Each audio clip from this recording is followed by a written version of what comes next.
for change or run. Here is for the crazy ones. All I want to see is to see what I want to be. To feel free when I'm running down the street.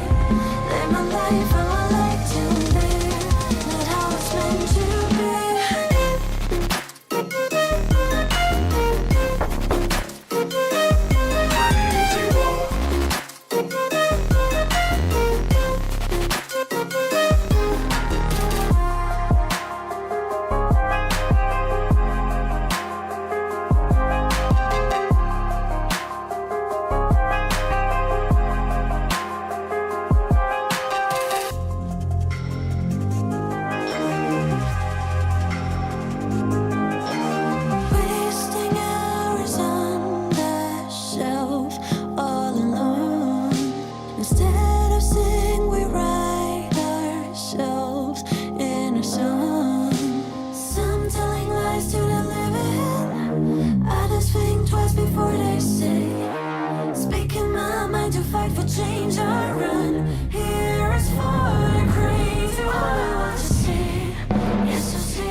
Hate it when you leave. Didn't leave a thing. You had it out of me, making me feel so cold. Afraid of being alone when I'm next to you. You made me feel alive. Now that I'm left without you, let you make me feel. You made me feel. I just made you feel. You feel so good. Did you ever think we were ever a thing? 'Cause you don't make me feel so good. I don't mean to be, don't mean to be rude, but did you ever think when you left me?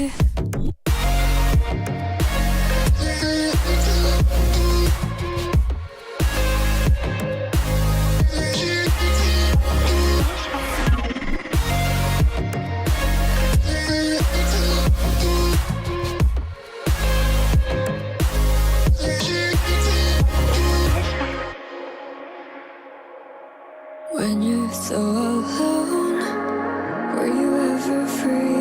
'Cause everybody knows how you've been feeling lonely. You wasted all my time thinking you would see. She ever made you feel like you're always wanted? Let you make me feel. You made me feel. I just made you feel. You feel so good. Did you ever think we were ever a thing? 'Cause you don't make me feel so good. I don't mean to be, don't mean to be rude, but I just made you feel. You feel so good. I don't mean to be, don't mean to be rude, but did you ever think when you left me?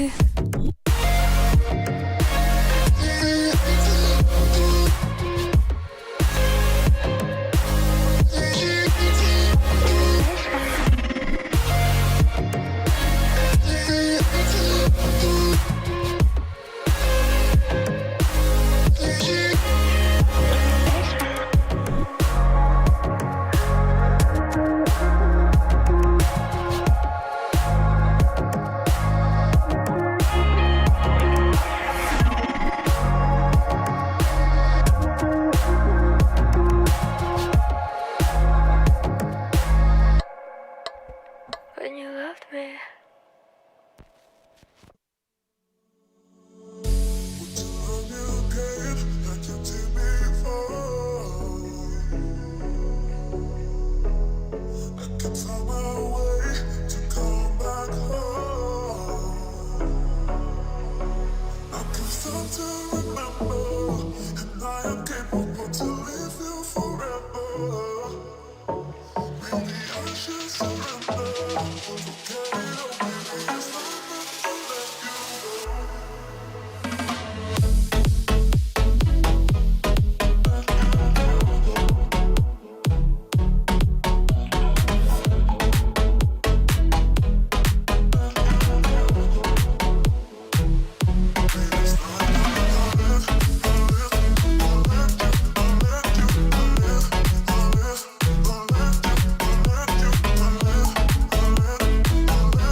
My father told me it's a beautiful life, so make sure you always open up your eyes to all the adventures, go against the tide.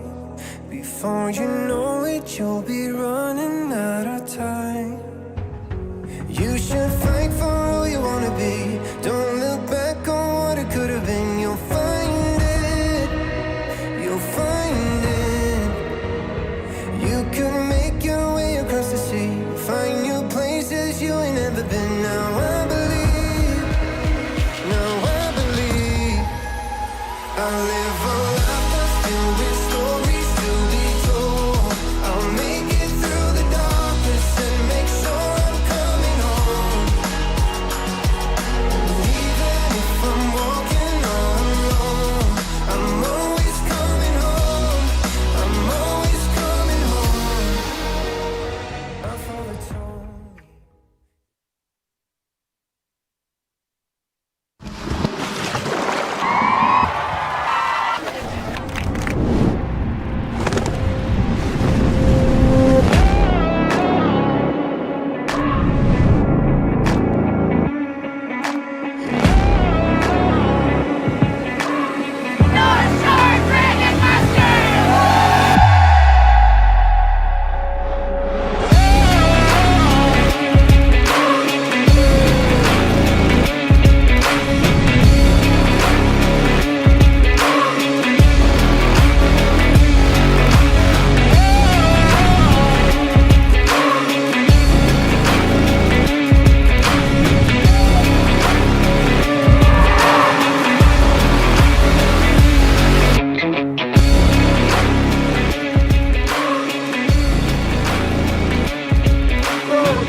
Hello and welcome to the 35th annual Concord Pacific Dragon Boat Festival here in Vancouver, British Columbia. We are very happy to have you here.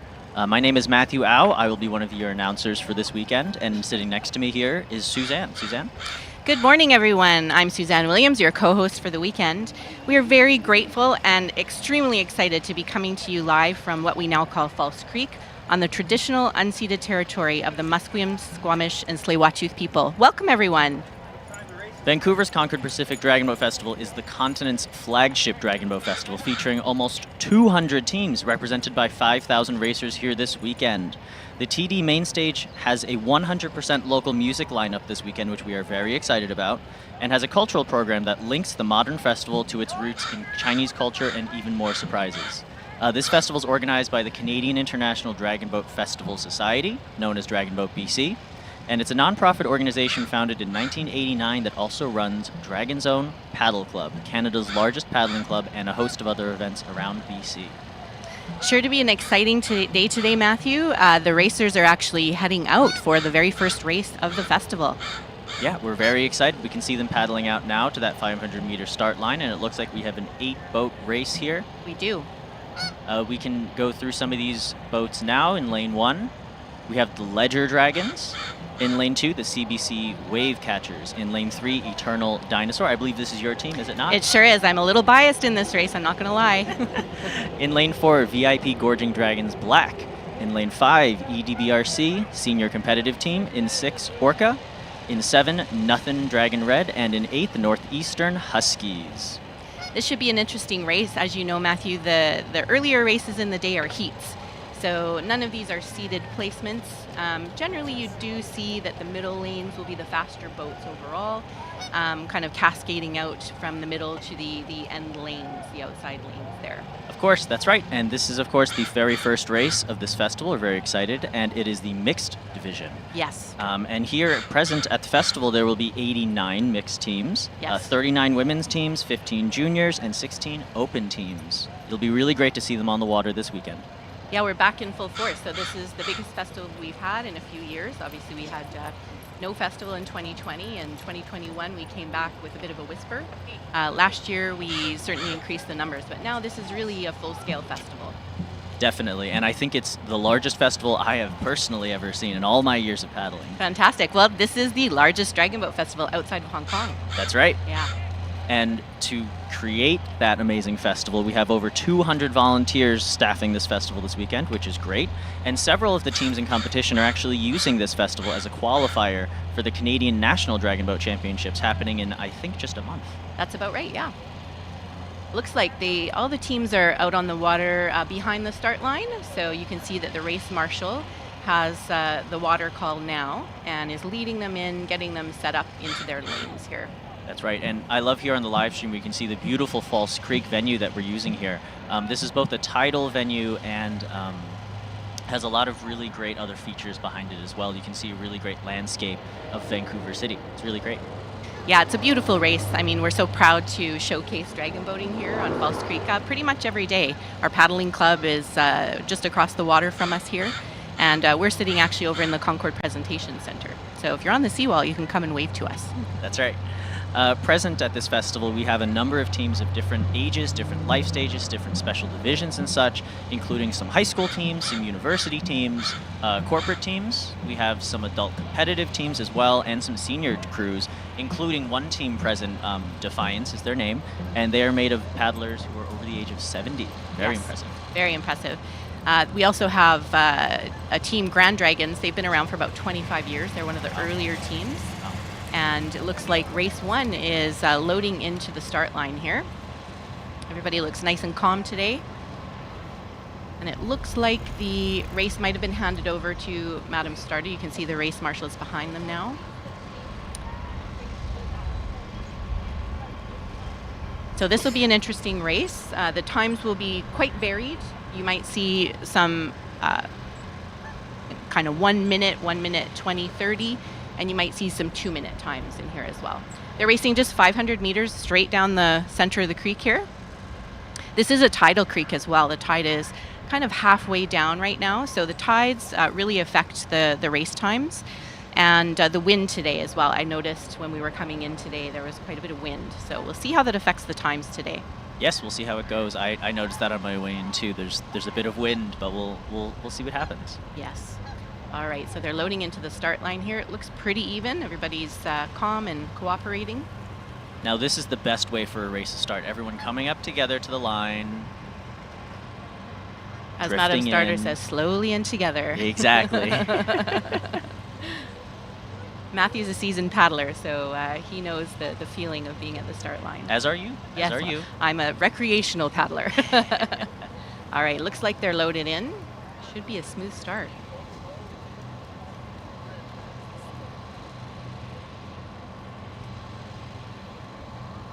They're not holding hard yet, but they will momentarily. So it's a dead start for those of you who are new to dragon boating. And usually the first 16, oh, here they go. All right, off to a pretty smooth start here. And like you mentioned, Suzanne, it looks like some of those middle crews are in fact getting out ahead. It looks like boat number 5, EDBRC Senior Competitive Team, is starting to take a little bit of a lead with VIP Gorging Dragons Black following suit. That sounds about right. Edmonton has a really strong paddling club. This is a really competitive team here as well, and Gorging Dragons known to be very strong. Now the Gorging Dragons are from Vancouver Island, is that right? That's right, from Victoria. Very cool. Yes. Yeah, so we have paddlers coming to us from all over Canada here today, and in fact all over the world. That's right. I think the furthest traveling team is from Australia, if I remember correctly. That's right, from Canberra. Very cool. Wonderful to have everybody back. All right, now we get a nice, good close-up shot of the paddling here. And that's Edmonton right there in boat 5, out ahead. Looking strong, looking good. You can see their timing is pretty good for this early in the morning. Followed closely by boat 4, those Gorging Dragons from Victoria that we mentioned. Yes. And now we can see as we hit closer to the middle, the field is starting to spread out a little bit, and we can see some of the boats lagging a little in the back too. Boats 2 and looked like boat 7 as well. There's a really nice close-up shot of Edmonton. You can see that the caller, he's very gently banging the drum. This early in the morning, we don't go full force on the drums, just to make sure that the neighborhood is not disturbed. Later on, the drums are required for the first part of the race. They're coming into the last 100 meters. We can see them now on the water right in front of us. And Edmonton definitely has maintained their pretty strong lead, but Victoria is giving them a run for their money. They really are, and it's really incredible to see in just the first race, which again, we expected to see a very large field, that these two teams are coming into the line very, very close to each other. Very strong. It looks like Gorging Dragons is still surging forward, so at this point it will be a very close race. All right, coming up on the finish line here. Looks like Edmonton is going to be able to maintain their lead. Oh gosh, just by a couple of seats here. Yeah, I would say 2-3 seats maybe. Absolutely. Beautiful race. And you'll notice, of course, that they have to paddle right through the finish line because those buoys are a marker, but they're not the official finish line. So just to make sure when the race is really tight. And here comes boat number 6. That's Orca coming in with a nice third here. And here's my dinos. Here they come. Come on, dinos. You can do it. Beautifully done. Their timing looks great. I'm very proud. Looks like boat 7 and boat 1 will be through the line next. That's right. 7-0 Dragon Red. And the Ledger Dragons in lane 1. Beautiful. And here comes CBC Wave Catchers. And rounding out the very first race of the day, in lane 8, the Northeastern Huskies. There we go. I believe Northeastern Huskies is a youth team. They sure are. Northeastern University is who they are representing today. Amazing. Beautiful first race of this festival. Very exciting to kick this off. We'll be moving into race number 2, scheduled to go off at 8:11. That's Again, right. this is also an 8-boat heat, and we'll go through the teams in just a minute. Wonderful. Well, we can see at the end of the creek here, the paddlers from race 1 are just getting sorted out to head back to the docks. Back it down, too. Back it down. Thank you. Yeah, that's one of the great things about this venue is once you're done paddling your very hard and strong 2 minutes, you get to just limp back to your docks and offload. Absolutely. And when you paddle out to the start line, you get a really nice long 500-meter warm-up. Yes. Typically, the teams, as Matthew said, will warm up. They might practice a start Starts. here and there. Yeah, those are really critical especially get the jitters out for the first race of the day especially. Exactly. And Yeah. for the very first race of the day and the very first race of this festival, that was a very impressive performance that all of these teams put on. Beautiful work. So coming up next, as Matthew said, is race 2 of the mixed qualifiers. We see a great shot of the paddlers looking a little tired, but still smooth on the water there, heading back into the docks. That's right. I'd be just as tired as them if I were them. At least they get a nice view of Science World when they head back to the docks. That's right. And you can see beside Science World there is the festival site, so we have a lot going on. This is not just a dragon boat race. There is a ton of activity going on, cultural programming, artistic programming, a marketplace, lots of food and beverages. So everybody watching at home, come on down and join us. That's right. There are over 75 vendors here on site, and they're all next to the TD main stage, and they include places like Burnwater, Canadian Blood Services, Granville Island Ferries, Gary's Kettle Corn, TELUS, VPD, and many, many other nice vendors, including food vendors as well. Yes. There's also some very special beer on site, actually. A very limited edition 35th anniversary Concord Pacific Dragon Boat Festival Yuzu Ale, Yes. made by a local Asian craft brewery called Mo Beer. And there are 2 beer gardens you can buy it from. There's cute, as we said, limited edition art on them. So if you're in the area, come on down, buy some, and save the can. That's right. Yeah, a little souvenir memento of the festival. That's right. The vendors and exhibitors will all be here until about 7 p.m. today, so there's a lot going on. We have great concerts as well, including a couple of headline concerts. Deer Rouge is playing tonight at 6 o'clock, followed by Sabai at 7:30. So Deer Rouge is actually a really fantastic local band, and they've done really, really well in North America, the world. Yeah, so we're excited to have them here. Sabai, fantastic performers as well.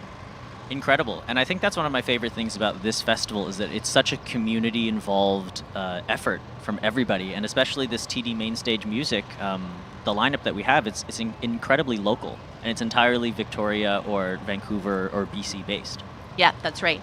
Yeah, we really strive to showcase the artists that are local to the area and the performers as well, and really give them the support that they rightly deserve. As we say at Dragon Boat BC, it's community, culture, and competition all in one boat. Love that. We showcase that here very well. Now let's hope the weather holds out. I think it's just cloudy all day today, but I don't think we'll get any specks of rain. That's right. It's actually, I think, a beautiful day for paddlers, right? Not too hot. Not too They're not going to sunny. be scorching on the water, Mm-hmm. but not cold and rainy. We've had cold, rainy festivals in the past. In Vancouver, we call it January. We really never know what's going to happen here. So, yeah. All right, so we can see that the Race 1 paddlers are heading back up the docks. They're all finished. Race 2, they should actually be out towards the start line right now. That's right. And as we mentioned, this will be another 8-boat heat. Oh, there they are, and they're all lined up. Let's see. So in lane 1, we have Consular Spirit. In lane 2, the Stantec Splash Team. In lane 3, RGL United. In lane 4, Starbucks Wave Runners. In lane 5, SFU Shockwave. In lane 6, the Hong Kongers. In lane 7, the Grand Dragons. And in lane 8, DZPC Herons. And it looks like they're off for the second race of the day. So we expect to see again lanes 4 and 5 likely leading the way. SFU from Simon Fraser just up the hill is a really strong team. Starbucks has a great program as well. Hong Kongers did really well last year as well. I think that might have been their first year last year. Very exciting. It's great to see such new teams come to this festival, and especially the largest in North America. Absolutely. This is quite a mix of different types of racers in this particular race. So the Consular Spirit is made up of paddlers from different consulates around Vancouver. I think they are actually a brand new team, and they're doing pretty well so far. Yeah, it looks like we have American, French, German, and many other consulate officials represented in that boat as well. Very exciting. Right. That's right. So Hong Kongers in lane 6, and SFU Shockwave lane 5, and Starbucks Wave Runners lane 4. It looks like that's where the real competition is going to be for first place. They're all looking very strong. What do you Especially think? for this early in the morning. That's sorry. right, yeah. What do you think about the paddling style out here? Do you notice any differences from the East Coast style? Oh, definitely. From New York, where I'm from, our technique is just incredibly different. This Canadian style, and especially West Coast style of paddling, comes a lot more from canoe sprint, typically, historically, whereas our stroke comes a lot more from marathon canoe or outrigger canoeing. And so, for example, here, boat 4, Starbucks Wave Runners, you can see their top arm is coming up pretty high, and they're using a lot of shoulder movement, whereas we on the East Coast would use a little bit more body rotation. Yep. And we wouldn't bring our top arms up as much. But looking like they're coming out in front here is the Very Starbucks strong. Wave Runners, very strong in lane 4, passing lane 5 almost by a full boat length. Here. That's right. This is a really strong, experienced team. SFU also, doing pretty well, but definitely looks like Starbucks is going to take the lead on this one. They're at the 100-meter mark now, just coming into the last stretch. And here's where they're going to give it their all, get some power strokes in for the last final push to the finish line. Yeah, definitely by a boat length, we have Starbucks Wave Runners coming through the finish line. Race 2. There they are, Beautiful racing. followed closely by SFU Shockwave. Doing their ups as they pass through the finish line. Boat 6 and 3, it's going to be pretty tight. Looks like 6 is coming in first in 3rd place here, followed by boat 3. And here comes Stantec Splash. This is a corporate team from Stantec. All right, and the Grand Dragons. Now, this is our longest running senior team in Vancouver. They've been around for about 25 years. They have a paddler, at least one, in their 80s. Wow. And the Herons following the Grand Dragons. And here comes our friends from the Consulates, Consular Spirit. Rounding out this race number 2 of the mixed division here at the 35th annual Concord Pacific Dragon Boat Festival. Beautifully done. All right, they get to rest now. Take a moment before they head back to the docks. Thank you for your interest. You can make your way back to the dock.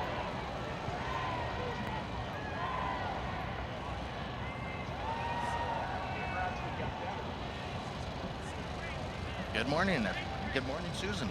Good morning, Lauren. How are you? I am well. Thank you Great very to much. see you back here. Vice versa. It's awesome to be here. This is the place to be, the place to meet. This is where the sport and the culture are all meeting, right here on the shores of Falls Creek. It's gonna be Absolutely. a great festival. Already off to a pretty good start. A couple races under our belt here. Absolutely, and I love the new setup here that we're starting with mixed qualifiers first. You know, Yes. that's awesome to see all the teams here already working out in the well before 7 a.m. for most of them. Absolutely. I know that some teams arrived at 5:45 this morning. Oh gosh, I hope you weren't here that early. I was not. I got here at a respectable 7. Okay, fair enough. Me too. Yeah. Me too. So you're all coffeed up and ready to go for race number 3. Absolutely, yeah. It looks like we have an 8-boat race again in race number 3 in the mixed qualifiers. And here we go. We can see the race lineup. All right. Lane number 1, we're going to have the Blue Bloods. Any comments on the Blue Bloods, Susan? Blue Bloods are new to me. Are you familiar? I am not. I definitely heard the name before, but I have nothing to add to that one, Okay, unfortunately, yeah. not yet. And of course, in lane number 2 for San Francisco, the Dragon Healers. A few teams from San Francisco this year, actually. Big showing from California. That's always good to see, right? Our friends from south of the border. Yes. And in lane number 3, the DH Velocity. Yeah, Dragon Hearts Club here in Vancouver. And then there's a name I recognize from the years past. Likely and properly sitting in lane number 4 right now is Juice Box. And what do you remember about them? So Juice Juice Box is one of the formats or the makeups of the Juice Dragon Boat team. So this is one of their mixed teams. Juice has led the festival in the winnings for the last couple of years. They are expected to do the same, but there's a couple good challengers here this year, so we'll see what happens. Yeah. And probably not the least of which, Suzanne, is the Pemberton Bald Eagles in lane number 5. That's right. So I believe that this is the previous Pemberton paddlers from when they were their high school days. They formed an adult team, and now they are the Bald Eagles. Yes, all coming from that legacy from Hugh Fisher or Dr. Fisher. That's right. Awesome. Yes. Awesome. Lane number 6, a team that I'm kind of familiar with, is Have a Nice Day. Yeah, they're most recognizable for their amazing shirts with big smiley faces on them. Yeah, it always reminds me of Forrest Gump, but we won't mention that here on the live stream. And lane number 7, of course, the stem cell. They have Dragon Cult 2. Yeah, this is a new team to me as well. I think that this might be their first Concord Festival. Oh, very cool. It sounds like it might be a corporate team or a sponsor. Believe so, yeah. And then lane number 8, that's my favorite number 8. Lane number 8 is the Sonar Dragons. So this is a team that includes paddlers with visual impairments. So Very this cool. will be a great race, yeah. Yeah, absolutely. A good it's- mix of it's paddlers. Absolutely. As you said, it's great to see a mix of paddlers of all abilities here. So it's very exciting this morning. I've switched my glasses, so if I look a little blurry-eyed, it's not because I haven't had enough coffee. It's just I'm just getting used to the beautiful venue. We can actually see outside this. You year. bet, It's awesome. absolutely. Yeah, beautiful day for paddling. So race 3 should be up at the start line by now, likely loading into their lanes. Beautiful. Always exciting. The nerves. I know you've paddled and you've been out in the boat, and maybe give us a quick description. What do you feel when you first hop in the boat at the start? Yeah, so for the first race of the day, you have to get your jitters out a little bit, definitely. So it's a time to try to get your calm back as you're paddling out to the start line. Depending on how your boat likes to work, I know in my teams, we like to focus in on the boat. That's usually a good policy. And just really not pay attention to what's happening around us. Do you have It's any our keyword- boat, our lane. Any keywords that you use, like dial in or focus or anything like that? when you're Our boat. Coaching? Our Our boat. boat. There you go. All right, we have results Beautiful. from race number 1, Lauren.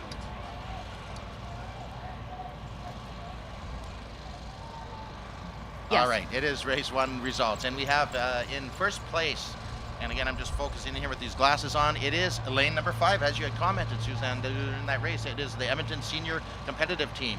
In second place came the VIP Gorging Dragons Black, of course, from Victoria, over in the gorge, just outside of downtown Victoria. That's right. And in the third position, it was the Orca. Beautiful. So this will affect their advancement. So all the teams will then advance to the second heats, depending on their timing and placement.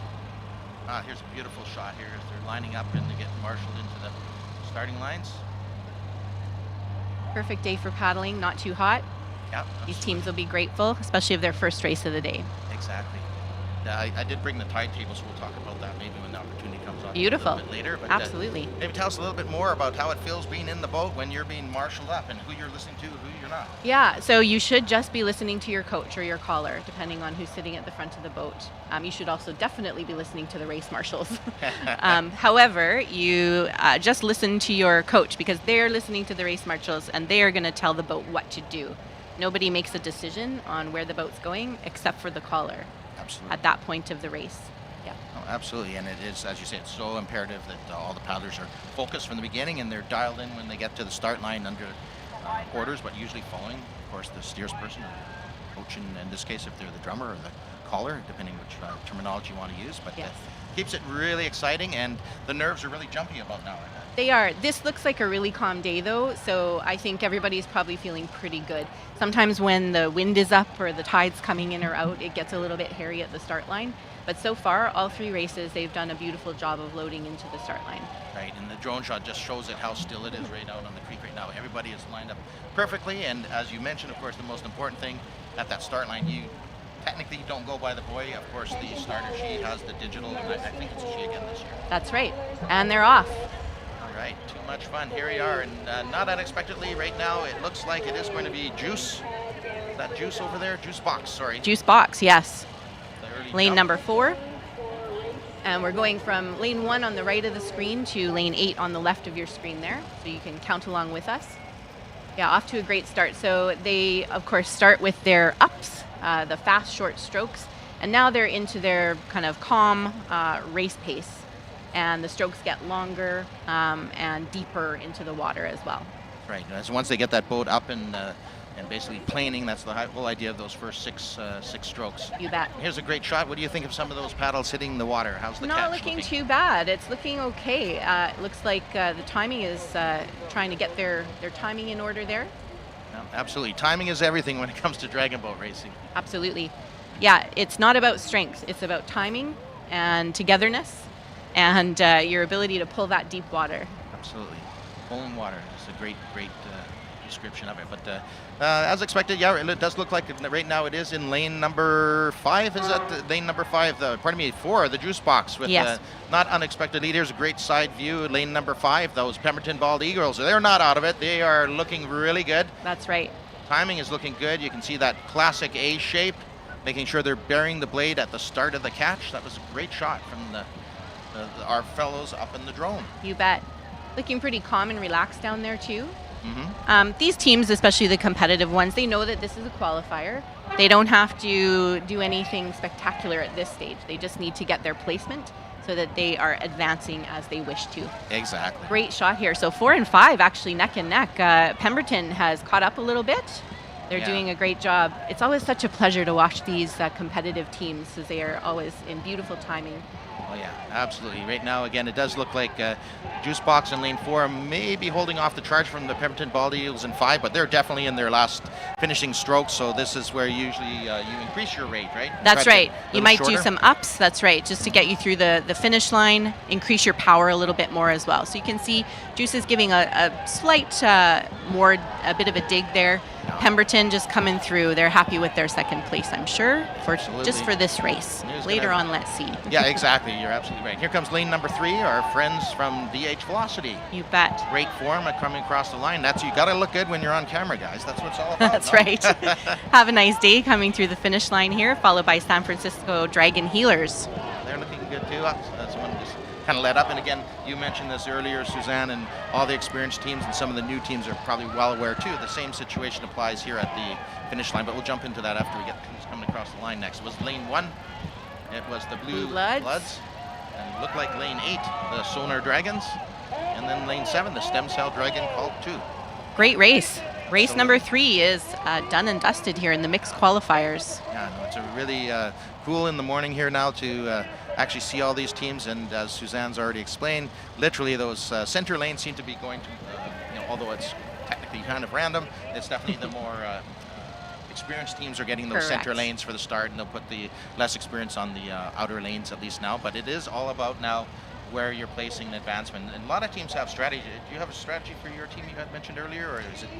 Our strategy, we do have a race plan. So most teams will have a race plan, and it starts with your ups, of course, and how you like to do your ups. So there's, of course, some variations on how that can be done.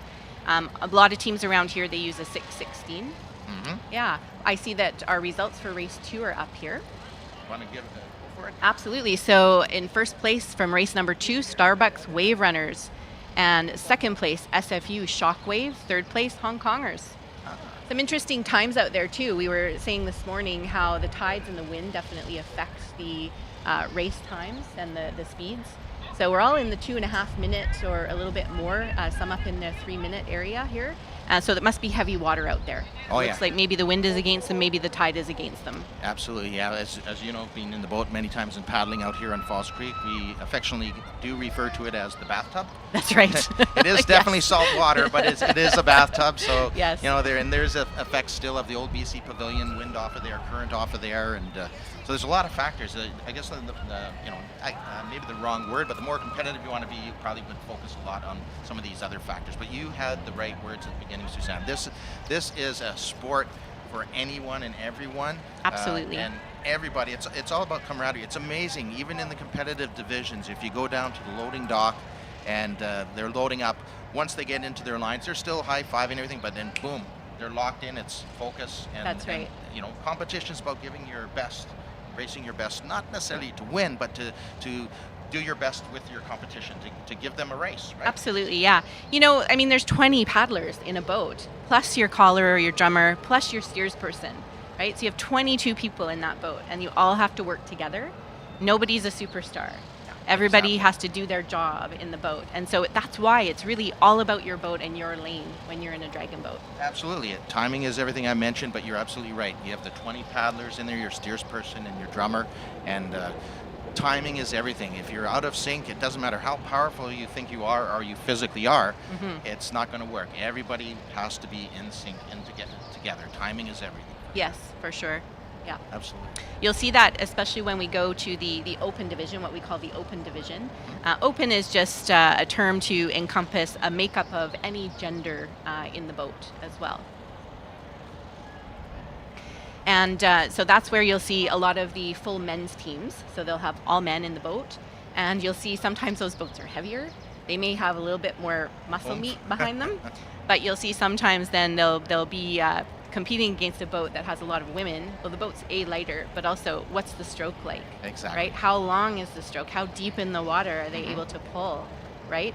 So it's not just about power, as you said. Power is important, don't get me wrong, but it's not all about the power. Absolutely. And when you're talking about how deep in the water, you're talking about the catch. That's right.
The festival is lit up with Concord blue, the beautiful Concord blue.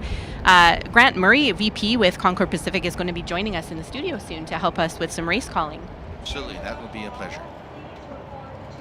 Wonderful. Well, we're going to get back to some racing again here. Race number 4 is coming up in the mixed qualifiers. Looks like the clouds have come in a little bit more, but that's not a bad thing when you're on the water. No, exactly. Yeah, it's keeping the temperature nice. It's the perfect temperature for dragon boat racing right now. So Race 4 is off to the start already. yeah, they're quick. So it's the DZPC Seals in lane number 1. And from Falls Creek, just down the other opposite end of the creek, is the A team, one of the senior teams, Suzanne. That's right. What about the Killer Guppies? What do you know about them? Killer Guppies, I believe that this is a newly formed team as well from some competitive racers. Oh, it looks like, is that Club Saki over there in 6th that might have jumped lanes? It must have had a problem with the steersman's oar. It looks like they have, yeah. This sometimes happens. The steer can't keep control of the boat. We'll see if they're allowed to remain in the race. Sometimes if they can get back into their lane, they should be okay. Yeah, and then we see from Edmonton, as you mentioned, the Dragon Boat Racing Club there up in Edmonton, the North Saskatchewan River, the Premier team in lane 4, and the Dragon Hearts Breaker in lane number 5. And in lane number 7, Hong Kongers 2. That's unusual for Sake. I'm curious to know what happened there. They're a really strong team, experienced team, so we'll see what happened. Exactly. Here's a great side shot here, and I love those drummers that, I guess they're cameras. I always pretend that there's some sort of hood ornament. In lane number 4 there, our friends from Edmonton.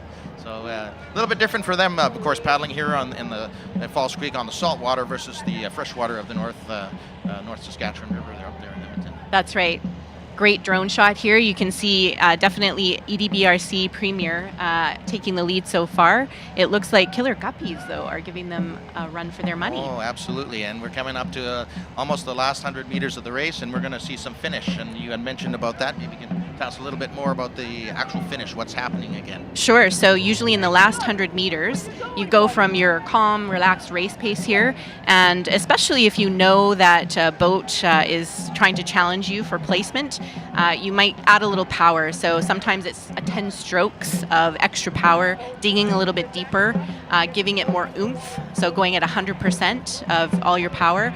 And some teams also do a final ups, so where their rate increases. And they're not paddling as deep in the water, but it helps to lift the boat and keep them up on the water. Exactly. So here looks like we're going to have lane number 4 from Edmonton. The Premier looks like they're going to unofficially cross the lane first, followed by Killer Guppies. in lane 3. Exactly. And here, nice form as they're crossing line. They're all paddling through the line. It's so important again, because that line, as you can see, it's not exactly straight. Here comes lane number 5, the Dragon Hearts Breaker. That's right. So pretty good race here. 3 strong competitive teams coming in first, second, third unofficially. Looks like lane number 2, False Creek, the A team, the seniors here from down the creek, as you said, are coming in strong. Exactly. Here they come actually from False Creek, the A team. Well done. Yep, looking good. That seniors team from based out of False Creek. And here comes lane number 7, the Hong Kongers too. You bet. So Hong Kongers did a great job in both of the last couple races that they've had here. Lane number 1, DZPC Seals. I believe that this might be a learn to paddle team, Lauren. So this is probably their very first competitive race ever. Ah, very cool. Hey, Yeah. and they would be based out of Dragon Zone, I assume. By That's DZ right. or- Yeah, DZ. Yep. And so it looks like they actually have just 18 paddlers. You can see a gap in the middle of their boat. So they might be paddling a little bit short, but they did a great job for their very first race. Yeah, and it will be interesting to see what happened to Saki. Yeah. It almost feels like it may have been, who knows, it could have been an equipment failure, which is very rare, but Very rare. Anything's possible, but hey, we have on-water referees that make sure everything is safe out there. You bet. In those incidents, and they control what's happening there. So actually here they cross right now is Club Saki. Great that they were able to get back into their lane and cross the finish line. Absolutely. So we'll keep you updated if we hear anything. Sometimes we get word of what happens on the water here, and we can let you know. Absolutely. All right, the teams are just getting sorted out to head back to the docks here. We have some spectators gathering on the shoreline, as you can see at the finish line area. Probably right now it's mostly paddlers. Yeah, likely there are some really close supporters. You bet. We have the results from race 3 up on the screen here. First place in race number 3, Juicebox. In second place, Pemberton Bald Eagle. And in third place, Dragon Hearts Velocity. Great racing. So you can see that even Juicebox is at 2:20, 2 minutes 20 seconds, almost 21 seconds for their timeline here. So it's definitely heavy water out there if that's their time. They're usually like 1:15, 1:20, sometimes less. No, right? exactly. Yeah. So again, I'll take a peek. I did bring it with me, but I'll take a look after and share that. You bet. People out there to let them know what's happening in the Tide Series. That's right. Race 5 is coming up next in the mixed qualifiers. It looks like they are probably at the start line, and race 6 might even be paddling out to the start line now. We can see lots of activity, lots of hub action at the docks there. Oh yeah, and thanks to our volunteers and the race coordinators, it's always a smooth situation there. It looks like chaos, but it is not. It's very well organized, and safety is always number 1, but fun and enjoying the races is number 2. So. That's right. Yeah, well-oiled machine, especially after 35 years. Oh yeah. Yeah, they know what they're doing out there. Yeah, gosh, you talk about 35 years. I remember the Expo year when they first brought the dragon boats, the teak dragon boats. Have you had the pleasure of paddling in a teak dragon boat? I have not. Have you? Oh yes. Amazing. I was actually involved back then too. Oh my gosh. Oh yeah, absolutely. And even in the Hong Kong races, they were using the teak boats, but it's come quite a way. As you know, we've gone from the Hong Kong teak boats, and then we went to the 616 boats, which were locally made. Yes. And they were around for quite a number of years. Yeah. To the point that in some festivals we actually sandbag. We need to get the boats balanced again. Is that right? Oh yeah, Oh my that gosh. was interesting times. And then of course we did an experiment with the Gemini boats. I have not had the pleasure of, I know what they are, but I Okay. haven't paddled in one. Yeah. Okay, so Yeah. extremely technical. Let's put it that way. Yes. Here we go. So I guess we should Great. keep Race in mind. 5 is getting ready. In lane 1, we have Chinatown Flower Bridge, a brand new team. Metro Vancouver, 44 Cheeks. They are from Metro Vancouver, so the government organization. Paddlers Anonymous Doe. This is made up of a combination of premier paddlers from various teams. Cool. Sunnyside Paddling Club is with us, as well as another Dragon Hearts team, DH0. Bad Hearts. Bad actually stands for Bay Area Dragons. Yeah, They're San not bad Francisco. people. Yes. San Francisco. And Fire Dragon. So this is a 7-boat race here Absolutely. in number 5. It's going to be a great heat, I think. I'm expecting big things from DH0. Yes. I guess we're supposed to shout that out. I see the exclamation. 0. That's 0. right. Yeah. Well, I can hardly wait until the Concord Pacific Flying Dragons come. I'd like to give them a little push. Is that right? Oh, Yes. absolutely. Absolutely. That's All right. coming up later. There, it looks like they're getting ready, just rounding the corner, getting ready to load into the start line here. Yeah, exactly. And On the way out to the dock, or pardon me, from the dock out to the start line, do your team do any little start practice or anything, or just keep things steady as paddling, or how do you guys function from the point you get on the boat, you dial in for focus? What do you do on the way out to the start line? Yeah, so usually it's a bit of a warm-up, obviously. So we would have done a dry land warm-up in the Racers Village, maybe a little jog or something over to the marshalling area, but then there's a waiting period, so just try and stay kind of loose and warm. Once you're on the water, a bit of a warm-up, so just some easy paddling. Oftentimes we would practice the start because, especially for our very first race of the festival or any kind of regatta, because you have to get those jitters out and make sure that you're really comfortable with your start. Yeah. And then just some kind of light paddling just to make sure you stay warm. That's important, obviously, as you're heading towards the start line. I'm throwing a little bit of, I guess we call it nonsensical trivia here. Right now, as you mentioned, our race course, it's a surveyed course. Yes. Which is very important, exactly 500 meters. Yes. Back in the day, the course was 640 meters long. Oh.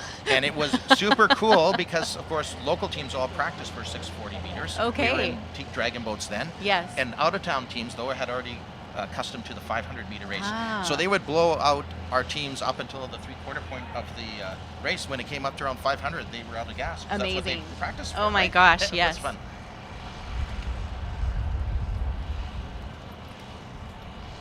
So we're just looking at race 5 here, getting ready, coming around the corner, loading into the start line as I mentioned. Great shot of some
We are back and ready for race number 5. Again, one of our mixed qualifiers, Suzanne, as you've already explained, it's all team levels in these qualifiers, and again, they're basically paddling to place their next where they're going to start, which lane they're going to get for their next race, which Absolutely. is going to get more and more important as the day goes on. Yes. Okay, they're doing a beautiful job this morning. So far, really generally smooth loading into the start line. Slowly and together, here they go up to the start line. Yeah. There was a day when the rules did not cover something called feathering. Yes. Interesting. At the Tell us start- about that. Yeah, absolutely. At the start, you had to be still in your gate. Yes. By the starter would bring you up, and then a lot of paddlers would twist the top of their paddle. Yes. Like on the tee. Yes. And just to get a little bit of, not velocity or vortex, but just getting the water moving a little bit. And then ultimately they said, yeah, this doesn't seem like a fair thing to do. And Not so much. We're here for fairness too, so that was definitely ruled out as a no-go. But of course, trust the paddlers to experiment, right? That's right, yeah. I am from the very much frowned upon days. That's from day one of my paddling experience. I started in a Learn to Paddle program with Dragon Zone. And yeah, we were always told absolutely no movement at the start line. That's right. And the eyes, I'm not sure if it's Jennifer this year who's doing the start, but those eyes are very sharp. They sure are. Nothing yes. like that's going to get by the starter, let alone the umpires on the water. That's right, and here they go. Speaking of a start, off to a good one so far. That was a really nice, smooth start for all of the lanes. Looks like they're all pretty much in the center of their lanes right now, too. Yep, well centered, and I think when you have this beautiful drone shot, those watching at home or on the screens here on the festival site, you could actually do the count of the first 6, and you can see the actual transition into the second series, which that's where that term 616 comes from. Yes. It's, very commonly used by all the local teams, and many teams around the world actually are using some similar, when I should say more in North America. Is that right? Okay. Absolutely. Yeah. So as expected, the middle lanes are the more competitive teams here today. Yeah, DH0 with the exclamation mark in 5. Looking really good right now. And in lane number 4, those Sunnyside Paddling Club. Don't know too much about them, but looks like they're having a good time out there. Look at number 5. Look at the drummer on number 5. He is actually, or she, I can't tell from this angle, honestly, is moving with the boat. He or she is moving with the momentum of the boat. That's super cool and something that you'll see on some of the more experienced teams, or someone that's hanging on for dear life onto onto the Dragon boat seat. That's right. It's very tall. If you've never sat in that seat, it is very high up, and of course you're sitting on a very narrow portion of the boat. Sunnyside Paddling Club doing a really great job. They're out definitely by a boat length. It looks like there's going to be a little bit of a battle for second in this race. Oh yeah, that's where we're going to see the battle at this point in the race as they come up to the 400 meter, 350 meter mark right now. So you bet. Looking really strong, but it does look like there's going to be a battle with DH0 and the paddlers Anonymous. The Wave. The Wave, that's right. To say, but I love the The name. Wave, that's right. And again, here's a great shot, lane number 4. You saw the Sunnyside paddler, the drummer. She's not just leaning in for the sake of it, actually. She is actually making her calls down the center of the boat so the sound will travel. That's right. Absolutely, especially in a more competitive team, it's you're going to see that a lot today. Yeah, some of them do wear mics, but if they're not, it's really important that everybody in the boat can hear them, so they try and really focus their voice down the center of the boat for sure. Out by well more than a boat length is the Sunnyside Paddling Club coming in towards the finish line. They don't have to give too much more power. The caller will know where they're placed, so the caller will then adjust the technique accordingly. My goodness, it is a battle. Sunnyside Paddling Club in lane 4, and then is it Bad Hearts from San Francisco in 6. It's going to be a nose-to-nose, dragon nose finish. Holy Absolutely. smoke. 3-5. What a finish. 3-5, and here comes 6. Right, and that, of course, is the Bad Dragons from San Francisco. And you can see on the angle here that we're looking at, here comes lane number 2, the Metro Vancouver 44 Cheeks. I'm not counting them, but it sure looks correct to me. But you can see a little bit of the curve there when you see the boys. That's right. And that is not, of course, the official line, so that's why you want to blow right through that line. All right. Is that the Fire Dragons coming across the line? That is the Fire Dragons. Here they come. One more and follow very closely Chinatown Flower Bridge. Very cool. Beautiful race. So now already we're getting things heating up here.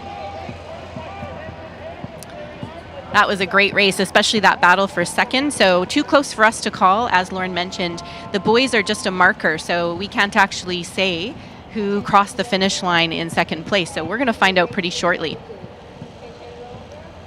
That's right. Everything is unofficial until we get those official results, Sue-Ann. Hello. Welcome and happy to be back. Welcome back, Matthew. What do you think so far of our festival?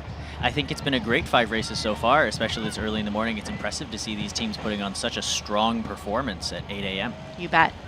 Now, Matthew, you are a competitive paddler.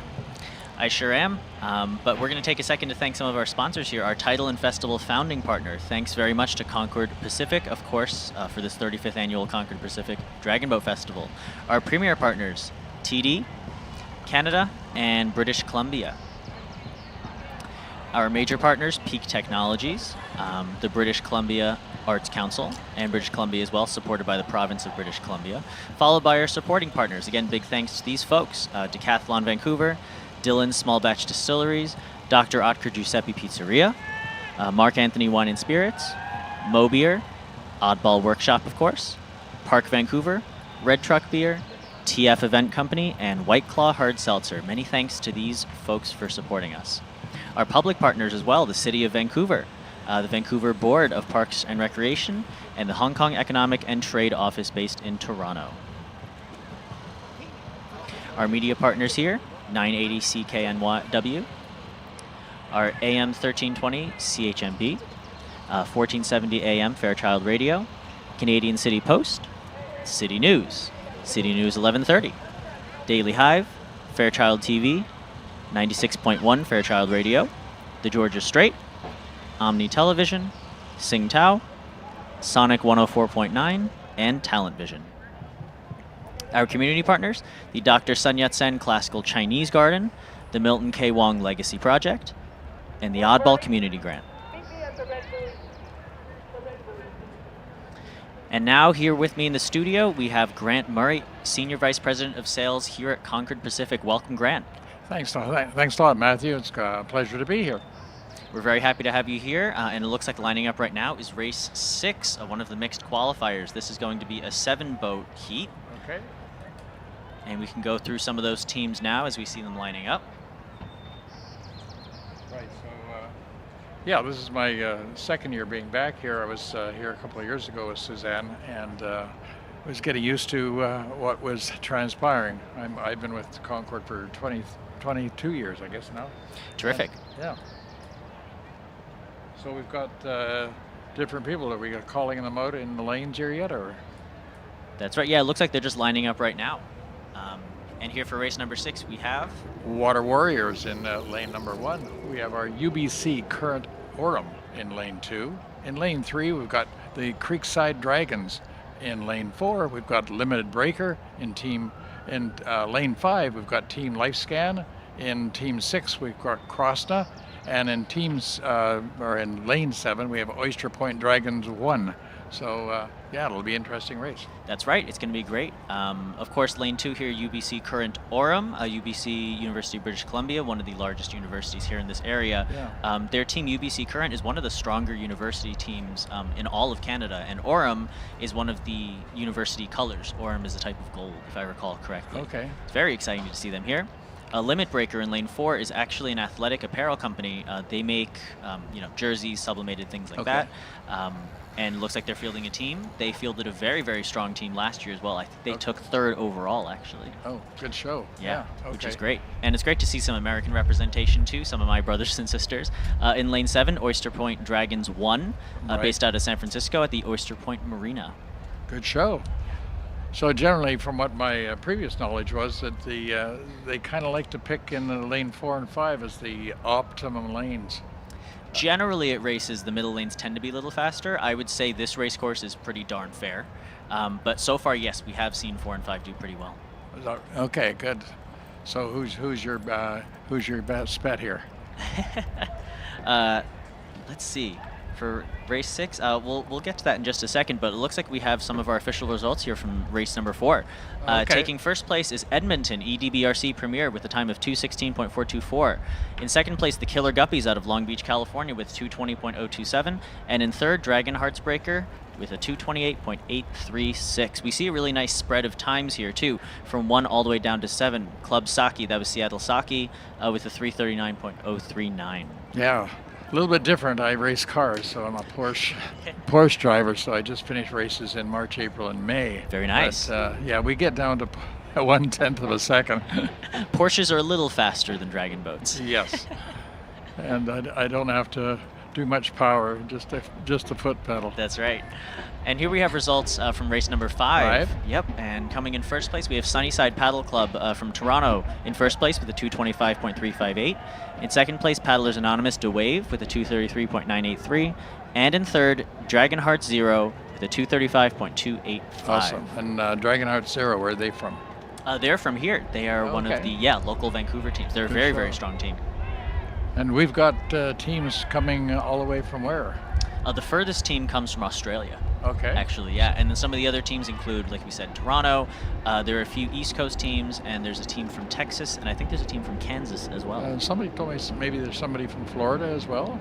There may be. I'd have to look at the full list. But yeah, we have a very nice wide variety of teams from all over. Well, I think one of the things Concord sponsoring it for the last 35 years since day one, it's just all about the culture, all about diversity. It's all about including so many different groups of people and different causes. So I think it's really important to highlight that and move forward. Exactly. From there. And in a city like Vancouver, the multiculturalism is really ingrained in everybody's blood and in the streets of the city. So it's really a terrific place to hold this festival. Yeah, they're off. Here they go. And it looks like lane 4 is taking out a bit of a lead. That's right. It looks like Limit Breaker is coming out very strong out of the gates with an extremely high rate on that start. They're settling into the body now a little bit with about I would say 9-seat lead. Right, and 5 is doing pretty good too. That's right, and that's Team Lifescan. Okay. So the teams are numbered from left to right or right to left? Right to left, one on the far right. One on the far right. Closest to the shoreline of Falls Creek here. Exactly. All right. Oh, and they're taking a pretty good lead here in this lane.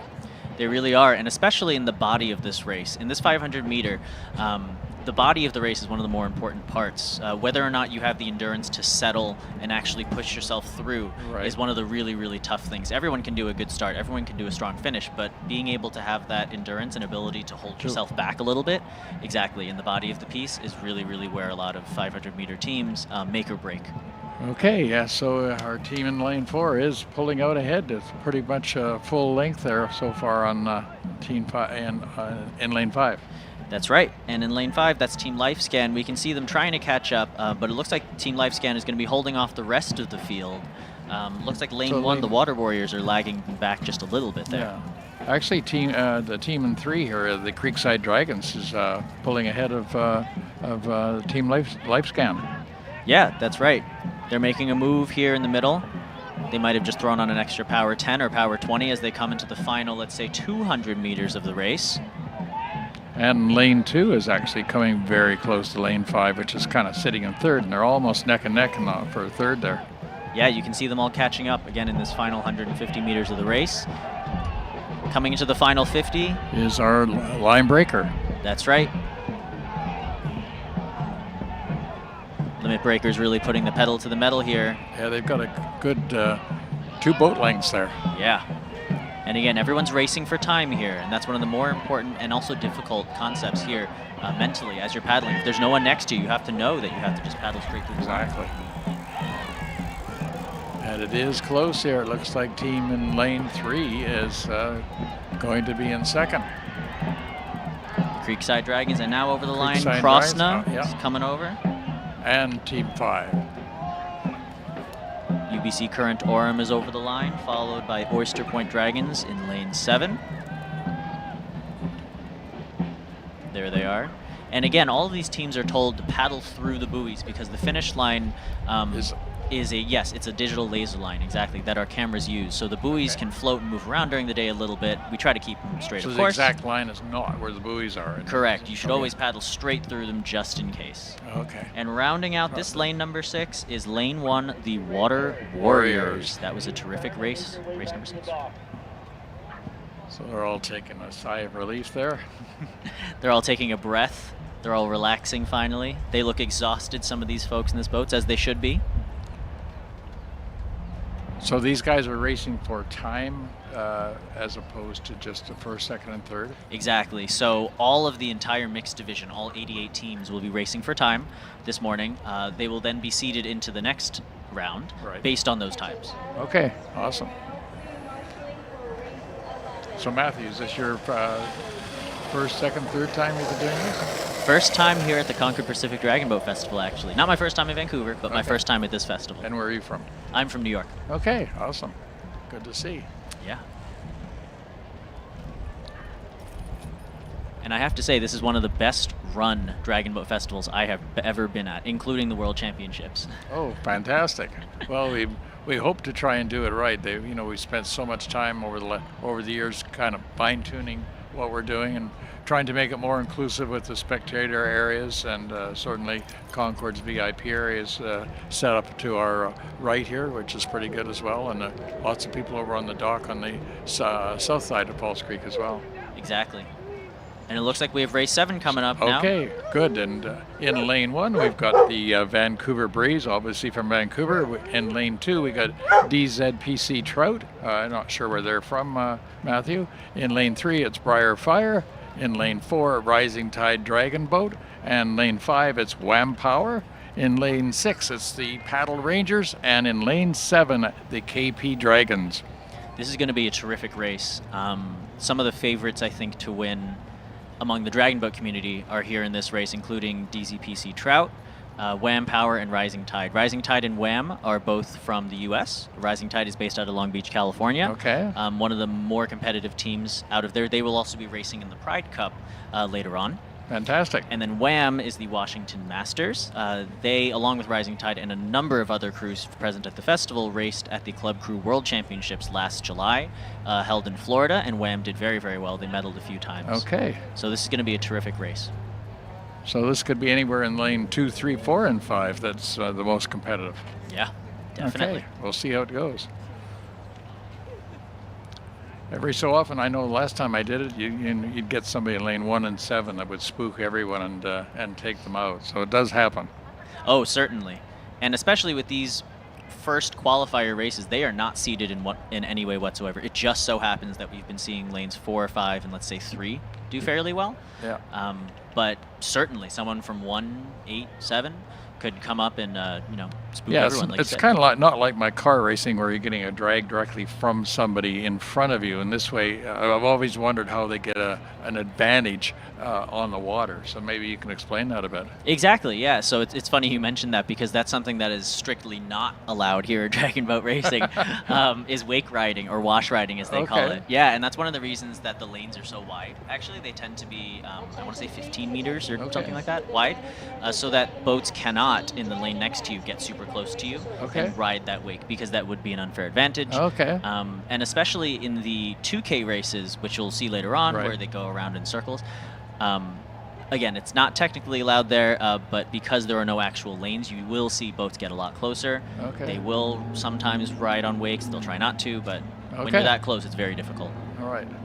Yeah, there's the start and the finish that have the buoys with the lane separation, but during the actual race, they can move from, I guess, side to side somewhat. A little bit, yeah. We do have some intermediary buoys throughout. Okay. But of course, we would like every boat to stay in their lane. Yeah. Okay. And as a steerer myself, sometimes it can be difficult, I will say. So I was this morning watching earlier because my condo looks over the start finish or the start line, Oh, so wow. I looked directly down. I was watching everybody queuing up this morning real early, so that was cool. Beautiful. So here we have some other race results. I'll let you explain who they are for Sure, race yeah. 6. Yeah, and in first place with a time of 2:10.089 is Limit Breaker, which we all saw.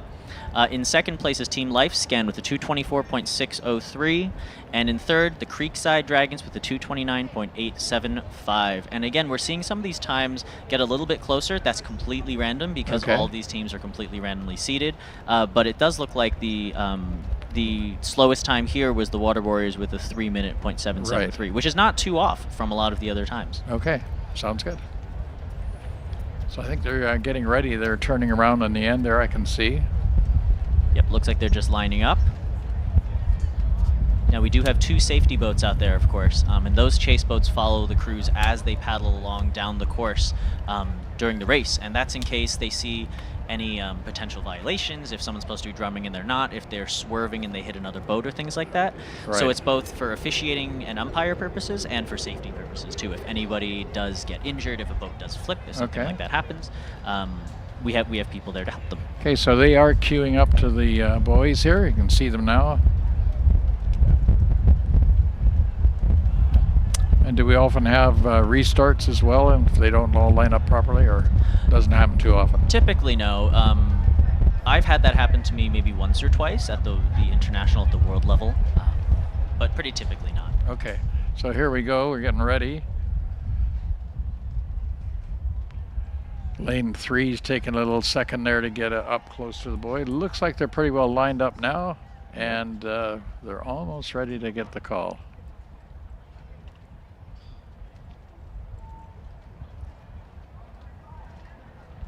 Looks like Madam Starter has the race, and she's telling boat 1 to back down a little bit. Yep. There's a little bit of a current and a little bit of wind here today, so our teams are fighting it.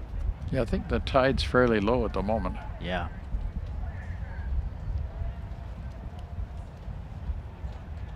And if we look on the far left of the screen too, we can see boat number 7, the KP Dragons. It looks like they're drifting over a little bit. Okay, But and it we're looks off. like they're off. Here we go. And again, it looks very close to lane 4, pulling a little bit ahead, and that's the Rising Tide Dragon boat. Rising Tide, again, one of the more competitive teams out of California. Some of my best friends on that boat. Okay. With a very high rate coming off their start here. And in their signature neon caps next to them in lane 5, that's Okay. Wham Power, the Washington Masters. Okay. And lane 3's kind of fairly close there as well, which is the Briarfire. That's right. Briarfire. Now, one of the interesting things that we see is a real diversity of techniques and a diversity Okay. of race plans that we see here, especially because we have teams from various countries, regions, and different places in the world. And it's really interesting to see how their techniques differ, how their race plans differ, how they do their starts, how they do their finishes, how they sprint, things like that. And even down to things like how people steer and how people drum. So it's a really terrific place to be and to watch all this diversity happen. Good show. And Rising Tide Dragon Boat here is really pulling out ahead. So they have a substantial lead, probably a good 2 to 3 boat lengths there. Definitely, yeah. And it looks like WEM is maintaining their place as second place behind Rising Tide. And 6th and 7th are right neck and neck for, actually there's 3 of them. Third, 6th, and 7th are all pretty close for third, so it's going to be close to a photo finish for third maybe. Yeah, and as you were saying before with the buoys and the lanes in between, it looks like 6 and 7 are getting a little bit close there. Yeah, very close. Keep it nice and straight. Those steers are working hard. And we're coming into the final 150 meters now. Rising Tide strongly in the lead, I would say by 5 boat lengths now. Again, racing for time. Right.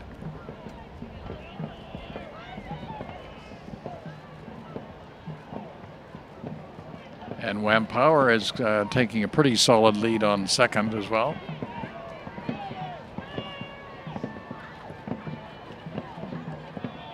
Guys are paddling hard. Yeah, they really are. And they have to stop a little short because the back is, there's not much there. And over the line coming into second is Wham Power. Power, yeah. And they're crossing second. Their signature neon caps looking and very here we nice. have a real dogfight here for third. It looks like 3 is going to take it, and that's our Briar Fire.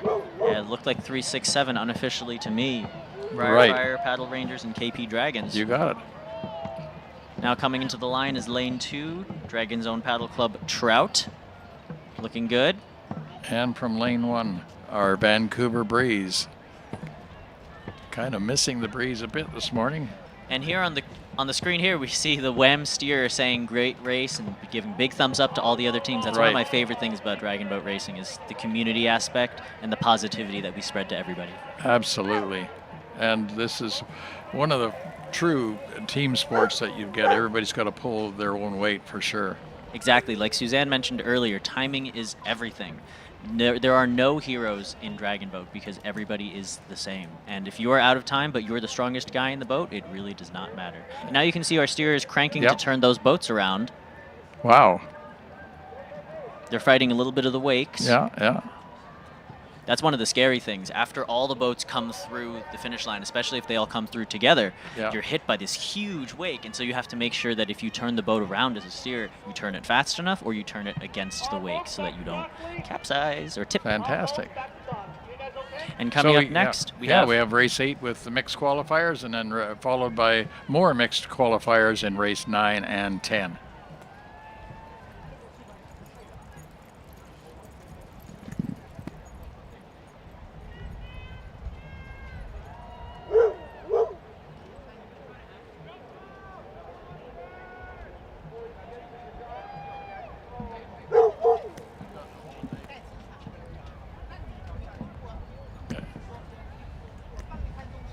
Okay, we're doing race number 8, I guess.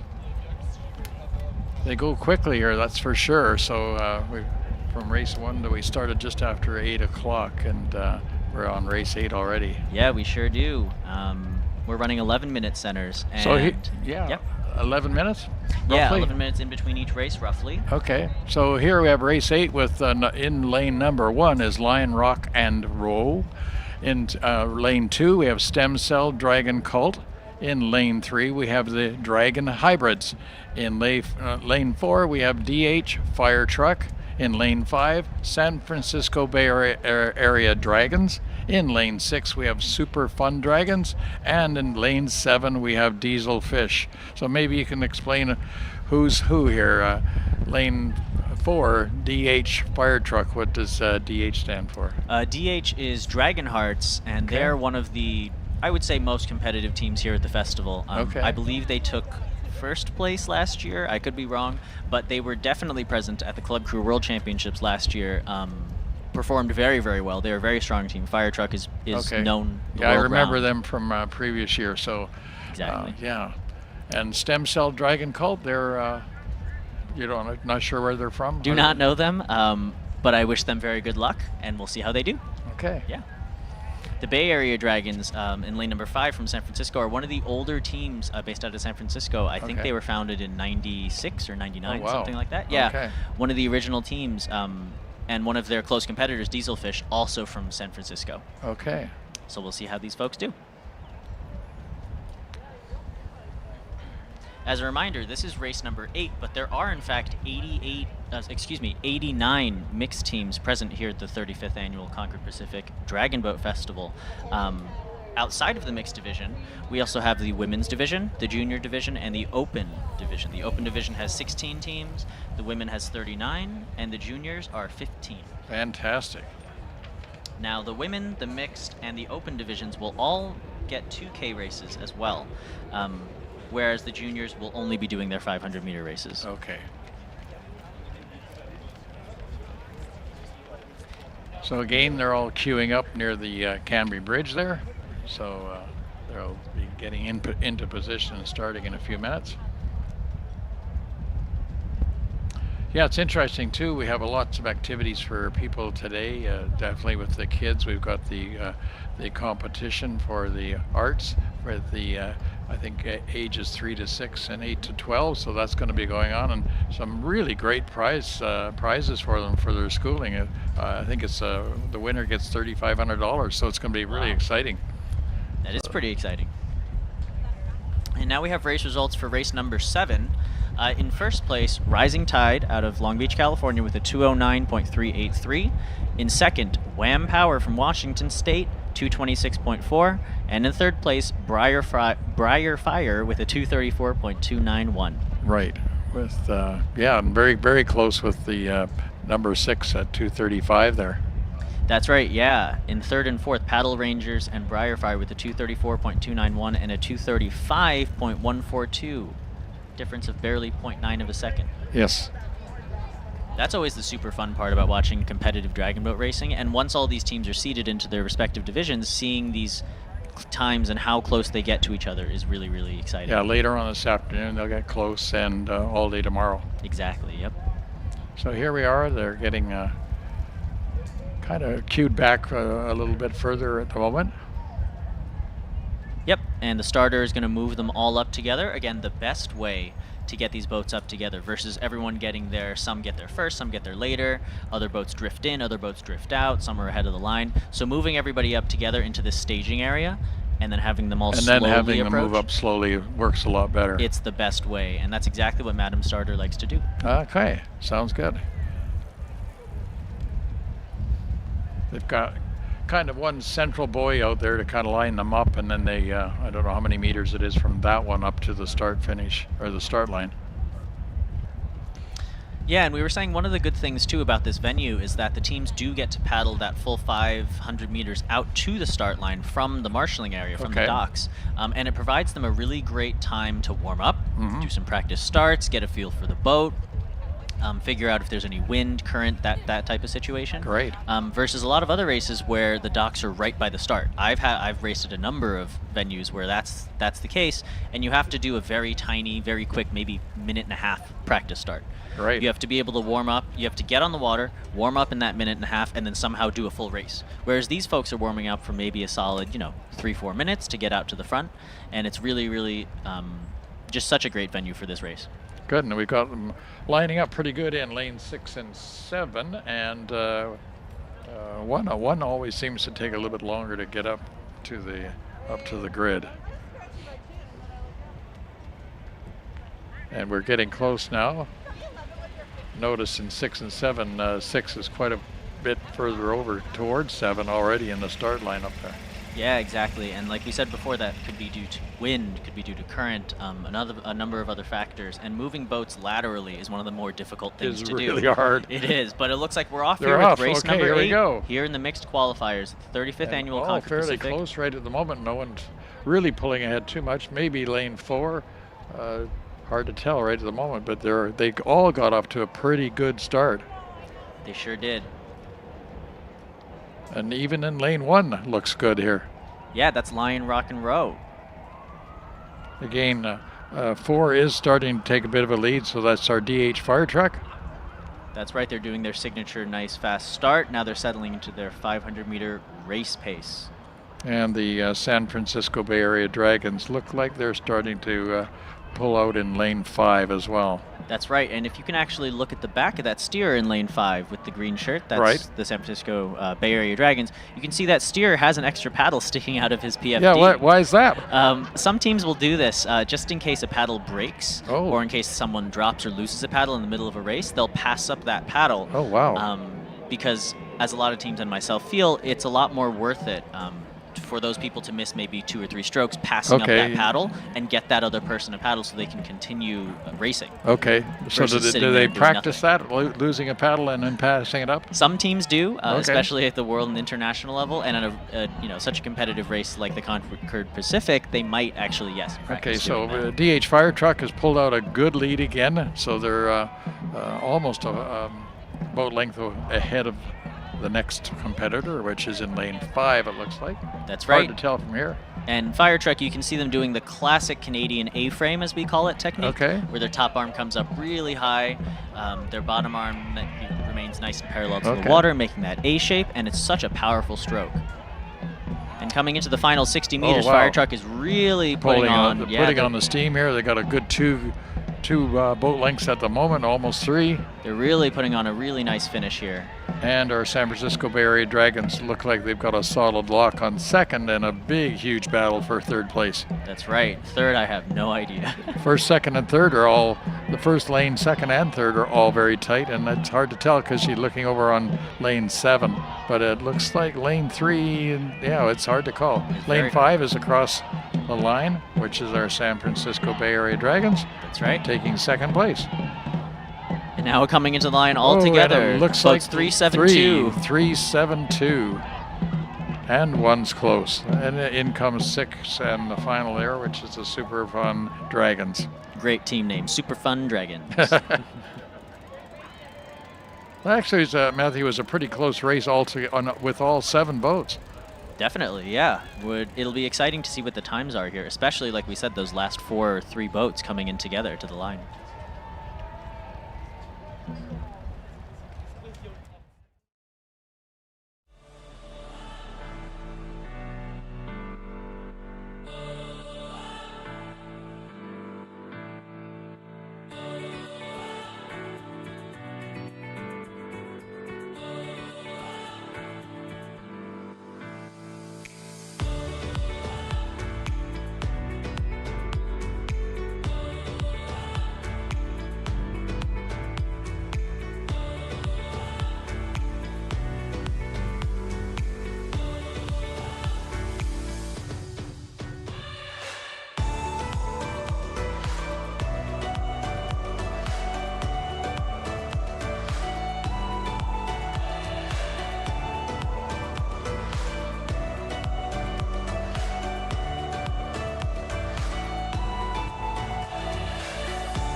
Qualifier scheduled to go off at 9:28.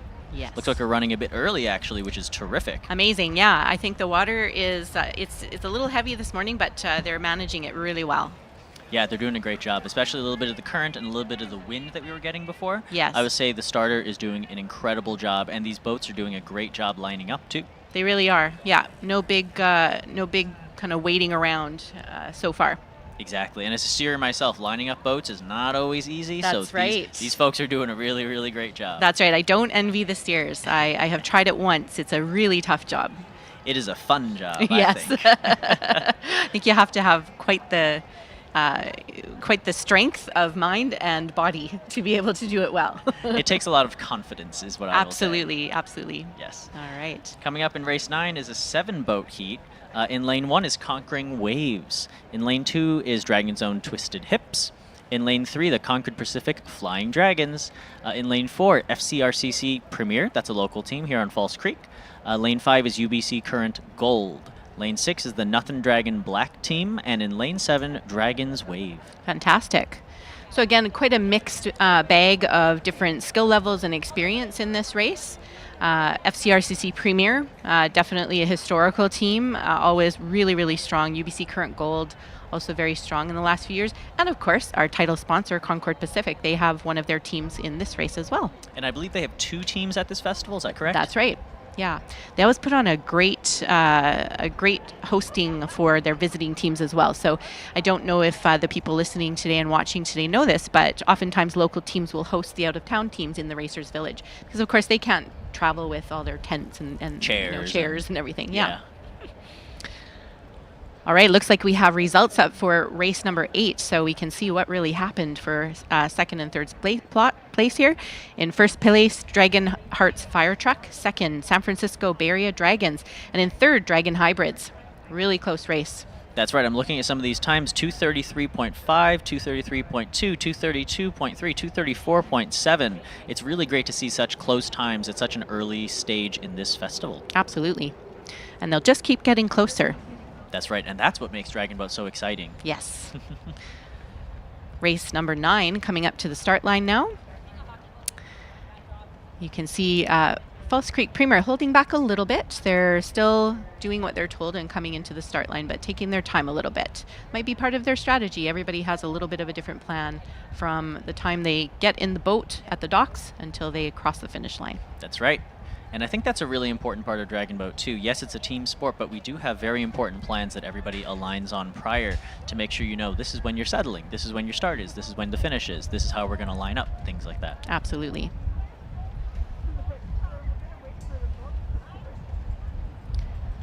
Looks like the wind has died down a little bit out there, but it's still shaking up across the creek. We can see the water here and some of the trees outside. Still a little bit windy. But they're doing a beautiful job of getting settled into the start line. They are indeed. Looks like everybody is pretty much in the center of their lanes there, except for lane number 1. That is Conquering Waves, actually. They're a fantastic team.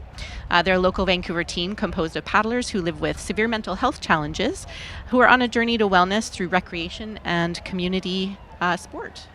And they're off. And out in the lead here, as expected, is FCRCC Premier here in lane 4, followed closely by UBC Current Gold in lane 5. That's right. We expect those 2 teams to be vying for first place in this race. Advancements, of course, at this stage are based solely on your placement within the race. So times don't matter at this point. It's all about placement. So, for example, in this race, first place goes to race number 48, right, later on today. So today there's 2 heats. Tomorrow there's the semis and the final. So every team here will race 4 times through the weekend. That's right. Everything is based on placement here. Exactly. And here on the screen we see lane 4. That's FCRCC Premier looking very strong, followed by UBC Current Gold in 5. We also see Dragon's Wave in 7 and Nothing Dragon Black there in 6. Beautiful. So you can see boat number 4, FCRCC, they are a very classic example of that Western Canadian A-frame style that we've been talking about. That is most likely largely in part to Kamini Jain, who is basically the head of the FCRCC. Yes, an Olympian herself. Competitive paddler. So I think a lot of that comes from her and her style as well, and what she learned as a kayak champion and Olympian as well. My goodness, they have quite the lead here. We're coming up past the 100-meter mark, and FCRCC is definitely going to take first in this race. And you can see, look at that long, strong stroke that they have. That's really right. Deep in the water. With a nice high catch, too, and they get nice and deep, exactly like you just said. That's right. In lane number 5, UBC Current Gold is looking like they're going to come in second by well over a boat length. third. It looks like there's going to be another little battle going on for third place in this race. To me, it looks like lane 7, Dragon's Wave right now, but it looks like lane 3 and 2 could be creeping up too. Absolutely. Even 6 is still in the mix. There's right. number 5 coming across the line. Very nice UBC. And let's see, how is it going to pan out for third place? Looks like 7. there they are. Oh, 3-6-2 maybe? I would say 3-6-2. 3-6-2 it looks Yeah. like, unofficially of course. We have to wait for the official results to come out. That's right, and boat 3 being the Concord Pacific Flying Dragons, of course, the title sponsor of this festival. Well done. And here comes Conquering Waves. Cheer them on, everybody, if you can hear us and you're standing on the shoreline. They're doing a great job. Nice, calm pace. Looks like their timing is doing pretty well. They're focused, and they're in their last 50 meters of the race here. And the other boats are waiting for their friends in Conquering Waves to come across the finish line. That's right, and you can see the steerer too has that oar nice and locked in the water, Beautiful. steering nice and straight. That's right. Caller giving them the final push of instructions as they make their way across the finish line. Here comes the Dragon's Head, and they're going to paddle straight through the finish line. Beautiful job. Really great job by all these crews here in race number 9 here at the 35th Annual Concord Pacific Dragon Boat Festival. On screen we now have a couple boats headed back to the docks where they're going to unload, and we'll load in race number 10.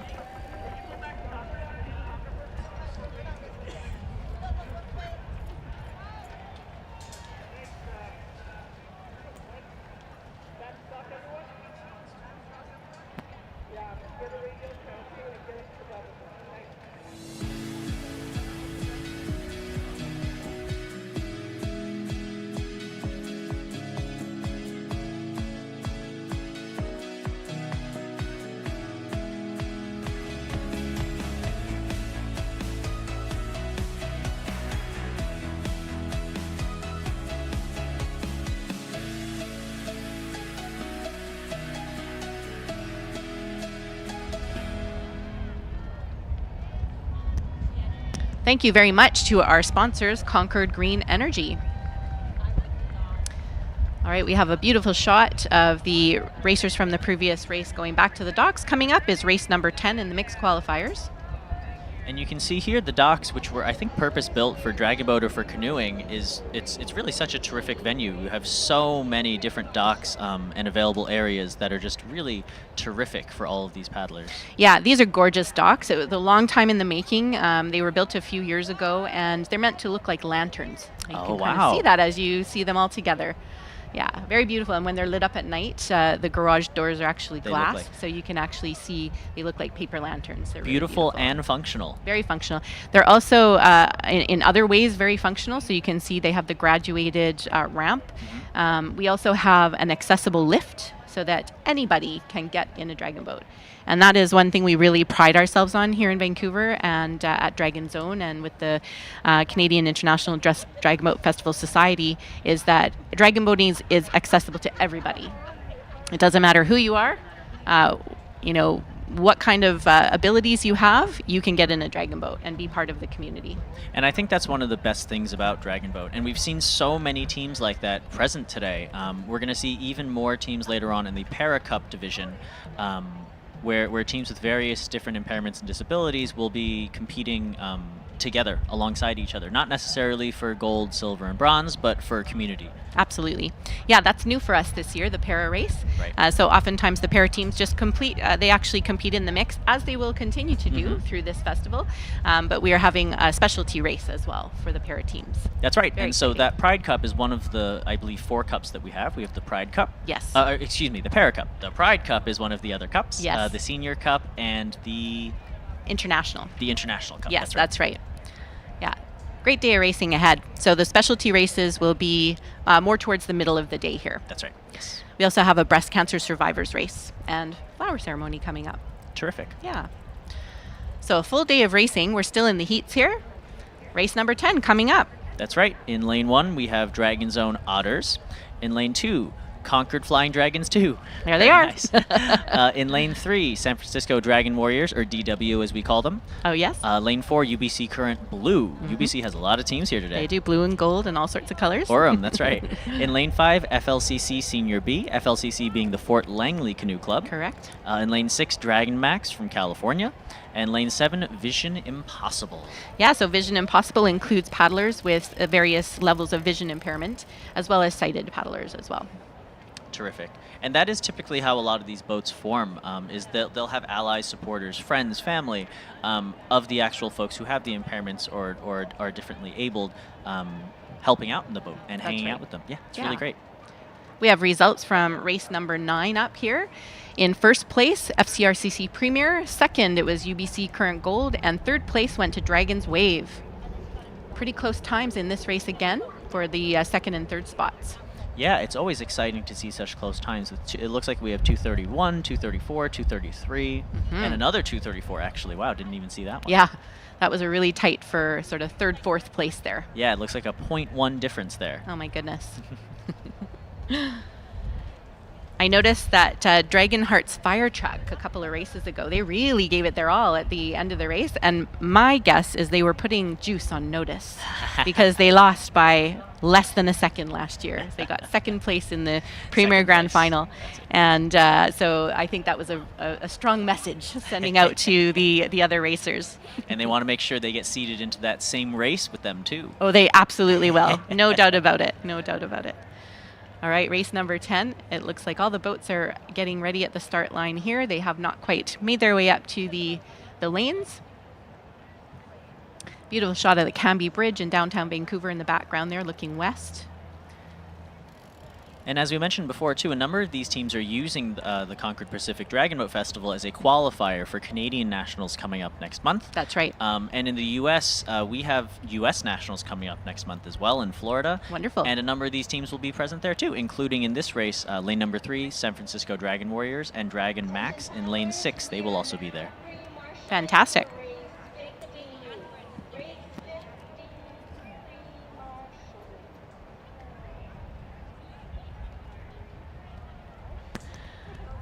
All right, the boats are making their way, approaching the start line between the buoys. And you'll notice that the buoys are different colors, and the markers stay the same colors along the race course so that the steers people know what lane they're supposed to be in. Right, Matthew? Makes my life a lot easier. And especially at such a great race like this, you'll see that the buoys are very, very consistent. So lane 1 will always be, like, for example, orange. Right. Lane 2 will always be yellow, that kind of thing.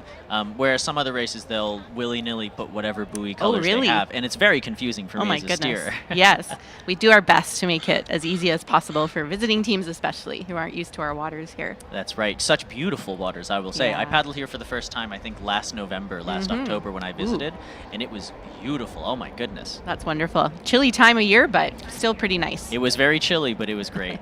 Not as cold as New York, let's say that. That is true. That is true. All right, looks like the teams are holding hard, getting ready to start race number 10. And they're off. Interesting to see if the teams are using different start patterns as well. As we mentioned before, a 6-16, so a total of about 16 strokes, with increasing your rate at every 6th stroke. Does that make sense? That makes sense. Okay. That's typical around here. There are, of course, different ways to execute your start. Yeah, I would say in the U.S., a lot of us tend to do things like a 420 or a 520 or a 315, things like that. Okay, so a long start with the 20. Yeah, or we'll do, like a nice 4 long strokes, maybe progressive to get the boat moving, and then, 20 or 15 upstrokes. Beautiful. Fast okay. strokes, yeah. Right, getting a great head-on shot of a couple of the teams here. And now we have a side shot so that we can see lane number 4, UBC Current Blue. Looks like they're taking the lead at this stage in the game, followed by FLCC Senior B. And you can see the UBC crew looking really calm. They're in their race pace now, just in the middle of the race, sort of the to the first third is the start. The second two, the second third is the race pace, and then they'll go into their big finish. That's right. And like we were saying before, this race pace, the settle in the middle, especially in a 500, is one of the most important parts of this race. Being able to sustain and keep endurance and maybe throw in a power 10 here or there is so important. And you can see UBC Current executing that perfectly. Yes. Beautiful timing. You can see the boat is still surging forward. So if you look at beneath the drummer there, you can see the wave coming up, and that tells you that they're still surging forward.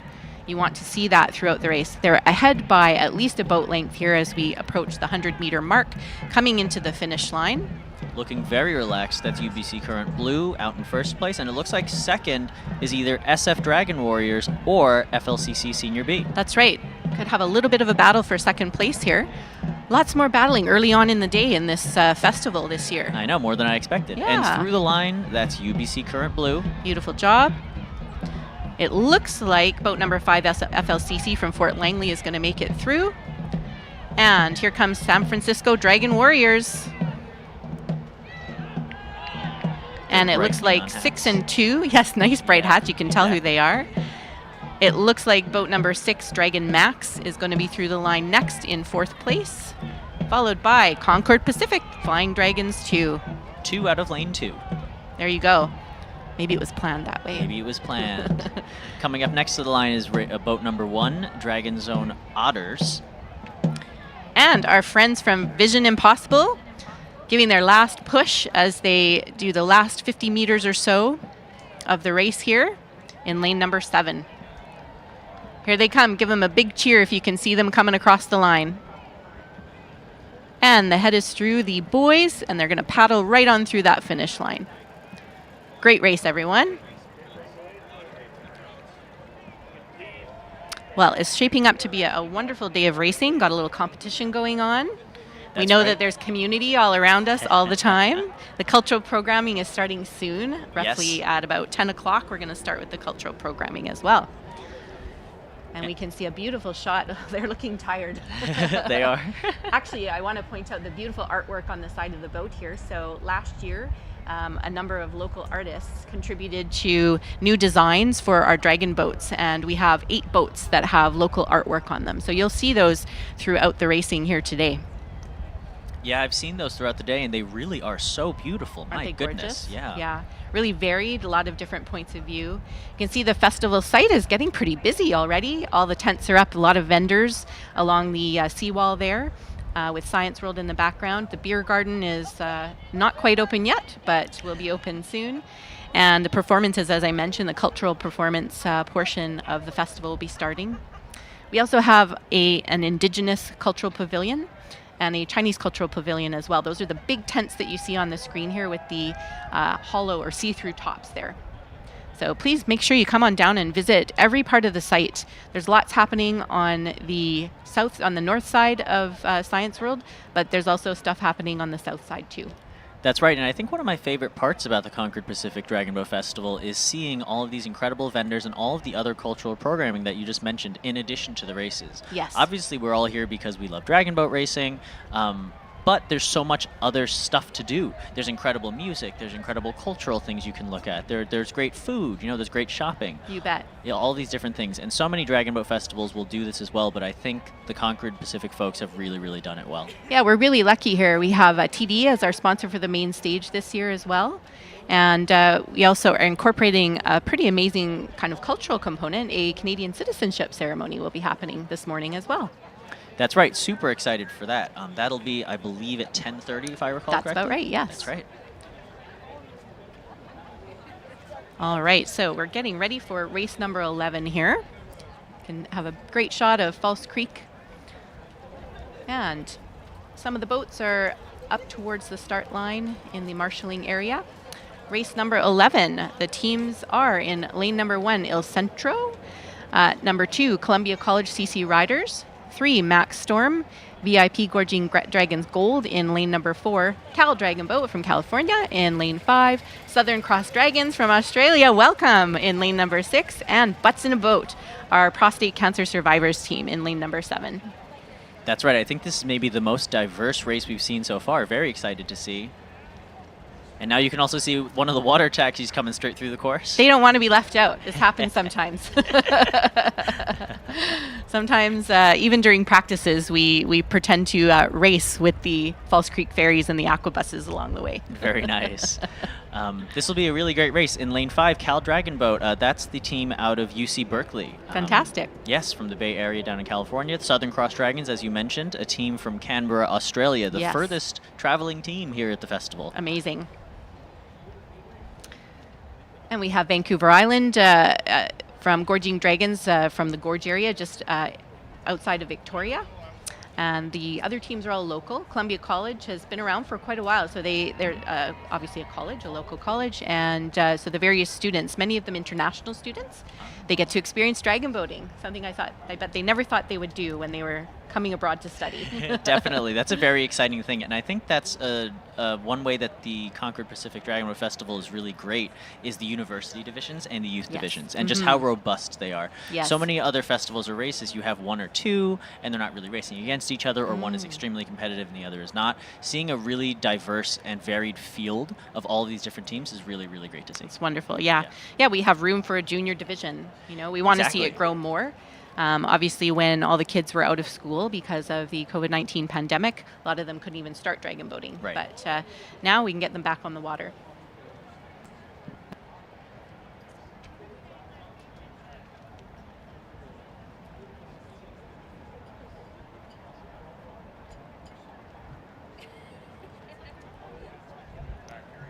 Hey, Grant, good to see you.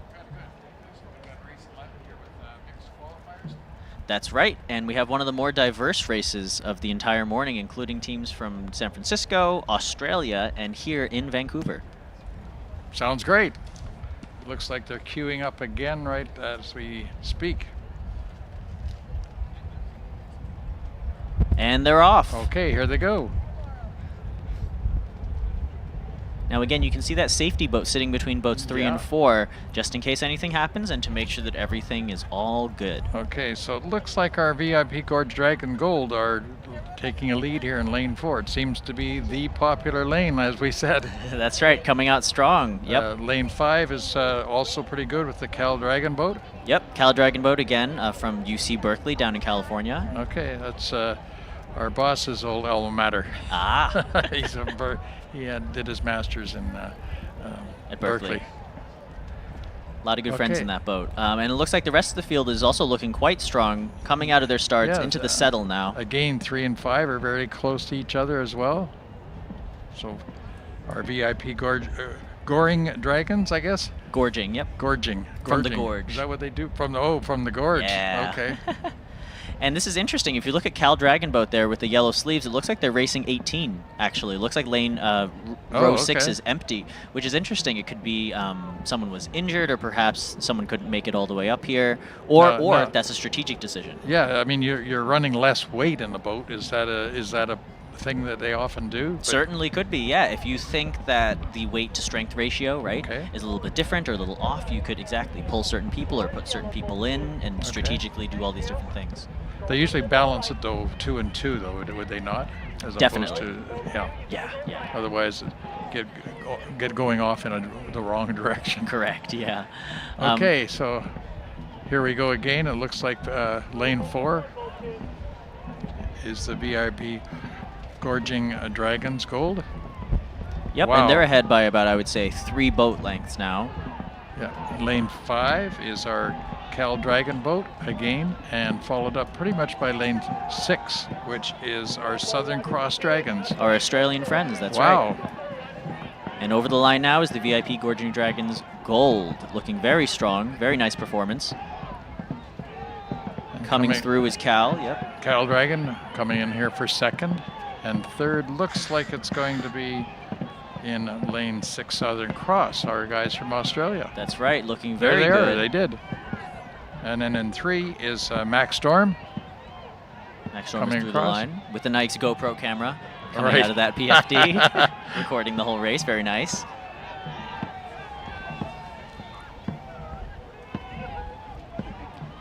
Through And the line then- now is, lane 2, the Columbia College CC Riders, again racing 18 as well. And 7-1. Pretty close there. Hard to call which one on both Il Centro and Butts in a Boat. That's right. Great to see all these very competitive teams here. And now we have a nice close-up shot of the Columbia College CC Riders here in Boat 2. And it looks like they're racing 18 as well. They don't have a row 1. Okay.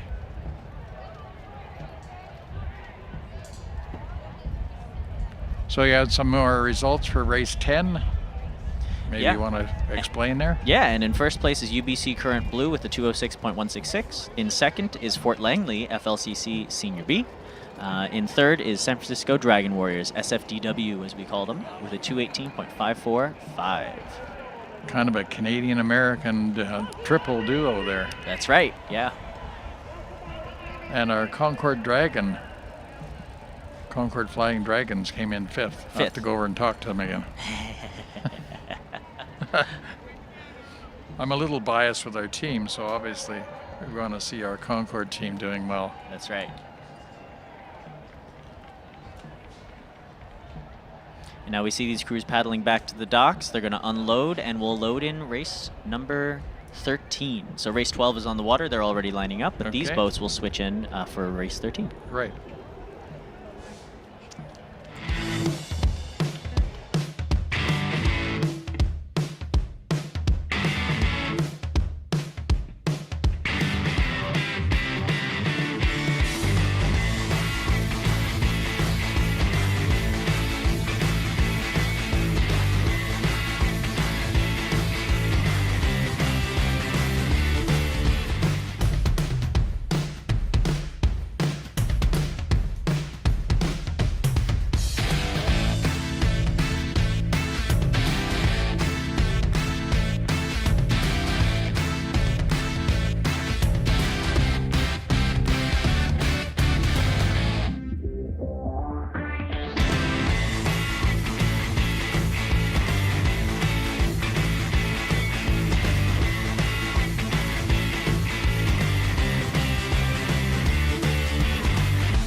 Hey, welcome back, Grant. Yeah, thanks, Lauren. We're here, I guess, lining up race 12. All right. Sounds good. Hopefully, we're going to get up our lineup here. And here we go. Here we go. Sure. In race 12, we have here in lane 1 the Pender Piranhas. In lane 2, the TCC Dragoneers. In lane 3, we got Wham Fire. In 4, we have Juice. In lane 5, DH Swordfish. In lane 6, we got the Paddleholics. In lane 7, I think it's Fort Langley CC of Fort Fusion. And in lane 8, the Conquering Waves 2. Absolutely. So we're looking forward to some more great racing here, Grant. And of course, we always kind of keep our eyes on those middle lanes. It seems that magically those more 3, 4, and 5 seem to be really the key places. Now, got that right. as the day goes on, do they actually get that lane based on their previous times? I know when I race cars, it's like we have qualifying, and as you qualify, you're closer on the grid. Absolutely, you're absolutely right. And of course, how you place here will then place you in the further races, and ultimately, the better your time, of course, that means you're also going to get a better.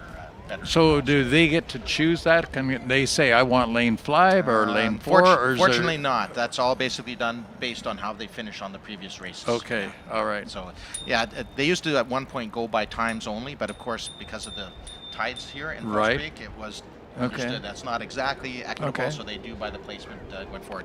And I was going to ask you, how comfortable is the seat in a Porsche when you're racing?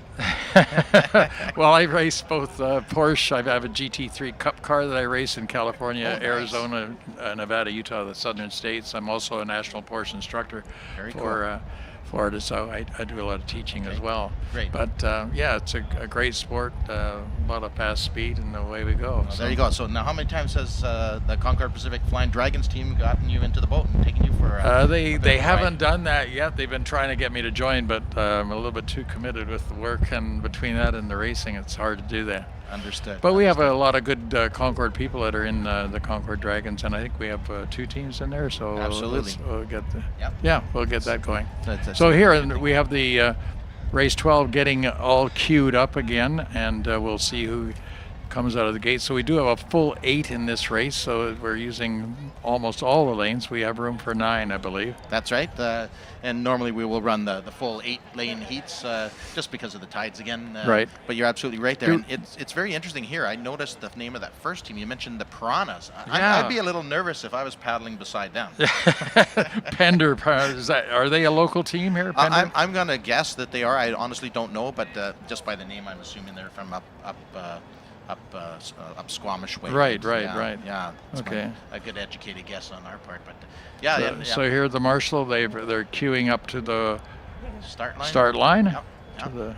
And I think Matt went through that, how it is really important to bring all the teams to all bring up them in at the once. same time, so Yeah. they're not sitting there waiting too long. So yes, folks, we're getting ready for race 12 here, and they're just about in the mark. So away we go here. Gotta love these shots from those drones. Hey, it's just beautiful to look at. Yeah, we've wow, come a teams long are- way in the 22 years I've been with Concord and watching the very first dragon boats. Oh, absolutely. And of course now we've got the faster light boats. Back then they had the all wood ones, but of course Yes. nobody knew what was any different. And well, here we go. So Yeah, we yeah. are off, and again lane 4 seems to be pulling out quickly, Yeah, that's which is the juice. You got it. Yes, you got to keep your eye on them because they have a lot to reprove again this Exactly. This year. There's a lot of tight competition in that competitive division, but so yeah, absolutely. They jumped out after their 6:16. They're not unexpectedly about a boat length right Okay. now as they're moving into it, but And lane 5 looks like it's coming up second, which would be yes, the DH DH Swordfish. You've got it. And it's still very competitive. Maybe the outside lanes might not quite be up to that level yet, but we're going to see a great race here. And just look at the timing. This is a great way to look at juice right now from the aerial Right. shot. There's a little bit of white water, but that's not a negative. That's the white water that's coming off, just digging deep. You can Okay. see the wake here at the bow. Wow. Absolutely tremendous. The rate is not extremely high. Again, the classic A shape. Okay. As they're catching the water, driving those paddles down, they want to bury those blades before they do their rotation back. It's Wow. very classic, and it's a beautiful. You could use this as a training video almost. Exactly. Right now, but there's lots of competition. Yeah, in these this are rate. great Yeah, shots from the drone there. absolutely, and there's good side view of juice. So 5 and 6 are getting pretty close. So that's the paddleholics that are Yeah. pulling up on the DH Yep. Swordfish. They're making it very competitive here, and it might the first place might be a foregone conclusion, but you never know. You give 110% in these races. The whole Yeah. idea is you want to be competitive, not just to win for yourself, but to give the best race possible to your Absolutely. competition. So yeah, looking really good here. I So can't tell Juice has got at least 2, almost 3. I was Yeah. going to say car length, but Yeah. it's a boat length. Yeah, that boat length, pretty darn close though. So about 3 there. Yeah. There they go. Here they're coming up on the finish line. That's right. There, once that last set of boys is basically where a lot of teams will call their finish. Okay. They're not going too crazy, if you excuse the expression. They're just reaching out their lengthening out their stroke through their Okay. finish. They don't need to, so they're just cruising along. But here comes, and who is that going to be? From my angle here, unfortunately, I got my short-term glasses on here, so I can't quite see out that far. But Looks like lane 5. it is lane 5, the DH Swordfish, who you've mentioned a Yeah. couple times already, Grant. So And- looking good. They're going to cross next. It is indeed DH Swordfish. There comes lane 6, the Paddleholics. Okay. And lane 3, the Wham And Fire. about a half a boat behind on the Wham Fire again. Yeah, here comes and lane 2, the which is- TCC Dragoneers. Dragoneers. And lane 7. 7.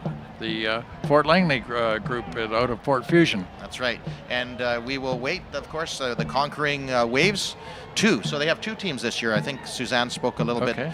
about them earlier, that they are all... There they go, Yep. coming across. looking good. You got to look good when you're on the camera. Absolutely, absolutely. Absolutely is right. Absolutely. No. Well-run race.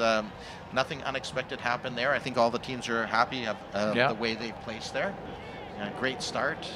Nothing untoward, so that's always great to see. And here they come, the Conquering Waves too. If you're out there and you can hear us, give them a big hand.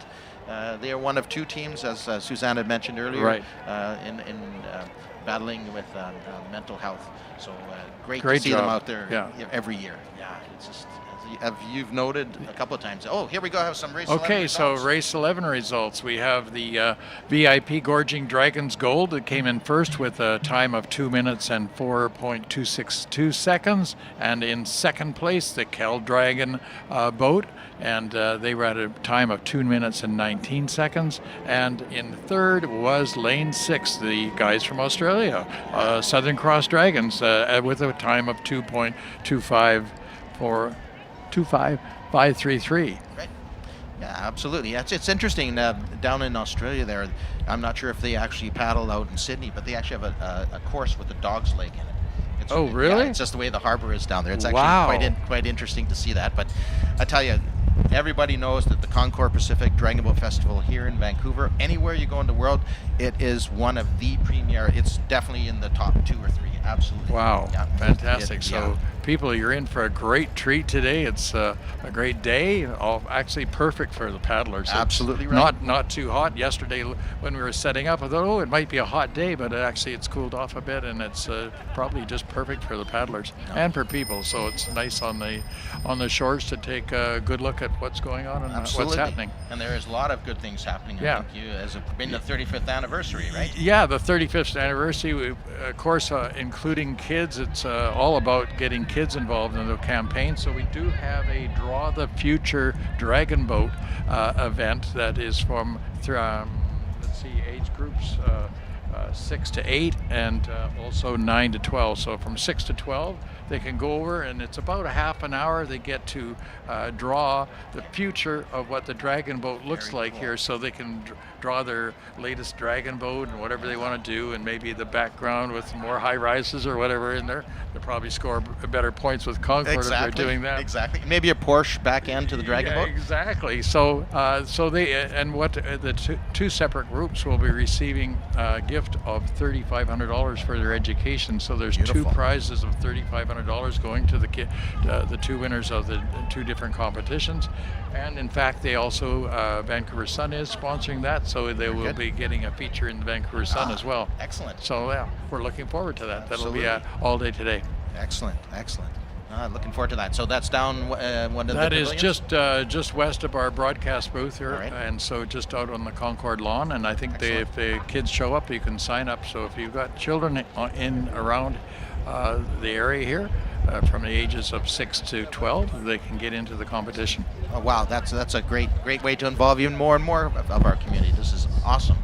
Yes, and don't forget at 1 o'clock we have the cake cutting, and we have, as we announced at the eye dotting ceremony last week, it's cake for 10,000 people. So right. we have 8 dignitaries that are actually getting a fancy knife to cut the first piece and dole that out, and that'll be happening at 1 o'clock today in the community park. Oh, excellent. Yeah, you can't have an anniversary, the 35th anniversary of the Concord Pacific Dragon Boat Yeah. Festival without anniversary cake. Yeah, That's and, a wonderful idea. I believe it's 8 separate cakes, because it'd be hard to actually cook a cake for 10,000 people. But even these cakes are big. So here I think we have race 13. So maybe Lauren, if you want to mention them. Sure, it is the She Believed. And I'm sure there's some emphasis on the uppercase, but we'll get to that after. In lane 2, the Hungry Guppy Warrior. It doesn't say Warriors. That's an interesting name, too. Yeah, okay. The Lincoln High Centurions. I believe that must be one of our high school teams by the looks of it. Right. Dragon Max in lane number 4. And from Edmonton, the Dragon Boat Racing Club up there, the Premier. And lane 6, the Concord Pacific Flying Dragons. There you go. There you go. I love that team. And Galileo, I better be careful. I might go off key Right. here. The Celestial Dragons. And in lane number 8, the IT Glue. Wow. Looking forward to big things here. Lanes 4, 5, and 6. It's going to be quite another interesting race. Hopefully, maybe my Concord Pacific Flying Dragons will come through in lane 6 here. We'll see how it's doing. I think I will cheer for them also. Absolutely. Absolutely.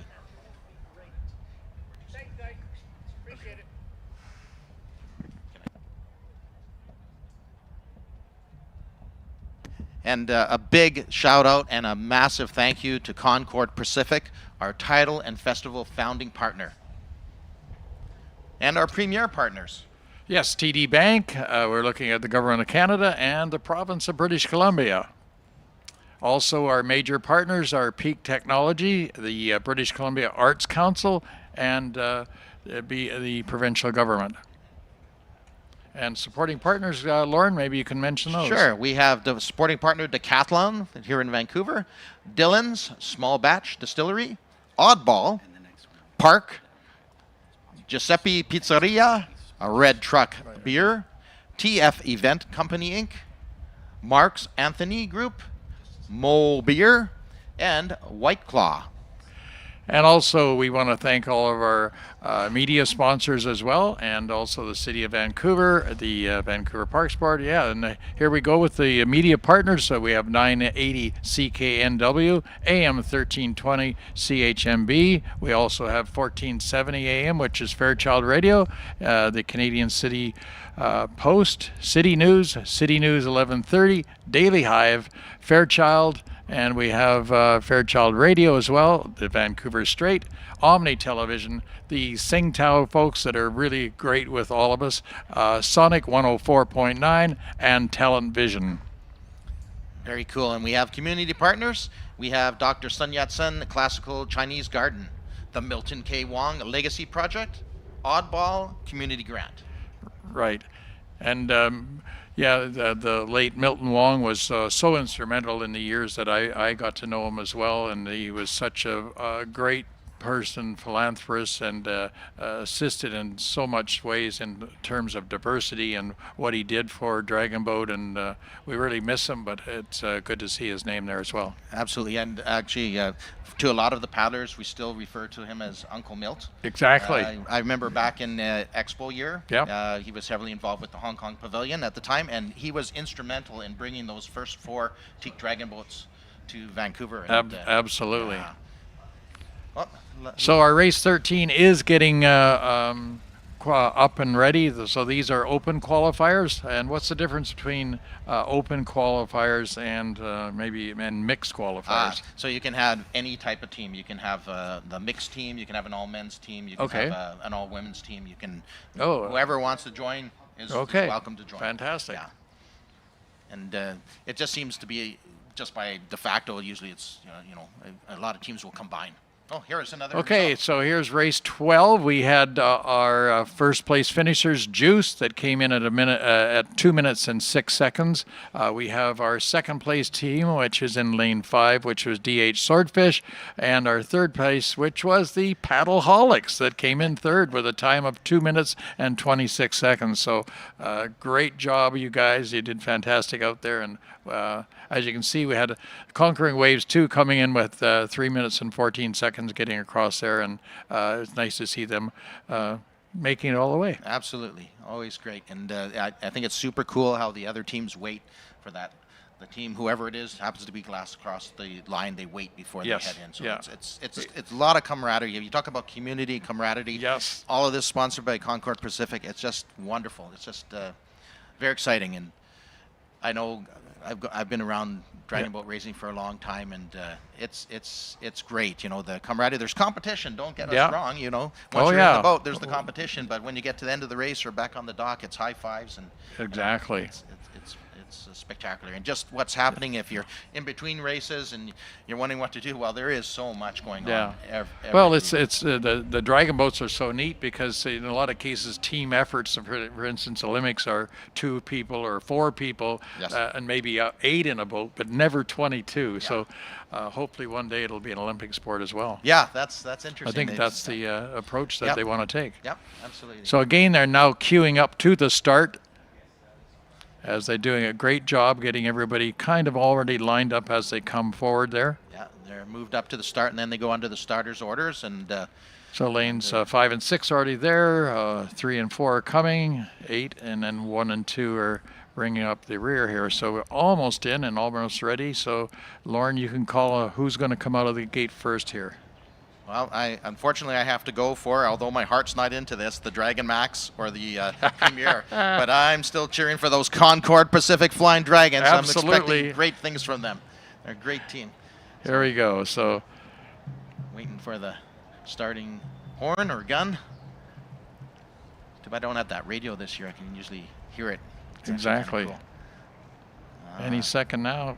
Yeah. And I think Those nerves are all steady in the boat right now, Grant. absolutely. Taking a little longer than normal here. Yeah. Oh, there is a ferry I see in the background on the kind of the north shore of Falls Creek right now. They may be yielding, but I'm Just waiting for waiting it to to go see, by or yeah. not. Let's see. It looks like that's what the call is. So no, they're going. No, that here they way go. anyhow. They Awesome. are off. Okay, beautiful. Here we go. She Believed in 1. Lane 2, the Hungry Guppy Warrior. Lane 3, the Lincoln High Centurions. Lane 4, the Dragon Max. Lane 5 from Edmonton, the Premier. Lane 6, Concord Pacific Flying Dragons. And lane 7, Galileo Celestial Dragons. IT Glue in 8. And what? Whoa! And a very unusual start Yes, here. in lane 7. Yeah, and That's the Galileo. yeah. Galileo. Yeah, the Galileo, absolutely. Very Taking interesting start here. Taking a good lead here. Yeah, and look at lane number 6, Concord Pacific Flying Dragons. They're not out of it. Everybody's in this. There's 5 here. First, second, third, Yep. 5th, and 7th are all very close together. It's hard to call who's out in front actually right now. That's right. Never bet on dragon boating, Grant. That's the There lesson it is. here, right? Yeah. Look at that lane number 1. The She Believed, they're doing awesome. Lane number 3, right now it's hard to tell from our angle. The Lincoln Centurions. And a Hungry Gumpy, maybe they wanted strong here. They're right in there on 2 as well. Yeah. So this is Yeah. amazingly close. Yeah, this is going to be an interesting. Right now, it's kind of hard to tell even from the drone angle, but if we're taking it for what it is right now, Yeah, it does look like an just early lead. Maybe yes. For Edmonton or Premier in lane 5. And here's a great shot of the Galileo. I'll only say it once, Celestial Dragons. And they're keeping their head out. There's always a challenge to keep your head up. And there's lane number 5. And they're coming checking on to see too. where they They're are. getting close Yep. to the Galileo, and It's going to be very competitive this heat, and you can see. Ooh, look at this! coming Look at up- this! Whoa, Oh, look at lane this. 5. Yeah, they're pulling ahead, maybe by one bench or one seat Yeah, in the Dragon Boat. no, now they got about yeah. They're in the finish, the last 100 meters Wow. here, Grant. So let's see who's going to. This is all a mind game now. Who's pulling the finish first? And it does look like it is going to be lane 5, the Premier. And there's a great shape. Again, you can see that classic Yes. A shape. Yep. Great encouragement from the drummer. It looks But, like. oh my gosh, this is going to be great. race And here. lane 3, the Lincoln High Centurions Yeah. They're, are you're across right. second. Third, and then it looks like third lane is 2. oh, that looked like almost a 7. photo fishing between 2 and Oh, 7. holy smokes. There was not much difference. And of course, from our angle here, we can't just go by the boys. We have to wait for that official We'll have to finish. wait for the official, but 2 and 7 look very close. Yeah. 6 is coming Concord across, which is Pacific Concord Flying Pacific Dragons. Flying Dragons, along with the Dragon Max. Absolutely. And again, this just shows you how things can change. And there's one race where lane 4 is second to the last, so it's it can happen in any lane. Yeah, absolutely. So, and again, because it is an interesting, very interesting rate. This first open And we have qualifier. IT Glue coming in the last place here. Whoop, they're going to take on a little water there. Hope they got glue in the Yeah, boat. they need some glue in the boat That's there. right. Absolutely. So that was interesting, that open qualifier. Again, Very tight race. Yeah, exactly. And because of the nature of it being an open qualifier, unless you really know those teams and a little bit of action here on the water here with the tides and everything right now. Yeah, it was. Beautiful race. Yeah, great. It was good. I think that's the second most exciting. Well, I shouldn't say that. I will Closest- qualify. closest race. Yeah, Thank you for that since we've word. had, yeah. Absolutely. And after race number 8, which was extremely tight. And coming up next, we have race 14 again, which is another open qualifier group. And then after that, we have 2 women's qualifiers. So race 15 and 16 are women qualifiers. Yeah, absolutely. And I just noticed that it does note here for our open qualifiers that for the round 1, the lanes are assigned randomly. There you go. Okay. And they're race for time for lane assignment in round 2. Interesting. Okay. All right. So it's a little different format in that open qualifier. Okay. Well, that explains a little bit more. And of what was fastest happening 6 for group race 54. We got a fair ways to go before we get to race 54. there. Oh yeah. Are you going to have the luxury of being able to be with us both days this weekend? Yes, or- yeah, Oh, I'm here. Super cool. That's awesome. Yeah, I missed last year. I was actually racing myself, so in California. So You're going to share the glad to be result, back. Grant? Or you're just I gonna had stop a this? 9th place finish out of 42 Awesome. cars, so that That is wasn't too pretty bad. darn good. Yeah. Very good. So top 10 is pretty good in the States. So racing, can we say racing's in your blood, and therefore it's also in Concord Pacific's blood? Absolutely. Beautiful. Beautiful. There's a good picture of the dock where the boats are kept, and a nice facility that's on the south side of the Pulse Creek shore. Yeah, and that's a spectacular facility, really. If you get Yeah, it to was go really down there. great. We were there last week doing the eye dotting ceremony. Mhm. So waking up the dragons coming down from the mountains to bless the boats and give them their The site, yeah. So Yeah. you can steer a straight course, but yeah, this is the word world class does Yeah. not do justice to Yes. this facility. I mean, Yeah. I've been fortunate to be able to go to various Dragon Boat events around the world. This is premier. I mean, again, thanks to Concord Pacific and all that. Yeah, I think it's almost second to the Hong Kong one. Yeah, when it Yeah. comes to yeah, absolutely. It's Okay, so we have race 14. If you want to call out the qualifiers there, Lauren. Sounds good. So we have in lane 1, Grant, the Oyster Point Dragons. Lane 2, the Pacific Coast Paddlers. In lane 3, the Wham Open. In lane 4, the DH United. In lane 5, the Briar Fire. Gotta love that name. It has a nice ring on the tongue. In lane 6, the Nothin' Dragon Red. And lane 7, the VIP Gorging Dragons Carbon, of course, from Victoria. And the Dragon Zone Premier Open in lane number 8. And just in case some people have joined us late and watching, from the north, which is on our right-hand side when you're looking at the screen, that is a lane number 1. Did I have that right? Yeah, Did I have it lane backwards? 1 Yep. on the north North side. side. On the south side would be lane 9. Exactly. In this case, we have 8. Yeah, exactly. And a great number that is, actually. Yeah. Lane number 8. It's a good Means number. wealth and prosperity. Exactly. So- Exactly. I have 8 on my car. Oh, someone's going to try to get that plate from you for certain. You got it. No, on my race car, number very 8. Cool. Number 8. Ah, well done. Excellent. And I think when you were talking earlier about one of the events, you said there were 8. I'm trying to remember when you're talking about the not for the artwork, but maybe it was the cake. You have 8 Yes. cakes. There you go. So Yes, everything is 8 cakes. So we have 8 dignitaries, including the mayor. So Ken Sim will be joining us, as well as Parks Board people, and Excellent. I think a couple of councillors, and also our CEO, Mr. excellent. Terry Huey. Terry Hugh. Excellent. Yeah. Has he had the opportunity to go in the boats? Do you know? Yeah, he's been in them. there? I think Okay. in earlier years he was there for sure. Okay, excellent. Yeah, because I'm really anxious to hear what you think about the comfort of the seats in the Dragon Boat versus one of your race cars. Well, they're not that comfortable either, so. Fair enough. Fair enough. So again, it is. Okay, so race 14 here is getting queued up. Yep. They're getting close to the race start, so they've got this one right on the heels of the other one. So it's going to be interesting, the starts from these teams then again, because it is open. So, for example, when they have Wham open, they probably Yeah, so in combine other their- words, it could be any lane here that really excels. Exactly. We really don't know because it's so open. And once they get through this race, then they will be timed for the next races, but not for this one. Exactly. Exactly. Yeah, sometimes these boats, in this case, they might get back to the dock. And they're maybe off. They have Lauren, something here they extra, but- go. Oh, So, wow, here they go is right. Lane 8 is taking out Yeah. a lead right off the bat Yeah. there, and that is Dragon Dragon Zone Premier Open. Absolutely. Just Actually, they've similar they've to taken last a race. fairly big Oh, yeah. lead here right now. Absolutely, So they one get- boat length for sure at this and point. lane 7 seems to be looking good as well, Yeah. which is the VIP Gorging Dragons Carbon. So I guess that's Oh yeah, look at them dig. Look at the wake off the Wow. front of the boat, and there's no white water technically being. They're so fresh and clean. They're Yeah. the way they're driving down and pulling back. So interesting. They look like they have something they want to prove. I'm surprised with the amount of effort that it takes on your shoulders and your back. That Mm-hmm. apparently is. I thought it'd be more on the wrist, but that's not. It's more in your back Absolutely, and shoulders. for sure on the West Coast style here, and even the East. A lot of it's the reach with the rotation. Right. You're absolutely So- right. Wow, what a So lead! Dragon Zone Premier has taken out a Massive huge lead. lead. Yeah, massive lead. So they're almost three boat lengths ahead here. Yeah. And the VIP Gorging Dragons Carbon And from Victorian 7, they're kind of holding second, but it yeah, looks and like lane DH 4. United there is very close in. So there's a real race here for second place. These Dragons are getting a workout on these boats, I'll tell you.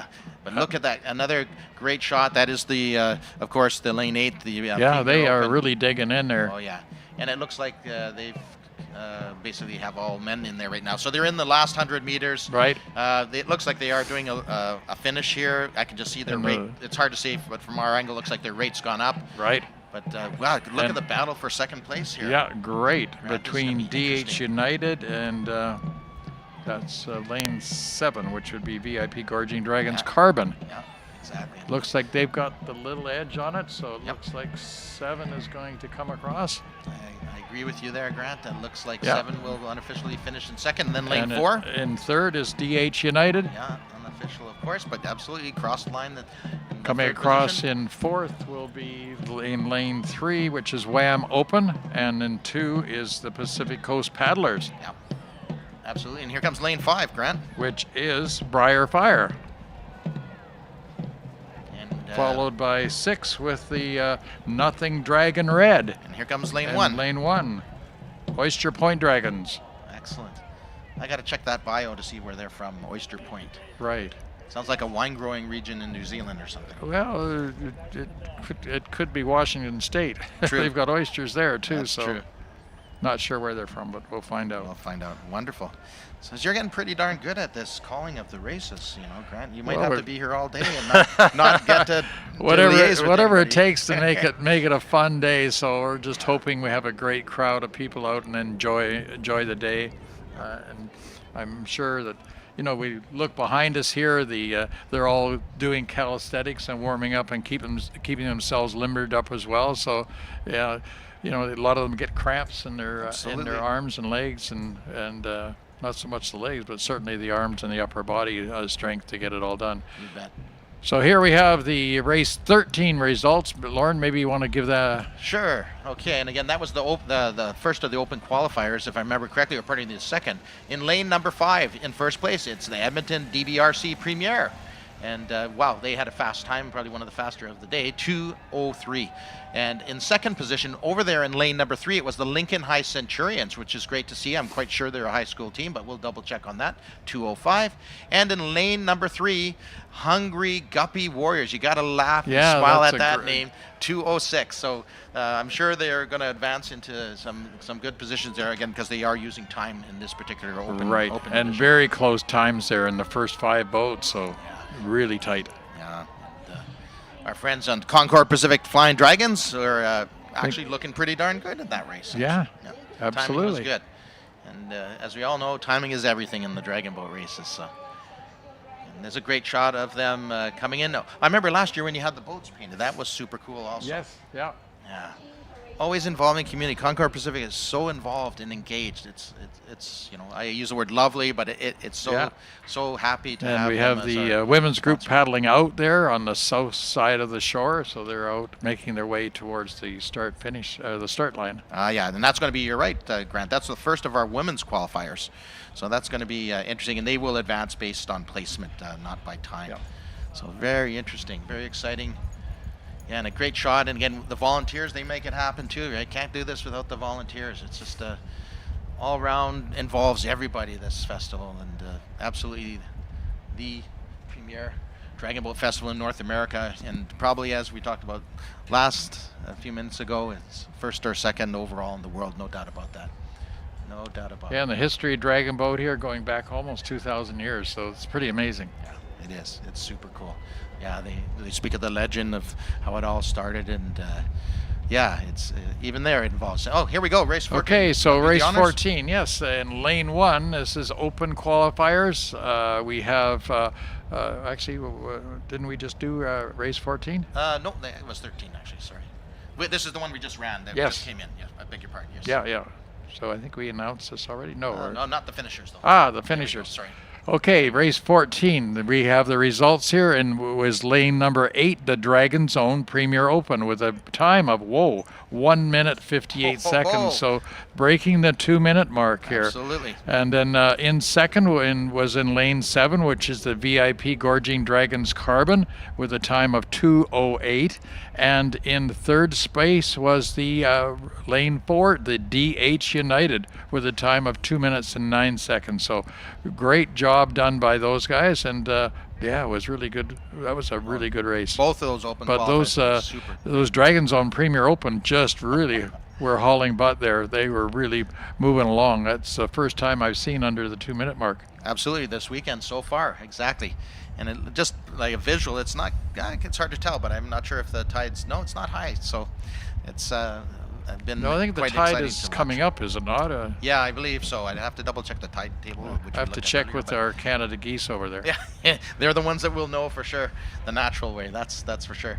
Holy smokes! All right, so we're coming up to race number 15 again. This is our first of our women's qualifiers. So again, we have in lane number 1, Nothing Dragon Black. In lane 2, we have the Pacific Coast Paddlers. In lane 3, we have Wasabi Force. In lane 4, we have the VIP Gorging Dragons White. In lane 5, we have the Falls Creek Masters. In lane 6, we have the Orca Women. In number 7, we have a Breast in a Boat Fortitude. And in lane number 8, we have the Dallas United Pink, which I'm assuming is from Dallas, Texas. From Texas, right? Wow. Absolutely. So again, we got a good contingent of friends from south of the border again this year, which is great to see. You got to love number 3, Wasabi Force. Wasabi. Yeah. Not sure where they're from. No. But we'll have to get some more results on these, where these teams are from later on. Maybe Portland. Portland. Suzanne just let us know. Okay. Thanks, Suzanne is in our background there telling us where they're from. So great. Thank you for giving us that information. So I have lots of relatives in Portland, Oregon. I was down there a couple of weeks ago. And I believe I have a cousin that's on one of these boats. Ah, okay. So no bias. We'll just cheer for all Yeah, the teams from Portland. yeah. Yeah, they paddle down there on the Willamette River. Yeah, exactly. Beautiful location, but it's not Falls Creek, and it's not sponsored by Concord Pacific, so not quite the same, but I'm glad they're up here. They know it's a premier event. So That's they why do the come up. racing in Portland on Willamette as opposed to Columbia River? Yeah. Okay, all right. I guess it's just easier with the going bridge to bridge there and their distance. Yes. That's right, and they have that Tom Call waterfront park, as you know. Okay. Yeah. Yeah. So again, they're getting queued up, folks, in the starting lane down there by the Canby Street Bridge. So if you walk down to there, you can see the starts. And you can have a nice, easy walk on either the south side or the north side of Falls Creek to get to everywhere here. That's right. It's a good way to move around. There's the biking and there's walking lanes. Everything's available to you to check out. And of course, lots happening out. And there's the marketplace is open. There's the various pavilions. Right. Going on You right can now. see the famous pink that the breast cancer people have been wearing since day one. So Yes. both Breast in a Boat in lane 7 are all in pink, and in the Dallas United pink, which is right in their name. So they're very colorful in their boats there in lanes 7 and 8. Exactly. So 8 again is the closest to the south shore, and lane 1 is closest to the north of the North Falls Creek. So we're getting ready to go here. Sounds good. Doing an excellent job of queuing up. Kudos to the team out there at the start line that get all of this done. Absolutely. Yeah, exactly. It's a lot of coordination getting the course set up and then making sure the teams are. So here they go, Progressing folks. well. They're getting ready, and they're almost ready to get the paddles in the water here. Yeah. Let's see. And again, this is a classic shot because it This is is showing you great. that the starter is lining up by the digital line, not by the boys. Got it. Yeah. Super important. And And I can see countdown here almost. I can't figure out.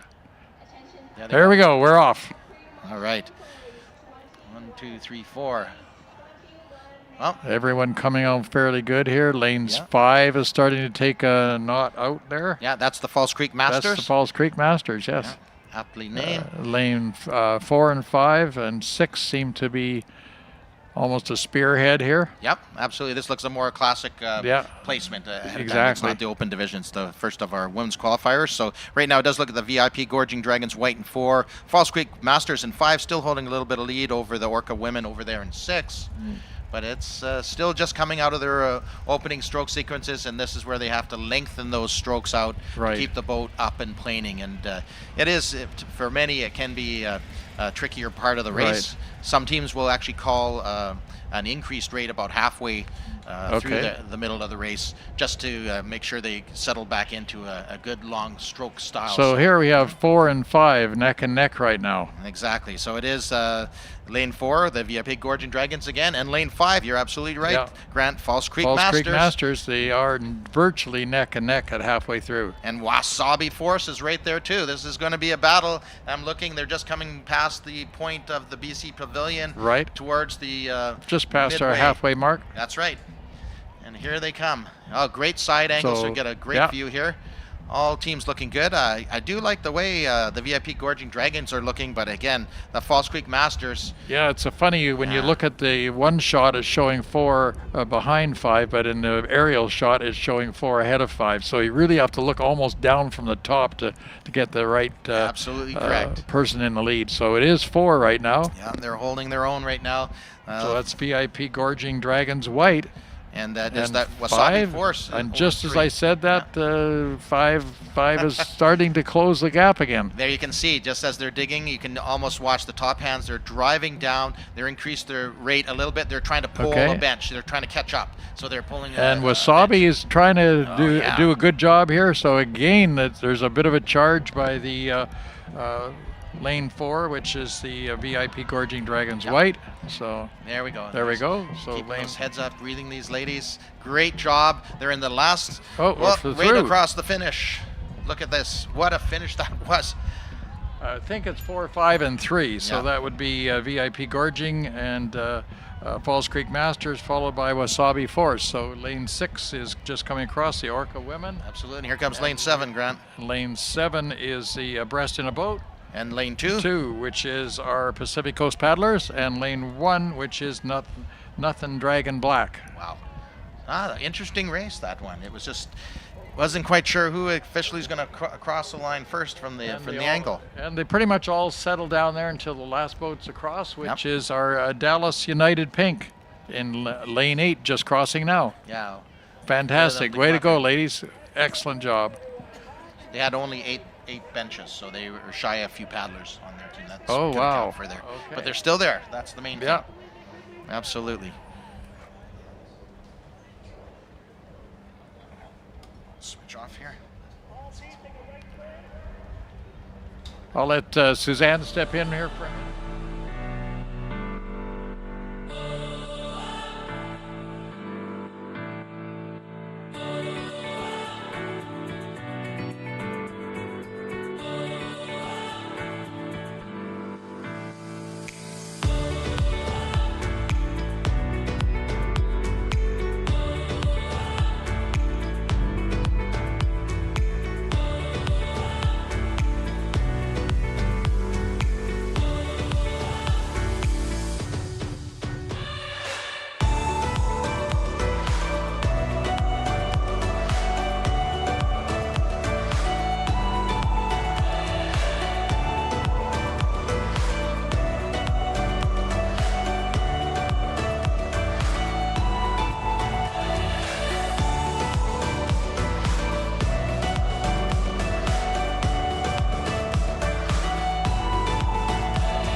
Thank you very much once again to Concord Pacific, our title sponsor for this year's and many years in the past Concord Pacific Dragon Boat Festival.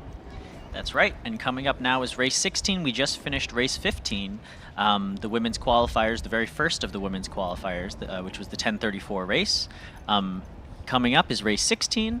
And in boat 1, we have Saints Preserve US. I'm sorry, Saints Preserve Us. Wow. Sorry. They're not from the U.S. I have the Americans thing stuck in my head. That's right. That's okay. In 2, Galileo Celestial Dragons, known as GCD. In lane 3, Northern Spirit. In lane 4, Edmonton Senior C Competitive Team. In lane 5, FLCC Senior C Women. That's Fort Langley. In lane 6 is OWLS Owls Dragonflies. 7 is AIO Wetters. Alouetters, excuse me. And in lane 8, the KC Pink Warriors, all the way from Kansas City. Excellent. I think the Alouetters, I believe they might be from Quebec. Ah. I believe so, if I'm not mistaken. We're going to find out. Très bien. Wait. Yeah, the women's division is fantastic. We have 39 teams in the women's division this year. It's sold out this year, which is super exciting. That is exciting. And yeah, we have a lot of different age groups and ranges represented here today. And especially even in this boat, in this race right now, we have in lane 5, Fort Langley Senior C is 16 above. And in lane 2, Galileo. Galileo is a high school in San Francisco. So we have under 18s racing 16 aboves and everyone in between. Pretty crazy. Pretty impressive. Very exciting. Yeah. See, anybody can be on the water, and you can race with people that you never thought you'd meet on the water. That's right. Now, as a reminder, in this women's division, the top 12 teams are going to qualify for the 2,000-meter Guts and Glory Grand Final, which will be held later today based on their overall standings from today's races. That's right. It's a pretty fantastic race. They go up and down the creek, so not just coming down the creek, as we like to say. And it's a grueling and amazing race to watch. The 2,000 meters is always my favorite race personally as a steer. It's the most fun. Oh my gosh, the turns must be absolutely amazing. The turns are fun, jockeying and vying for spots, yes, and strategically positioning yourself. Oh it my is such goodness. a good time. Wow. It looks scary to me. I've never been in it. I'm a recreational paddler, so I've never been in the competitive zone there. And it looks like we're all lining up here. Yep. Beautifully done. Still nice and calm out on the water. Tide's coming back up, but it's still pretty heavy water out there because it's a little more shallow. Gotcha.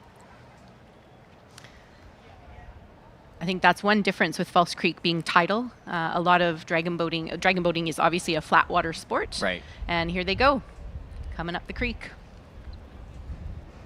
So we do expect to see Edmonton and Fort Langley pulling out ahead a little bit, but it's pretty evenly matched so far. And it looks like shooting out like a cannon is GCD Galileo in lane 2. And this is the youth team. Yeah, these young kids have energy. They sure do, especially at this time of day. That's right. Yeah. But like you said, lanes 4 and 5 are starting to pull a little bit ahead too, which is Edmonton and Fort Langley. Exactly. Fantastic. And now we're squarely getting into the settle off of their nice starts, the 6:16 that you mentioned, or the 4:20 that we typically do down in the U.S., something like that. Mm-hmm. So this will be interesting if we, there we go. We have a nice side shot of Kansas City Pink Warriors. So this maybe, Matthew, is an interesting time to comment on the difference in style. So we have American teams, Canadian teams in here. Notice anything different coming up? Definitely, yeah. I think especially this shot here we have of Kansas City, you can see starting in maybe row 4, row 5, their top arms are staying kind of by their foreheads or right above their head, versus a lot of the classic Canadian A-frame where their arms come super high up above your head and you kind of, for lack of a better term, slam it down at the front. You get a really strong drive catch. it down. Yep, exactly. you bet. We would tend to bury it solidly in the front of the catch, but then rip it back using rotation, using leg drive, which of course you Canadians do as well. Yeah. But our focus is a little bit more on that and less purely on the front end. I see, yeah. I wonder if that's a function of just being in a tidal water. I don't know. It's kind of, who knows why it panned out the way it did. Yeah. Looks like it's going to be some close racing in the center here. Yeah, it looks like Edmonton senior competitive team is doing really well, and they're trying to fend off Fort Langley, the FLCC Senior C women right now, and they're doing a good job. Very tight race. Coming into the final 100 meters, though, we'll see if FLCC can pull something out of the hat here and sprint to the finish. Looks like EDBRC is pulling ahead a little bit more. Yeah, they're gaining some ground, There taking they a few are. more seats. Yep. And we're in the last 50 meters or so of the course here. Can Edmonton hold on? We shall see. Fort Langley doing their best to catch up. You can see they've gone into a power. They're driving harder, digging deeper. And it looks like Edmonton's walking away from Fort Langley, and they'll take first in this heat. Beautiful job. All right, and it looks like a race between 6 and 2. Oh, gosh. That is too really tight to call. too tight to call. That is too really tight to call. too tight to call. Oh my God. Wow, what a race. And here comes Casey Pink Warriors across the line. Well done. Very nice. And in lane number 7, Alouetters coming through. Looks like they're just ahead of lane number 3, Northern Spirit, just by about a dragon's head. And rounding out this race is lane number 1, Saints Preserve Us. Fantastic racing, ladies.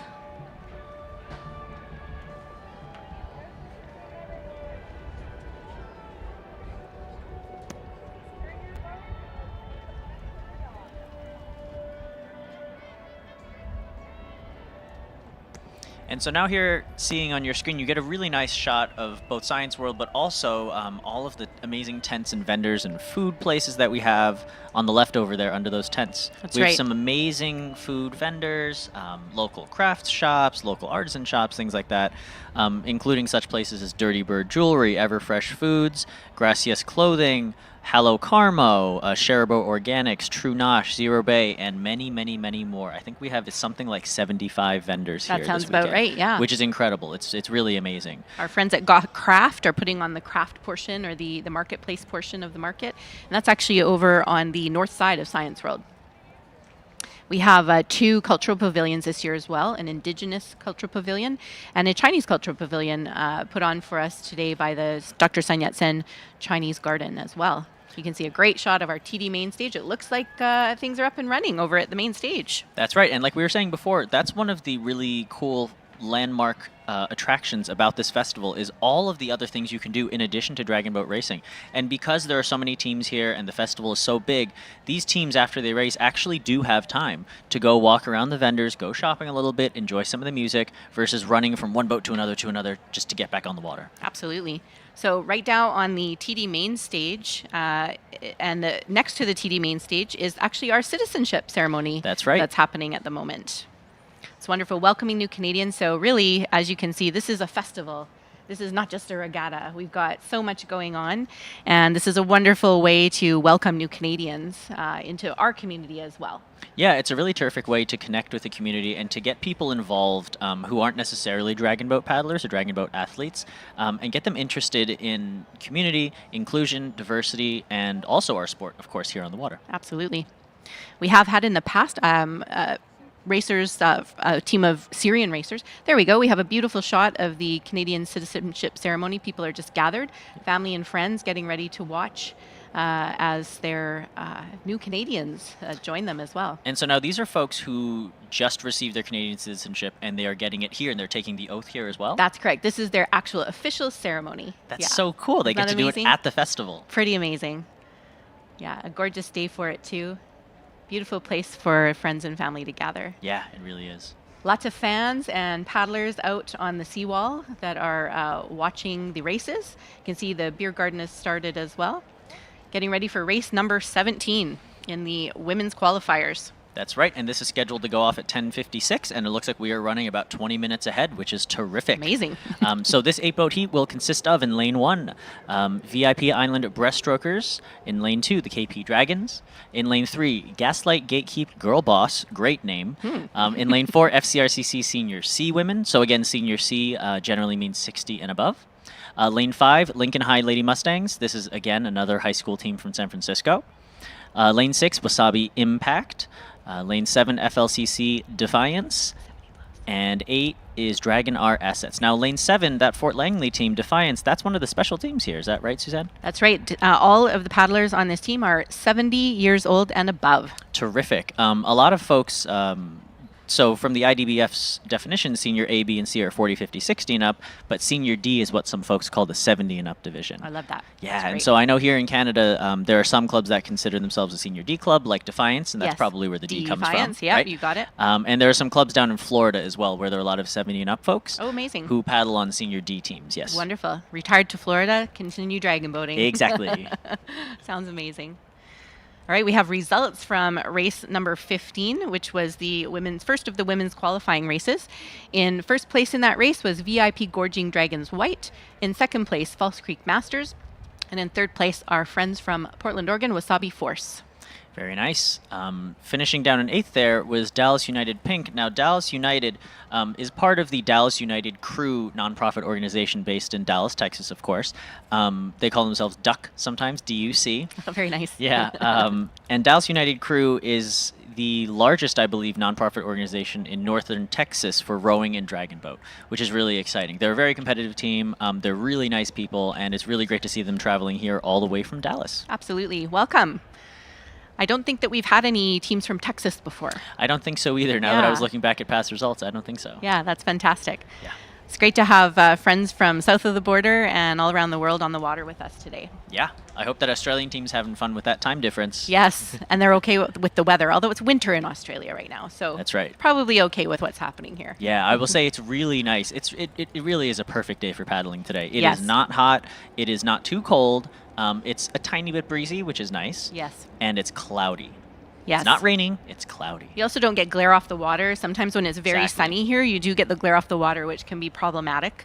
It's easy also for the callers, the drummers to see what's going on. Definitely. Yeah, and it's easy for the steers people to stay in their lanes. Exactly. Exactly. Yeah. Makes our lives easier. Absolutely. Yeah, this is great. All right, race 17 is just getting settled up near Yeah. the start line. Looks like they're going up to the start line now. There we go. They're just at the first marshalling buoy at the start line there. And so earlier we were talking about strategies for races.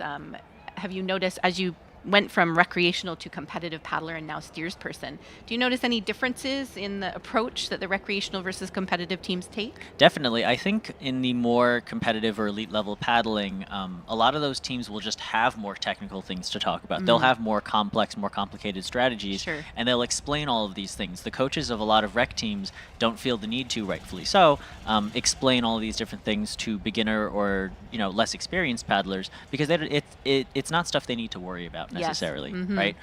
No other recreational teams would likely be doing all those technical things, but on the high and competitive level, all the other teams are doing that too. Right.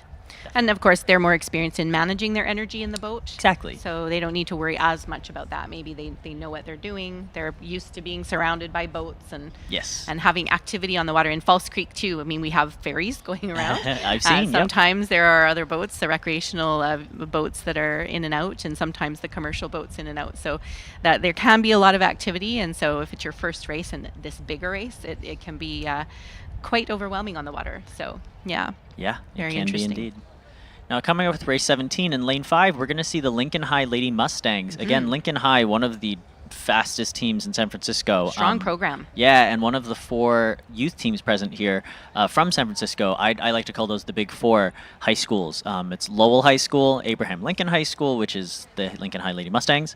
Balboa is one of the others, and Galileo is the other one. Fantastic.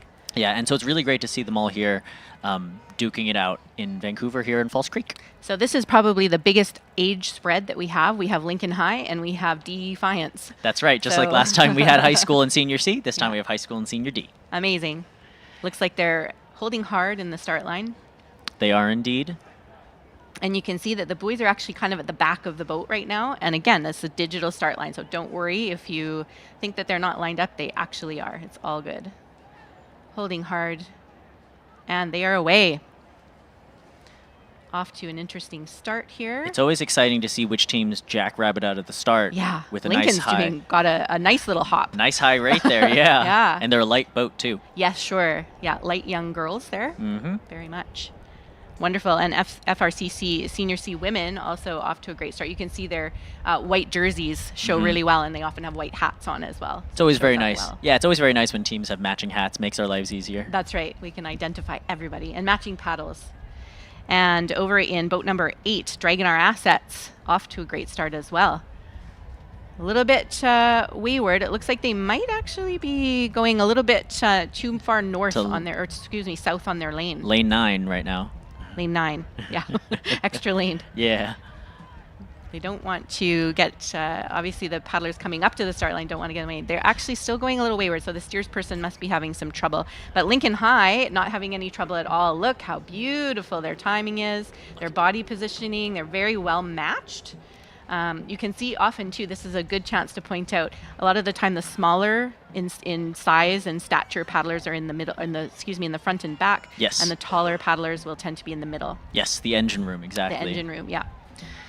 Lane number 4, FCRCC Senior C women, though, are also giving them a bit of a, they're actually ahead. Bit of a run for their money, Yeah. And if you look at the Lowell steer, Lincoln, not Yes. other high school. Other high school.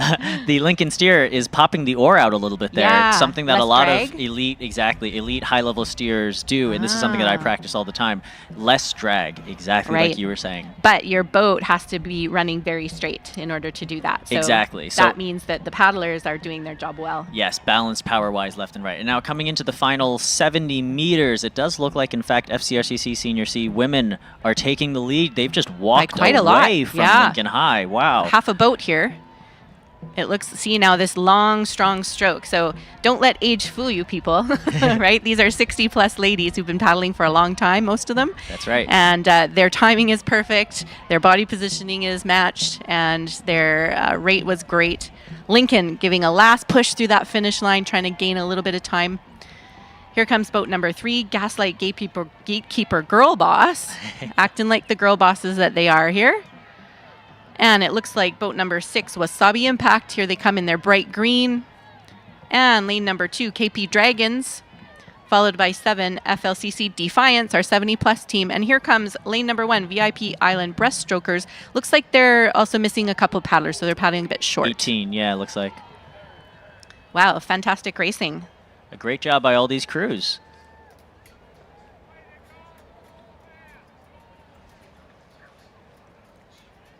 And you can see lots of high-fiving and back Back patching. pats. Yes, the ritual at the end is to wait till everybody's gathered before everybody heads back together to the docks. Again, that community spirit of dragon boating. Yeah, and yelling good race to everybody, giving nice thumbs ups and such. That's right. It's always a good time. And if you're over on the docks at that point, you can see a lot of high-fiving going on as people get off the boats. Yeah, love it.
Thank you very much to Concord Pacific, once again, our title sponsor. We're joining us here live now from Concord Pacific Place is Scott Jensen, who is a Vancouver Park Board Commissioner and the chair of the Vancouver Park Board and a teacher. That is correct. Thank you very much. Thank you for having me. Yes, thanks I'm for not being here. sure what to watch, whether to talk to you or look out here at this beautiful setting for this amazing race. Isn't it gorgeous? Are you so proud to be on the park board when you see our gorgeous setting? I know the waters don't count, but our beautiful park setting. I'm completely amazed. You know, every day I go around the city and visit our parks, visit our community centers, all of our facilities.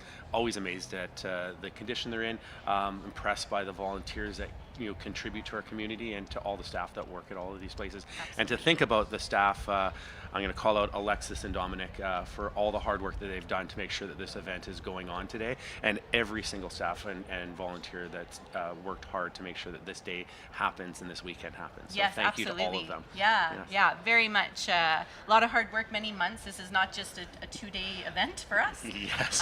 And our friends at the Creekside Community Center as well, just across the water here, they really pitch in. We have a home over there, and we use the docks in front of the community center. We're so proud to be here. Yes, and I look at all these athletes that are working so hard, pulling together, and that draws me back to all of the work that all of the staff and volunteers have done leading up to this and pulling together to get to this spot. Yeah, very much. We have a huge volunteer group that's on site as well. They help maintain the cleanliness of the site. They help run around and do things for us. They, welcome guests. They help with parking. They help keep the racers safe and everything like that. So, Yes.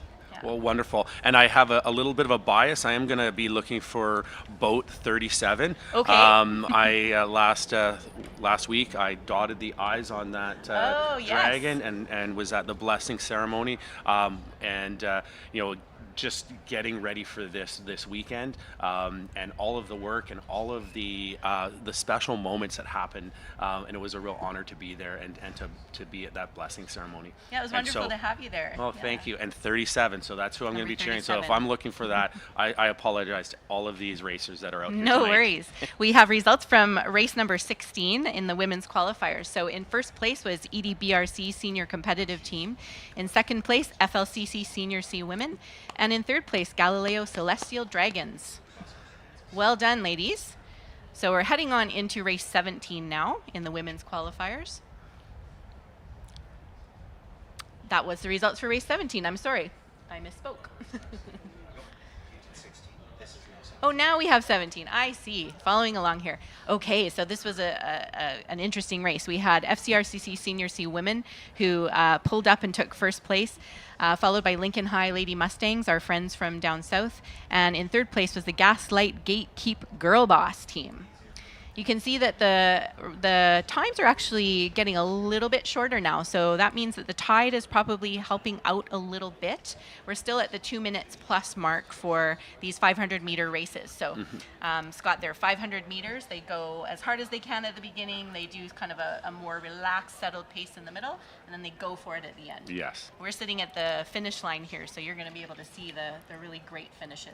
Wonderful. I always typically sit at the entrance to the race and love listening to all the instructions that are given to the Yes. boats in advance. Am I correct calling them boats, or what do I want to call them? They are boats, yeah, Okay, great.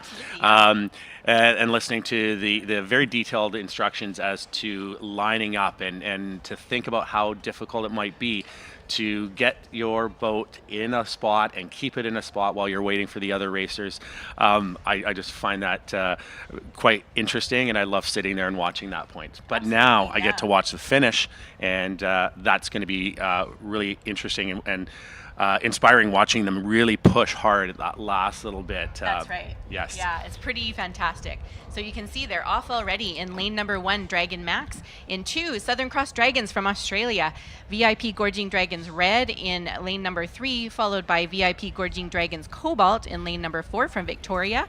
Wham Women from Washington State. Hope Float's a local team here. And we have 2 abreast teams, abreast in about D's Divas and abreast up the creek. So a great race so far. Looking at our screen from right to left, we go lanes number 1 to 8. So you can see that in lane number 4, VIP Gorging Dragons Cobalt has taken an early lead here. It looks like lanes number 3 and 5 on either side of them are pretty neck and neck at this point. This is the great thing about this drone shot. You Yes. actually get to see what's happening on the water here. Yeah, this is a great shot. I'm a little concerned. There's 2 boats there that have motors, so I think they have a bit of an advantage, but they're trailing behind all 8 dragon boats right now, and there is a considerable lead. That's a full boat length ahead for our leaders, which are the Divas. Is that correct? That is VIP Gorging Dragons Cobalt. Oh, yes, Yeah, and from they Vancouver are Island. pushing hard, and now we can start to see them coming into view live. And yeah, that is a full boat length ahead, but Looking really good. we might have some teams that are holding on and waiting for that push, and I don't know if they have enough time or space to get there, but well, they're approaching the 100-meter mark here, so you can see them coming through in front of us. Boat number 4 still has quite a lead, so it would be very difficult for anybody to catch up now. So now the race is really on for second place. Yes. Gorging Dragons Cobalt is taking the lead here. Their friends in Gorging Dragons Red in boat number 3, closest to us here, is competing with Wham Women from Washington State. So here comes boat number 4, Cobalt, over the line. Congratulations. They're doing a beautiful job. And now we get to see, we keep our eye on the boys here. It looks like boat number 5, Wham Women, followed by boat number 3, Gorging Dragons Red. And we have a bit of a race going on for 4th place too. And this affects their seeding, of course. Number 2. Number 2, Southern Cross Dragons from Australia. And number 7, Abreast in a Boat, D's Divas. I think it was number 6 that came ahead. 6 that came ahead, there we go. Dragon Max, and the last boat's just pulling in number 7. Wow, what a race. Yeah, they actually, we're in an area full of Canadian geese, and it's something that we can look for as we're walking around the grounds here today. But that race, they formed the perfect V that we would see with the Canadian geese. That's right. My question to you is there an advantage for any of these lanes, or is it an equal footing whether you're in lane 1 or 8? It's pretty equal. The creek is deep enough that it's not really going to give anybody an advantage with deeper water. Typically with deeper water, you're faster because the water's lighter, right? But on this course, it's pretty even. How it usually pans out is the faster teams will be placed in the middle, and the less experienced teams will be placed more towards the outside. Okay, yeah. I can look for that now. Yeah, exactly. And what they'll do, so right now the advancements are based on their placement in the race, and then their time does affect the placement of the lanes. So that 4th place finisher, that's going to give them a little bit of an advantage moving into the next seeds. It could do, yeah. They might get a better lane or one closer to the middle. Okay, yeah. Great. Yeah. So don't give up. I think that's the message that's that right. we want to, not that they can really hear us, but certainly that's get better. That's right. Scott, there's a lot of activity happening on the festival site today. We have a Canadian citizenship ceremony that's going on right now. I saw that. Yeah. That is so amazing. Isn't that and fantastic? yes, it's when you think that this is the moment that you are going to become a Canadian citizen and this is the surroundings, that is so inspiring for those individuals and so inspiring for our country. And to think of that happening right now, I'm really pleased to hear that that's happening. Yes, indeed. And I think, dragon boating is such a community sport, and within the boat, outside of the boat, amongst the paddlers, within the whole community. And so I don't think that maybe the people that are in the ceremony right now that are receiving their citizenship understand that, but I really hope that they feel the spirit of it and that they embrace it and become involved in the dragon boating community. Yes. Well, I know that when I come down here, it is always such a joyous event. And you think that there are so many competitors down here, but the sense of like fierce competition that happens on the water, you don't feel that as you walk through. Everybody is pulling for each other. Everybody is congratulating each other. It is such a positive, overwhelming dragon boat community. It's not just those 18 in the boat. It is everybody out supporting each other, and it is a very warm and great opportunity for anyone to come down and just feel that, because it resonates from the grounds. Yeah, that's wonderful. I'm glad you can feel that and see that, because as a paddler I experience it, but I'm glad that it shows. And even as the paddlers get off the boats, what you don't see is that the teams that are coming down the gangway towards the boats, everybody's high-fiving the ones coming off the water, saying great race. If they're switching, there's people waiting to get into boats, they're helping the people out of the boats as well. So there's just a lot of camaraderie and community that goes on. I'm going to be watching for that now. That's it's those little nuances that make these festivals so special. And when you go across the city, and the park board has like 700 special events happening throughout the city and throughout the year. Most of them occurring during these summer months. Yes. And when you go to them, you do see everything. There's that little specialness that makes that one event really unique. And to come to this and see that camaraderie is really exciting. Fantastic. Well, more camaraderie on the water here. We're continuing on with race 19 in the women's qualifiers. In lane 1, we have Sisters in Sync, which is actually one of our pride teams. Okay. Yeah. Club Sake Women, Dragon Ladies, Dragon Zone Premier Women, Dragon Guppy Warrior, Concord Pacific Flying Dragons women's team, and Chawanda. So 7-boat race in race 19. Looking forward to this. Now, I'm wondering if there are special awards for the team names, because I'm really looking at all the inventiveness in all these team names. And pretty great. Yes. There should be. There really should be. I also participate in the medal ceremonies, and one of my favorite things is calling out the names of the ones that are having a bit cheeky. Yes. Yeah. And we have the results from race number 18. In first place, VIP Gorging Dragons Cobalt with a strong lead there, followed by Wham Women and VIP Gorging Dragons Red. So you can see just a 2-second or so difference between second and third place in that race. Well, and 8 seconds between the Gorging Dragon Cobalt team from going under that 2-minute mark. That's right. And so either as you were saying, the waters might be getting faster, or the racers might be just getting that groove right now. But let's see if this next race we can have somebody go under 2 minutes. Absolutely. Is that common? It happens, Okay. yeah. There's some that are, a minute 12, a minute 9, like 1:10. That's the hardest minute 12 that you'll ever do. But it's incredible, yeah.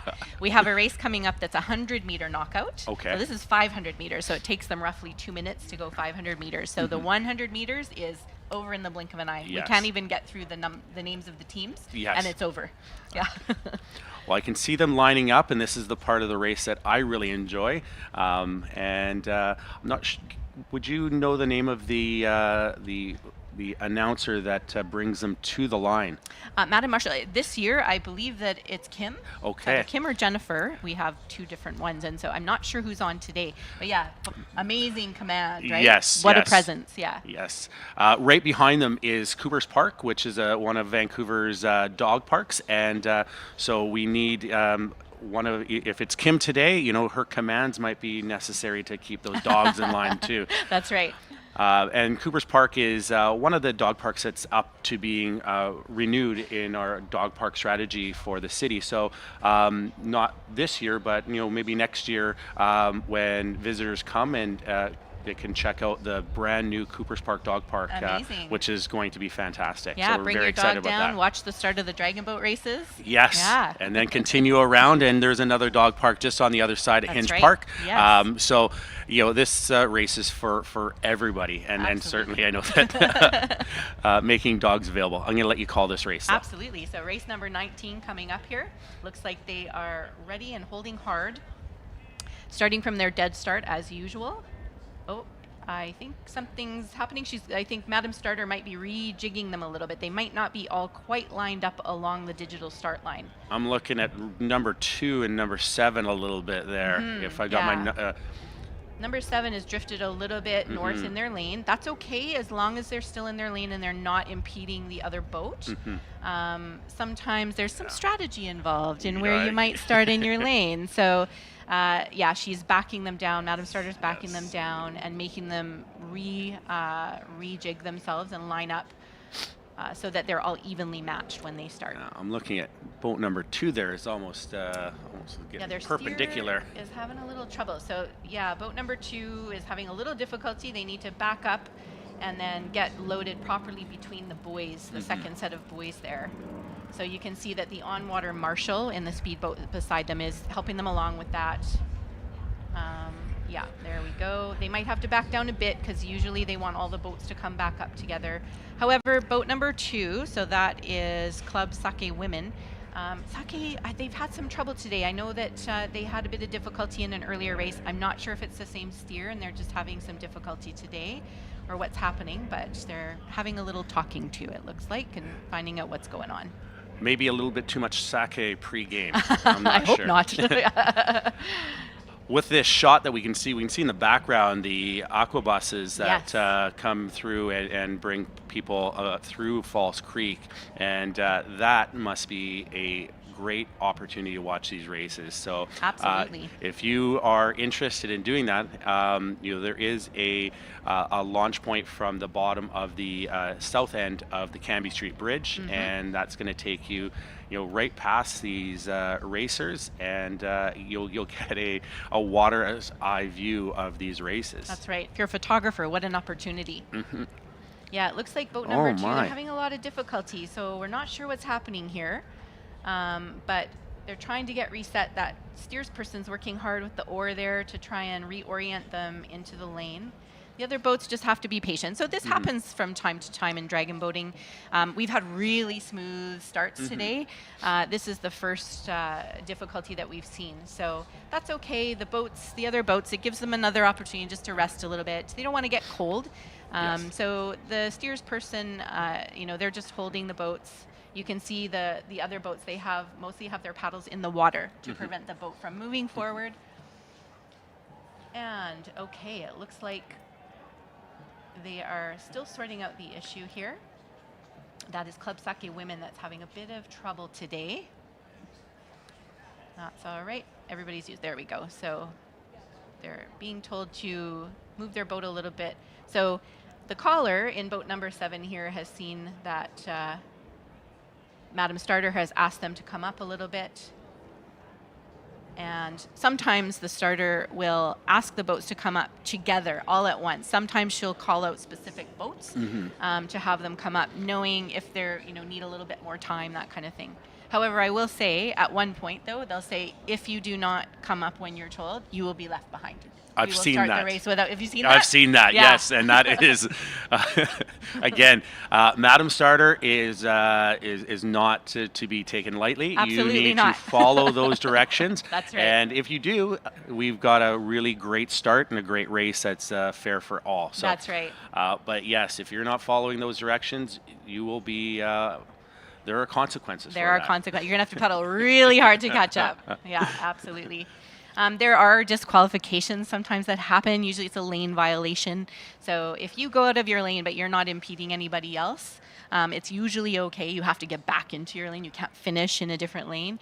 But it's really just making sure that everybody's safe and that no accidents are going to happen on the water. And as we see there, where of the boat do they need to have that buoy in line with? Is Great that question. Their steer? So no, so the start line is actually a digital line. Okay. So the buoy is just a marker. There they go. There they go. All They're right, off. so they're off. Let's have a look here. So far, lane number 4 looks like they've gotten off to a great start. That's Dragon Zone Premier Women. Very strong team. They are a premier competitive team. They're expected to most likely be in the Women's Guts and Glory. It looks like in second place, vying for second is Dragon Ladies and Dragon Guppy Warrior on either side of Dragon Zone Premier. Lane number 2, so Saki having still a little bit of trouble with their steering, as is lane number 3. Yeah, Gosh, I noticed what's happening that. here? Yeah, they might have drifted a bit as well, so it looks like they're trying to get back on course. Their buoys are marked, so there's markers along the way that are the same color as the buoys they started with, so that's the guide for the steersperson to be able to know where they're supposed to be going. Great shot here of Dragon Zone Premier Women. You can see how their body position is equally matched. They're digging very hard. You can see their hands go into the water. Their catch is really nice. They've got a beautiful A-frame. In lane number 5, Dragon Guppy Warrior also doing a great job trying to keep their timing up here. Not as much of a hinge, as you can see. So you'll notice in boat number 4, they're really leaning, they're hinging and twisting. Boat 5 less so. All right, so they've got a really good lead, at least a boat length. So it looks like, again, the fight is going to be for second place on either side of boat number 4. So Dragon Ladies and Dragon Guppy Warrior are going to be battling out a little bit. It looks right now like Dragon Ladies might have a slight advantage here. And as you said, beautiful Canada Goose formation. Yes. All right, great head-on shot as well of one of the boats here, number 4, Dragon Zone Premier Women. And you can see that steersperson has the oar just very gently in the water because the boat is running so straight. So these ladies are doing a beautiful job of keeping in time with each other and hitting the water and pulling at exactly the same time. So they have an easy lead here. They're not going to put too much more power, it looks like, into their finish. They're going to come across the finish line here, paddling all the way through the buoys because it's a digital finish line as well. And boat number 3, they're doing some ups. You can see their rate has increased, so they're trying to power through and make sure that they get across the finish line. Followed by boat number 5, Dragon Guppy Warrior, and boat number 2, Club Sake. Okay, they recovered. They did a great job. Looks like 7 is coming in next, Chawanda, and followed by boat number 6, Concord Pacific Flying Dragons. Great job, Concord. And boat number 1, Sisters in Sync, coming on through with a strong finish. Give them a big cheer if you can hear them from the shoreline here. Wow, great racing. Yes, I was very near the end. The second place team, which was the Dragon Ladies. Yes, you could really see them pushing hard at the end, Yes. really digging into the water. And that's, I think, I'm not sure if, I guess it's their Drummer, caller. the drummer, the caller, recognizing just how close they were. Yes. And, we're going to make sure that we push forward because That's everyone exactly else, it. your eyes are forward, our eyes are down, you're in sync. It's Yes. that caller's job to make sure everything gets moving forward, and they know the distance between the people around them. So Exactly. really good eyes on that caller to make sure they dug and pushed hard there. That's right. It's exactly the caller's job. So they can see the boats around them, and then they can adjust what's happening in the boat depending on whether they need to push more or whether they can, just keep the pace they have. Yeah. Wonderful. Thank you very much for our title and festival founding partner, Concord Pacific. So appreciate you being here with us. Premier partners are TD, the Government of Canada, and the Government of British Columbia. Thanks also to our major partners, Peak Technologies, British Columbia Arts Council, and the Province of British Columbia. And all of our supporting partners who are here on site with us today. Our public partners, especially, of course, the Board of Parks and Recreation. Thank you, Commissioner Jensen, for being here. My pleasure. And our media partners who are spreading the word about the festival. And our community partners, of course, that are here with us sponsoring special projects through the day. Well, what a race. And we're going to continue on with more women's, with the women's qualifiers are now all finished. And we're going to continue on with a couple of junior qualifier races today. And what qualifies someone as being junior? Is that an age range or? It is an age range. So they're usually high school kids, 18 and under. Wow, this is going to be exciting. My teacher hat's going to be put on now to watch this and really be inspired. And I again, for all of these school or community teams, real big congratulations and to all the volunteers and teams that or the coaches that put their time in to help make sure that students and young kids have an opportunity to dragon boat. It's not something that's really all over the place. So you need somebody to really advocate to make sure that this happens. So, Absolutely. So it's great to see this happening. Yeah, the junior teams, if they come out of a high school, they're actually required to have a teacher sponsor. Yes. So those teachers work so hard, and there's some of them that have been doing this for decades, literally decades, and seen so many kids go through. Yes. Yeah. And again, to think of all the real significant lessons that you learn from this sport that translate outside. And so when these athletes go back into their classrooms, that community that we talked about earlier, Yes. that sense of teamwork, that pulling together, the synchronicity that's necessary, all of those things are so important as we grow up in life. And so these kids having this opportunity at this young age, I think is a great opportunity. Yeah. And thank you again to Concord Pacific for hosting the Dragon Boat Festival so that this opportunity could be shared by so many people. Yes, thousands of people get to enjoy it, Yes. right? Not just today, but through the year. Yes, and it looks like we've got some people lining up. We've got some teams. Okay, All so right, junior let's go through. racers, here we go. Race number 20. This is an 8-boat race. We have MHK Youth Manta Rays in lane 1, 2 Hastings Hydras, 3 Lincoln High Red, 4 Ouroboros Platinum, 5 Eternal Dragon, 6 Galileo Celestial Dragons, 7 Balboa Dragon Boat, and 8 Trout Lake Fishies. So we have a mixture of visiting teams here, all from the U.S., the visiting teams that are here in the junior divisions, as well as local teams too. Well, I saw earlier that Lincoln High is an American high school. They are. And thank you for coming to Vancouver. Hopefully you're going to enjoy your weekend here, all of those families and participants, and you'll feel free to come back to Vancouver anytime throughout the year and enjoy the city. It's a little easier to enjoy when you don't have to worry about getting up and racing all day. So That's true. Yes. See things other than the water and the Racers Village. Yes. It's true. That being said, looking at all those sponsors, it's a great village to visit today. Absolutely, yeah. There's tons to do. The racers, there's a long time between races, so it's actually quite nice because the racers can actually get out and enjoy the festival. And they're are off. off. Yes, off to a great start. They loaded quickly, you can see, and so far pretty even start. Now you're going to see more even times amongst the junior teams because they are all juniors, right? Yes. And some of them have a little more experience than others. So far, it looks like Lane 7, Balboa Dragon Boat. Yes. They are from San Francisco as well. Looks like they're off to a really good start. Possibly lane number 3 as well, which is Lincoln High Red, also from San Francisco. Maybe they're used to paddling with each other. Yes. Yeah, looks really good in lane number 8 and 6. Oh yes, you can see lane number 6, Galileo Celestial Dragons. Guess what? From San Francisco. Looks like San Francisco is going to do pretty well represented in this race. And yeah, it's interesting. We were talking earlier with Matthew about the difference in the styles. So here you get a good sense of that. Lane number 5, Eternal Dragon. You can see that they have a very long stroke, very long reach, whereas in lane number 6, they're using more of that rotation and the body positioning to complete their strokes.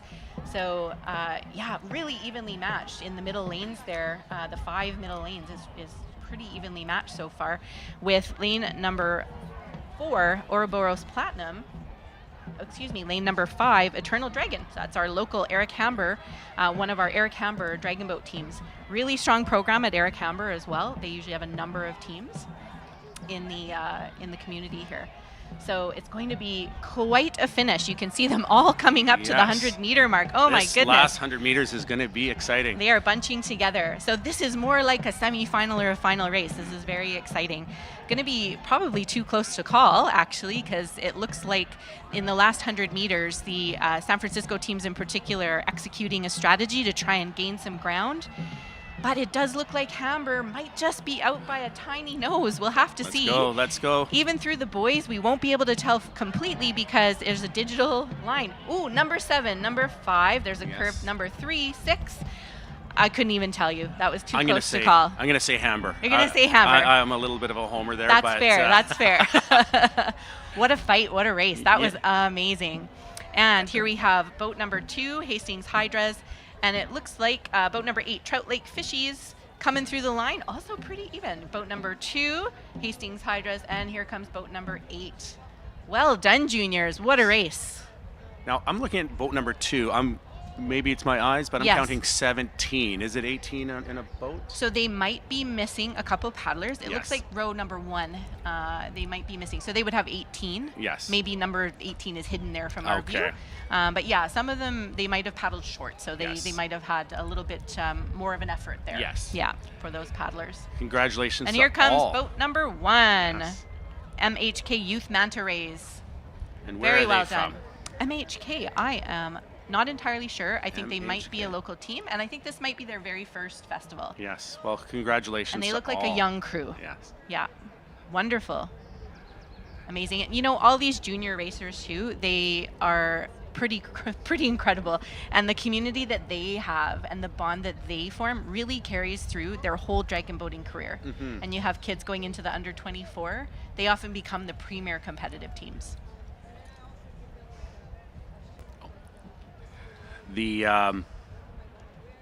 Looking at these racers, I'm thinking that there might be some international friendships that might be started between these different groups meeting off in the grounds here, mingling and forming a relationship that might take them into adulthood. So 100%. Yeah.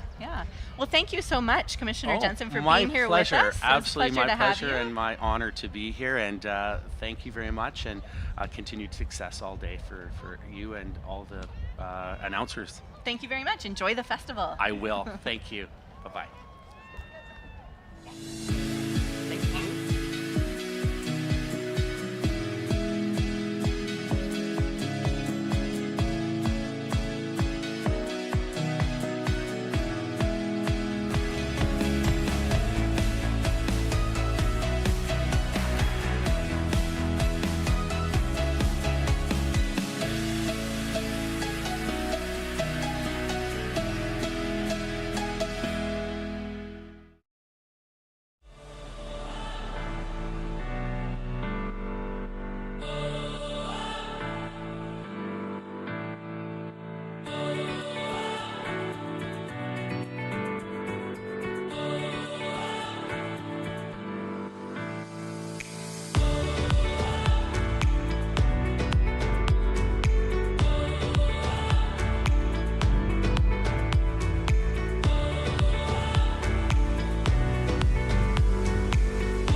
We are back. Big thank you again to Concord Pacific, the title sponsor of the Concord Pacific Dragon Boat Festival here in beautiful Vancouver, BC. Yes, Matthew, it's Grant here. I'm glad to be back as well. So we've got race 19 with the women's qualifiers coming up right now. Actually, this is the results of race 19. So maybe you want to tell us who was the ones that won. That's right. We had Dragon Zone Premier Women in first. In second are the Dragon Ladies. And in third, Dragon Guppy Warrior. Okay, yeah, I think they were doing well in the first race as well. Yeah, a great performance put on by all of these ladies' crews. And coming up will be race number 21, the junior qualifier, race number 2. Set to go off at 11:40. Looks like, again, we're running about 22 minutes early, which is amazing. Good show. Yeah, I just wanted to let everyone know, too, we have the fantastic Draw the Future going on right by the VIP tent at Concord on the North Shore here. If you've got kids, Matthew, in the age group from 6 to 12, we have 2 groups. 6 to 8 is going to be doing a drawing competition. The future, they're supposed to draw the future of the dragon boat, what it's going to be like. Sounds great. How they can draw that. And they have the kids have about 30 minutes to do that. Mm-hmm. And whoever wins after today and tomorrow in the 6 to 8 group and the 9 to 12 group will get a scholarship fund for school for $3,500. Wow. So if you are, and drop-ins are welcome, so if you're anywhere on the site here and want to come over and get your kids in, if they're aged 6 to 12, you can get them in the drawing competition. So it's real simple. It's just by the Concord fountain over here. So if you come near where the fountain is on the North Shore, and that's going on from 10 o'clock to 4 o'clock on both days. So get your kids out and get them involved. A lot of Dragon Boat is all about getting the kids out and about and in a boat. That sounds awesome. That's really terrific. Yes. Scholarship funds for education. Yes. So they also, because it's also sponsored by the Vancouver Sun paper, they also be showcased with their artwork in the Vancouver Sun. Very cool. Okay, so here we are with race 21. If you want to list out who's on lanes 2 to 8 here. That's right. Yeah. So this will be a race 21, which is another junior qualifiers. Juniors again being under 18. In lane 2, we have Riverside Rapids. In lane 3, RHS Flying Colts, RHS being Richmond High School.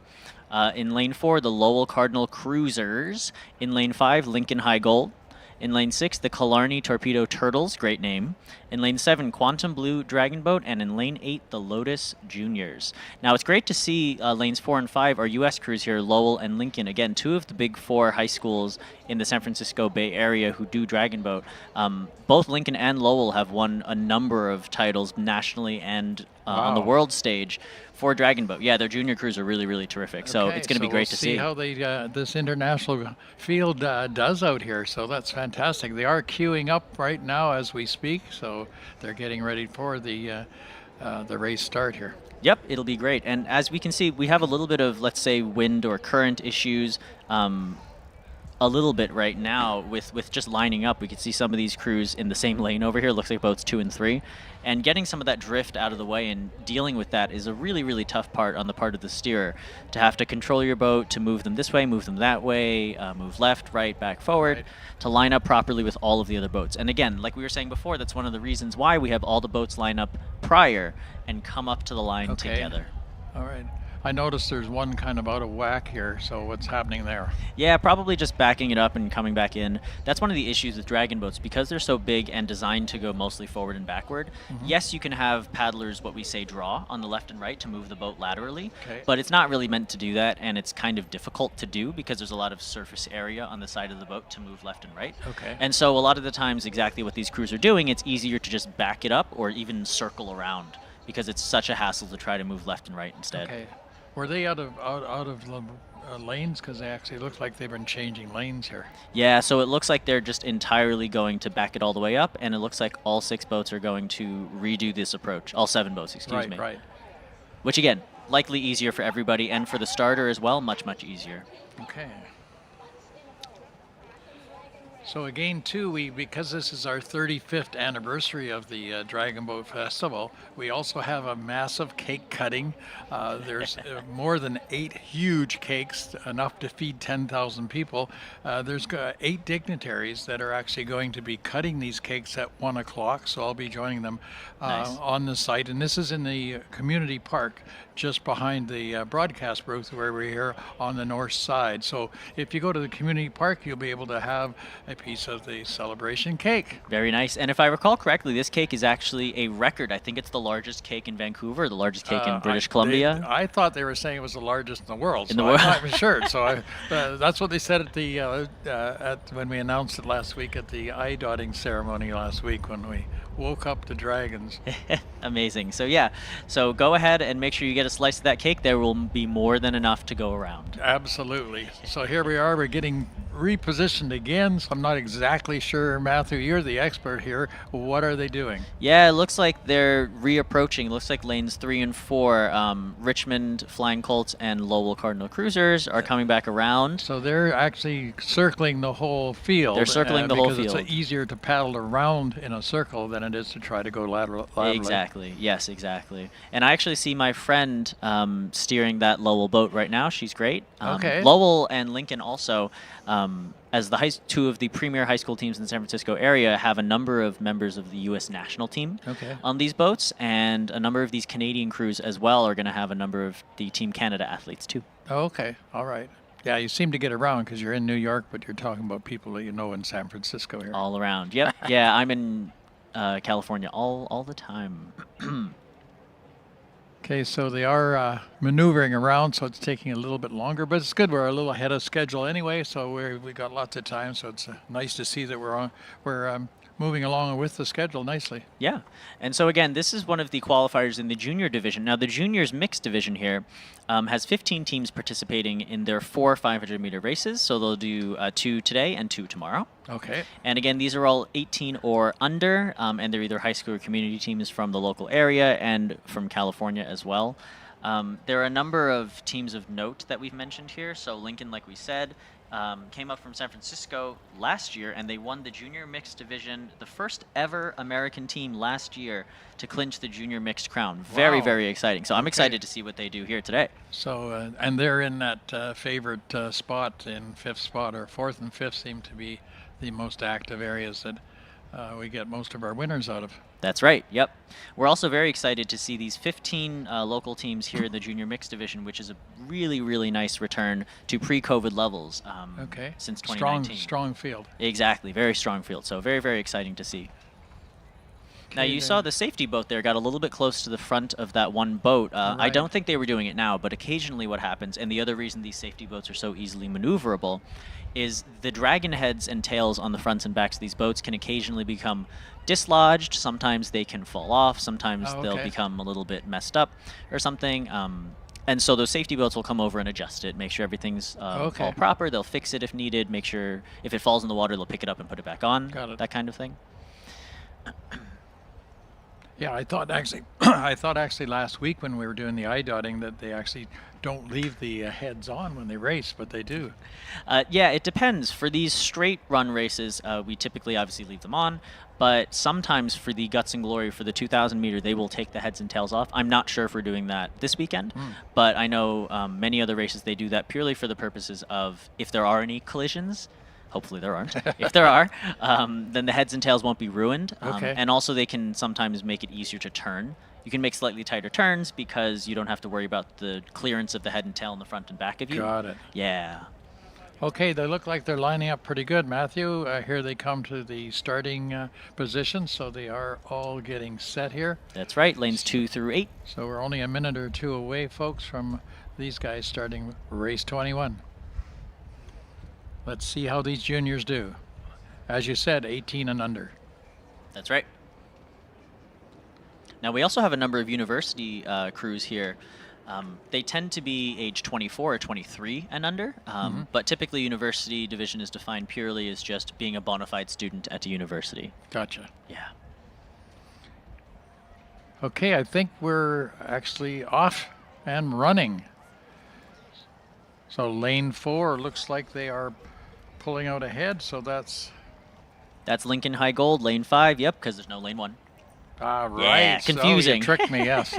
So 2, 3, 4, 5. That's right. Lincoln Right. High is coming out really strong, blazing fast with a nice start. Followed closely by lane 4, it looks like. Lowell Cardinal Cruisers, again, a local, I would say, rival team, all based in the SF Bay Area. The Killarney Torpedo Turtles out of lane 6 are also looking strong, right there in the middle of your screen. Correct. And on the left, that's lane 7, the Quantum Blue Dragon Boat team. I always love watching high competitive level Dragon Boat teams because the timing is always so satisfying to look at. Look at them entering together, exiting together, entering together, exiting together. So 4, 5, and 6 are all fairly close here. That is the Lowell Cardinal Cleavers, the Lincoln High, and I guess Killarney Torpedo. Yeah. And of course, Killarney is a local team here from Killarney in BC. And here we go. We just saw that steer pop out that oar. That's actually my friend Yvonne. Okay. Popping that oar out like we talked about before to reduce drag in the water. Okay. Lincoln High, as you said, is looking strong here. They're about a boat length ahead of number 6, which is Killarney. That's right. And they're about, I would say, 9 seats ahead of Lowell right now. But I know Lowell is really going to put the pedal to the metal in these final 110 meters coming up right now. It's also interesting to see the diversity of paddle brands in all of these things, too. You can see the different colors, the different types of handles and blades and such. Okay. And coming into the final 50, Lincoln is going to clinch first in this qualifier. Right, and 4th is Lowell Cardinal Crewers that are coming up. It looks like they're going to take 2nd. And Killarney will probably take 3rd. That's right. There's their 1st and 2nd across the line. And here we have Killarney Torpedo Turtles in 3rd. Looking very strong, very nice. Coming over the across. line now, we got 3 and 2. Whoa, very close. 3 just beating 02, which is the RHS Flying against the head of the Riverside Rapids. And 7 coming across, Quantum Blue Dragon Boat, rounding up the field. Very nice. That was a really terrific race. It's always fun watching these youth, especially race. It's really great to see the future generation of Dragon Boat training themselves up, being competitive, but also fostering a lot of competition and community, right? Including everybody in this sport, Yes. because the sport really is a sport for all. I mean, even before in the women's division, we had one of these high school teams up against a senior D team, up against a 70 and up team. These 18-year-olds were racing, and it's Oh. really great to see that community and level of engagement and love for each other. Great. Lots of things out here to do. They're showing you live shots there at the TD main stage and activities going on. Yep, and on that black stage, that's the Canadian citizenship ceremony that we were talking about before, Right. where these new Canadian citizens are receiving their Canadian citizenship certificate and all their official documentation. Absolutely. And taking the oath and everything actually here at the festival, which I think is a very, very cool place to do it. Great. And I think it's yet another way that Concord Pacific and the Festival Society are really partnering with and working with the community and involving all these other people, making this festival so much more than just a regular Dragon Boat Regatta. It's really a community outreach and engagement type absolutely. of event.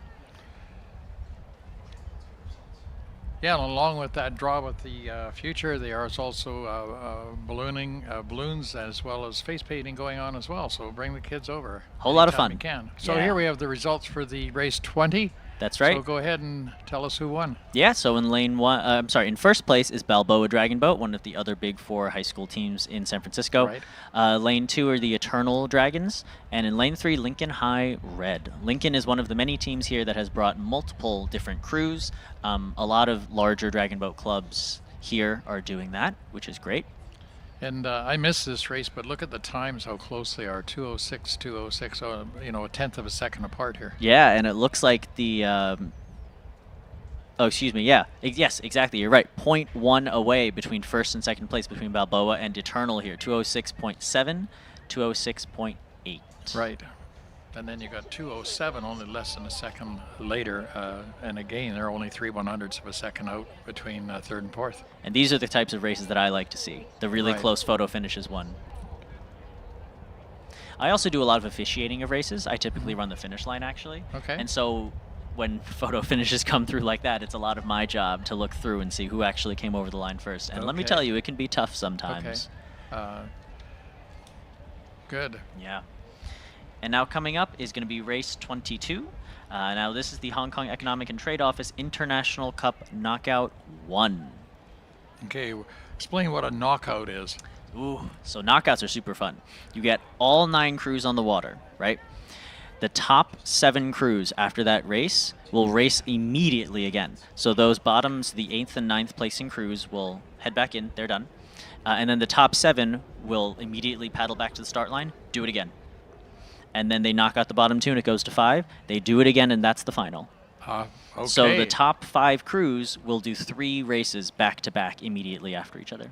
Okay, sounds good. Yeah. Yeah, we were just told that they're going to probably have a break for about 20 minutes before they just to get back in a timeline. Okay. So I think there is going to be a bit of a break, but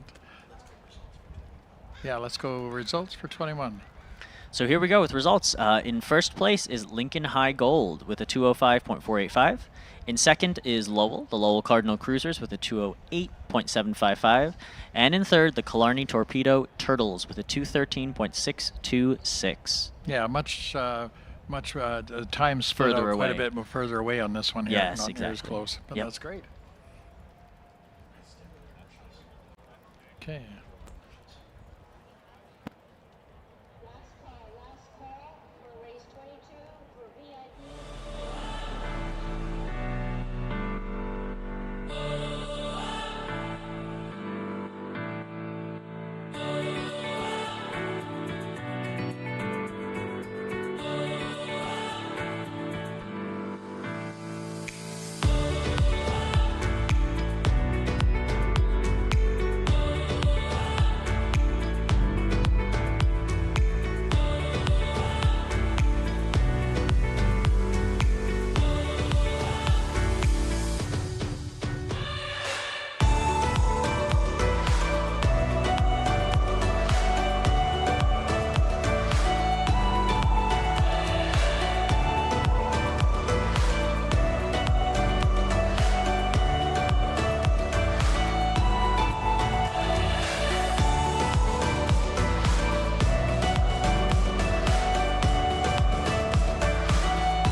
I keep going? Should I believe?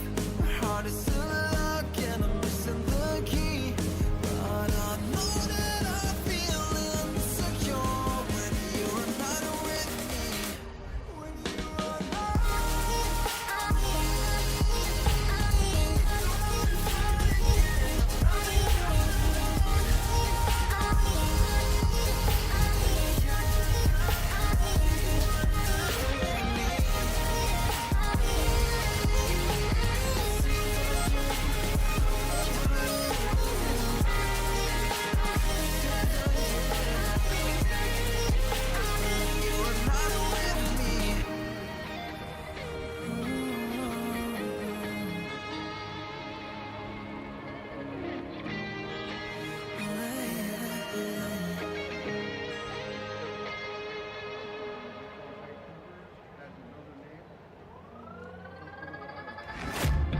Guess it's been a while since I fell in love, but after last time, don't wanna mess things up. You're so beautiful, and I can't deny. My heart is always with you, my head's always stuck in time. Love, let me go, cause I've been holding on for far too long. I've been fighting and keeping strong, now you just gotta let me go. Time, wash away every feeling that can cause me pain. All these memories I can't escape, can you let them all wash away? Let it all wash away, cause I don't wanna feel the pain. Love, just let me go, cause I don't wanna feel the pain of holding on and keeping strong. So now I'm moving on, I don't wanna feel the same. So love, just let me go.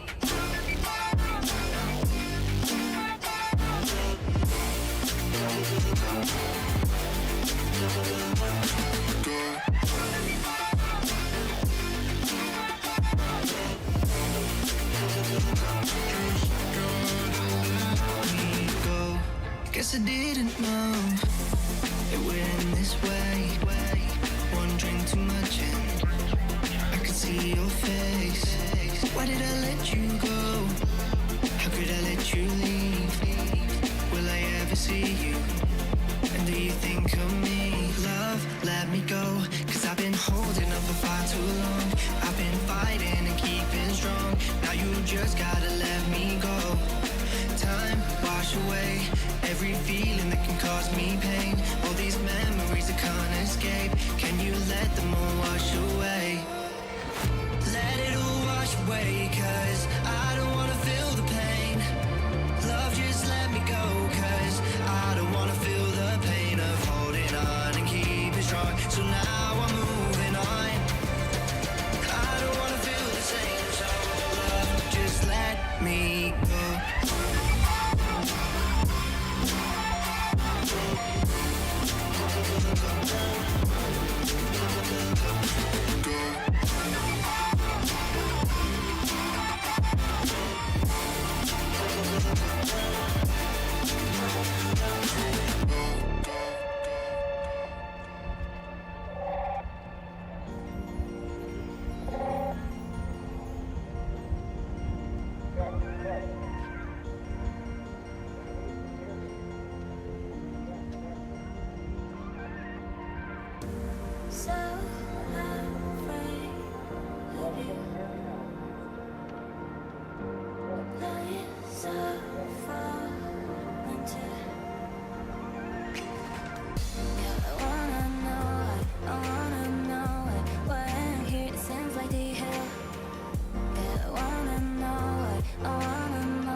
eyes on me. I am in big the hole, kinda pretty.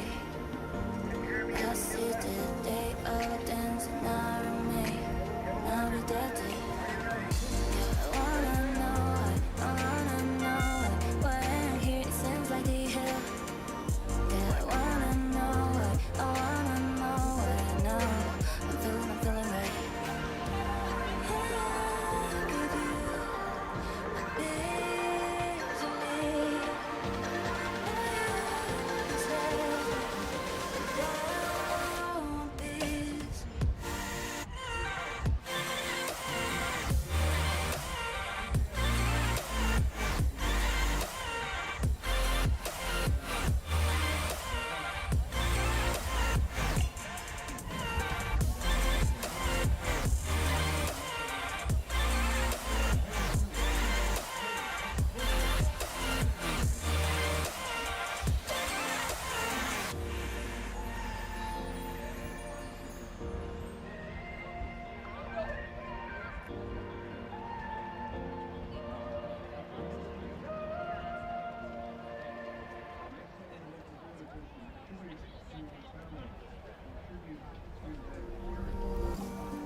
Knew you then, now I don't. You cover me with your smoke. I'd give you all that I own if you just put them down, put them down. They're hidden deep in your coat. Afraid to say that I know. But your pockets, they smell like some old ash, and there's no way you still think I don't know.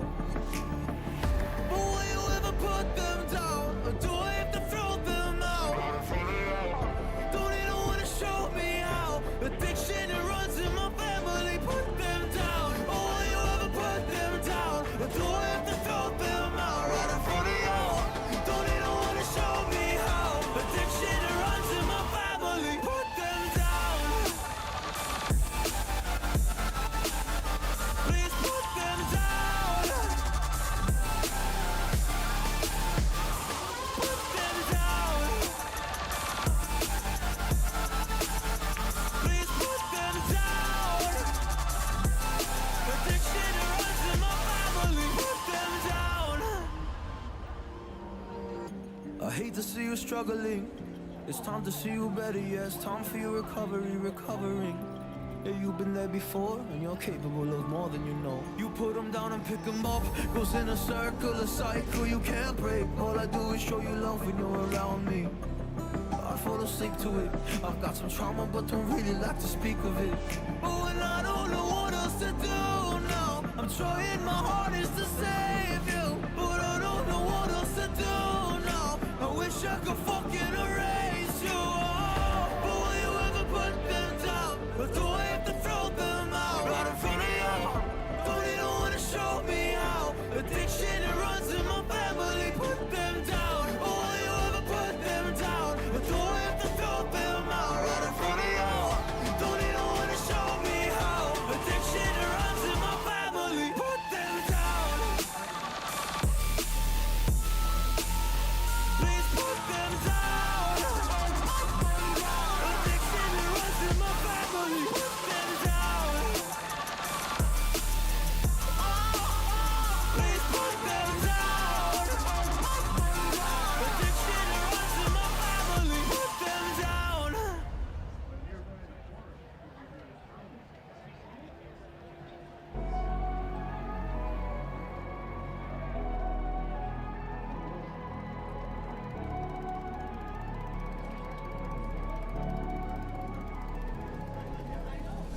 Can't hold my breath for too long. Anticipating feels wrong. Are you just gonna let me drown? Feels like I'm screaming so loud, but you can't hear a sound. Are you just gonna shut me up? We push and then we pull. We go round and round again and again.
on trying to be strong, manipulating feels wrong.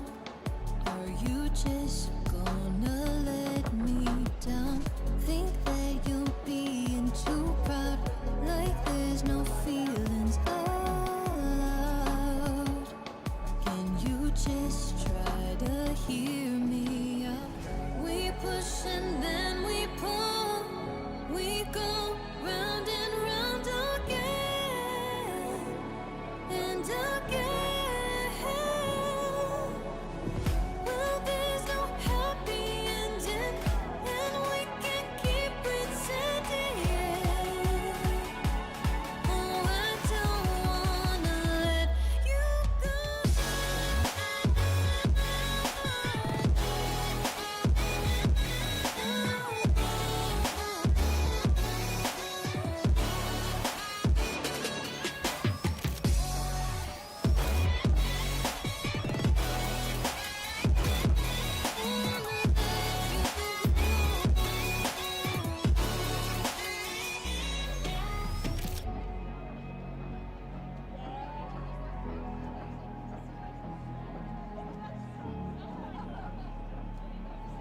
I don't wanna let you go.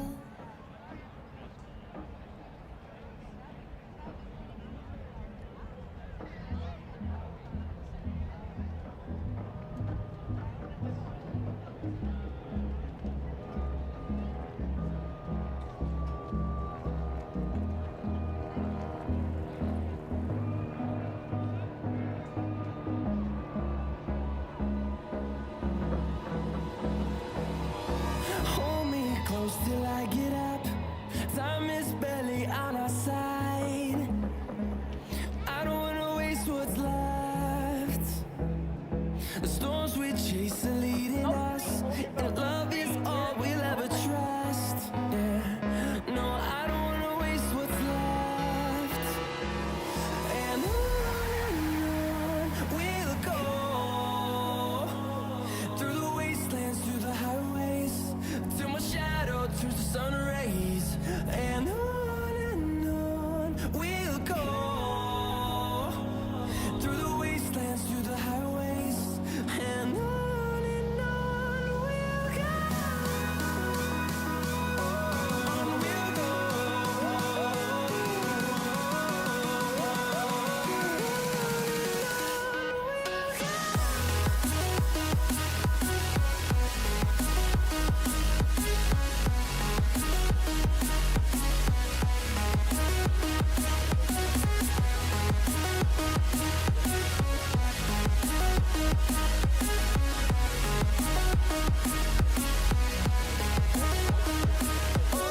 On we'll go,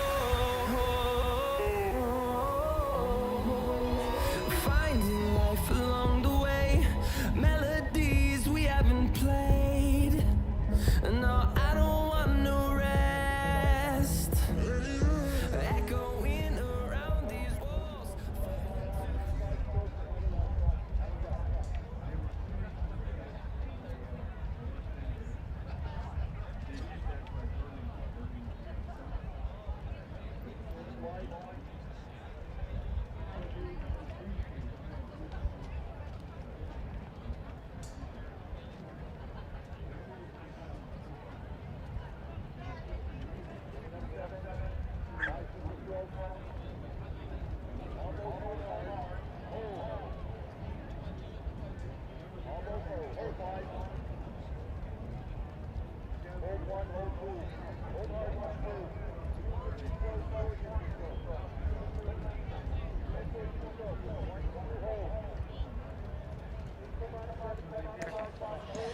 Welcome back, everybody. Thank you for giving us a little bit of a breather here as we get set up for the Hong Kong Economic and Trade Office International Cup Knockout Round number 1.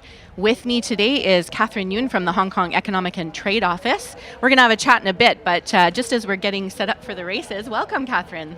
Oh, thank you. Hello, everybody. It is really my pleasure to represent my office, the Hong Kong Economic and Trade Office. And we are very proud to be a sponsor and be a part of the Dragon Boat Festival again. We are also proud to sponsor the Expo 86 original teak boat, dragon boat display. Coming up is the Hong Kong Economic and Trade Office International Cup race. And Dragon Boat race signifies a strong and close ties between Hong Kong and Canada, as Hong Kong is the birthplace of modern dragon boat racing. And the first dragon boat used in Vancouver's race was brought in from Hong Kong in 1986. Today, millions of paddlers around the world have participated in this international sport, and the Dragon Boat Festival races has become one of the most popular races among athletes and the local community in Canada. We always treasure the friendship between Canada and Hong Kong. And actually, a big congratulations to BC Dragon Boat on its 30th anniversary. And this year, to mark the special occasion, they have very special program. We have also cultural program, and so just come to join us. And BC Dragon Boat also asks participants to wear red and white today to get the spirit of the day. I'm wearing red and white today to celebrate the friendship between Canada and Hong Kong. I wish you and your family lots of enjoyment at this weekend's festival. Enjoy the Dragon Boat weekend and do come by to see one of the original teak boat on display, which is the one donated by Hong Kong to Vancouver and used as Expo 86 to launch Dragon Boat race in Canada. Have a great day. Thank you. Wonderful. Thanks so much, Catherine. So the first round of the knockout has already taken place. It goes so fast, if you blink, you might miss it. Thanks so much for telling us about the history of the relationship and friendship between Hong Kong and Canada, especially as it relates to dragon boating. Such a rich and strong friendship there. The teak boats are incredible. As you mentioned, there are a couple around the site. Right. One of them is in front of the Concord Pacific Presentation Center. And there's another one just on the north side of Science World there. Okay. So yeah, definitely come out and have a look. Sure, yeah. Catherine, you've been such a friend to the festival for so many years. And thank you for What's your having me. favorite part of the festival? Well, actually, it's the opportunity to meet people and people coming together to promote multiculturalism, Yes. Which is a beauty in this great country of Canada. Yes. Yeah, I couldn't agree more. The community and Yeah. the multicultural aspect Right, of our right, right. society. Yeah, Yeah, yeah, it's yeah. wonderful. Yeah. Great. And Wonderful. Thank you for having me. Thank you for coming. Yeah. Are you going to stick around and watch the rest of the knockouts? Oh, yeah? Yeah, we have a beautiful view here right in front of Yeah, us. sure, yeah. and we are all waiting for the exciting races Yes. coming up. Yes, exactly. This one is especially exciting. So they just had round one. It was so close, I honestly couldn't tell you who came first in that race. Yeah. And there's basically it's a knockout. So we started with 9 teams. Now 7 will go to round 2, and then 5, and then the final sure. round. Yeah. All right. Thank you so much, Catherine, for coming. We're going to continue on with the knockout rounds of the Hong Kong Economic and Trade Office International Cup. So we're going to see who gets to go back to the start line and who sadly has to go back to the docks, but it was an extremely close race. So as you can see, the teams that are paddling back out to the start line, they just go straight through the race course. They don't bother going around the race course. Time is of the essence. They're going to be pretty tired already after the first round, but they have to go back and do it all again for a couple more rounds. So Matthew, have you ever been in knockout races before? I've only done a handful of knockout races, and they are very stressful, let me tell you. I can imagine. I've done a couple of 200-meter races or 250s, but I haven't done 100. So I can only imagine what the toil on your body. It really is, yeah. I sometimes watch a lot of videos online of 100-meter races specifically, and a lot of the Chinese teams or the Asian teams. With these sprints, oh my goodness, they'll finish that in like 22, maybe 27 seconds. It's Amazing. crazy. I think the style of paddling is suited for that short distance, isn't it? The style of paddling adopted more in China and Asia. Exactly. It's very fast, very high rate, ups almost basically the whole way. The whole thing. Yeah. Yep, exactly. Yeah. Versus the very much longer stroke that we have here in North America. Yeah. So the teams are getting back up to the start line. We'll go through the remaining team names. Sorry, we didn't get a chance to call all of the teams that were racing in the Cup today, but we have a number of teams from Canada, a number of teams from the U.S., and our visiting Australian team as well. That's right. Super excited to see these folks paddle. Okay, so boat number 9 and it looks like boat this number 1. Yeah, Cal Dragon Boat in 1. And they were the knocked out, I believe. Oh, Cal. Sorry, Cal. And 9, I believe, was our Australian friends. So here are the remaining 7 teams going into round 2. And after this, 2 more will be knocked out and 5 will compete for the medal. So the teams were selected from in a few different ways. The top team within BC was selected from the Vessi 500 Championship that was just held a few weeks ago, yep. in June. That was Juice. And then the second local top team, UBC Current, the Vessi 500 Championship top non-local team, which was VIP Gorging Dragons. And then there are 2 more non-BC teams. There's Edmonton. I know EDBRC has a team in there. Yep. And then 2 U.S. teams were selected based on this morning's results as well. So we have, I believe, 3 or 4 U.S. teams that started. And then, of course, we have our friends from Australia. Oh, great shot of the seawall here. You can see the dragon coming along the seawall. They're just about to go in front of us, actually, in the Concord Pacific Presentation Center here. And they'll be on the festival site all day, so you'll definitely get a chance to have a look, take some great photos, see their acrobats and athletics.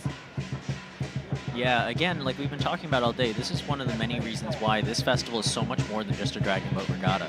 You really see the Chinese community and the overall Vancouver community come out in full force, involved in all of their different arts and engaging things that they do for this event that's really, really special and I think unique to Vancouver. It's amazing, and that's why we call it a festival and not a regatta. So you've hit the nail on the head, and I'm really glad you picked up on that as well. That's right. Yeah, it's very a festival atmosphere. This team of dragon dancers are from the Hongqing Athletic Club, just really close by in Chinatown.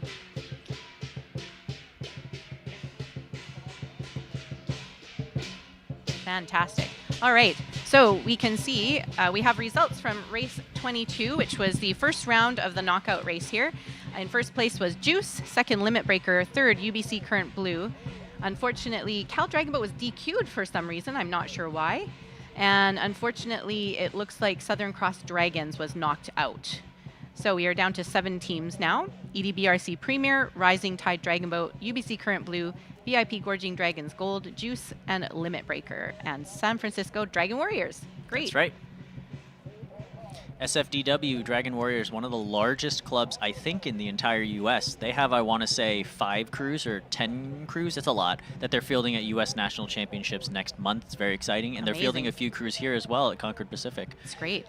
Yeah, they're really competitive and a really great group of people. This is a good warm-up for them for U.S. Nationals. Exactly, in the same way that a lot of these Canadian crews warming up for Canadian Nationals, too. Correct. All right, they are ready at the start line.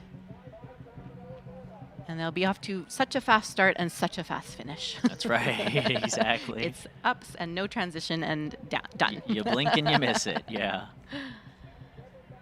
Okay, it looks like they're backing down a little bit. So we still have 5 teams from Canada remaining and 2 U.S. teams as well. Limit Breaker is from Toronto. Yes, that's where they're from. Yes.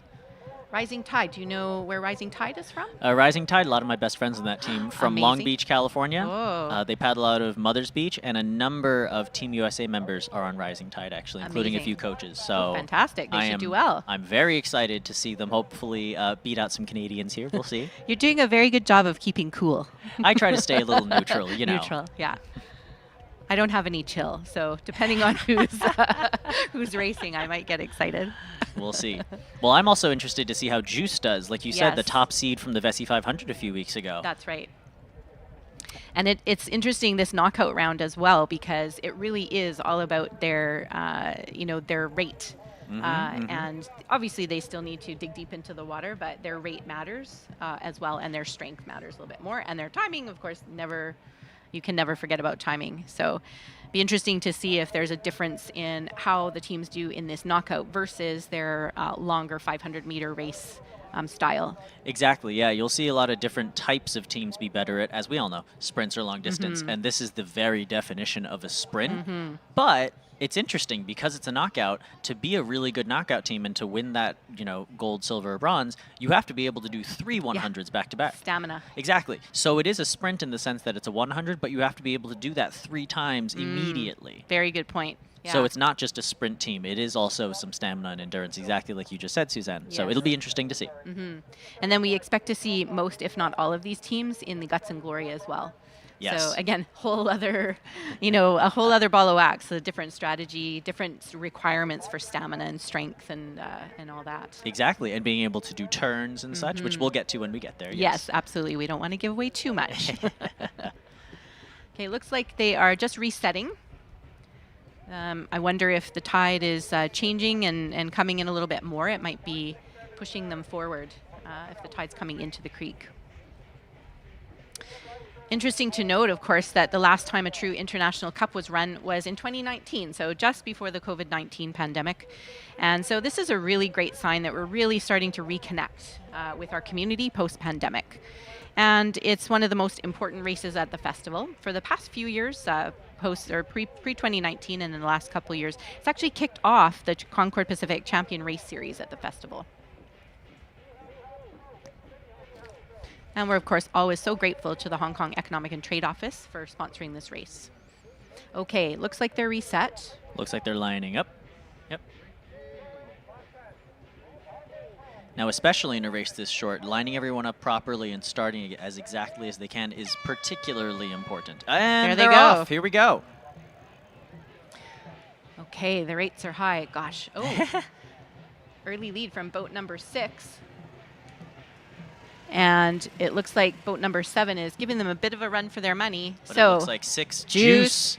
As now you expected. get to see them in action, Matthew. As expected, they are pulling through. It's number 7. It looks like, 6, 7, but I couldn't tell you who is after that. It looked like 4 came out, too. Okay. We'll have to see. Yes. My goodness. That'll really come down to the finish line camera. That's right. Yeah, a true photo finish. So. Yeah. And as a reminder, 2 of these folks are going to be knocked out. That's right. Down to the final 5. 5. Yeah, 5. Now you can see those 2 steers there with those 2 boats in the middle of your screen cranking that oar away to turn that boat around. Yeah, we don't have a lot of room at the finish line for floating. No so drifting in the finish line. Turn around or you gotta... You have to hold hard and stay in your lane until you're asked not to be in your lane, basically. And that's one of the most tiring things a paddler can do is paddle a 100-meter sprint and then as they're trying to breathe, exactly, dead stop. Yeah.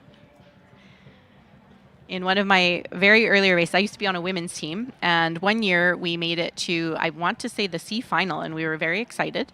And we crossed the finish line and realized that we probably got 3rd, and we were so excited we all put our hands up and just about flipped our boat. Yeah. I worked a race. We know better now. Yeah, I worked a race last month where that happened. Oh, no. And they did flip. Oh, my goodness. It was very unfortunate. It was a community team. And yeah, it was not a fun time. Gosh. It's actually pretty hard to flip a dragon boat. So when it happens, it's a big deal. It is a big deal. Yeah. Looks like we're getting a little rain. Yeah, it looks like it's just starting to drizzle right now. Still not too bad. No. Not too bad. Still comfortable, and the teams that are remaining, this is their last round, so they won't get too wet. And it looks like the 2 teams that were knocked out are headed back to the dock now. One of them is San Francisco Dragon Warriors, and I'm not quite sure who the other is. Oh, gosh. Well, I'm sorry about your Dragon Warriors. Yeah, I know. They're saving it for the Guts and Glory. And I think Rising Tide is still in it, so we're good. Great, great.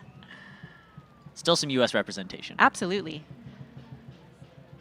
All right, so they're heading back up straight through the course. As I mentioned, they don't need to go around the course to get back into the starting positions. That would be too much energy and effort for this type of race.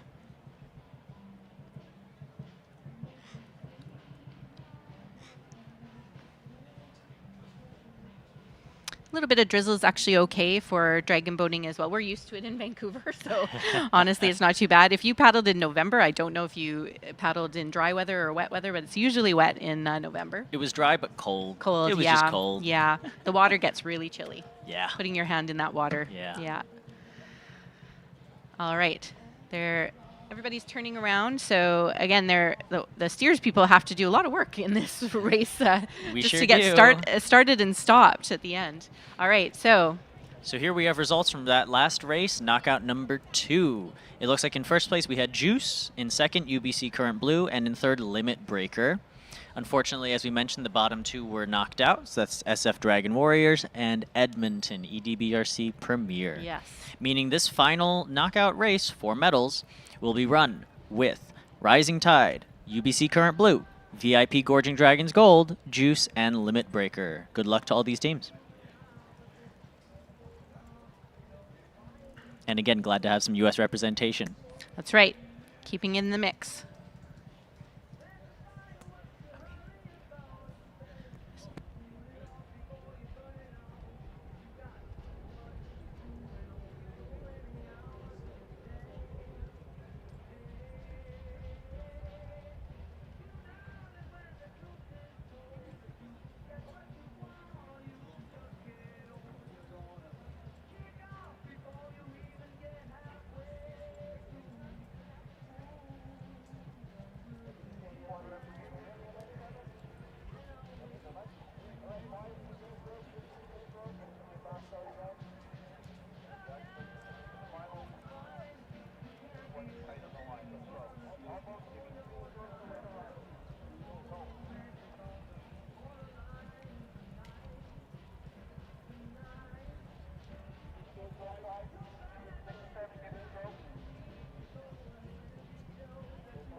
Okay, it looks like the final round of the Hong Kong Economic and Trade Office International Cup Grand Final Knockout race is getting ready here, and they're gone. And they're off.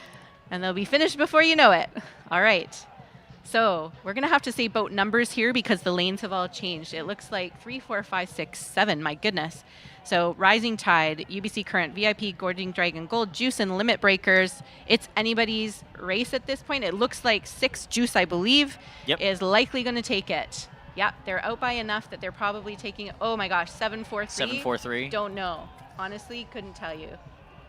Wow, what a race. I think that's 6-7-4-3, but we'll see. You're calling that? Okay. Unofficially. We should start taking bets. Bets, yes.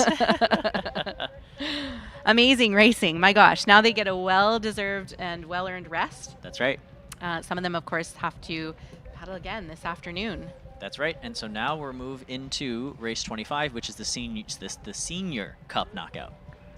Amazing. So this is our first Senior Cup knockout. Ever? Ever. Exciting. Yeah. So we have the senior teams from around the area, and I believe Wham is from Washington. Other than that, I think Dragon Max Dragon from Max. California. There you go, and from California. So we have some Canadian and U.S. representation here. Woo. Mix of local and visitor teams. So there's 2 rounds of the senior knockout, plus the grand final. So the same format that we just had. And then we have the under 24 cup knockout as well. And we just have 2 rounds of that. There are fewer teams. Very nice. And then we go into the Pride Cup, the Para Cup, and the Breast Cancer Cup as well. Very nice. Yes, and these are all 100-meter races. Nice and fast. Yeah. Nice and quick. That's right. So the seniors are up next.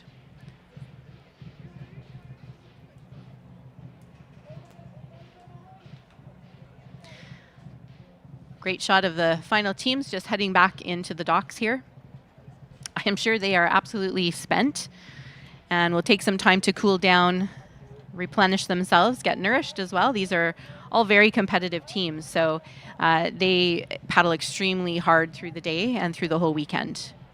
All right, it looks like the Senior Cup participants are already getting ready to approach the start line here. Great shot of the docks there. These docks really are beautiful. And like you were saying before, Suzanne, the bottom end of it is in fact tapered down. It's a ramp down to the water. Yes. And that's purpose-built, yes? That is, yeah. We have kayaks that launch off of there as well, and outrigger canoes. And yeah, it's a wonderful facility.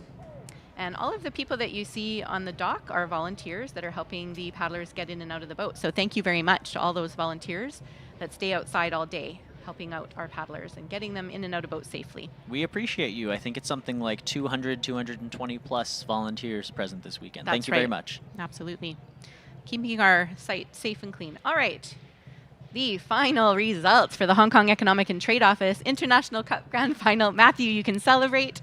In first place was Juice 2 Limit Breaker, and in third, Rising Tide in third. yay! Woo. Well done. Well done, teams. Or as they say, Rising Tide. That's their little slogan. Oh. That's their their fun little chant. Great That's job, great. guys. Rising Tide. Juice taking first with a 23.457. That is a crazy fast time, Yes. especially for a 100 meter.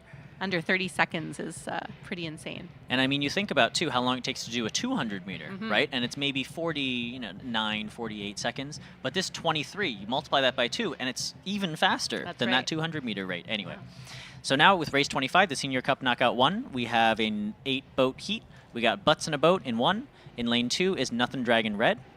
In lane 3 is FCRCC, the team. In lane 4, Dragon Max from California.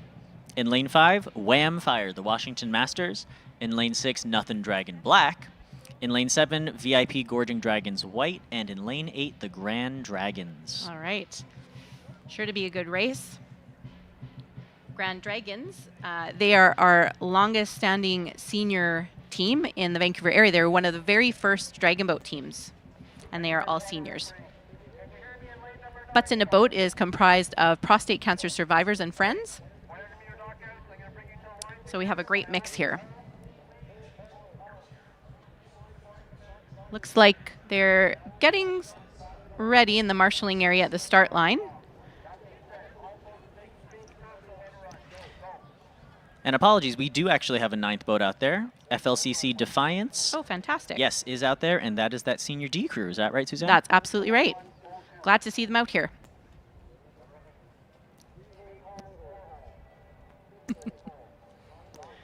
Looks like we're getting more spectators along the shoreline, and especially down at this end, because people are realizing that all the action right now is at this end of the creek.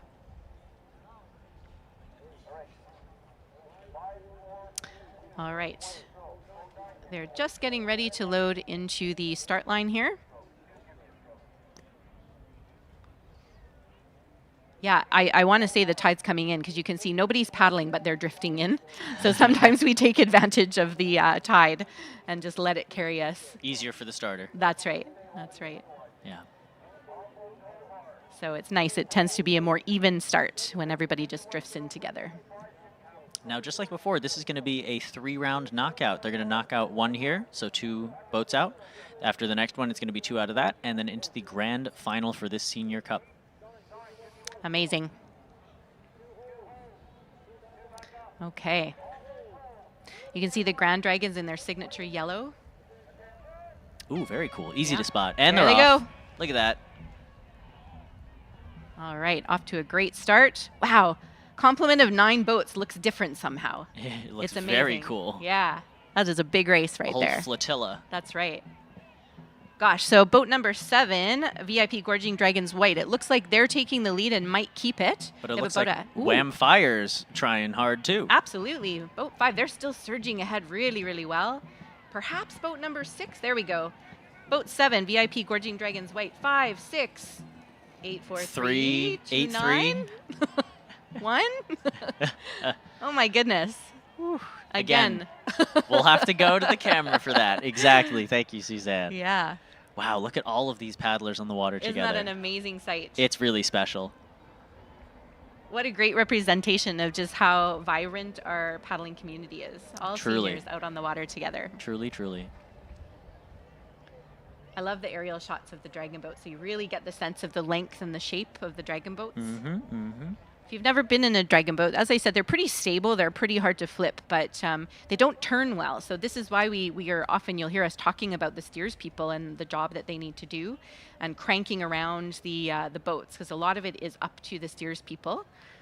There are, of course, paddlers can help in some ways. We steers have the most fun job of all, I like to say. That's so great. All right, that you're looking at boat number 3. That's That is False the Creek. A-team. Yeah, False A Creek. team. The A-team, because they're Canadian, eh? Hey. Fantastic job. So we're going to have to see who got knocked out. I believe number 1. Possibly number 9, but I couldn't tell you for sure. So we're going to have to wait to see who goes back to the start line and who heads back to the dock here.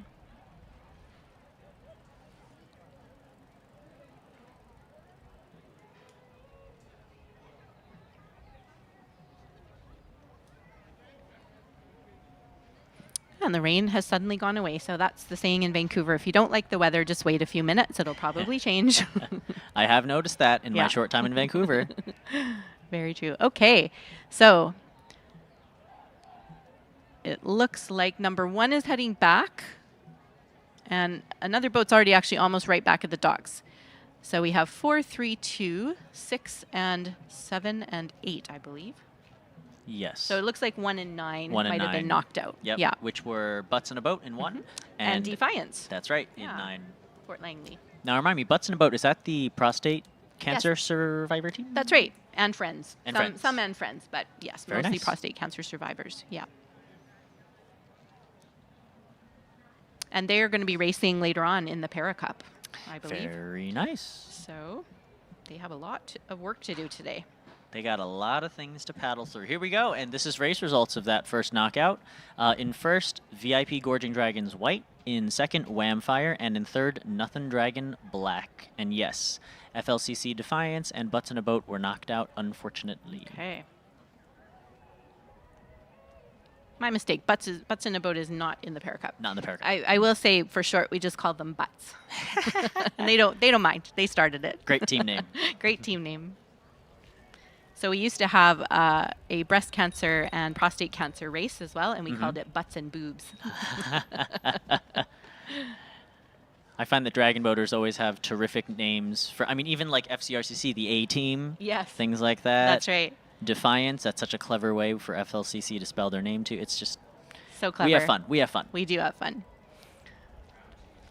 And now All right, round two. Yep, we got lanes 2 through 8. We got Nothin' Dragon Red, FCRCC the A team, Dragon Max in 4, Whamfire in 5, Nothin' Dragon Black in lane 6. Lane 7 is the VIP Gorging Dragons White, and in lane 8, Grand Dragons again.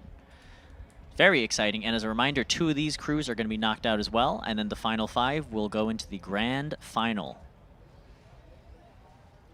Okay. Getting settled back in, getting ready to race again.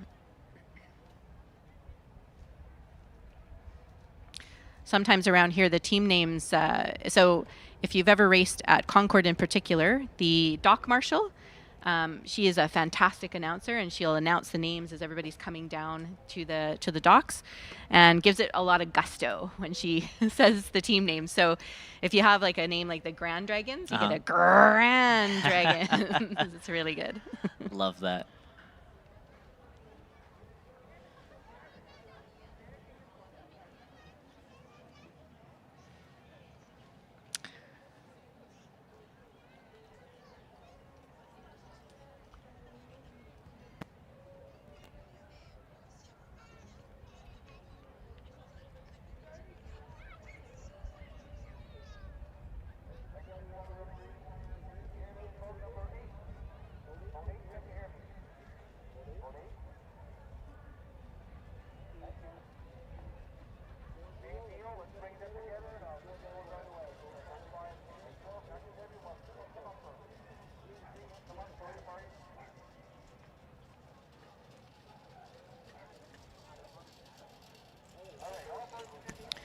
Okay, it looks like all of the teams for the second round of the Senior Cup knockout are in place, and they're just about to approach the start line. Letting the tide help them out a little bit. And the steers people are just making sure that the boats stay straight so that they can load correctly into their lanes. This race is a little different because, of course, the depending on who gets knocked out, the lanes typically won't change too much, but they try to keep everybody in the center lanes, and they take away the outside lanes as the rounds progress.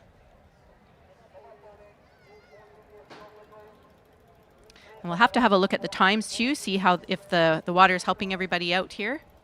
It looks like it is. So the remaining 5 teams just getting ready into their lanes, just approaching.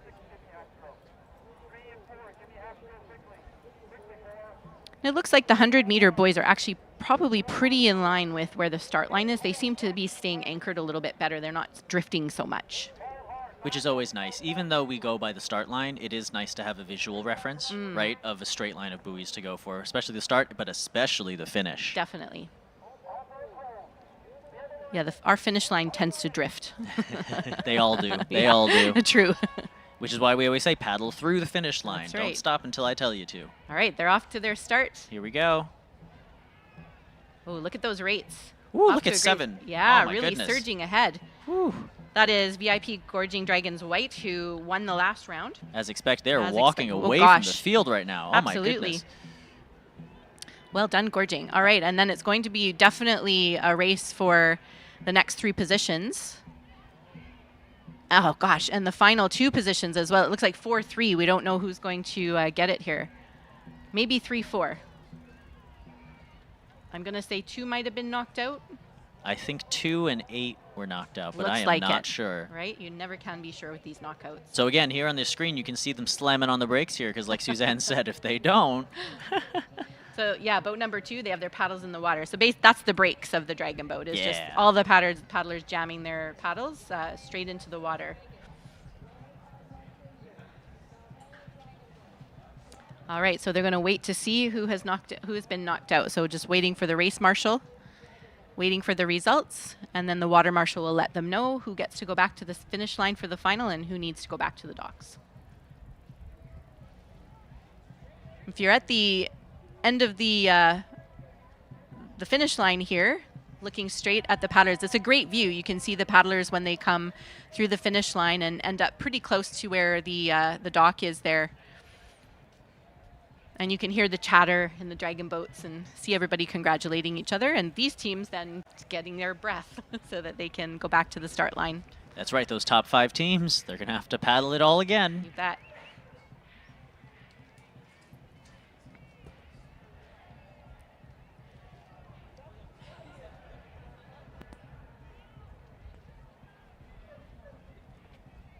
And now we have a great aerial shot of the food vendors, the various food vendors that we have here on site. Some of these look really good. I haven't eaten a whole ton of lunch today, but I'm looking forward to going to some of these places later. What do you think, Suzanne? Absolutely, looks amazing. There's such a good variety too. There's mac and cheese, coffee, some Vietnamese food, Mexican food, all sorts, barbecue, I think, some dim sum, all sorts of food trucks down there. Delicious, delicious. And importantly, too, right there in the middle of your screen, that's a red first aid tent. If anyone on site needs any help for whatever reason, just look out for that red first aid tent and head over there if you need to. Luckily, I don't think we're going to deal with any heat exhaustion or heat stroke or anything because it's nice and chilly. Exactly. And rainy, drizzly right now. Okay, so we have 2 teams paddling back to the docks. Oh, it looks like Dragon Max, perhaps? Do I see 4? It's hard to see from this I angle see here. boat... Oh, there it is. Excuse me. Oh, here we go. So we have Wham, boat 8, and boat 6. All right, so paddling out are 5 Wham Fire, 6 Nothing Dragon Black, and 8 Grand Dragons. And then 7 and 3 are also out. 7 VIP Gorging Dragons White, and FCRCC, the A team, in boat 3. Beautiful. Great. So we still have our friends from Washington in the mix with their bright green caps. We sure do. Nice and easy to spot. That's right. They have great energy. They in the Racers Village, they do great warm-ups. Yes, A lot they of do. Oh aerobics my God, they do. happens. Yes. Yeah, and they welcome people to join in, so it's pretty fun time in the Racers Village. Okay, and it looks like 2 Nothing Dragon Red is just heading back to the docks. They were knocked out.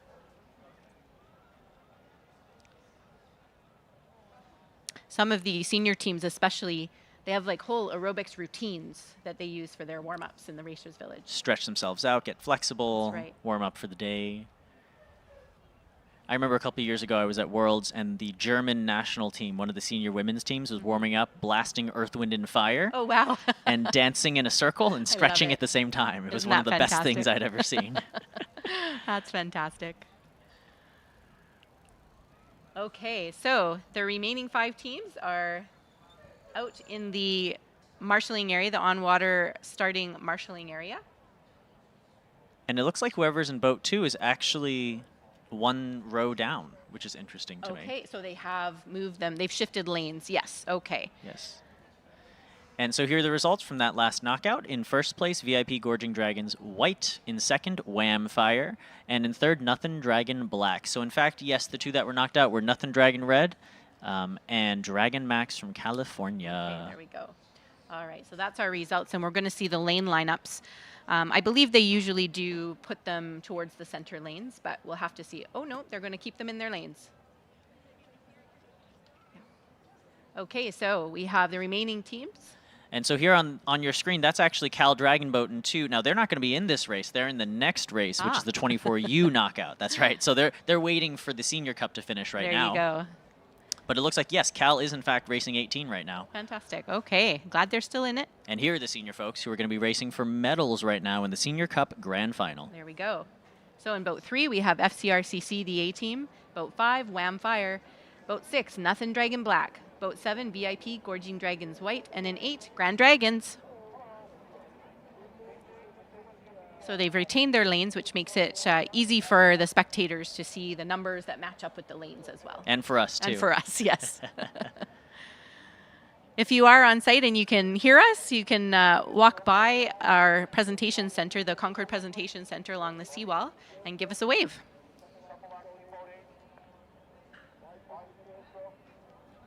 Okay, they are drifting into the start line. Definitely look at that tide. So Matthew, I don't know if you can see the speed at which they are drifting in. So that tells you that the tide's moving in actually at a pretty good clip. Yeah, wow. It's really something. And it seems to be a little bit windy out there today, too. Yes. It's not terrible, but there's definitely some wind. That's right. No headwind, definitely, because the times have been getting faster. Mm-hmm.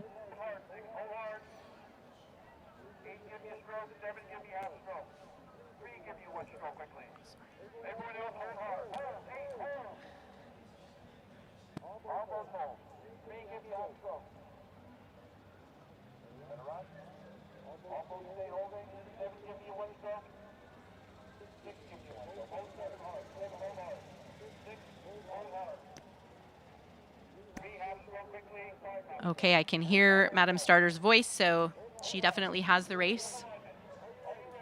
And again, in this 5-boat heat, or excuse me, this 5-boat race is going to be the grand final, and they are off.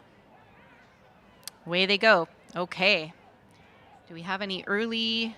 7. Yeah, boat number 7. That's- That is VIP Gorging Dragons White. Yep. They've been very consistent ahead of the game here, getting straight out of the gate and not letting up until they cross the finish line. So then the race is on for silver and gold. 6 and 5, it looks like, are battling it out. Ooh, wow. 5 is really surging ahead. 5's walking on 6 right Wham now. Fire, Dragon Max.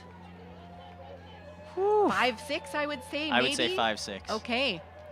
Gosh, so that's Dragon Max and Wham Fire. Look at that. Yay. Woo, USA. USA. Well done, teams. So that is the Senior Cup Grand Final. We'll just wait for the results before we give you the official silver and gold placements there. That's right. And so much goes into the strategy of these knockouts, too. You don't want to be in the bottom 2. That's right. it, right? So if you want to be in the grand final, and let's say you know that you're a little bit of a faster team, you may or may not, exhaust yourself on those first 2 sprints. If you know that your goal is just to get into the grand final, even if, because the lane doesn't move and things like that, there's no seating, Yes. you could strategically decide how you're going to plan these different things. Yeah, it's interesting because VIP Gorging, right? So they went out fast both times. So I wonder if they did that on purpose or if that's just their, they're That's just what they do. Given their race, that's just their race style.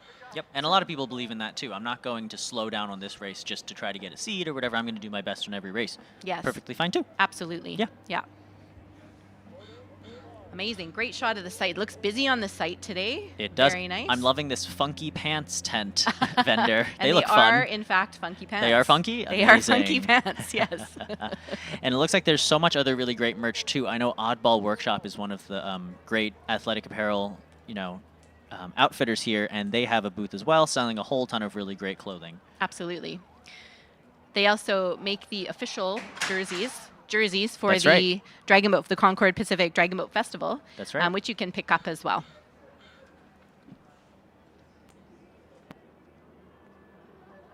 Oddball is actually the sponsor of the Para Cup that's coming up, so we'll tell you a little bit more about them.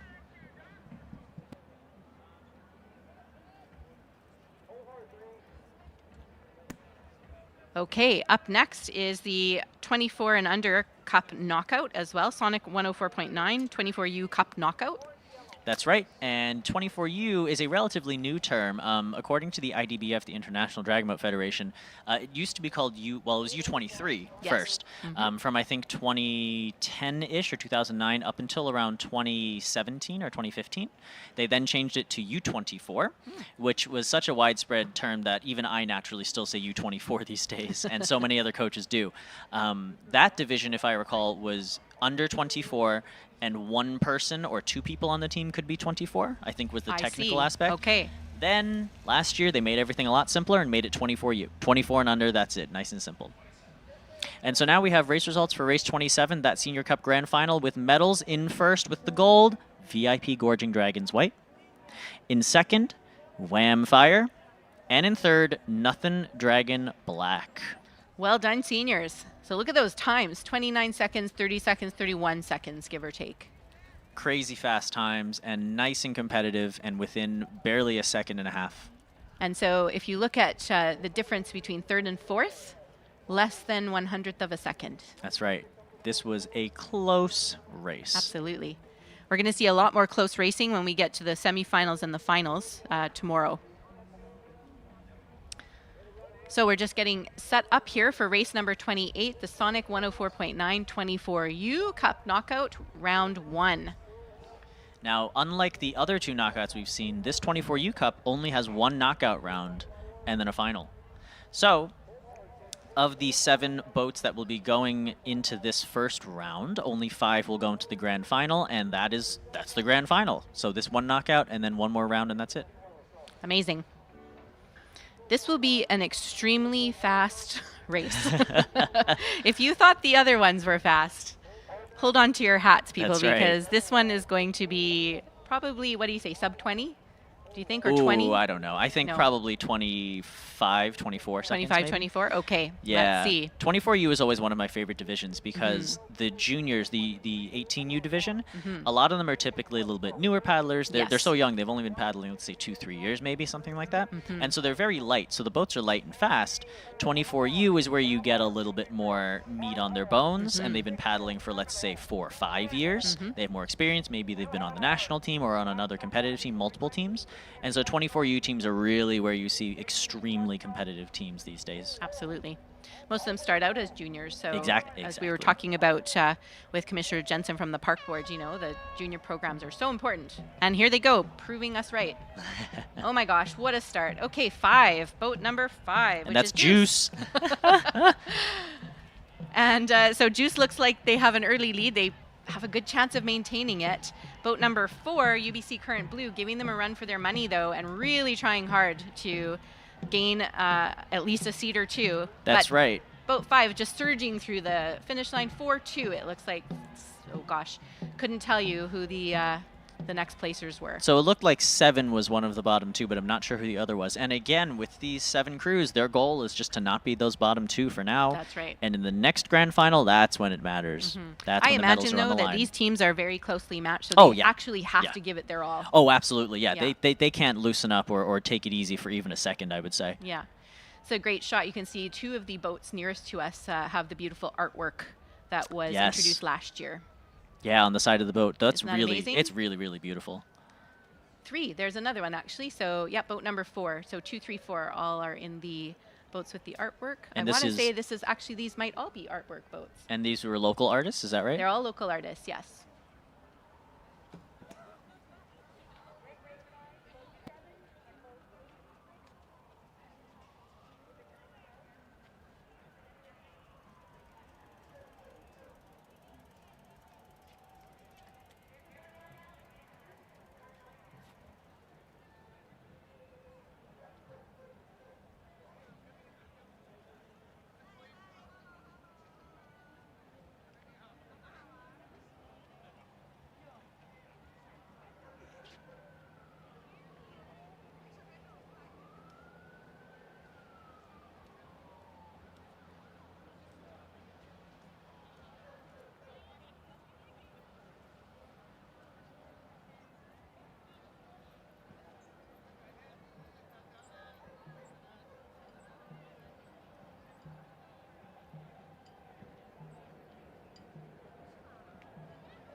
Thank you very much, Concord Pacific, once again.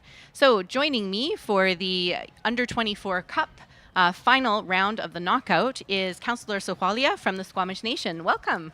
Welcome. Thank you for having me here today on this good day and 35th anniversary of dragon boat racing. Yes, is this your first time at the festival? Yes, it is.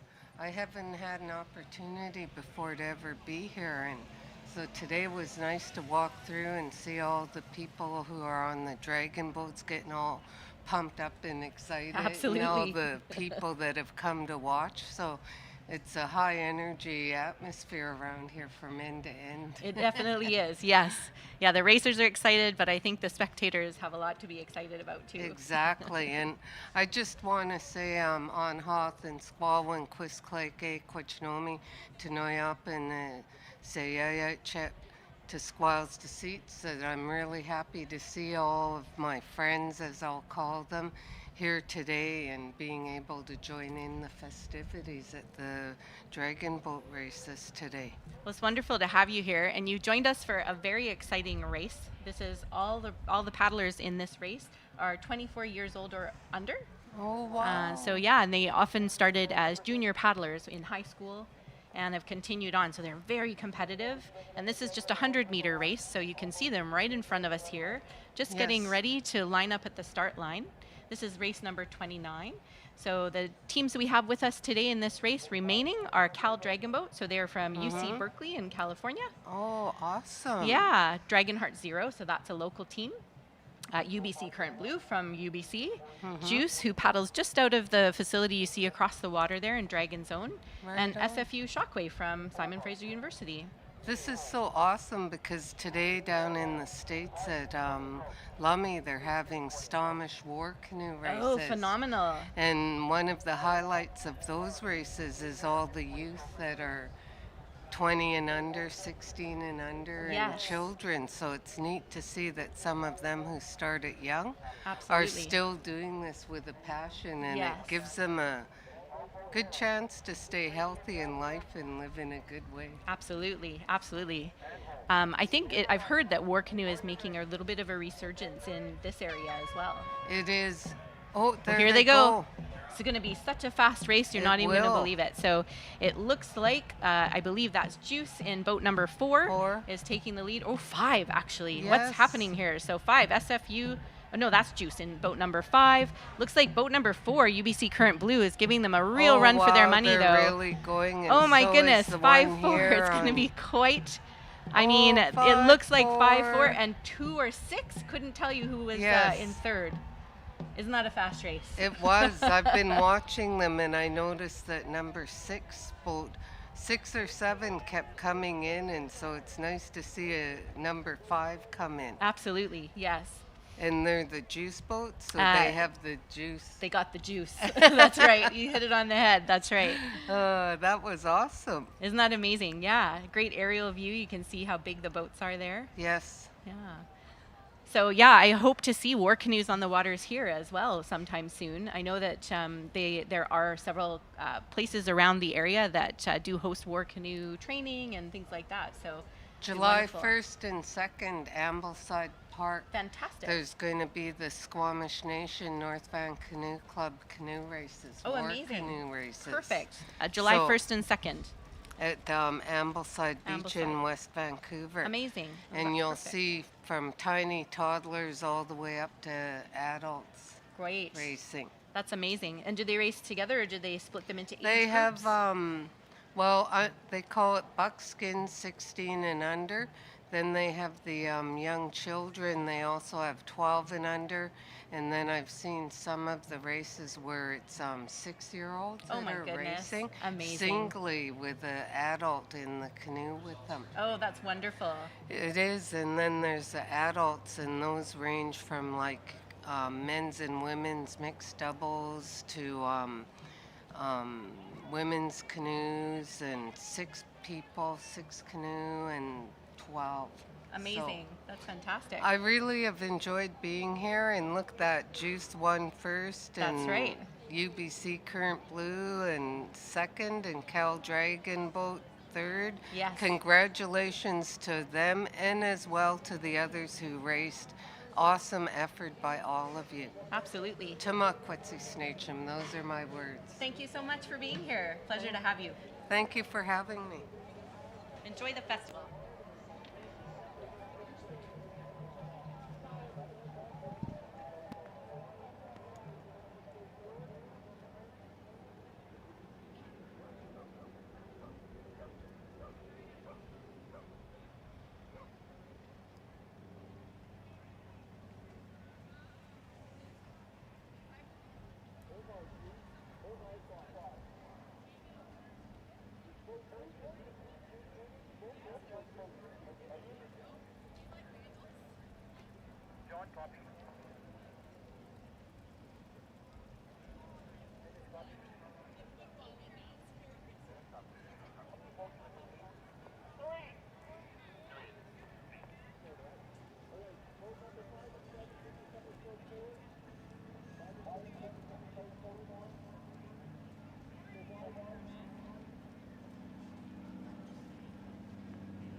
All right, so that was a pretty exciting race there, Lauren. Yeah, absolutely. I was watching from the seat behind here, but yeah, absolutely exciting. And as our guests mentioned there, it was interesting to see a different lane come and finish in that knockout race. Yes, It's always, absolutely. Always super cool. Yeah. I did sneak in from outside, Suzanne. It's just drizzling a little bit. And as Okay. we all know, in the Chinese tradition, that is good luck at dragon boats, to have a little bit of rain. Just a on little day bit, one. just Yeah, a hint. Just a hint. Yeah. Absolutely. All right, well, we are getting ready for the Pride Cup Grand Final. Very cool. Just one race. So in the Pride Cup, this is the right. first year of the Pride Cup. Excellent. And we are so pleased to be hosting the Pride Cup this year. Absolutely.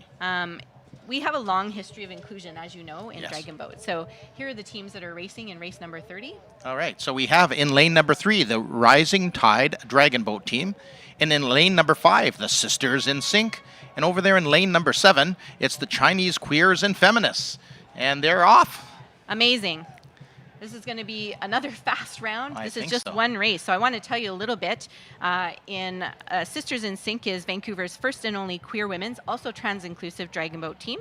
Okay. Chinese Queers and Feminists is composed of folks who are queer, who are newly landed immigrants or refugees. Okay. And Rising Tide is a dragon boat team from Long Beach, California. Very cool. I'm glad to have them all here. And it looks like our lane number 3, which is, of course, our friends, the Rising Tide Dragon Boat team, coming in first unofficially in lane 7, the Chinese Queers and Feminists. And last but not least is the Sisters in Sync in lane number 5. So that was darn quick. That was darn quick. One round, one and done. Right on. But like you Fantastic. said, the inclusivity is actually part of the whole dragon boat world, and it's awesome here to always have Concord Pacific helping us here. And Absolutely. and as you say, everybody's welcome, and we mean it, and that this is proof everywhere. That's right. This race was open to 2S LGBTQIA groups as well as allies. So Very again, nobody is excluded from dragon boating. This Absolutely is not. a very warm and welcoming community. You betcha. This is our first year, as I mentioned. We are really privileged to have the support of the Vancouver Pride Society as well for this race. Excellent. And to celebrate all the queer paddlers that really contribute to the fabric and foundation of our paddling culture and community. Absolutely. Absolutely. Inclusivity, I love it. All right, we have results from race 29, which was the Sonic 104.9 24U Cup Grand Final. In first place was Juice with a time of 24.124. In second place with the silver, UBC Current Blue, 24.475. Wow, close. Amazing. Close. And in third for the bronze, Cal Dragon Boat with 26.243. Very What a cool. race. Yeah, you gotta love those knockouts, and this was the final for that. That was the final, yeah, Yeah. absolutely. A lot Yeah. of fun, a lot of fun. And again, that's another thing here. When you come here, you're going to see your 500 meters, you're going to see your 100-meter dash, your knockouts, and then of course those are super exciting. Guts and glory. Oh yeah, you betcha. We're going to have That's a right. men's open one and women's as well. Women's is tonight. today. Yeah, That's right. The last this race evening. of the day. Yes. Hey, don't even think about leaving your viewing monitor or leaving the edge of the shore, because if you have, or even if you haven't, the guts and glory is something to behold. That's right. They reset the entire race course, as you'll see, and it's a 2-kilometer race. So we're going from very, very short races here back to the 500s this afternoon, and then we're going to finish with the 2,000 meter. So just clarify for me, Suzanne. That means they're going to paddle from here to Burrard Inlet and back? You would think so.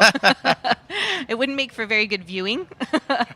They do a little circuit around this end of the creek. Absolutely, and if you haven't seen a dragon boat turn before, that's where it gets boy. really exciting and interesting. Although they don't all take off at the same time, it's a staggered start, as Yes. Suzanne knows, but it's quite interesting watching those turns. Absolutely. And, it's all in the spirit of dragon boat racing, so it might look scary and stuff, but it's pretty cool. You got to That's watch. right.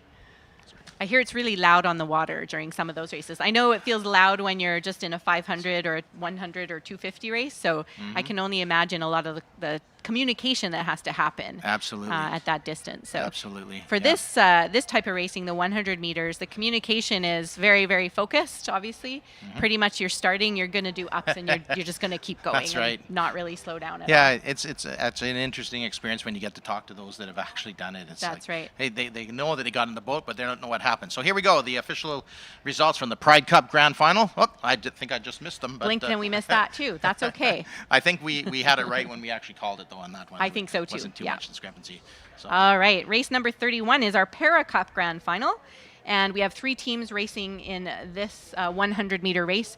In lane number 2, Off Balance. In lane number 4, Sonar Dragons. And in lane number 6, Vision Impossible.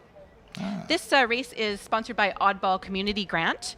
And the participating teams are 2 partially sighted teams, so Vision Impossible and Sonar Dragons. They're composed with paddlers with a range of vision loss, as well as supporters and allies. They are organized by BC Blind Sports. Dragon Boat at BC and BC Blind Sports have actually worked together for many, many years to support para-paddling and para-sport. Very cool. Off Balance is a multiple sclerosis MS team. They've been around since 2005, and they are the first team of this kind in the world. They're another first. It is absolutely amazing. Lots absolutely. of firsts here this weekend. Fantastic. So we're so pleased to have this Para Cup. Again, this is the first year we're having a Para Cup. Excellent. And it's really, this is really truly a celebration of the power of sport and the water. To bring people together, regardless of ability, and the power of community to really overcome any obstacles to participation as well. So we really hope that this is the first of many of this type of race to come. We provide support. So the Canadian International Dragon Boat Festival Society, Dragon Zone provides support for anyone to be part of the paddling community. That's right. Easy to get in, load and unload, everything's supplied. That's right. Yep.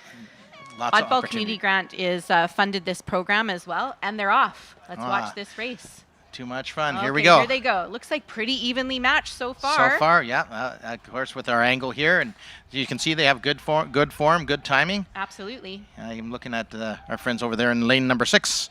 Of course, the Vision Impossible. So it's going to be a close finish here. I think it very will. close. Sonar Dragons look like they might be still surging a bit more than the others, but we'll have to see. Yep. It's very hard to tell unless you're looking dead on at the finish line here. Yeah, I just saw the Sonar Dragons looking to decide to see where they were. So unofficially, 4, 2, 6. It does look like that. Yeah, absolutely. Unofficial results, of course. Sonar Dragons followed by the Off Balance and the Vision Impossible in 6, but very close. Very close. So yeah, great. We Great have a Para Cup final now. This is awesome. Yeah. The more the merrier. That's what I like to say. Absolutely. Absolutely. This is the place to be to see the sights, the sounds, the racing, everything. The community. This is just a great event. And we really couldn't do it without all of our sponsors, including Oddball Workshop. And Oddball Workshop has started the Oddball Community Grant. And Oddball Workshop is one of Canada's really premier suppliers. They make sublimated garments, so that's fancy for racing jerseys and things like that. They make them all in Vancouver. They're custom paddle sports apparel for teams and clubs of any level. Okay. So this is not just for the elite athletes here. Right. Oddball Community Grant is a new program that was launched by Oddball to make sure that they support the grassroots efforts of the sports as well. 2023 is the first year for the grant program. Okay, and cool. its special focus has really been placed on supporting the junior teams as well as the para teams. Absolutely.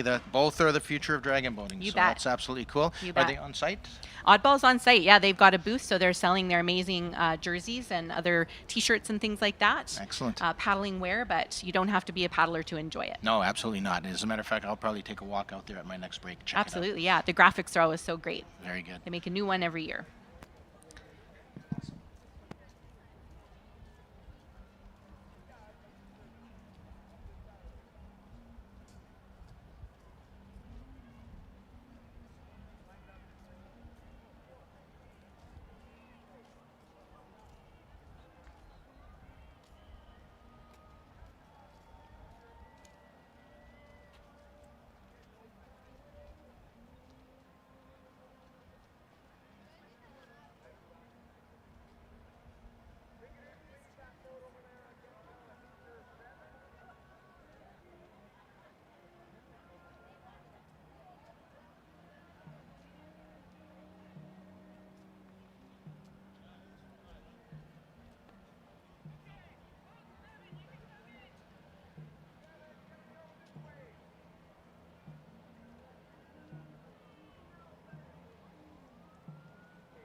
So just before we get to the Jane Frost Memorial Breast Cancer Cup, I want to hand it over to Matthew, and he is here today with Jane Frost's family, friends, and Dr. Don McKenzie as well.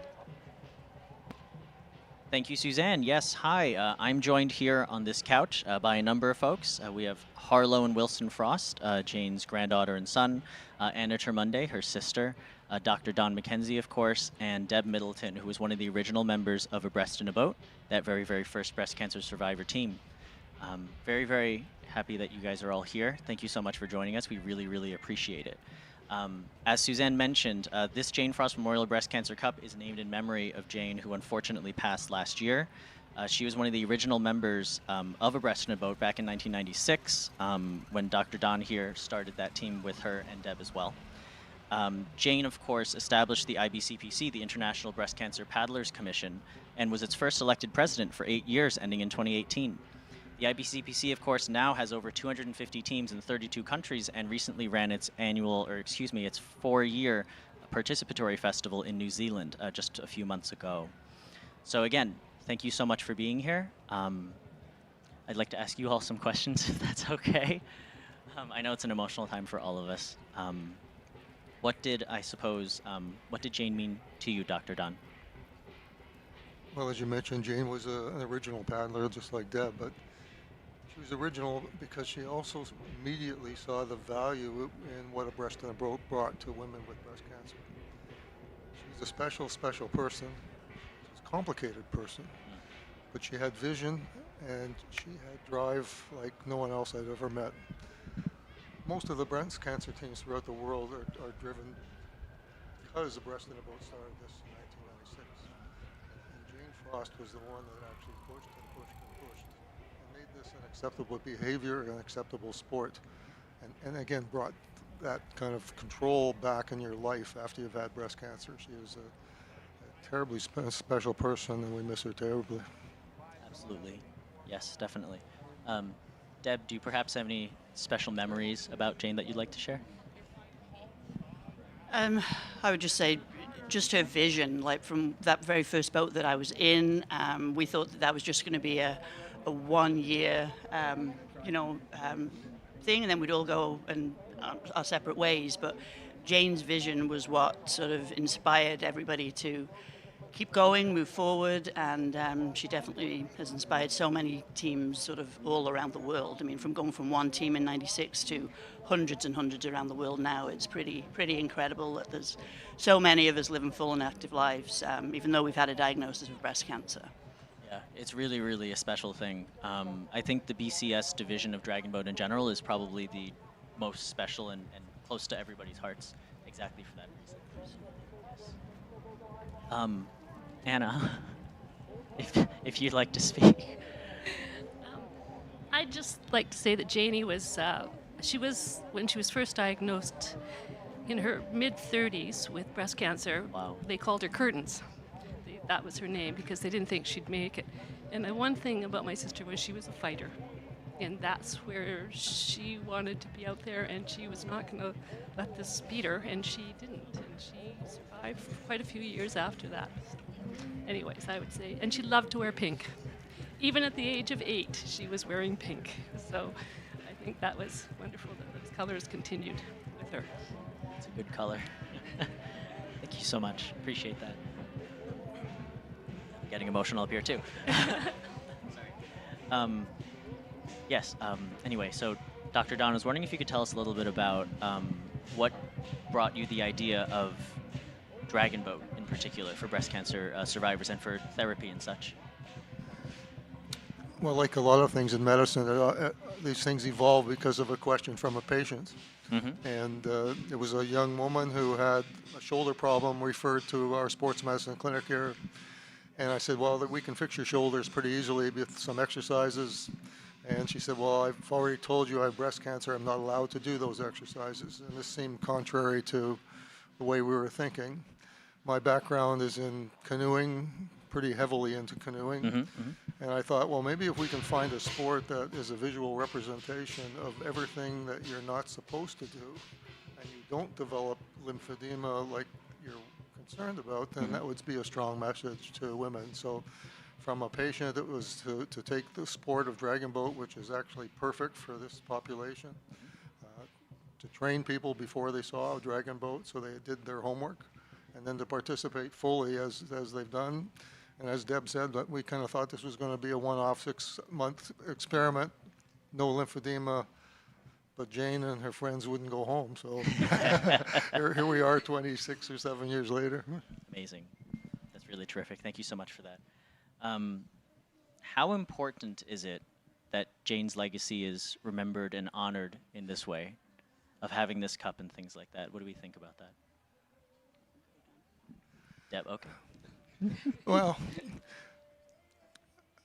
I think it's extremely important. I mean, when you look, quite frankly, I still miss Jane. I kind of still think I'm going to see Jane out of the corner of my eye. She was that important to this, and we had a very strong connection. And she was driving the ship that kind of produced all of the breast cancer survivors in dragon boats throughout the world. Mm-hmm.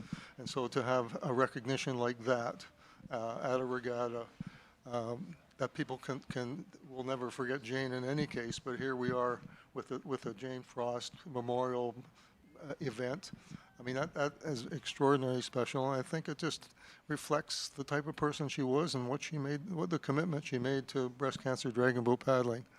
An extraordinary woman, and it's just right that we do remember her in this fashion. Strong words. Thank you. Thank you so much for that.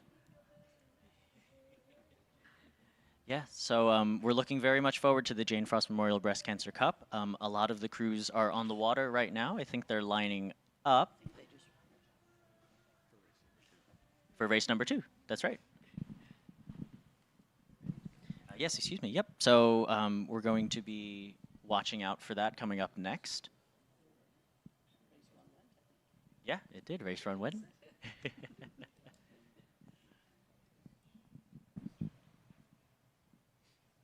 All right, just to recap here, we are, of course, looking at the Jane Frost Memorial Breast Cancer Cup knockouts. There's 2 rounds.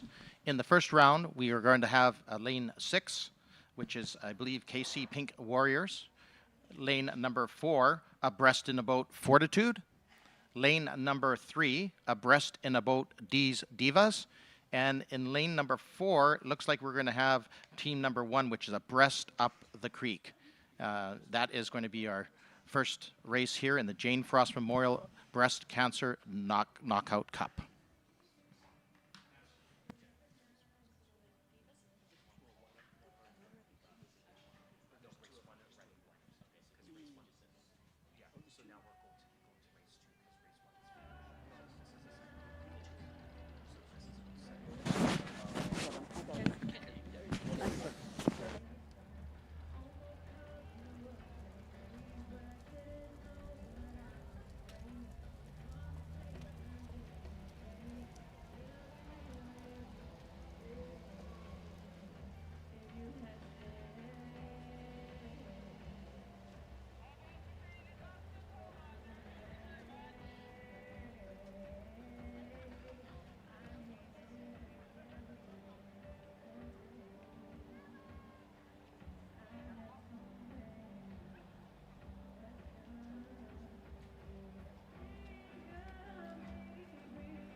All right, so we are about to start our race number 32, the Jane Frost Memorial Breast Cancer Knockout.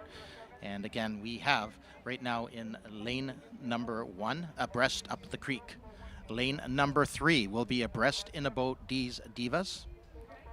In lane 4, the abreast in a boat Fortitude. In lane number 6, it's going to be the KC Pink Warriors.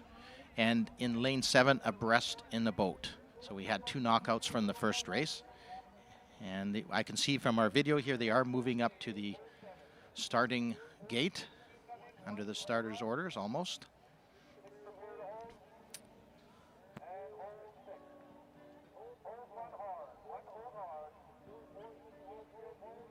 All right, so here we go. We're about to get started here again. And of course, we will have the flower ceremony after the finish of this Jane Frost Memorial Breast Cancer Cup Knockout Round 2. Teams are looking very calm and focused.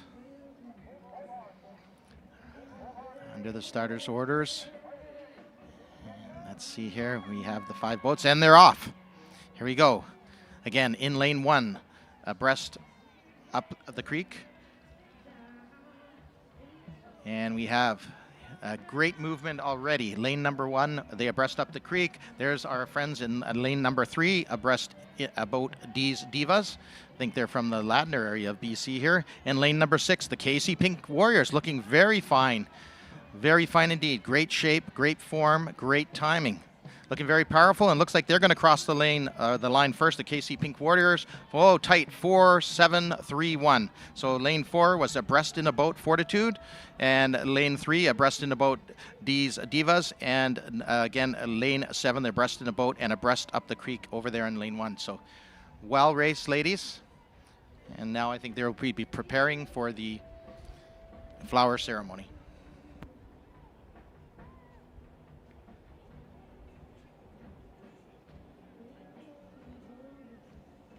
Basically, it's going to take them a couple of minutes because what they normally do is they basically form a raft. All the remaining boats and those that have been knocked out come out and join together. So it'll be like one very wide, large dragon boat.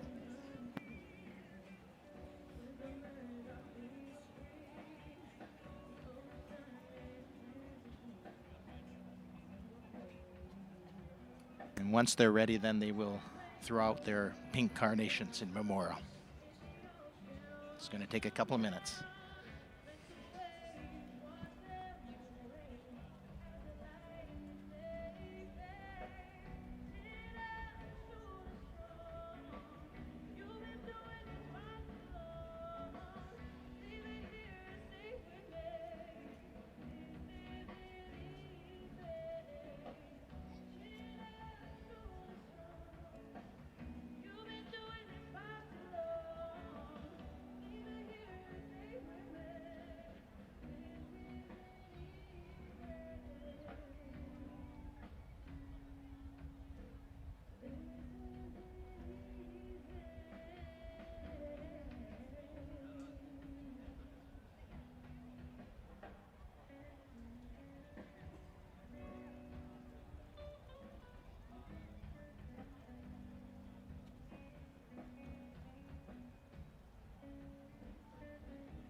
Welcome back. Again, that was the Jane Frost Memorial Breast Cancer Cup. Coming up next is the flower ceremony, and I will pass it over to Deb Middleton, one of the original members of A Breast in a Boat, to talk us through the flower ceremony.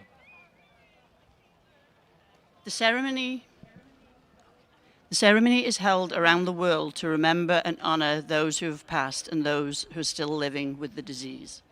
It is a ceremony that touches the heart, allows us a moment to remember and to grieve, but also to hope and to celebrate the lives of all breast cancer survivors.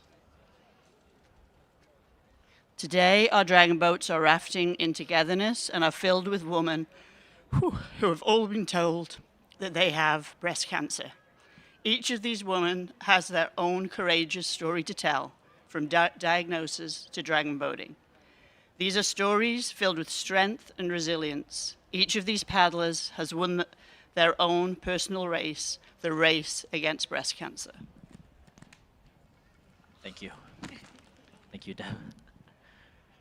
They've learned to push the limits of their physical endurance and have fun doing it.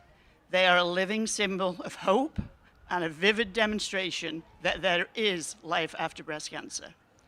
May we join in a moment of silence to honor all those diagnosed with breast cancer and to remember those no longer living with us, so that their stories will not be forgotten.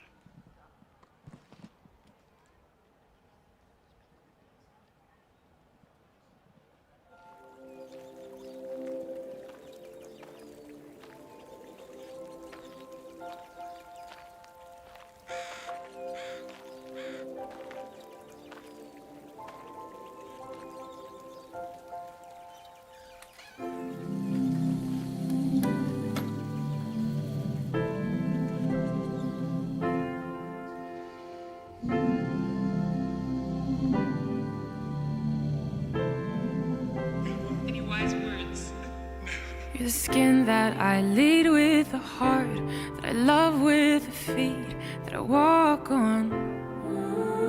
You're the words that I'm singing, the voice that keeps bringing togetherness so strong. You're the high note in my laughter and the warmth that comes right after, the peace in my breathing. My green thumb and my sweet tooth, you're my drive and my rear view, the voice of reason. And I am here cause you were here, and that is clear to me. And every time I think of you, it's the sweetest memories. I am here cause you were here, always guiding me, the light that shines in me. Oh, meet you at the light. I'll meet you with the light shining bright, shining bright. Meet you with the light shining bright, shining bright. Oh, meet you at the light. I see you in the light shining bright, shining bright. See you in the light shining bright, shining bright. You're that push to keep going, that sweet, subtle knowing where there's a will, there's a way. The hope in the heartache, the lessons and mistakes, plant seeds for another day. You're all of those things and more. You help me have the strength to explore.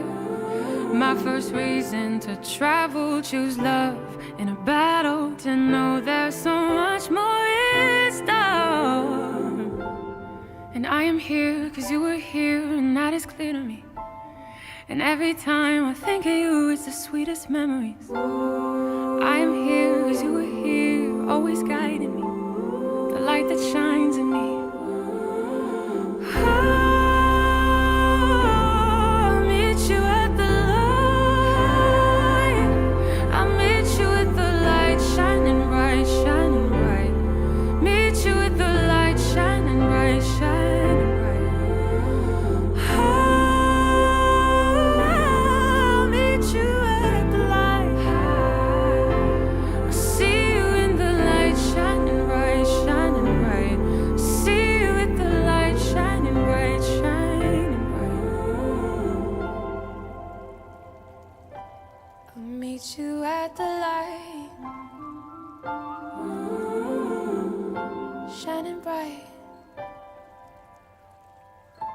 you're shining bright. I'll meet you at the light. Thank you, thank you, thank you, thank you.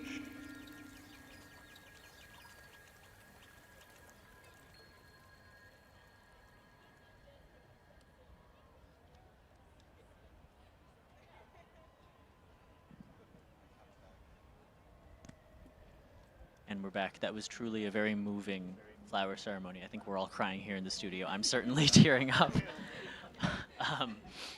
But one thing that the Concord Pacific Dragon Boat Festival would like to do is present you with this incredibly beautiful plaque in memory of Jane for all the power that she had in remembrance and resilience.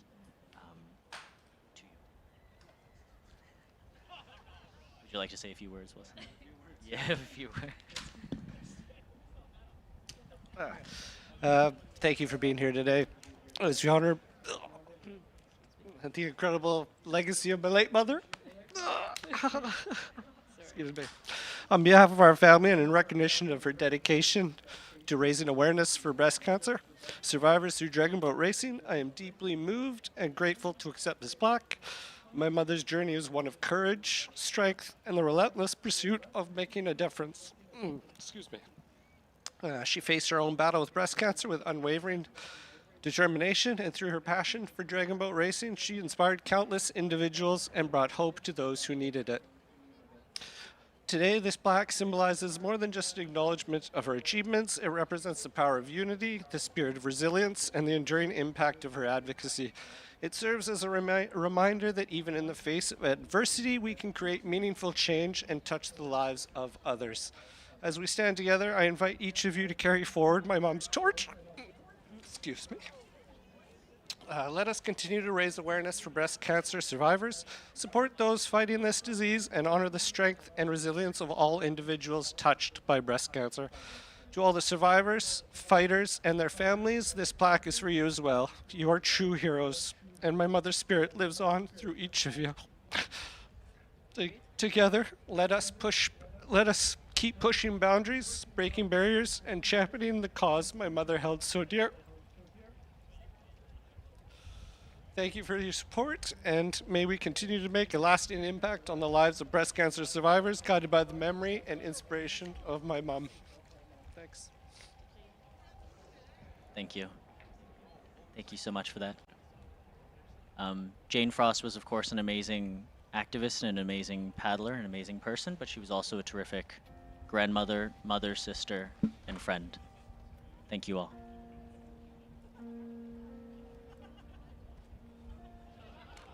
Oh, fuck. That was terrible.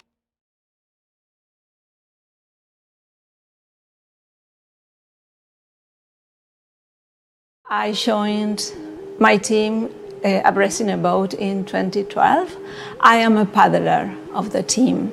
I was diagnosed with breast cancer in 2012, and I knew about abreast in a boat that support breast cancer survivors through sport. So I joined, and I think it was the best choice I ever done. I was born in Argentina and immigrated here in Canada in 2004 with my husband and two twin daughters. And in spite of not having any risk factor for breast cancer or any family history, I was diagnosed in 2012. When I stepped on the boat, on the dragon boat, I felt so well. I was touching the sky with my hands, right?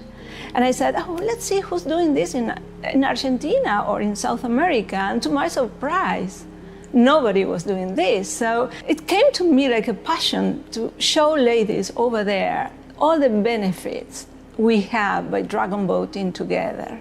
Abreast in a Boat is a society that supports breast cancer survivors through sport, through dragon boating. And it was a result of investigation, a research that Dr. Don McKenzie did here at UBC. At the time, and this was 20 years ago, the traditional medicine told people treated to breast cancer that had the lymph nodes removed not to move the arms. And he had a suspect of why this is happening. Is it real? And he defeated these concepts of the medicine at that time and started a research with 24 courageous breast cancer survivors that got onto a dragon boat to do this research. And the use of dragon boat was because of the strenuous and movement of the upper body, and they do the exercise in a controlled way all together or at the same time. As a result of that research, this group of ladies raced and they became abreast in a boat. And they said, we will continue doing that because we feel good. And here we are after 25 years, spreading the message of hope around the world because abreast in a boat was the inspiration for other teams to imitate and to have breast cancer survivors on board. Each time I get on board of the dragon boat, it's an unforgettable experience. So what I can tell people is I encourage them to join, to be assured that they can do it. If they will be able to do it. If they dream, they will be able to do it too.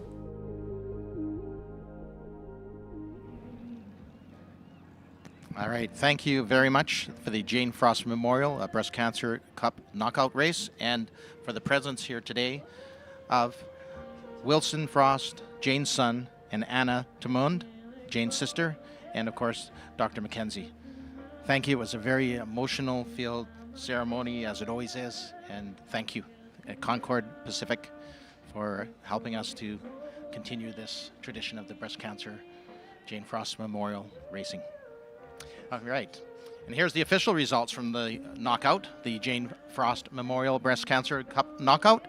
It was in first place the KC Pink Warriors over there in lane number 6, followed closely in second place by Abreast in a Boat Fortitude in second position in lane 4, and in third position it was Abreast in a Boat These Divas in lane number 3. All well done and a great race. Thank you again, Concord Pacific, and for the Jane Frost Memorial Breast Cancer Cup knockout races.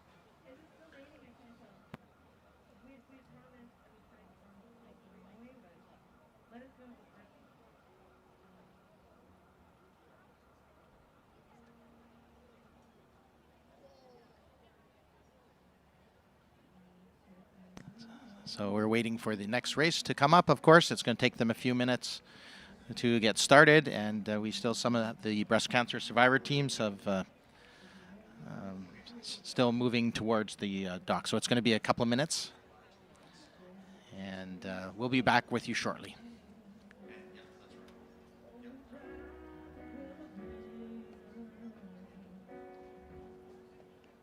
There we go.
All right, race number 33 on your race grid. The Junior Division Round 2 is underway. Over there in lane number 1, MHK Youth Manta Rays.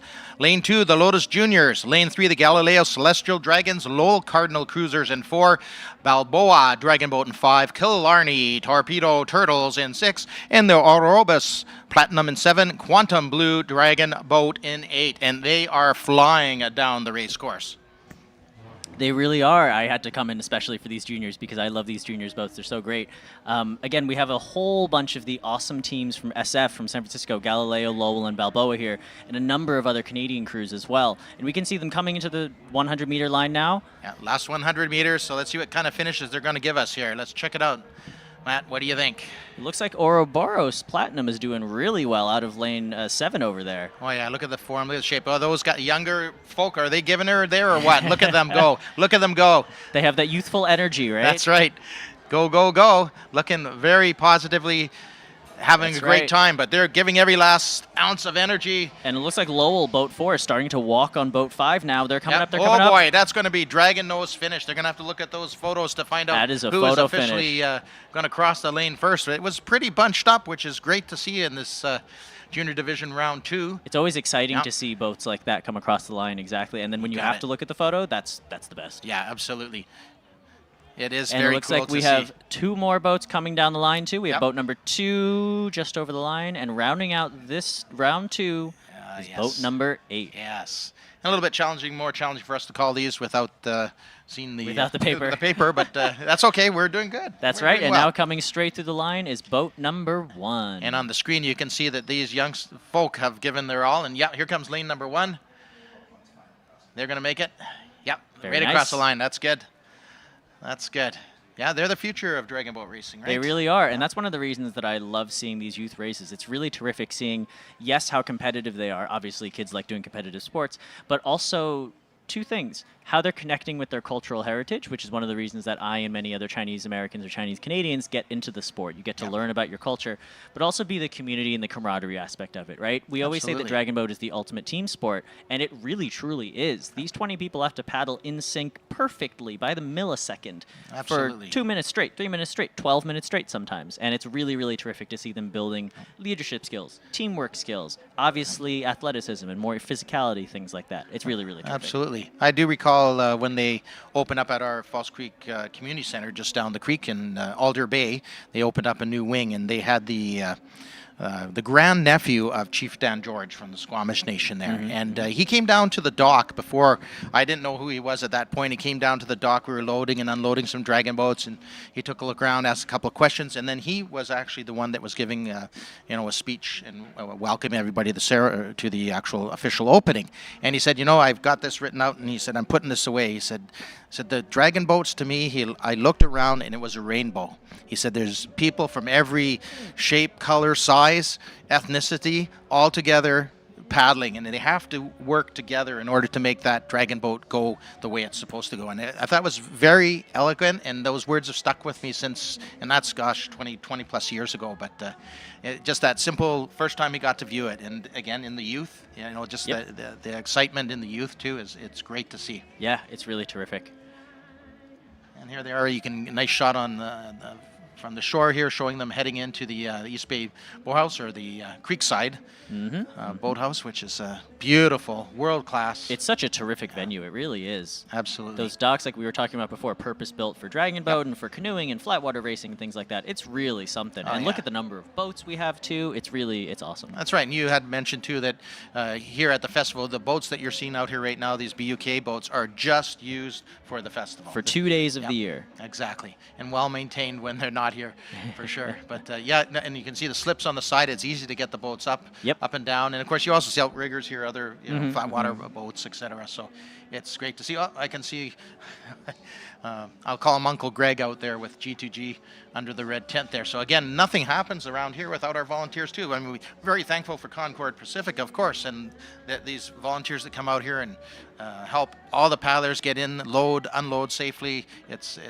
great to see, and all the way up to picking up papers that are left on the ground on the site. But That's I'll right. tell you, there's so much to see, so much to do. It's the place to be. I mean, if you haven't made it out today, you got to come tomorrow, because if you think the racing is exciting today, it's going to get even tighter, closer, and more exciting. And there's still, by the end of the day today, we're going to have a guts and glory. And I think you can probably say a few words about a 2,000-meter race, right? I sure can, and it's going to be really exciting to see these 2,000-meter races go off today in all the different divisions that we have here at the Concord Pacific Dragon Boat Festival. Yeah, absolutely. And of course, there's a lot of things on site. I took a quick walk around. There's some merchandise. There's, of course, some sponsors booths. And, of course, there's the pavilions. Yep. Which are really cool. There's an indigenous pavilion. I think there's I'm not sure what the proper name was for it was. I don't but, recall. saw 2 or 3 different pavilions with lots of things happening. So, absolutely get out there, come on down, check it out. It is the place to meet, the place to be, where sports, culture, and the word maybe not collide, but they get together in this beautiful kaleidoscope of sight, sound, action. It's really exciting to be here. It really, really, really is. Yeah, too much fun, as I like to say. We'll be back shortly. Yes.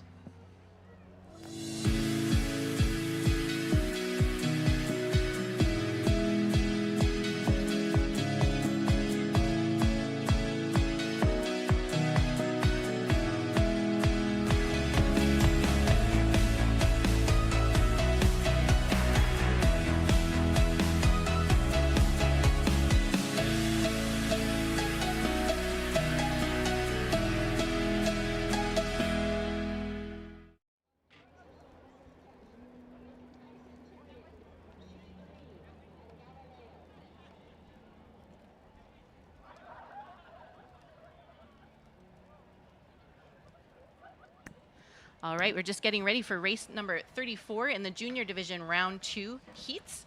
In lane number 2, we have Hastings Hydras, RHS Flying Colts in lane 3, Eternal Dragon in lane 4, Lincoln High Gold in lane 5, their classmates Lincoln High Red in lane 6, Riverside Rapids in lane 7, and Trout Lake Fishies in lane 8. And here joining me to call this race is Minister Brenda Bailey. She's the Minister of Jobs, Economic Development and Innovation for the province of British Columbia. Welcome. Thank you very much. It's wonderful to be here. And Minister Bailey, you are also the MLA for the area in which we sit. I am. I'm the MLA for Vancouver Falls Creek here on the unceded and traditional territories of the Musqueam, Squamish, and Tsleil-Waututh peoples, an area they called Sanok. And I'm also representing the province of British Columbia. I'm a member of Premier Eby's cabinet and your Minister of Jobs, Economic Development and Innovation, or actually the best acronym in politics, JEDI. JEDI, I love that. Very That's lucky. A pretty cool title. Yeah, it's pretty great. Minister of JEDI is a great title. Amazing. So, of course, that job takes you around the province a lot. Yeah, it and sure so does. what are you seeing in the province, and how does it feel to be back in your riding? It's so great to be back in the riding, although I've really enjoyed traveling around the province and learning about all of the different amazing things that are happening everywhere, really. And, I'll just share with you that I had the most extraordinary morning. I got to be here to participate in the citizen ceremony for 50 new Canadians. What a great place to have that ceremony down here at the Dragon Boat Festival, a festival that really celebrates our diversity, our cultural heritage, East meets West. And this is the place where 50 people did their swearing in to become Canadians from 17 different countries. What a fantastic morning. Oh my goodness, what a moment in time, right? Beautiful. So yeah, dragon boating really is all about community and multiculturalism and accepting everybody, and everybody can Absolutely. get in a dragon boat. And so I'm really pleased that these new Canadians were able to share in that with us. Absolutely. And the metaphors are rich. When you think about being in a boat and pulling together, one person not pulling or people not cooperating, you just don't move. And isn't that true in so many different circumstances, how we all need to pull together? I mean, I'm responsible for the economy. Nothing could be more true than all of us pulling together is how we win. Absolutely. Well, our race is started, race number 34 here. These are junior teams, so these are all high school age students up to 18 years old. Yeah. Fantastic. And Look you at can them see go. it's pretty evenly matched so far. Yeah, they're doing a great job. They got out of the are. start line with pretty swift precision there. Yeah. You can see in the middle lane, that is boat number 4. They are pulling ahead a little bit. That is Eternal Dragon. So they are a local high school from Eric Hamber School. Wow. Just up on Oak Street there. Yeah, We've we got have lots of people cheerleaders in cheering the for room you. here. Yeah, and looks like they are just ahead by a little bit, but it's hard for us to tell from this angle. So we're going to see them come down the creek in front of us here in a moment, and we'll likely get a drone shot so that we can see the placement as well. You can really see the precision of how they're rowing together. They're pulling their oars out at exactly the same time. It's just really, really wonderful to see it from this angle. Exactly. That's the key. You've just hit it on the head there. So the precision of the timing is super, super key. And everybody has a different job in the boat. So usually the first 3 rows, the first 3 seats, they're the ones who are trying to lead the way. You can see Eternal Dragon in lane number 4 there. Is pulled ahead, and on either side of them there's going to be a little bit of a fight for second, perhaps. It looks like it's still a race for sure. That's really exciting. Look Absolutely. at them go. Wow, fantastic. Lincoln High is in lane number 5, and they are trying their very, very best to pull up to Eternal Dragon and take them over. They have a tiny bit of time left to do that. There's still about just over 100 meters left in the race, so they may have some time. And you can see in the split screen there, lane number 5, Eternal Dragon. So their body position is beautiful. They're totally in time. Everybody's doing their job. The drummer is leaning with them as the boat surges forward. Wow, look at lane them go. number 6 is going to be a close one. So we really have to watch the screen very, very closely to see if lane number 6 is able to gain some ground. But it looks like lane number 5, Lincoln High Gold, is actually going to take it today. And they've got a quarter of a boat length ahead. They're really going strong now. It looks like number 5 is going to take it. Lincoln High Gold, our friends from San Francisco. And lane number 4, that is Eternal Dragon in second. And it's going to be a battle for third. 5, 6, 4. 7 and 3 are battling it out for third. RHS Flying Colts, and in lane number 7, Riverside Rapids. Looks like 3 and then 7. My goodness, what a race. So 5, 4, 3. It looks like that might be unofficially the order of win. I didn't even see 6 go across. I think it was 5, 6, 4. Was it really? We're going to find out shortly. But before we do that, we're going to hand it over to Peter Wong, the chair of the Canadian International Dragon Boat Festival Society, and Mayor Ken Sim, and city councillors and park board commissioners and friends who are here to proclaim a very special day. Thank you, Suzanne. Thank you, Suzanne. Thank you, everybody. We're absolutely honored on behalf of the Dragon Boat Festival, staff, board, and volunteers to have Mayor Ken Sim and his staff and his team here today to do the proclamation. So I'd like to pass this on to the mayor. Thank you. Well, thank you very much, Peter. And it's such an honor to be here. 35th anniversary of the Dragon Boat races here, and as Peter mentioned, we're the whole team's here. We have park board commissioner, school board trustees, and all our partners, or most of our partners, on council here. And we do want to make a proclamation. And so, as a team, we're going to start with Councillor Sarah Kirby-Young. Hi, everybody. It's our pleasure on the 35th anniversary of the Dragon Boat, on behalf of Mayor and Council, to be here to proclaim the Canadian International Dragon Boat Festival Day. Whereas the Chinatown community led the charge for Dragon Boat to be introduced to Canada for the first time during Expo 86 in Vancouver, to counter cultural tensions and to invite the community to paddle together. Okay, whereas following Expo 86, the community came together to start the Canadian International Dragon Boat Festival Society in 1989 in the spirit of community, culture, and competition.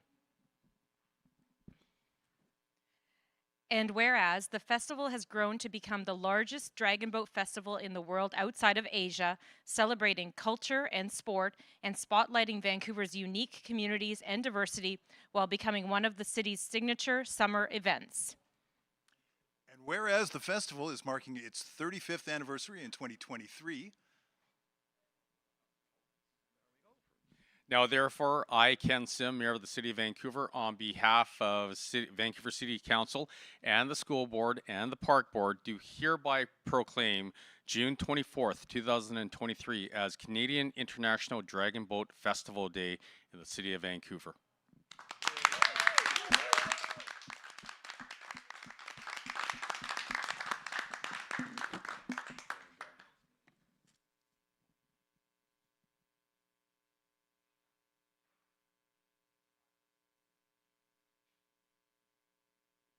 immediately got really quiet in here.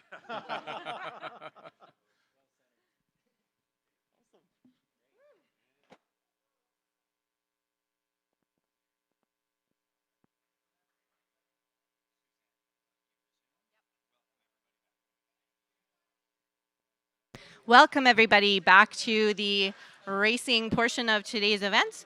We're getting ready for race number 35, the mixed recreation division.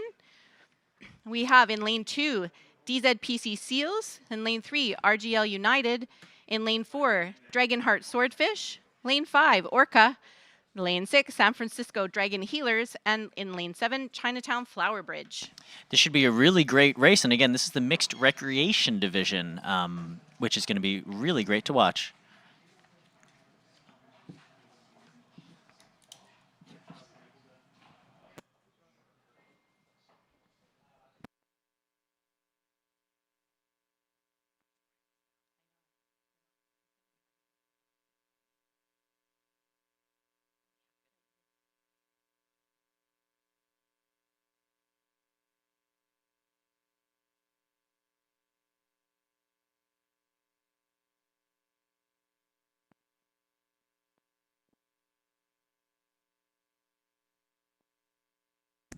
So we're continuing on this afternoon with the round 2 heats. And of course, the advancements were determined by the placement in this morning's races. So now you'll see as the afternoon goes on, the matching amongst the teams gets a little bit closer together here. Yeah, this is where you see a lot of the really good action of Dragon Boat festivals. You know, things, races where races are won by 0.01 of a second, 0.2 of a second, things like that. That's where this action happens. That's Very right. exciting. Too close to call is the best kind of race. I agree. When you have to go to the photo finish, you got to make the finish line folks work a little harder, but it's always fun. And here we go. We're off with race 35 in the mixed recreation division. Looks like boat number 2, RGL United, is off to a really strong start. And they're already in their settle, it looks like. A nice quick start into a really strong body. Looks already like boats 3, 4, 5 are pretty evenly matched at this point in the race. Still early days, though.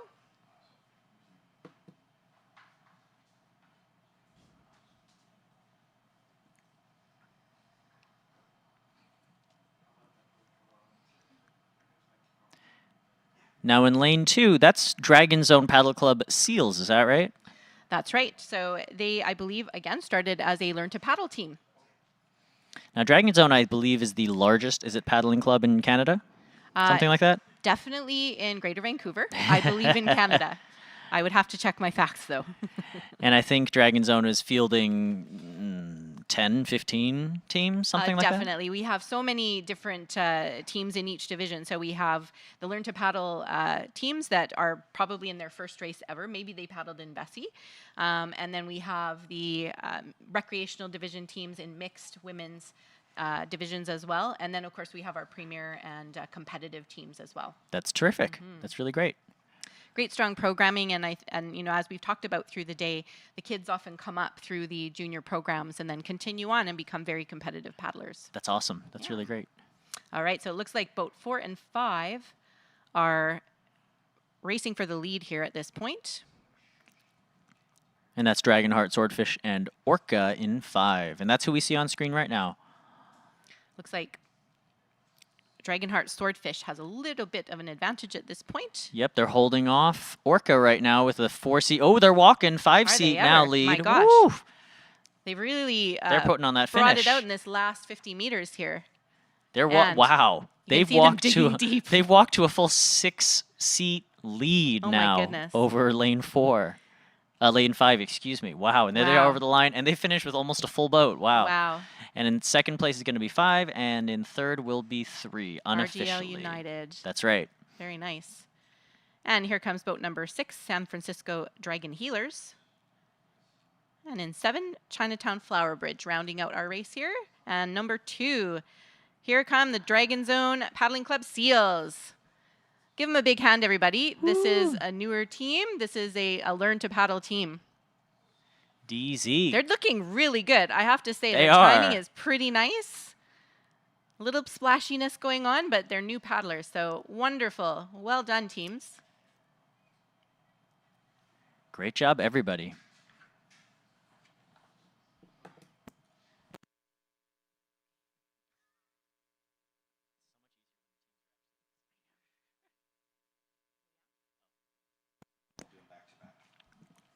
So now we have race results for race 33. In first place was Balboa Dragon Boat.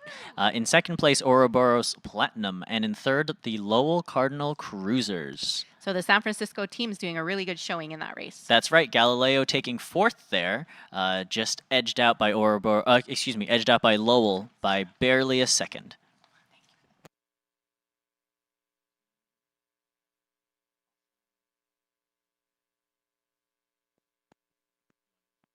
And the results for race 34 in the junior division round 2 heats. In first place, Lincoln High Gold. In second place, Lincoln High Red. And in third place, Eternal Dragon.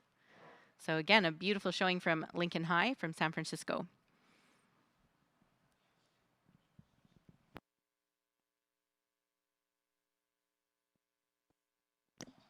We're starting to get a lot of spectators standing around and watching. If you're here, come by and say hi. And also, don't forget to go visit some of our food vendors and other shopping vendors as well. We have over 75 vendors here. They're all selling amazing products and amazing other things. And all of the food, I visited some of the food vendors before. All the food is delicious, really, truly. So feel free to go over there and grab some grub. And if you are of the right age, please grab an amazing beer that was made specifically for the Dragon Boat Festival this year. I believe it's called Mo Beer is the brewer, an Asian-owned brewery.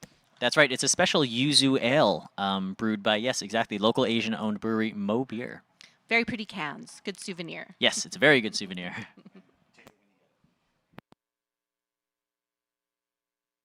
Thank you very much once again to our title and festival founding partner, Concord Pacific. Our premier partners, TD, the Government of Canada, and the Government of British Columbia. Our major partners, Peak Technologies, and the BC Arts Council, and sponsored by the Province of British Columbia. Our supporting partners, Decathlon Vancouver, Dylan Smallbatch, Dr. Oetker Giuseppe Pizzeria, Mark Anthony Wine and Spirits, Mo Beer, Oddball, Park, Red Truck, TF Event, and White Claw. And our public partners as well. Our number of media partners, thank you very much. And our community partners as well. Couldn't do this festival without all the amazing support we get from community businesses and the government's agencies. Well, the geese are definitely having a great time on the Dragon Boat course here today. Yeah, you guys seem to have a lot of geese up here in Canada. We do, especially at this time of year. Getting ready for the Mixed Recreation Division race number 36. That's right. So we have in lane 2, Blue Bloods. In lane 3, Eternal Dinosaur. Lane 4, Cal Dragon Boat. Lane 5, Paddleholics. Lane 6, Stantec Splash. And in lane 7, Club Sake. So you might recognize, see that there's a few teams with the word Eternal in them. And there's a good reason for that. So I mentioned in the junior division heats that Eternal Dragon comes from Eric Hamber High School. So Eternal Dinosaur originated as the parents of many of the Eternal paddlers from the high school. And a lot of the parents had been doing a lot of fundraising and helping out with festivals, helping out with races, and always, of course, taking their kids to regattas and festivals around the area. And of course, one day they thought, well, you know, we're here all the time. Why don't we just start a Dragon Boat team? So that's what they did. And they started out as a beginner team. They had parents of the Eternal paddlers as well as some teachers and the former principal of the high school. And then they started inviting friends as well to join them. And as a fundraiser myself for the Canadian International Dragon Boat Festival Society, I knew many of the parents and they said, hey, why don't you come paddle with us? So I'm a proud dino. So I'm not going to lie, I'm very biased and I want them to do well in this race. I mean, that's okay. I'm clearly rooting for all the American teams too. That's fine so, too. you know. Yeah. We can be Eternal versus Cal Dragon Boat. That's right, in this race, among others. Although we love all the other teams. We have no ill wish towards any of the other teams. That's right, of course. So again, a mixed group of teams here, still in the early heats today. And so we have adult teams, we have the under 24, the Cal Dragon Boat, and we have a corporate team as well. So they are all looking like they're in the marshalling area at the top of the race course. Definitely not waiting for the geese to move. I'm sure that they will move when the time comes. I hope so. Or join us. Why not?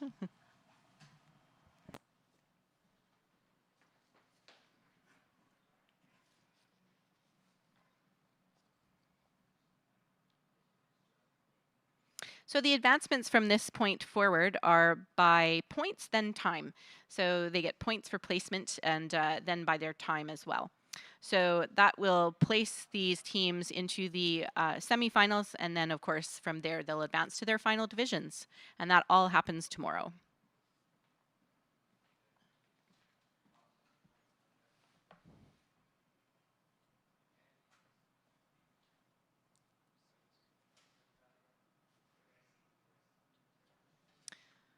So we have a 6-boat race, and it looks like, are they started? I believe so. Yep, looks like it. We have a nice wide angle shot here, so you can actually see all of the boats paddling together from the front angle view. And it looks like they are already into their transition into the race pace. They're settling nicely into their 500-meter race pace, which again, rate-wise, will really, really vary depending on the age, ability, you know, competitiveness, athletic ability of the crew. You know, it could range in the body. It could range from, I don't know, 55 all the way up to, let's say, 80. Yeah. Even maybe. Definitely. You know. Definitely. All right. So they're still bunched up in some places with the lanes here. But it looks like Cal's taking an early lead right now. Very nice. And we see the steer in boat 6 again, popping the oar out every once in a while. Boom, nice. right there, popped out. There you go. Get a little bit of drag off that oar. And even so, when it is in the water, it looks like there's not a whole ton of it. Not a lot. They're not holding very hard. So that's Stantec. So clearly an experienced steersperson. That's right. And here in boat 4 as well, that's my friend Andrew actually steering. Hi, Andrew. Same thing. He knows exactly what he is doing. There you go. That's amazing. So some teams, most of them have their own steers people. Sometimes we supply one for them at the festival. But, and yes, it definitely looks like a lot of them are just barely having their oars in the water today. So it must be fast water out there. Yeah, that's right. Club Sake as well. Looks like their oar is not entirely in the water. Oh, there he goes. Take it out. Popping it out. Yeah, Yep, there you go. Trying to gain some ground. All right, we're approaching the last 100 meters of the race here. With Cal cleanly in first still. Very Definitely. nice. And again, racing 18. Always wow, impressive well to see done. that. Very impressive. Out front with short 2 paddlers. Looks like they're going to maintain that lead and have an easy win here. So the race is on for 2nd place then. And it looks like it's between boats 5 and 7. There goes boat 4, Cal Dragon Boat through the finish line. Very nice. And here comes boat number 7, Club Sake, and followed closely by 5, Paddleholics. And then the advancement still matters, so boat 3, Eternal Dinosaur, and boat 6, Stantec Splash. I think they were pretty close. And here comes boat number 2, Blue Bloods. Dressed in all blue, appropriately. That's perfect. Their boat is blue. Look at that. Couldn't have planned it if we tried. Terrific. A great job by all these crews. So now these teams get to rest for the rest of the day. They've completed their 2 races, and now they just have to find out what their advancements are for tomorrow, and then they can make a plan for the rest of the day regarding their rest and everything like that. We have some results for race number 35 in the mixed recreation division. First place in that race was Dragonheart Swordfish, followed by Orca, and RGL United in 3rd place. So the times are speeding up a little bit, so it looks like the water might be rising. The tide might be helping them out a little bit. But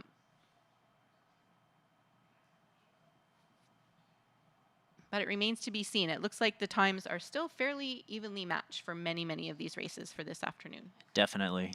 I'm particularly excited, as we've talked about, to see the 2K race later on today. Yes. It's going to be good. It's a doozy.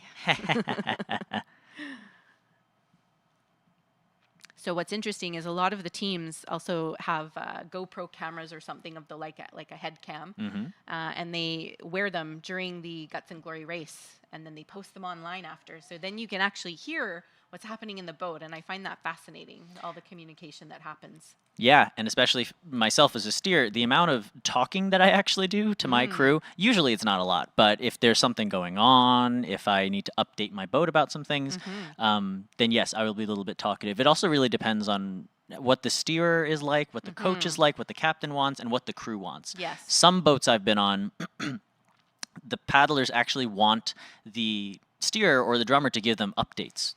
Every once in a while. Oh, looks like 7 just past 3. Oh, looks like 5 just past really? 2. Yeah, things like that. It's very, very interesting. Some crews don't want that, of course. Yeah. Personally, myself as a paddler, I would want probably as little communication as possible. And my personal club team stays very quiet. Is that right? We typically, even during a straightaway, like a 500 like we're doing today, we would typically just say a start. Yeah. I'd call a power in the middle, maybe, probably not. And I would say the word finish, and that's it. Wow. Very, so you very have simple. very streamlined approach and stick to your plan. Yes, and so it keeps things very simple, and it also means that, you know, it's what they expect. If I start talking a lot and saying things, then they know something is up. Yes. If I'm nice and quiet, then it means we ran a nice, clean race. Yes, interesting. So that tells me that you guys must win a lot, because then you don't need to worry about what the other boats are doing. Something like that. We're a good team. I like our team. That's amazing. Yeah, we have obviously some communication in our boat, and especially we know that we're being challenged when the caller or the coach tells us to take a seat, give an extra power that we didn't expect, or the steers person might give a little extra encouragement to the back of the boat, things like that. Yeah, tell the rockets to turn on. It's the finish now. That's Something right. like that. Yeah, give it all you've got. Yeah. Exactly. All sorts of great calls. Yeah, and I think that's a really fun part about being a coach or being a caller or being a steer, is getting to figure out what works for your team, jargon-wise. What phrases work really well? What are you used to? What do you bring to the table as someone who commands your boat and your crew in a way? Yes. What can you bring to make that crew paddle even faster and believe in you? Absolutely. Yeah. Yeah, you have to have the command of the boat, right? They're the leader of the boat. Yeah. And that's why I like steering. I like being in command of my boat. Aha, interesting. Yeah. Very interesting. Well, you know, I got to say, I'm really glad that the drizzle stopped a little bit. Yes. It seems to have cleared up. It's nice and bright now. Yes. But it's just a bit cloudy. That's right.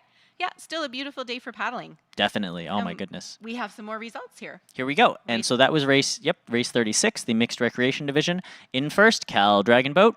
In second, Club Sake. And in third, the Paddle Holics. Very nice. And my eternal dinosaurs, they did a respectable fourth. That is a very respectable position. Very nice, very nice. I know that they're aiming for C final. That's the goal. C final, okay, Yes. okay. Yeah, a medal in a C final. I could see that. You could see that? Excellent. I'm glad. Great, so we're getting a shot of race number 37 here. Yep, and it looks like we have in lane 2, the Grand Dragons. In lane 3, Wham Fire. In lane 4, FLCC Senior B. In lane 5, the Southern Cross Dragons from Down Under. In lane 6, Nothing Dragon Red. And in lane 7, the Sonar Dragons. Now, the Sonar Dragons are one of the para teams, is that right? Correct, yes. So they have a mixture of people with different visual impairments and abilities. Amazing. Yeah. And the Grand Dragons, of course, are the, I guess they would be a C division. Maybe not totally D division, right? Senior C, 60 and up. Yeah. I do believe they have some youngsters in the 60s Gotcha. in their boat as well. Yeah. Terrific. Yes. That's something that I really love about our sport. Unlike a lot of other sports, that people paddle well into their 70s, 80s, even 90s sometimes. I've met some folks. It's really, and people start as young as, 10, 12. I have a few kids who I've coached who are 11 years old and 12 years old, and they're on the national team. They're actually, no, excuse me, that's too young. 12 is the minimum, so they're 12. 12 is the minimum. 12 to 18 for nationals. For the juniors, yes. For the junior nationals. Wonderful. But yeah, I mean, everyone who paddles really, it spans such a wide range, including the folks who just shot off just now like a cannon, the Grand Dragons in lane 2. Looks like we are off to the races with race number 37 here. Lots of activity on the creek today behind. Behind the race, you can see a lot of commercial, boats going out. There's a lot of tour boats. Water taxis. Yeah. Yeah. Oh, looks like we have a little bit of a steering situation. Yes. A little bit. A little off course there. Looks like 5 and 6 are getting a little close. Oh my goodness, okay. Hopefully they'll correct. You can see the race marshal is behind, looks like boat number 5 perhaps. Yeah, I think that's boat 5. Yeah. It looks like the steer is really trying hard. They are cranking it. It is tough. I mean, really, as someone who can speak from experience, if you start to lose it or if the boat starts to careen one way, it's really hard sometimes to bring it back the other. Absolutely. Looked like that was boat 4, yeah. All right, so boat 4, are That's they out in front? Fort at the Langley. moment? Yep, Fort Langley Senior B, who are, in fact, up by about... Good boat and a half. Yeah, boat and a half, I would say. Mm-hmm. Looking very strong. Coming up to the 250 mark now, halfway through the course. Southern Cross Dragons look to be in second position at this point. Yep, and that's in lane 5. Oh, they're looking smooth, looking relaxed. Nice and casual, just out for a casual just paddle. out for a little paddle. No problem.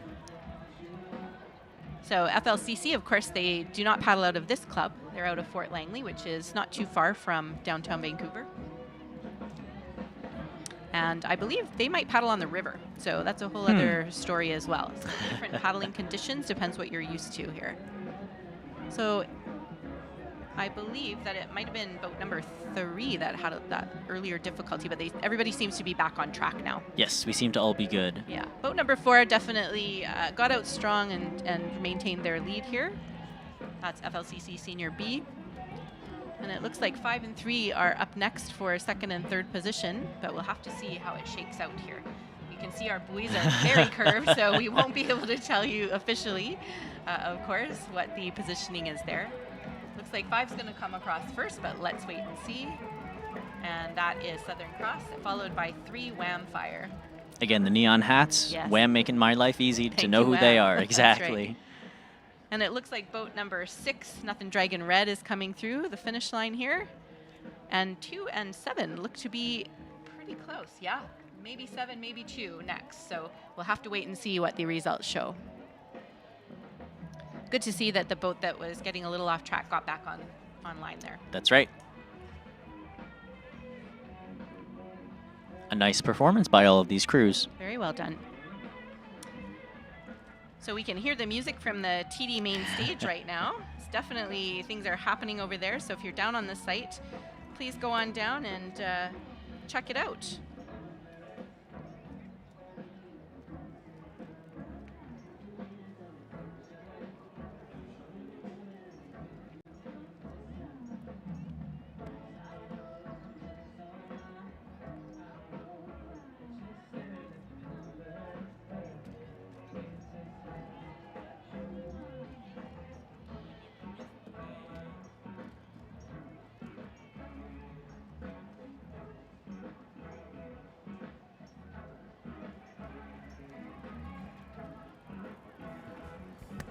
All right, there's a shot of the main stage looking good there. So check out the TD sponsored main stage if you're down in the area. There's lots of food and drink around the main stage and also some vendors that you can check out. So it's great. You can hear the music while you're enjoying some food and beverage, or while you're doing a little shopping.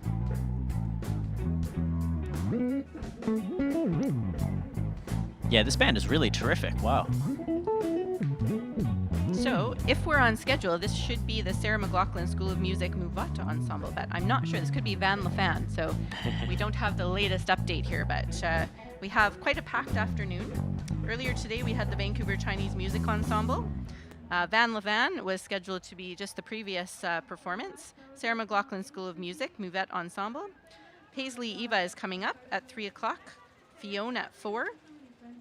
At 5 o'clock, we have Missy D. And at 6 o'clock, it's going to be rice cake. No, I'm sorry. That is tomorrow's schedule. Ignore my... Ignore what I just tell you. That's right. 2 o'clock. I was going to say, this looks like Ludic. It is. That was Ludic, this band that's on right now. And they're going to be around till 3 o'clock, so go ahead and check them out.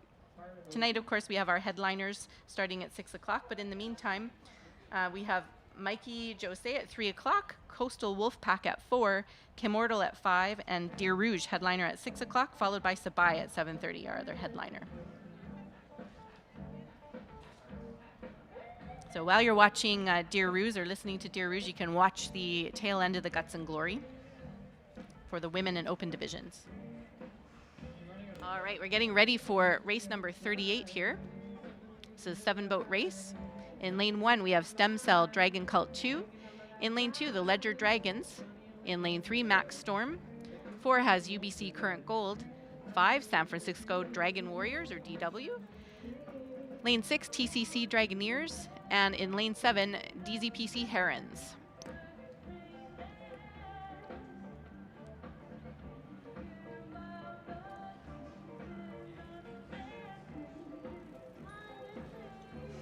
Now, as we talked about before, a number of these Canadian crews are using this festival, the Concord Pacific Dragon Boat Festival, as a qualifier for Canadian National Championships coming up next month. And like I said before, too, a number of U.S. crews are doing the same. In lane 5 here, SFDW, San Francisco Dragon Warriors, is one of those crews. So I will see them July 21st to the 23rd down in Florida for U.S. National Championships. That's great. And so is the U.S. Championships, is it held on lake, river, ocean? It is held on a purpose-built reservoir, Very actually. nice. Yeah, it is. It's at a place called Nathan Benderson Park, and it's a really, really terrific venue. It's made for rowing and canoeing and other flat water sports. It's very flat, and it's run very, very well. And now we have race results from race 37. In first place is Fort Langley FLCC Senior B. In second are the Southern Cross Dragons, and in third, Wham Fire. FLCC did a great job with that one. They were 2:16 their time. They sure did. Yep, 2:16, very impressive time for this, especially. All right, race 38, as we said, is just getting ready, marshaling above the top of the race course here. And they're waiting for a some couple. ferries Yeah, to waiting go for some across. boats to go across the course. It's okay. People got to get around. They gotta do what they gotta do. And it looks like there's a pleasure craft also on the right-hand side of the screen. They're probably just waiting for them to move towards the edge of the creek there. And wait for the wake to go away too. Yes, that's right. That's the big concern. Yes, not so much fun paddling over a wake. It's really not, I gotta say. As someone who steers through that wake all the time, it's not that fun. You just have to maintain your cool. I know that the first time it happens in a dragon boat, people get a little nervous, but once you realize if you just keep paddling and trust your steersperson, Exactly. you're going to be okay. Just keep paddling. That's right. That's it. Paddle through, as we say. So it looks like they're all moving up the line together. Great. Nice.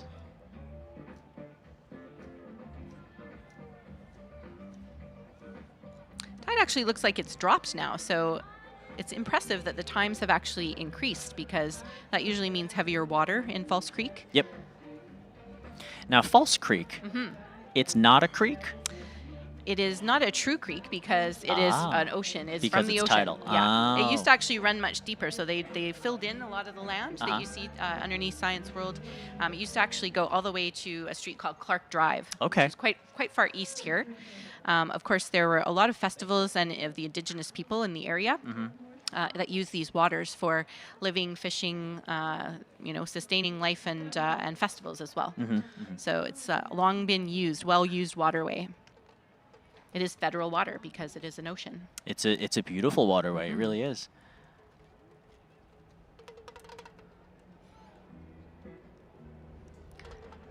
Hopefully there's some people from out of town, tourists joining us here down at the festival today. Vancouver, of course, we have a very huge tourism industry. Yes. And this would be a wonderful time of year to be here. Myself included. That's There one you of the go. reasons I'm here as a Exactly, tourist. Exactly.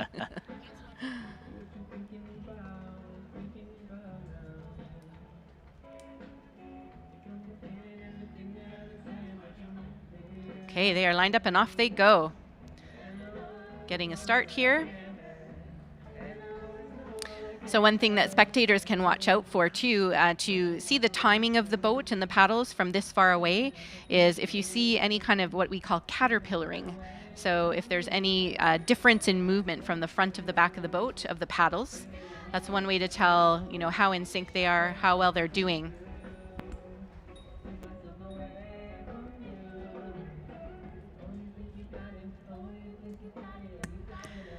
And so far, it looks like the timing's pretty good on all these boats.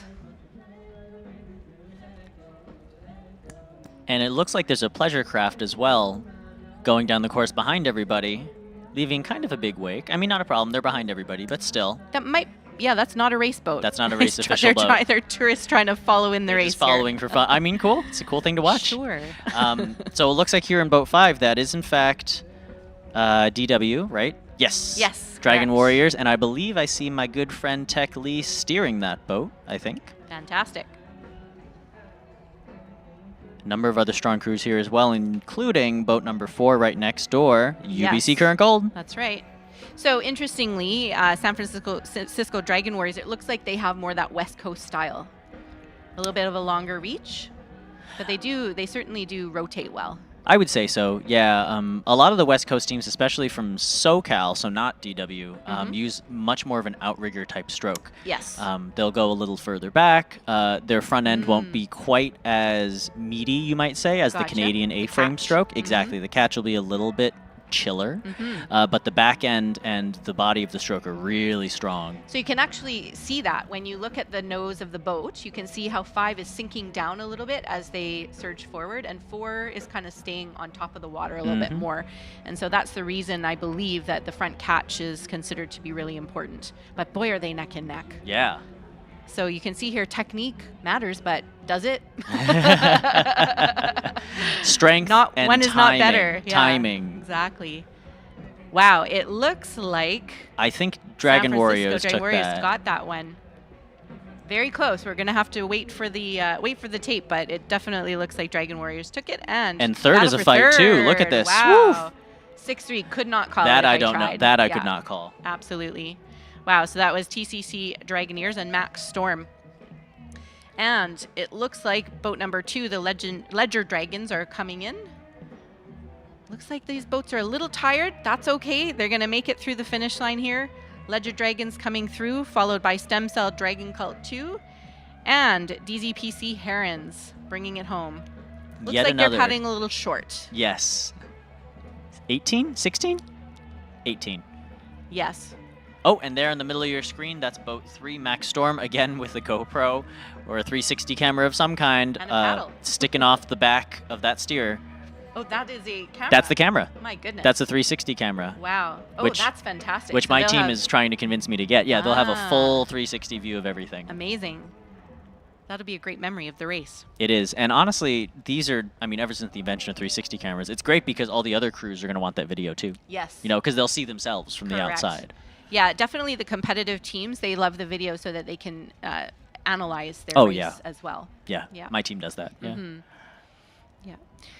For recreational teams, it's important we often get footage from inside the boat or from just outside the boat, right? So that we can see, especially with our timing and body position, because we're working Yes. on the more technical aspects, right? Not the tiny details as much as just making sure that the basics and the foundation is there. Definitely. Yeah. Super important. We're going to continue on with mixed recreation divisions for Heat 2 this afternoon. Coming up next, race 39. This will be a 7-boat heat, and we'll get into just who they are in just a second.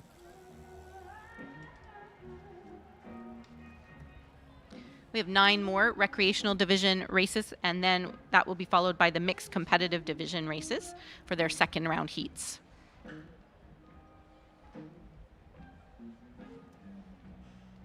So the paddlers that are just heading into the docks here, they can now get off the boat. They will debrief. Usually teams have a little debrief after they get off the water, talk about how they felt about the race. And once they learn the game plan for tomorrow's semifinals, then they formulate their plan for the day. And even when you're paddling back into the dock, it is important to paddle in time. That's right. If you can paddle when you're tired, you can paddle anytime. That's right. And here we go with race results from race 38. In first place, San Francisco Dragon Warriors. In second, UBC Current Gold. And in third, Max Storm. Nice job Look at to all that these time crews. difference between first and second. I was going to say, between DW and UBC Current Gold is 218.279 and 218.513, barely 0.2, of a second away from each other. Wow. They had a big lead on the third boat, number 3 boat there. They too. really did. Yeah. Well done. And between third and fourth, Max Storm and TCC Dragoneers, it looks like there was a time difference of only 0.4, 0.5. It comes down to a dragon's nose sometimes in dragon boating. It does. Sometimes just a whisker. So coming up next, this is race 39. Again, a 7-boat heat. In lane 1, Consular Spirit. In lane 2, FLCC Fort Fusion. In lane 3, Dragon Max. In lane 4, San Francisco Bay Area Dragons. In lane 5, Dragons Wave. In lane 6, Columbia College CC Riders. And in lane 7, CBC Wave Catchers. So you'll recognize lots of these team names, of course, because they've already raced once today. So if you've been following along with us, you'll hear us mention them again. That's right. So San Francisco Bay Area Dragons, BAD, as we call them, or BAD, out of lane 4. Another one of the large San Francisco teams. SF is one of the, I would say, hotspots or hubs of dragon boat in California. And BAD is one of the originals. Lots of water. Lots of water. From. Yep. Lakes, rivers, oceans. Yep. Or one ocean. They seem to have a lot of university teams, the college teams around there as well. Yeah, they do. California is really the hotbed and only place, one of the only places where there are college teams in the U.S. So almost all of the UCs have them. Stanford has a team, and a few other California schools as well. And then ASU, Arizona State, has a team. And then on the East Coast, there are only a handful of teams that I know of. Harvard, Johns Hopkins, Northeastern, and BU all have teams. More of a rowing community out east, I think. It's yes? tough. It's tough to compete with the rowers, but yes. But I'm trying. We're trying. Never stop trying. That's right. Last year, UCLA joined us up here, and we see Berkeley here this year from the UC schools. Yeah, Cal typically dominates the California dragon boat college scene, but here looks like race 39 is off. All right, so again, we have quite a mixture of different experience and divisions here. As well as age. And age, yeah, we have some college level. I don't think we have any juniors in this. I don't think so either. Yeah, adults only, but some of them are college age. Or as we say, university age. University. You can see some of the steers here. It looks like in boat number 6, that's the Columbia College CC Riders. Looks like that steer is really leaning and throwing his body forward. Some steers think that that helps move the boat. I personally don't know, really. It's kind of all a toss-up, but if you think it works, then feel free to do that. You don't see that much. It's more sometimes the callers will move their body with the boat. So you can see in boat number 4, 6. Actually, they're all a little bit, right? A little, because you different naturally... degrees. And yes, you're being surged forward. You naturally forward. be thrown forward. Yes, absolutely. But again, in boat 4 there, the Bay Area Dragons, I think that was the same steer before who also had, and he has it right now, an extra paddle in his PFD. He is really holding on hard there. He really, and he switched hands. Okay, so now it got easier. So I think he was probably trying very hard to just stay straight, and now he's feeling that the boat's running a bit better. Yeah, to get out of all that wash. And that's a really difficult thing sometimes. When you're in between all these different boats in one of the middle lanes, unless you have clean water like they currently do, you really get thrown around left and right sometimes. And it can be tough. Interesting. And for paddlers, too, the water's all moving. It's not stationary water. Now, exactly, now the Bay Area Dragons have as much clean, undisturbed water as they want. But if you're in between all these other boats, it really is hectic. Yes.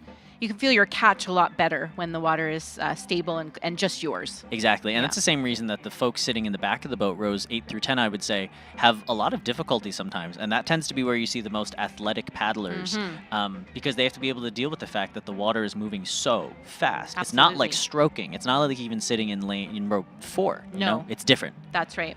Well, it looks like San Francisco Bay Area Dragons are having no difficulty right now. They have a very clean win here. Very, very clear and easy. They are still really working hard to power through that finish line. So good for them. They're not letting back, not holding anything back, leaving everything on the water. Looks like boat number 3, Dragon Max, is going to be a clear second place here.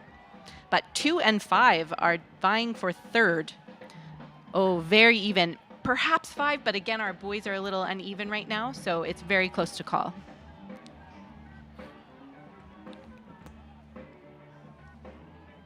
And here comes boat number 7, CBC Wave Catchers, followed by boat number 1, Consular Spirit. It's really nice to see the consulate people working together, right? Different nations working together. It is indeed. It's really great. Spirit of dragon boating.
All right, everybody. So you can see from the video shot here, we're looking at the East Bay Boathouse, Creekside, Dragon Boat BC area here with the beautiful docks. And here we have some mixed recreation division results from race number 39. In first place, indeed it was the San Francisco Bay Area Dragons. Bad from San Francisco. Well done, Bad. Does that make sense? Is that an oxymoron? I think that makes sense. Very good. Thank you. Appreciate that. And in second place, it was the Dragon Max over there in lane number 3. And in third place is from Fort Langley Canoe Club, the Fort Fusion.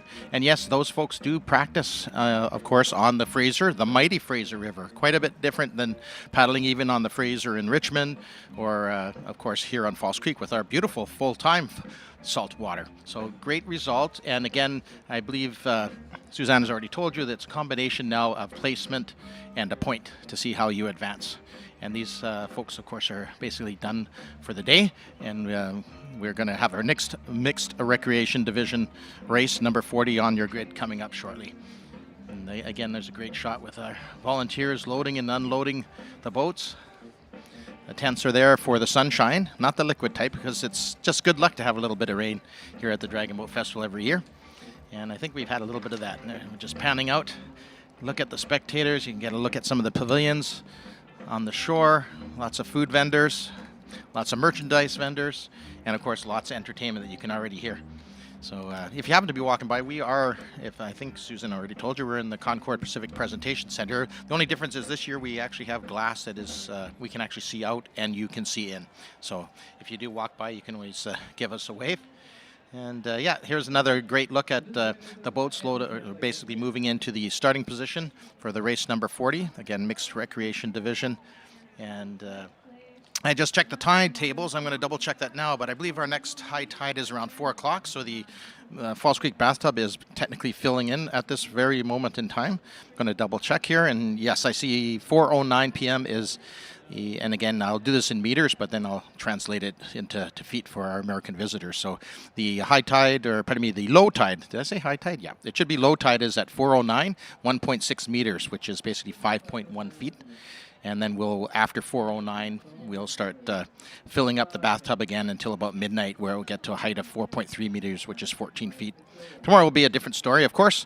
Tides always are changing. So tomorrow morning at 7 a.m., and we're starting with a low tide, believe it or not, of 2.6 meters, which is 8.6 feet. And by 10:30, actually it says 10:37 here, 2.9 meters will be the high tide. Interestingly, that translates to 9.5 feet even. And then, of course, by 5 o'clock tomorrow evening, we'll be back to a low tide of 2 meters, 6.6 feet.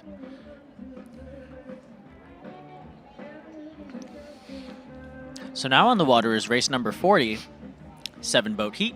In lane 1 are the Northeastern Huskies. In lane 2, Il Centro. In lane 3, the Concord Pacific Flying Dragons. Lane 4, Wham Power.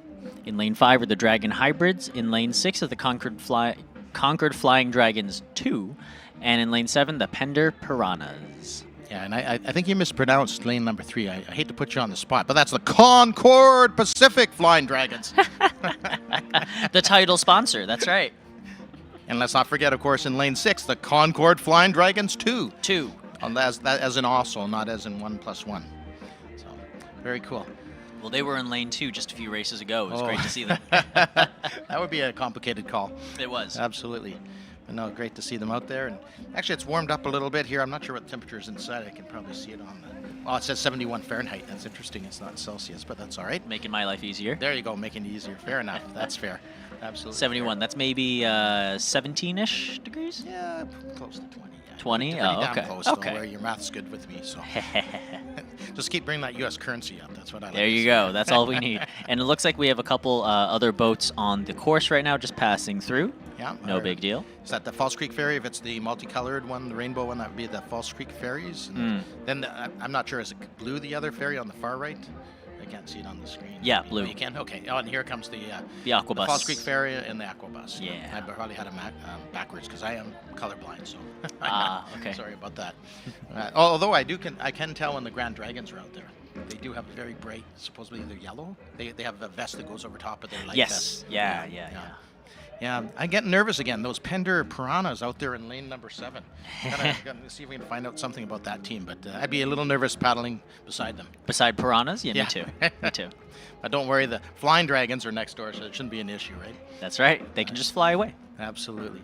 So again, our standard 500-meter course here. Actually, just a little bit of history here. I know it's the 35th anniversary, but I mentioned a little earlier when I was chatting with Suzanne there that the original race course here was 640 meters. Very odd, right? 640. Isn't that the traditional distance? Yeah, that's from where Hong Kong. That's exactly where it came Yeah, from. there you go. know your culture and background, absolutely. So it was really quite cool because when the first international teams came, which came incidentally from New Zealand, Australia, Okay. And a couple of Southeast Asian countries also. But when they first came over here, of course, they knew the distance, but I guess they were practicing on their standard 500-meter course, and they would jump out of the gate. They're way ahead of everyone up until about the 450-meter mark. And then all of a sudden, you could see they're waning. Yeah, unfortunately, their boat sank a little bit. But after that, they learned, of course. And then, of course, we did it traditionally. And we used to race from this direction, from starting here. Oh, the other way. Yeah, starting at the Expo Ball or the Expo Theater, whatever. And go like out. the Science World, and headed to, yeah, I guess technically it's kind of west. Yeah. Yeah. So that was interesting in those days, right? And they're already underway. Mm-hmm. Awesome. All right. What are you seeing out there right now? It looks like boat 4 is taking a little bit of a lead. I think that's Wham Power, at least from this angle. It's a little tough to see. Yep.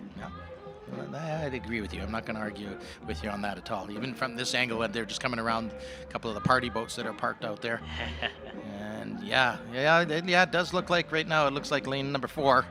Lane number 4, it is Wham. I think you're right. Yes, and they are. There's a good shot of them, eh? They're the ones who do have, in fact, neon caps. Ah, very cool. Oh, wow, and they're ahead almost by a full boat length now, ahead of the rest of the field. And just for those that don't know, a boat, the BUK boats are approximately 40 feet. Well, we can put it in feet, so 40 feet. So when we talk about a boat length, we're talking 40 feet. We're talking a half boat length, obviously 20 feet, but just to put it into perspective for those that don't know. Yeah, that's the length of a standard dragon boat. Yeah, absolutely. Oh yeah, they're basically flying. So where's our Concord Pacific Flying Dragons? How are they looking in lane number 3? I don't maybe holding second spot. I think they're flying up to second right now. Okay, Yep. Great. And on the other side, lane number 6, the Concord Flying Dragons 2. 2. They seem to be in 4th right now, which is 2 times 2. Yep. So you know. There you go. They're in sync. So to Exactly. speak. Yeah. All makes sense. A little bit of rippling on the water there, but that's not from the team, and they're looking really strong right now. Wham Power. I don't think anyone's going to catch them here. They're already in their final 100 meters, probably 50 meters left from my angle. And they're walking away from the rest of the field, even in this finish right now, widening that gap to, I would say, 2 or almost 3 boat lengths. Absolutely, and they did put on a finish. You could see that their rate picked up, and not crazy though. So, but I can see the caller just leaning in there and encouraging them to blow right, keep paddling right through that line, because you don't know with those boys. That's right. Boys will be boys, I guess. That's the expression. Buoys, yes. Canadian boys. I know. All right. And who was it? It does indeed look like in lane 3, the Concord Pacific Flying Dragons finishing in second place unofficially. That's right, followed by 5 and 6. Unsure which came in first, 5 or 6. It's going to be very close. Yeah, the Dragon Hybrids or the Concord Flying Dragons too. So That's right. hotly contested. Again, we're getting into a little more important racing. Every race moving you into for tomorrow. It's going to be very important how you place today. So that was actually well raced. It was enjoyable to watch. Wish I was out there, but then again, that's nice and air conditioned in here, so I'm not going to complain. I wonder how much they can see of us. Some people wave and some people just kind of stare. So I'm not sure if we're in a fishbowl here or. I think they can see us. Okay. Oh, but here we got a nice shot of the TD main stage. Oh, Again, very some cool. terrific music being put on right now. Yeah, I wonder if I had a schedule here, but I did see it earlier, but I'd have to flip through some papers to find it. But yeah, it's nice mellow. It looks. Would you consider that jazz? It sound like jazz, perhaps? I would call it jazz rock, jazz fusion, perhaps. Jazz fusion, okay. I like or that. funk. Actually, I would call it funk. Funky. Yeah. Yeah, I would funk. call it funk. I like that too. Absolutely. Flipping pages in Suzanne's book. That hopefully. bassist is really terrific. I play bass myself, so he's quite good. This person, yes. That's very good. And I'm just taking a look at just the number of vendors available. Like, I mean, there's so many exciting things going on out there. The food trucks and the bar, and I believe they are open right until 8 p.m. So lots of opportunities there for you, right? That's right. Yeah.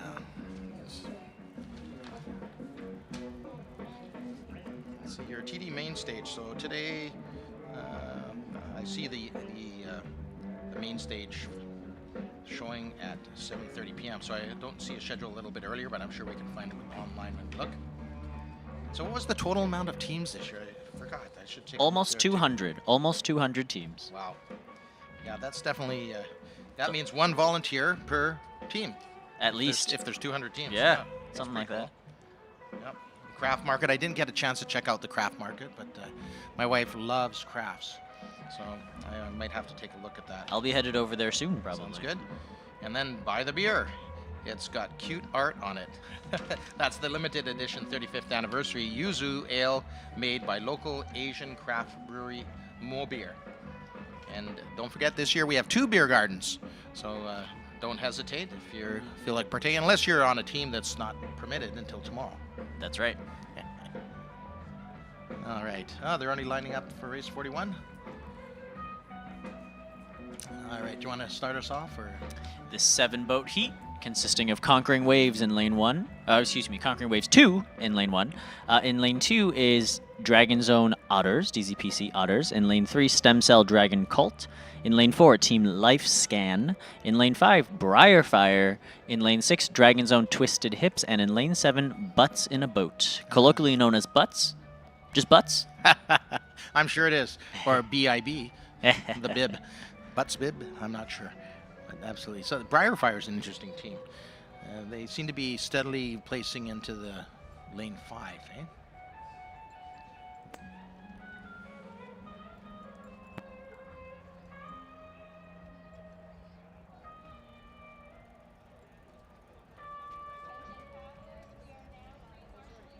Oh, very cool. We just heard from Suzanne that the Briarfire are all staff at the Louis Briar Long-Term Care Center, I believe it is, here in Vancouver. So awesome. Welcome. Good to see you guys. You're performing very well. Thank you for everything you do. And are we underway? Not quite yet. Not I think yet. we're still moving up to the line right now. All right. Some beautiful aerial shots here from the drone. Looking kind of at the North Shore. Now we're looking from the South Shore to the North Shore. So it's going to be another interesting race here, number 41, the Mixed Recreation Division. And let's take a quick look. Is that going to place them into Rec Division Competitive Grand or Rec B, depending on how they finish? So it's going to be interesting. They break everything up into alpha starting tomorrow, into which actual division you're going to land in and which level of that division for the initial races. So it's pretty cool. Very important racing all day today. So there are 6 more races in this mixed recreation division. This and then 5 more. And then starting at race 47 and 48, those will be the mixed competitive division.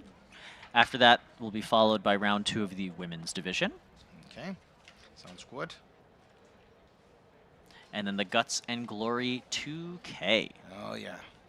Was that pretty common, some of the festivals you've participated in, or? It's not super common, but there are definitely a number of festivals that have 2Ks, and getting as much 2K practice in as possible is always so important for all teams, but especially for steerers too. Getting that turn practice in. Yep, absolutely. It's important. Absolutely crucial. Yeah, the teams, the paddlers are working hard in there. The 22 butts, if I can say that. I guess it's 20 plus. Well, the steersmen, I don't know if they really sit down. No, pretty we don't darn sit close down. though. You'd probably crouch down pretty low. I to crouch break down, the wind. yes. Yeah. Well, that's the wrong expression. Break the wind, but you understand what I'm saying. Less air resistance when you're steering. So yes, we'll take that one back. All right, fair enough. Fair enough. You got to keep things interesting here on the podium, so to speak, right? That's All right. right. All right, so we'll leave that one behind. Oh, someone's walking by with some swag. They won some craft beer, perhaps. I can't tell from I've got my short distance 3 meter or 3 feet glasses on right now. Have to get something longer to see what it is. AM 530 radio. Oh, Sonic Radio, 102.5. I'm trying to remember their call. Yep, 102.5. 102.7. There you go. What's wrong with my dial? Wait a minute, it's digital now. No one uses a dial anymore. I got to get back onto the current planet here. And now we have race results from race number 40. In first place was Wham Power. In second place were the Concord Pacific Flying Dragons, and in third, Dragon Hybrids. It looks like Concord Flying Dragons 2 were just edged out by 0.4 of a second. Oh, wow. But regardless, I'm biased, of course. So congratulations, Concord Pacific Flying Dragons. Second place finish in that mixed rec division. So. Congrats to U.S. Team Wham Power on first, Lauren. Yeah, that's true. That's true. I do not disagree. It's interesting here seeing the how the crowd comes and goes depending on the drizzle. At least in front of our window, I guess they're heading for shelter or not. But yeah, that was an exciting race, as most of them have been. I recall earlier this morning having seen some of the races that were really tight. I mean, before they did the knockout races, it was really tight. That race number 8. Yes. I can remember that being really tight. Yeah. So it looks like here on the screen, race 41, it looks like they are reapproaching, actually. There might have been an issue. Okay. Yeah, they're backing down. There might have been an issue, or someone was coming up too fast, or it was windy. So it looks like they're all just lining up again. Less experience on the steersperson, or it could have been just currents or such, but you're absolutely right. Yep. Yep, and that's always only done when they need to make sure, because the whole idea is we want a fair race. Any paddler, any steersperson, every team wants a fair race. So that good on the on-water umpires and our starter. Yeah. Yep. I think it's still Jennifer out there, but I don't have the radio. I think it's Kim. Is it Kim? Ah, Kim, yes. Thank you. You know, absolutely. That's good. I got to meet everybody and remember faces, but I'm not good with names. So. Except for the teams I've been with in the past. I collected their uniforms, so that's a good reminder. Yeah, so I'm trying to think of what else, and again, when we were talking to Suzanne there, the first years we did use the traditional Hong Kong teak boats. And I think we only had a fleet of, did we have 4? No, we had 8, as I recall. Ultimately, we had 8, and then those gave way to the 616 boats. The 616 boats were fiberglass boats made locally with a mold from the Hong Kong teak boat, and that was made locally in Vancouver area by Vincent Lowe. And as he was experimenting, I got to be careful with that word nowadays too, with his mold and how he was making them. There would be some discrepancies, let's say, within the weight. And when it came time for the Vancouver to host the Crew Club Championships, they basically, well, I know who did it, but we dragged them up on the shore and put them on a industrial scale and weighed them all down, and then tried to make them all weigh the same by use of City of Vancouver sandbags. And then after that, of course, a few years later, they moved and decided to go right to the Gemini boat. And if you've ever paddled in one of those are very technical boats. I don't think I have. Yeah, very technical. And they use them, I think we only used them for 2 seasons here, maybe 1 or 2 seasons, and ultimately sold them off to go to the BUK. And as you can see, there's a massive fleet with this particular group that you see out here just used for the local races. The others are also transported to other race venues, which is kind of cool to see too. Yeah, so that's what's been happening around here over the years. The boats have changed, but hey man, the excitement of the sport. I can tell you what probably we considered competitive 25, 30, let's even 30 years ago. Although many of those are still around coaching teams or whatever, the levels definitely increased the competitiveness. But it's cool to see every level. I mean, I've started a few office teams myself through work locations, and it's always been a blast. Oh, there they go. What do you think here? I don't know. It looks already all like lane number 4 and 5 duking it out, but just not quite out of their 16 now. They're kind of doing a transition now. I'm a few feet from the screen, but that's what it's looking like to me. What are you thinking? Yeah, and it looks like the steers are pulling a little bit to the side, but again, all fine as long as they stay in their lane. Yep, absolutely. All teams squarely in their settle now, getting into their nice race pace for this 500-meter race. Yep. It looks like Team LifeScan, that's in line 4, and the Briar Fire in 5. Well, it's going to be tightly packed here. It is tightly packed. It is. And that's always the most fun race to watch, the ones where they're nice and close in time. It's fun unless you're the drummer. But nobody else on the boat should know where they are. That's other right. Than the steersman and the drummer. Eyes in the boat. Very well known. Eyes in the boat. 110%. In fact, I know of several of the teams I've been with, they would look forward down the center of the boat to the opposite side just to help with their timing. For the stroker. Yeah, exactly. Yep. It all depends on how your catch is, right? So, oh, here's a great aerial shot and a good side shot too. You can see, I don't see much white water, so they must be catching water quite cleanly. Yep, nice and clean. Yeah. You can see them pulling back nice and far too. Yep, and I see the drummer on 4. That's the Team LifeScan, just leaning in there, going with the rhythm of the boat. And what's going to happen here? Like, holy smokes, this is Still undecided here. We're coming up to, I don't know, what are we at? About the 350, 375 meter mark? Yeah, I would say, and it looks like boat 4 still has a lead of about 2 or 3 seats over boat 5 right now. Yeah. But they're going to put some power into it coming to this final 110 meters right Absolutely. about now to try to cross that line and maintain that lead before boat Yeah. 5 edges them out. That's right. I can see that Briarfire is going to increase their rate and put a little bit of power and start increasing to try to catch them. Let's see who's else jumping in there. Well, it looks like lane 5 right now. The steer is pulling into lane 6 for some reason. They're finishing in the wrong lane, it looks like. Yeah, hopefully I'm looking at the end because that's where they, of course, have the lane marker. So I wonder if they've missed something or one of the markers have come down. Well, we'll so see have if to they, see. Yeah, we'll what officially happens here. We'll see if they swerve back in. Yeah. But over the line right now is lane 4. All right, that's the Team Lifescan. And lane 5. Briarfire. Very close. That's Less than a half a boat length. And lane 6 is coming up. Dragon Zone Twisted Hips. And 3, Stem Cell Dragon Cult. Followed by boat 2. Which is a DZPC, the Otters from Dragon Zone. Which, of course, is at the Creekside Community Center, just on the opposite side of where we are. That's right. South side of the creek. And rounding out this race is now boat number 7. Number 7, Butts in a Boat. Here they come. Go Butts. Oh, I like that. Go Butts. Well done. Well raced.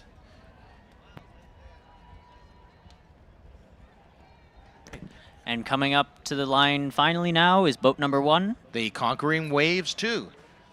And all the teams are waiting for them to cross. And hey, their form looks good. All the timing looks good from this angle. Way to go. Well raced, everyone.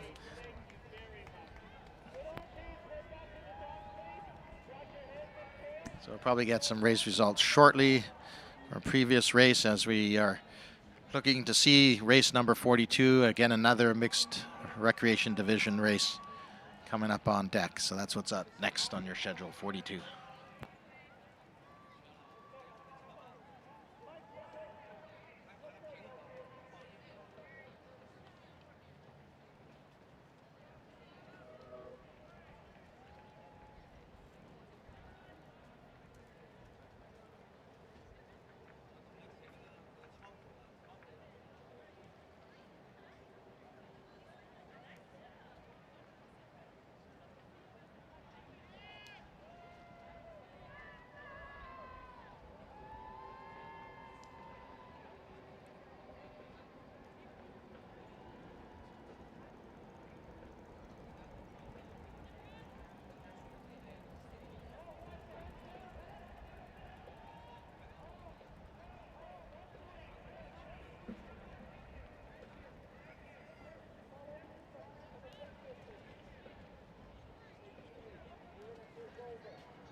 Coming up and lining up right now is race 42. In lane 2, we have Nothing Dragon Black. In lane 3, Paddle Rangers. In lane 4, Paddlers Anonymous DeWave from the Greater Toronto area. Lane 5, the Creekside Dragons. In lane 6, Dieselfish. And lane 7, Vision Impossible. And they are off to the races. Looks like Dieselfish in lane 6 from San Francisco, or Redwood City, I think it is, California, coming out with a nice strong start. A few of my friends on that team. And it looks like Creekside Dragons in lane 5 also blowing out of the gate, now just starting to settle, along with Paddlers Anonymous DeWave in lane 4 next to them. Yeah, looks like we're going to have a good race on all these lanes. They're very competitive at this time. Yeah, Dieselfish, I recognize them, of course. Creekside Dragons, Paddlers Anonymous DeWave. The wave. The wave. Very cool. All right. Let's see from the side shot. A little bit of caterpillar happening. Who's that? Lane number 6. Is it on the far left there? Looks a 6. little That's caterpillar. Dieselfish. Ah. It's not too bad. Yeah. Not too bad. Interesting. Okay, so they're still holding their own, but yeah, not bad. Based on the placement, they should be actually holding first position, but right beside them in lane number 4, it is the paddlers. Anonymous. Anonymous. Try to say that 3 times with your mouth full of chips. I call them PA sometimes. All right, that works too. All right, so here we go. And again, what we're looking at is those top hands all reaching and catching at the same time, and we want to see the entire blade, that's the blade of the paddle, buried at the top of the stroke there. That's what you're always looking for. And of course, a little white water off of the bow is okay, or off wake off of the bow is okay, but you don't want to create your own white water, which seems to be happening on a couple of paddlers there, but so be it. It is what it is. That's right, and you want to make sure that your blade is fully buried before you pull back too. That's one of the reasons that you see so much white water sometimes, Absolutely. unfortunately. Yep, no, it does happen. You get caught and not fully versed in the stroke yet. But, Coming that's all right. down to the final 100 meters of the race. All right, and it is lane number 4 still. Is that, no, that's Paddlers Anonymous in lane 4. Oh, there we go, better look. Lane 5 by the Lane looks of it. 5 is ahead, yep. Yeah, the Creekside Dragons, good to see them. And in there. second, I don't know if it's 4 or 6. Yeah, we're missing a 1, 2, 3, 4. Yeah, could be. That could be. Is that the Paddlers Anonymous, or is that It's Paddlers Dieselfish? Anonymous or Dieselfish. Yeah. I don't know. Oh, looks like Paddlers Anonymous is making a move yeah, right they're making now. a move. They're right at the line here. And How now are they they're going ahead. across? Now they're ahead. They're ahead by Unofficially, lane 5, 4, 6, 3. 5, 4, 6, 3. So 5, of course, is Creekside Dragons. 6 is Dieselfish. 3 is the Paddle Rangers. And here comes lane number 2, the Nothing Dragon Black. Oh, someone at the back stopped before they got across the line. Yeah, they looked a little gassed, some of these teams, which is understandable. Here in our race 42, the mixed recreation division. And yeah, I know Vision Impossible, they did well. They're doing very well in this race too, so I'm really impressed here. Yeah, they're coming down the line Yep. now to that final 20 Here meters. they come. And again, one of the sight impaired teams and with friends too. So here they go. And there we go. And look at those buoys. Like we said before, too, it's all a digital finish line, so we don't have to worry too much about this. Yeah, and I think all the teams, even the rec teams, realize now that they should blow through there. You can't stop because you think the drag noses cross the line, because you don't know. Always paddle through the line. Absolutely. Never let up until you're through. I mean, there's not much distance, but with a good team that's listening to their steersperson and drummer, they can stop, no problem. That's right. No problem.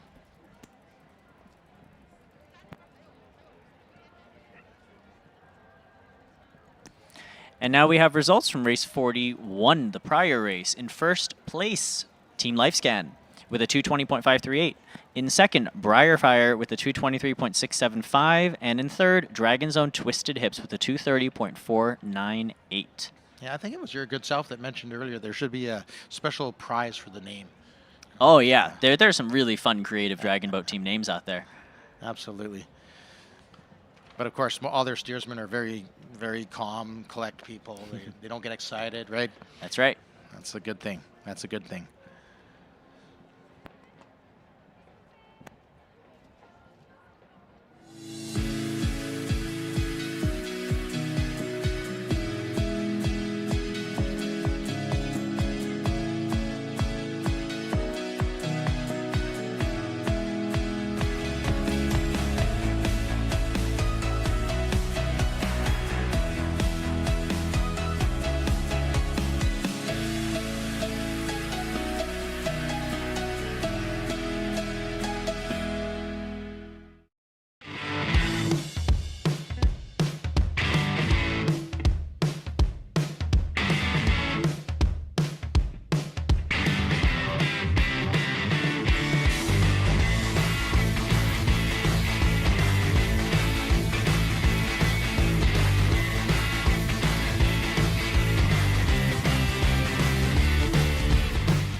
All right, we're coming to you live from Concord Pacific Place, of course, and thank you so much to our sponsors at Concord Pacific.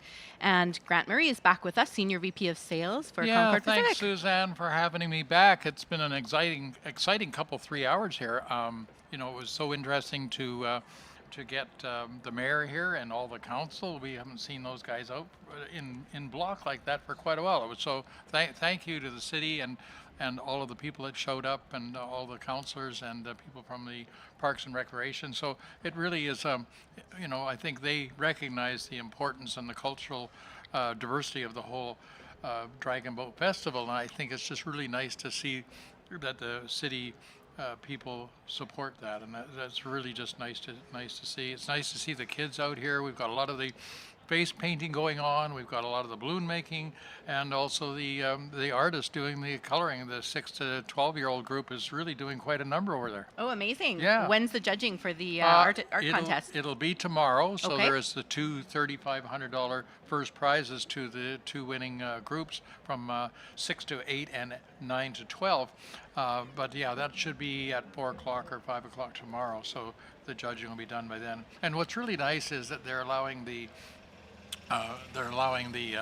kids to take home, and so we take a picture of what they're doing and they can take theirs home. So I was talking to some of the kids and they were really excited because, so you want to look at my picture? And they would roll it out. And Fantastic. Yeah, so it was really good. Oh, isn't that amazing? So lots of time for the kids to come down. We Right. have some race results here for Yes. race number 42. Okay, you and I just came on, but looks like Creekside Dragons took first place at 2 minutes and 24 seconds. You can see that the times are getting a lot closer They now sure are, as the yes. day goes on. So in second place was Paddlers Anonymous The Wave. Where are they from? Do we know? I believe they're local. They're local? Yep, they're Okay. a local team. I think one of the things I found from a lot of people talking to them as I'm going around the different areas here where we've got people seating, a lot of the people are saying, we don't know where they're from. So I guess is it's that right? important for us to try and let them know where these teams are from, because they're really keen Absolutely. when we mention that. So Yeah. and I'm a little vague on that, so I have to rely on you to give me that expertise. But it is nice to say, hey, we got these guys from San Francisco, these That's guys right. from Oregon, and obviously the local people.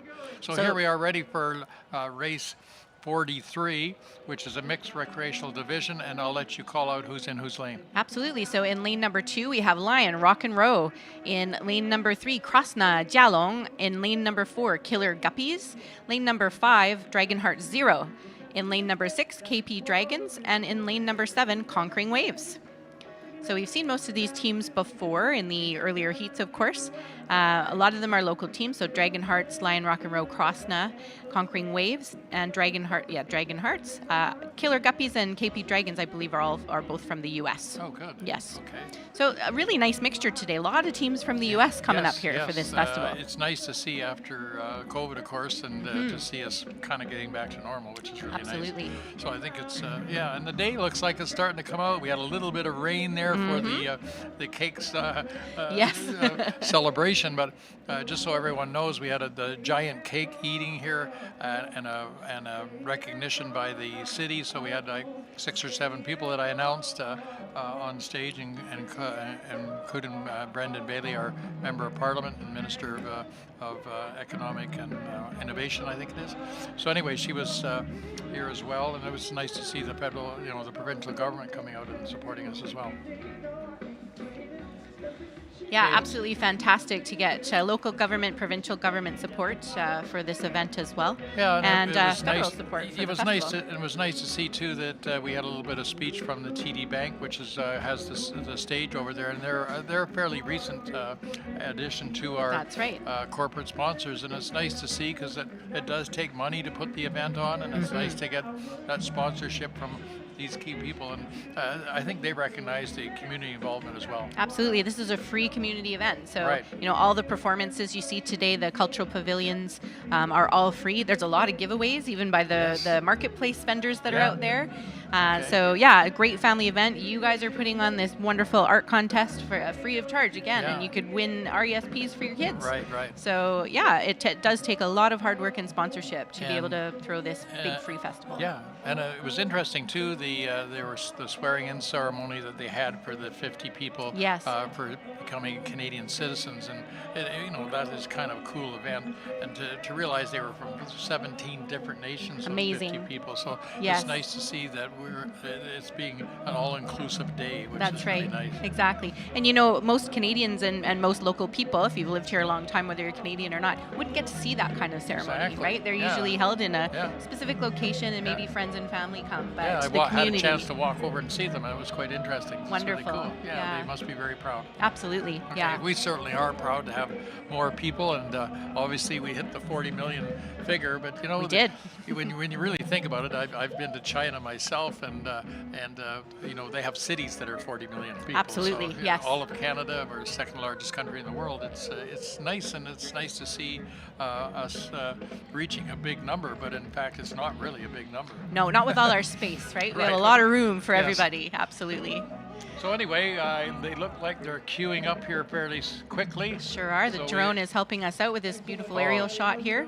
The drones are magnificent and giving us a really good heads-on view of what's happening, and you folks that are watching on the screens, it's really impressive, because in years past that I've been doing this for over the 20 years, it was hard to see from the shore Yes. exactly who's out in front, Yes. except when they see them go across the line. That's right. But it's nice for us to be able to show them what's happening from the start. So they are getting ready to start. They're almost ready. So Beautifully let's lined see up. what's happening here. Yep, you bet. So from the right of your screen, that's Lion Rock and Row, all the way down to lane 7, Conquering Waves on the left of your screen here. And they did a great job of lining up. Nice calm water right now. And for anyone new here, lane 1 is closest to the North Shore. They are underway, and here we go. All right, off to a pretty strong start. It looks like Lane boat 1 is number actually looking good. Boat number 5 looks to be off in the lead here, as far as we can tell right now. So that is Dragonheart's a breaker. Strong team, strong local team, the Dragonheart's Paddling Club. Looks like there's a little bit of lane. I'm not sure if it's boat number 4 or boat number 5, but there's a little bit of lane movement here. So we're going to have to see what happens, if they stay in their lane or if they get thrown off course a little bit. But boat number 4, Pemberton Bald Eagle, boat number 4, Killer Guppies, and boat number 5, Dragonheart Zero, are currently competing for first place here. And actually, in number 1 here, the Lion Rock and Roll is actually pretty close to the 4 and 5 here, which is a nice pretty race. cool. Absolutely. It's the best when the races are really tight and competitive. Oh, now we get the aerial shot. So you can see boat number 4, which is in the middle of your screen there. About is, 3/4 of a length. That's right. So they're pulling ahead. They're doing a really good job. That's the Killer Guppies. Dragonheart Zero is trying very hard to catch up and give them a run for their money as well. Looks like boat number 5, Dragonheart Zero, I'm not sure if they are drifting a little bit in the lane. It looks like Killer Guppies are pretty smooth, but it's very hard to tell, of course, if you're not on the race course, who exactly is where. In our lane 2 there, the Lion Rock and Roll is dropping back a bit. Maybe they're just running out of Getting a little little steam on tired, that yeah. because, Second race of the day. Yeah, and Cosna is trying to challenge them for 3rd spot. So That's right. Clearly we have Killer Guppies, is it? That's out in front. You bet. By good boat length Good now. boat length now. Yep. Looks like they're going to maintain that lead through the last 50 meters or so of the race here. But they're still pushing hard. They look a little relaxed. They seem to know that they're ahead. Lane number 5 is doing their best to at least gain some time, because now, of course, time counts in the advancement. So you want to have a good time in this race, not just the placement. 4 is across the line. In comes 5, which is our DH0, followed by 2, number 2, which is Krasna, and 3, Right. Lion Rock and Row. Cool. Or excuse me, I So flipped them. I guess Lion Rock and Roll did. They saw the other guys coming up and kept on going. They caught up. That's right. And Conquering Waves is still on the course.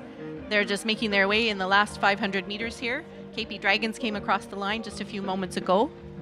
And it's nice how they wait for everyone to get across before they do any movement. Absolutely. In terms of the teams once they've crossed the line. That's So right. I think it's a little respect that they all have for everybody. 100%, yeah. It's the community spirit and also safety on the Right. water, right? We want to make sure everybody's safe and everybody feels welcome. All right, here comes Conquering Waves in lane number 7. Give them a big cheer if you can hear us. There we go, guys. Here they go across the line. Well done, Conquering Waves. Fantastic.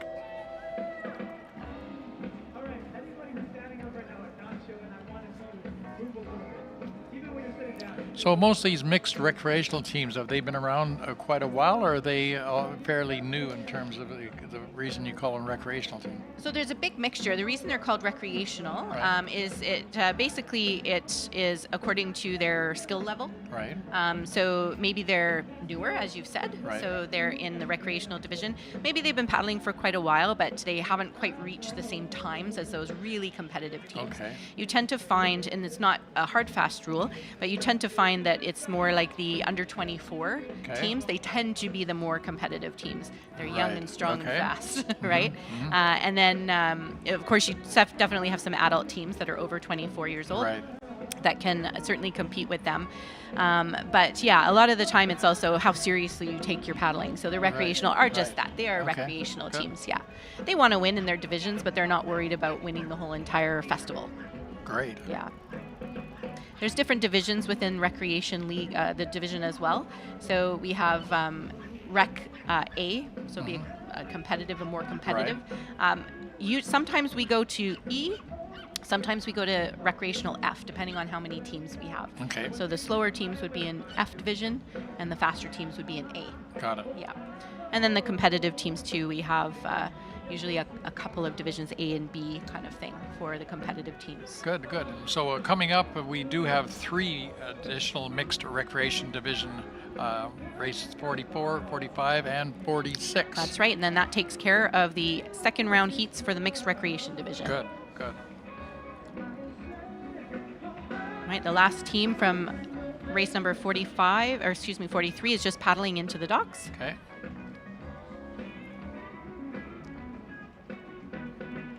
So the nice thing for these teams now, this is their second race of the day, so they actually get to have a break now. Go enjoy some music. Most of them are probably not allowed to have any beer today because they have to paddle tomorrow. You got it, yeah. I know I race cars, and that was one of the key features when I started racing was I had a full-time trainer, and he says, your secret weapon against the young folks, because I didn't take up racing until I was 42. Okay. And that was 33 or so. And they said your secret weapon is you're not going to have anything to drink, because the next day you have to have a clear head. So it's really, you know, when you're really focusing on in this, it's really important. So anyway, we have race 44 coming up, and they are off. They're already on the course going. here. I Yep. talked too long. That's okay. So in lane number 2, we have Dragon Zone PC Trout. In lane number 3, Bay Area Dragon Hearts. In lane 4, Pemberton Bald Eagles. Lane number 5, Dragon Hearts Breaker. Lane number 6, UBC Current Orem. And lane number 7, Super Fun Dragons. They've shortened their name this year. They were Super Fun Dragon Boat last year. Okay. It looks like in lane 5, I guess it is, it's the Dragon Hearts Breaker that's out neck and neck with Pemberton Bald Eagle. That's right. Those are really 2 very competitive teams, really good paddlers, They are- experienced seasoned teams. They are virtually neck and neck at the moment. They sure are. Or should we say dragon head to dragon Dragon head to dragon neck to dragon neck. That's right. Absolutely. So yes, lanes number 4 and 5 definitely keeping pace with each other. And Pemberton Bald Eagle is made up mostly of paddlers who used to paddle as juniors for Pemberton teams. Okay. And lane number 5, Dragon Hearts, is a local Dragon Heart club that they have here as well, and they paddle out of Dragon Zone. And you can see making some Really are pretty close long together here. strokes there. They really got these two teams are just battling it out. You bet. They're approaching the 100-meter, last 100 meters of the race here, and they're still pretty neck and neck. Maybe 4 just pulled ahead a little bit. Pemberton Bald Eagle. No, they're now pulling ahead. They're getting close to past the last buoy, so That's right. They're now almost about a half a length ahead. Yeah, it looks like they'll be able to maintain that lead. So now Dragonheart's Breaker, they really need to step on the gas so that their time puts them in a position in the semifinals that they really want, so that they can get into the end division they want. So definitely Pemberton Bald Eagle, followed by Dragonheart's Breaker. Right. And for Coming in third, gosh, we have real another close little tight between- race, 3 and 6. Whoa, that's almost a 3 and 6 is a photo finish in my mind. but Absolutely. I don't know who's got that one. That is Absolutely. really. So that's UBC and Bay Area Dragon Hearts. Right. So we will have to wait for the official results to know who placed third in that race number 44. That was close. I couldn't call it from where we were seeing it here. Absolutely. And as we've been talking about during the day, the buoys tend to move; they float. Right. So we can't really use the buoys as the guide. As the guide. Yeah, it's an indicator, but not the final. And get a look at the close-up shot of the teams here with their coordinated jerseys. And the beautiful artwork on the dragon boats this year. Yes. All right, we have results from race number 43. 43, yeah. And the Killer Guppies killed it there with a time of 2:15, so they had a pretty good time to come in first, so I guess they were the killers. And in second place was DH0, Dragonhearts 0, and in third it was the Lion Rock and Roll, who kind of went back and forth a few times, and with a time of 2:25. Yeah, they were vying it out with Krosna next to them. Right. So, and the time, you look at the time difference between third and fourth. Less than a second. That's right. Yeah. So that was a good race for third there. Great. Excellent. There's a picture of the band and the Dragon Boat Festival. Oh, fantastic. Lots happening on the TD main stage here today.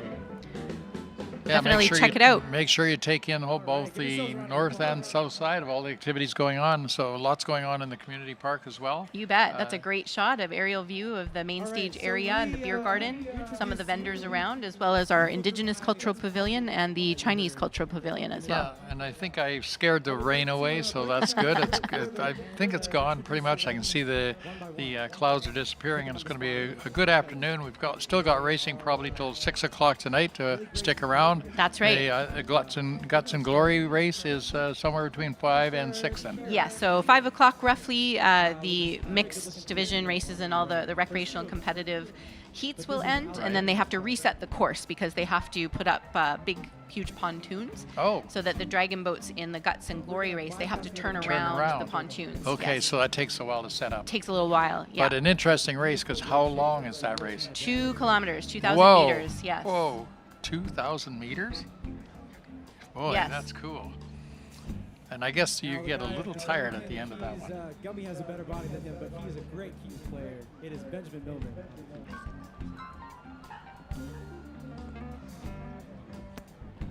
So here we are, folks, live from Concord Pacific Place, giving you all this action, and nice to see everybody coming out, and yeah, the day really getting good. And apparently tomorrow it looks like the sun is going to be out really bright, so You bet. it might even get a little hot for the competitors. So I think so. today that's kind of, hey, this is a good day for actually the paddlers, but it will get fairly warm tomorrow apparently. That's right, yeah.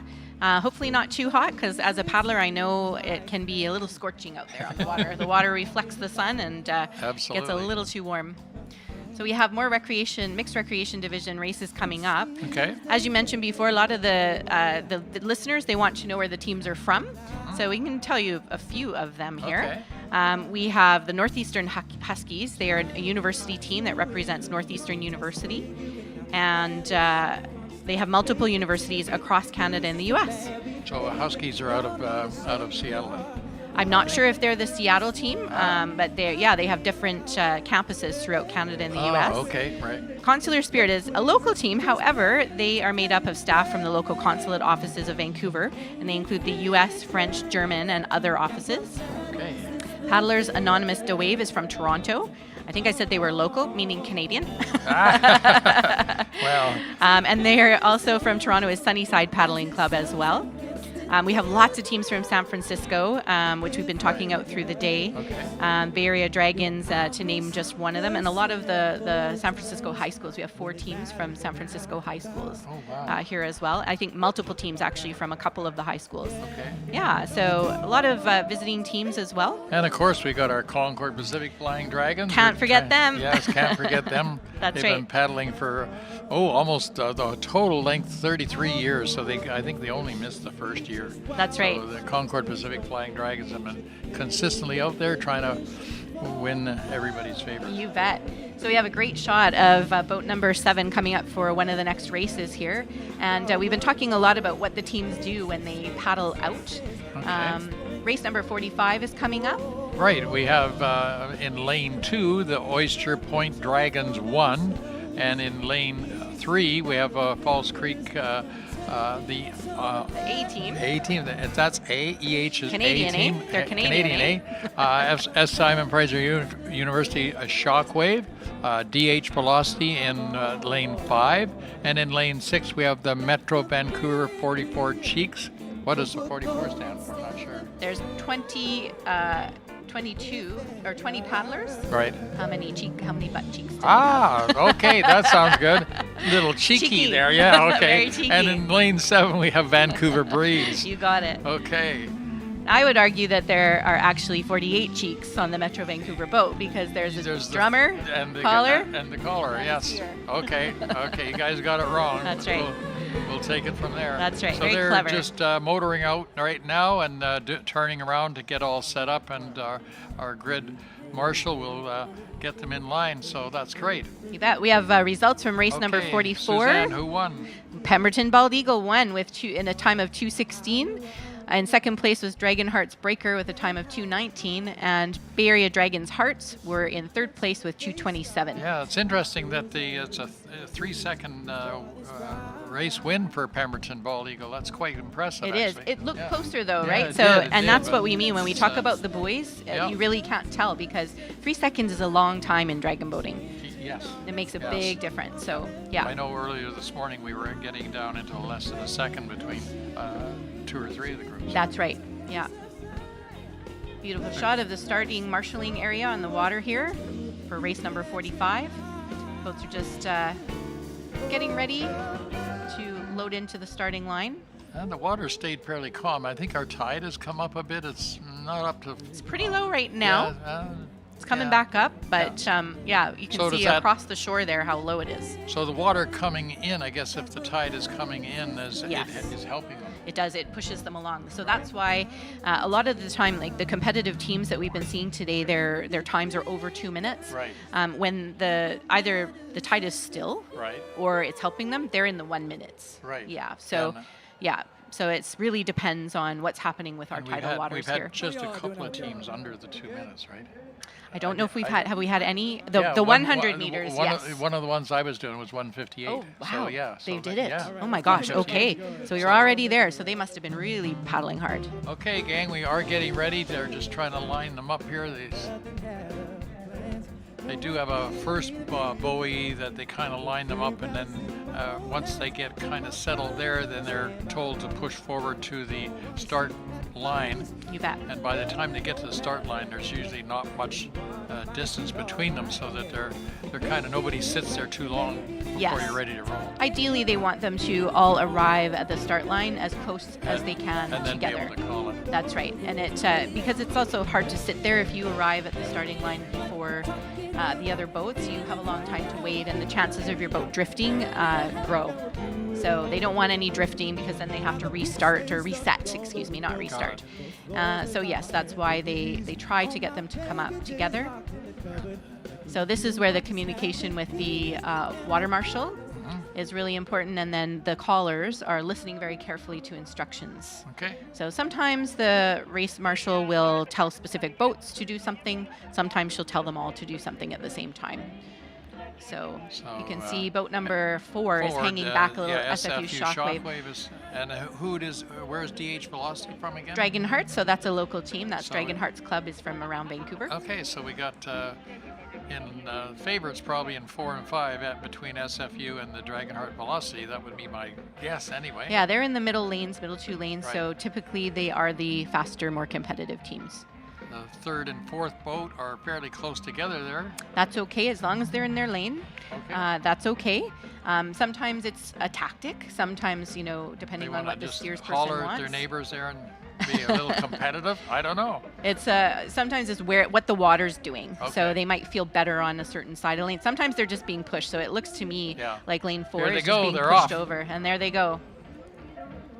So All right, so lanes, boats Lane- number 3 and 4 in the middle of your screen there, and 5. Oh yes. it's also coming on good. 4 and 5 are actually off to a very strong start. That is SFU Shockwave and Dragonheart's Velocity. So as you were just mentioning, Grant, that's to be expected. They're probably the more competitive teams in this heat here. And it's And wonderful right- to get the aerial shot. You Yeah, can I see just how love beautifully, to see how their strokes are so even there. so timed. Yeah, beautifully very timed. You can even see the body position, so nobody looks like they're Out of area, they're all kind of staying with their shoulders in line. That's right. And they're leaning out of the boat. You don't want to have your body too much inside the boat. You want to stay outside the boat because you can grab the water better from outside the boat. so- Lane number 4, SFU Shockwave, a good shot there. Yeah, and lane number 5, Dragonheart's Velocity. Gee, I called that one right. You They're sure Right did. out there, and they're almost, so You bet. So Shockwave from is FSU, giving the SFU. rest a bit of a shock here because They they are. are almost pulling out for a full dragon boat length ahead right now. Yes, that's right. Looks like they'll be able to maintain that lead. They still have a ways to go, though. They're not quite at the 100-meter mark, so you never know what happens in dragon boat racing. But it looks like this positioning is going to maintain for 1 and 2. Right. 3rd position, though, it looks like a fight for 3 of the boats here. 3 boats here. The lanes 2 and 3 are battling it out the closest here for 3rd Yes, spot. that's right. So here they're coming So to the SFU second group Shockwave. of last buoys. That's right, the 100-meter mark here. So Shockwave is giving them all a bit of a shock. And they're a good almost 2 boats ahead now. That's right. So depending on what their goal is, you might see them actually do a little bit more power or some faster rate through the finish line because time does matter now in this heat. But if they feel comfortable and they're happy with where they are, they might just continue paddling through. They have upped their rate. So you can see that technique there. Yeah, you can They've upped see their them. rate because they want that good time. And so has 5 as That's well. right. So 5 is kind of battling out as well. You bet. So they want to make sure that they get a time that puts them in the race that they want, the division that they want for the semifinals DH and finals. Velocity has taken 2nd, and 3rd we've got a 3-way finish here. Oh my goodness, that is going to be 2, so 3, and 6. incredibly 2, 3, and close. 6. Ooh, it looks like. Oh my gosh. I mean, 6 and 2. It looked like. couldn't call it. The boys are not even right now, so That is too hard to really tell. tight. That is really tight. So Yeah, we'll have Vancouver to wait and Breeze see. rounding out our race here. Here they come, paddling on through in their last push towards the finish. Is Vancouver Breeze. There we go, making it through the finish line. Breezing through the end They there. didn't quite paddle through, but that's okay. They looked a little tired towards the end there. Good. It was a tough race. So we'll have to wait for the finish on that one. It was Shockwave from SFU taking the win there. That's right. Dragonheart's Velocity is just doing a little thumbs up celebration there. They look happy with their result. Some waves to the crowd and to family and friends who are watching for. It was interesting. While we're waiting for the next recreational group too, we during the cake ceremony there, it was interesting that the mayor and a couple of the councillors stayed for quite a while and were handing out cake That's to everybody in the audience. So I was really impressed that they actually were handing out a lot of cake. So Yeah, that we was good. appreciate that. They're like volunteers for us, right? Yeah, that was good because we actually had volunteers there, and I said, no, let them do it. So that was really good. That was so really it was helpful. kind of fun watching them hand out the cake, and we managed to scare the rain away, which was nice as well. That's right. So race 46 is getting set up here, just at the top of the course. And the boats in lane number 2, Fire Dragons. Lane number 3, Have a Nice Day. Lane number 4, VIP Gorging Dragons Black. Lane number 5 and 6, we have the Hong Kongers and the Hong Kongers too. And then lane number 7, we have Water Warriors. Awesome. Fantastic. So Hong Kongers 1 and 2, is there anything different about that, or is they just different have teams. So they're probably part of the same club. Right. Maybe they have their so own they've club, got and two then they've boats. just got 2 boats. Yeah, Right. like Concord, right? So you Right. have flying and flying Yes. 2. Yeah. Yes. So this will be an interesting race. Gorging Dragons overall has done really well today. Most yes, of their I boats was have been doing really reporting well. on them earlier, and they'd won a couple already. So. Yeah, their club is pretty strong. Long history there, and a lot of senior teams that are really strong paddlers. So do most of these teams all get a minimum of 4 races? Everybody gets 4 races. Yes. Yeah. Okay. And if they're in a specialty race, they Right. might get an extra one. And if they Okay. make it to the Guts and Glory, they get an extra 1 or 2, depending on. Okay. Yeah. So All for right. there's the women's and open, and then there's the mixed as well. Okay. So some of those paddlers cross over. So we'll have to see how it goes today. Whether or not Have a Nice Day will have a nice day. It depends on whether they win or not. You bet. That's right. Some of these names are quite cool. So they do pick a lot of different names and for different causes. So That's there's right. a lot of diversity in these teams. Yes. I heard that Have a Nice Day, the reason they chose that name is they just want people to say it. Have a Okay. nice day. Okay, have a nice day. Yeah. All right. It's That great. certainly will provoke it if they win, You or bet. if they're out in front. So we'll see how they do. That's right. So we have some race results for race 45. And Suzanne, how did they do? So SFU Shockwave, as we saw, took first with a time of 2:17, so very competitive time there. In second place, Dragonheart's Velocity with a time of 2:24, and in third And place, look how close this is. yeah, Oyster Point Dragons won with a time of 2:36. And the FCRCC, the A team, was very close behind by 3/100ths of a second. Wow. Yeah, amazing. And actually, Metro Vancouver too. They were very close. They were also in the 2:36 mark there. Right. They're almost getting into Formula One times there. Is that right? No, they get into thousandths of a second. Yeah, that's incredible. The Which is precision incredible. timing is pretty amazing there. So here we are with race 46. They haven't given us. Are we? Oh, they're And they're off. actually, Yeah, they're off. here they already. go. So here, folks, is Very efficient today. Yeah. All right. So lane 2, we have Fire Dragons. Lane 3, Have a Nice Day. VIP Gorging Dragons in black in 4th. Hong Kongers in 5 and 6, and Water Warriors in 7. Off to a quick start is So- in lane 4, I guess. 3. Or Or lane excuse 3? me, 4. Yes, Yeah, VIP lane 4. Gorging Dragons Black. Yep, Exactly. you called it. That's right. Yeah, they've been doing gorging in general. Their club has been doing really well all day. So no surprise here that they are in one of the middle lanes and doing well with their initial start. And you can see why. So you can see their paddles are coming out of the water at the same, entering and coming out of the water at the same time. It's nice and clean. You don't see a lot of white water happening, so they're not Right. splashy. They're not, catching water in a way that they shouldn't. And you can see their hands and body Yeah, position that's a are super really shot well. right now. Yeah, really well timed, really synced up there. It looks like Hong Kongers in lane 5 is trying to stay in second place here. They're looking good too. Looks like they have a strong crew there. Nice side shot, so you get a really Yeah. good idea of how well matched those paddlers in boat 4 are. And oh gosh, they're way out ahead, more than VIP 1 or Gorging 2 is boat lengths doing here. extremely well here. Yeah. A good 2 boat lengths in front, and they're just past halfway. That's right. They look really relaxed. They look happy in their race pace here. See what they do after the 100-meter mark, if they're going to pick it up to try and improve their time, or if they're just going to be happy with the race, the pace that they're at, and maybe give a little extra push at the end. So it looks like right now, Gorging Dragons Black will definitely come in And first here. Hong Hong Kongers Kongers in in lane lane 5, 5, and maybe Have a Nice Day. It looked like in lane 3. Looks like they're trying to take third place here today. So just about to come over the line are VIP Gorging Dragons Black from Victoria. Nice strong finish. They maintained a relaxed-ish pace over the finish line, but they're paddling straight through. Absolutely. All right, great and job. here comes boat number 5, Hong Kongers, with an easy second here. They're giving a And- little extra push through the finish And line. Have a Nice Day is taking third. You Just bet. crossing right now. And they're pushing through the finish line as well. So everybody's just giving a little extra And to you try have and get Hong those Konger times 2 up. in lane 6 there. You bet. And 7 and 2 remains Hard. to be seen. Hard to tell from our Yeah, angle here. yeah. We'll have to wait till they come across the finish line. Looks like 7 is probably going to take the nod. No, maybe not. Yeah, Very close. Very close. I think too close to call. So that was Water Warriors and Fire Dragons there. So we'll have to wait for the official results to know how they placed.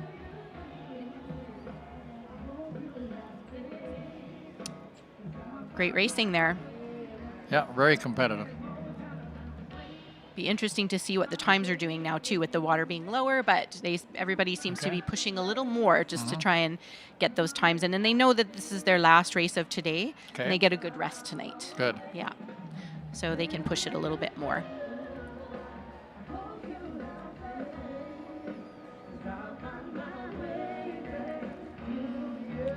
So if you haven't had a chance to get over to the Concord Presentation Center, they do have one of the original 6 teak boats on display where we were doing the cake cutting, and it's interesting that I talked to some of the people that raced in those boats in the first few years. Yes. And how heavy they actually are, because they're made out of teak. That's right. They're probably 3 times heavier than what they're racing today. Our little fiberglass boats. Yeah, and you know that weight takes a lot of paddling to get through the water. So it's interesting.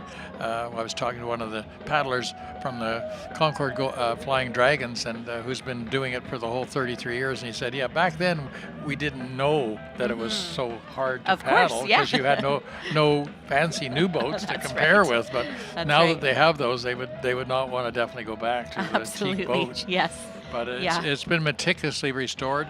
It's sitting there, and we in fact used those boats to do the blessing last week, and in terms of waking up the dragon from the mountain to come down, and give us all this fantastic racing. Yeah, there's also another teak boat on display just to the north of Science World as well, so on the festival site. Yeah. And interesting, all of this started back in January of 1986 when the 6 boats were unloaded, and at that time they were donated by the Hong Kong Economic and Trade Office. Yes. They donated the 6 boats in, I think later in during Expo 86, they donated those, and that's what they ran with the first few years. So anyway, since then we've had numerous donations, and a lot by Concord to give them new boats every year. So it's been really good. Really helpful. All right, we have some results from race number 46. So as we said, VIP Gorging Dragons Black did a clean first with 2 minutes 11 seconds. In second place was Hong Kongers with 2:23, followed by Have a Nice Day with 2:28. Yeah, that was a good race. 2:11's not a bad time. That's a nice time, yep. Yeah, we've only seen a few of the races. I guess the more competitive ones get in the 2:03 to 2:06 range. That's right, or sub 2s, and that's usually with lighter water as well. The water's very heavy out there now that the creek is low. Okay, so why is it heavier? There's less of it, so it's the water doesn't move the same. So when the water is higher, obviously there's more movement underneath it. Okay. So it feels lighter. Okay. Right? That's the term we use. It's just the feel of it is lighter. Okay. And when the water is lower, same water. Well, technically it's not because it goes in and out. But okay. All right. Oh, you got me on that one. Okay. But yes, it feels a lot heavier when you're paddling in shallower water. Okay. Yeah. Interesting. All right, we're getting ready for race number 47 here. This should be a really competitive heat here. Yeah, and in our lineup in lane 2 will be Juice Box, and I know I was interviewing one of them, and he was cutting one of the cake. They've done extremely well today. In third lane, we've got Rising Tide Dragon Boat. In 4, we have the VIP Gorging Dragons Gold. In fifth lane, we have UBC Current Blue. In lane 6 is Limit Breaker, and in lane 7 is Starbucks Wave Runners. And where are these all guys from? Yeah, so we have a nice mix again of local and visiting teams. So Juice Box, UBC Current Blue, and Starbucks Wave Runners are all local Vancouver teams. Okay. Rising Tide is visiting from the U.S. VIP Gorging Dragons is from the Victoria area, and Limit Breaker is from Toronto. Oh right, we have our Toronto guys here. You bet. Okay, well, we'll have to give them a special mention to see how well they do. Maybe they can pull something off from the east here. They're a good team. Oh, yeah, okay. don't count them out. They're a really Okay. competitive team. Yeah, they Okay. do win medals. So Okay. yeah, All I right. do the medal ceremony as well, and I always see them on the podium. So Okay. yes, Well, we always have a good rivalry with Toronto. you bet. We can't help it. Same with Concord. We build both in Toronto and Vancouver, yes. so it's always You have very internal competitive. rivalry? Oh yeah, Yeah. we have internal rivalries I love going it. on all the time. I love it. So our two biggest master plan communities are both in Toronto and Vancouver. So this is the first of the second heats for the mixed competitive division. So that's why Okay. you're seeing the really competitive teams now. Okay. So these will be tighter times then, probably. Much tighter and much Okay. faster. Yeah, Okay. you'll see some faster times here. They've got kind of 5 queued up here. They're waiting for the 6th one to get turned around a bit down there at the start-finish line. Yes, so just the juice box there needs to get itself in order. So there's 2 heats here, 2 second-round heats for the mixed competitive division, and then we go into the women's division, second heats, round 2 heats. Yeah, juice box is Laying joining back the others. for some reason. And you know, that could be strategy. So sometimes the boats like to hang back a little bit. They don't want to get to the start line too early because sitting there is, you know, a little bit nerve-wracking. The boat has more potential for movement. So some of them like to try and drift in as sort of slowly as they can. And then that way the race will start sooner after they get to the start line. But looks like they're evening out now.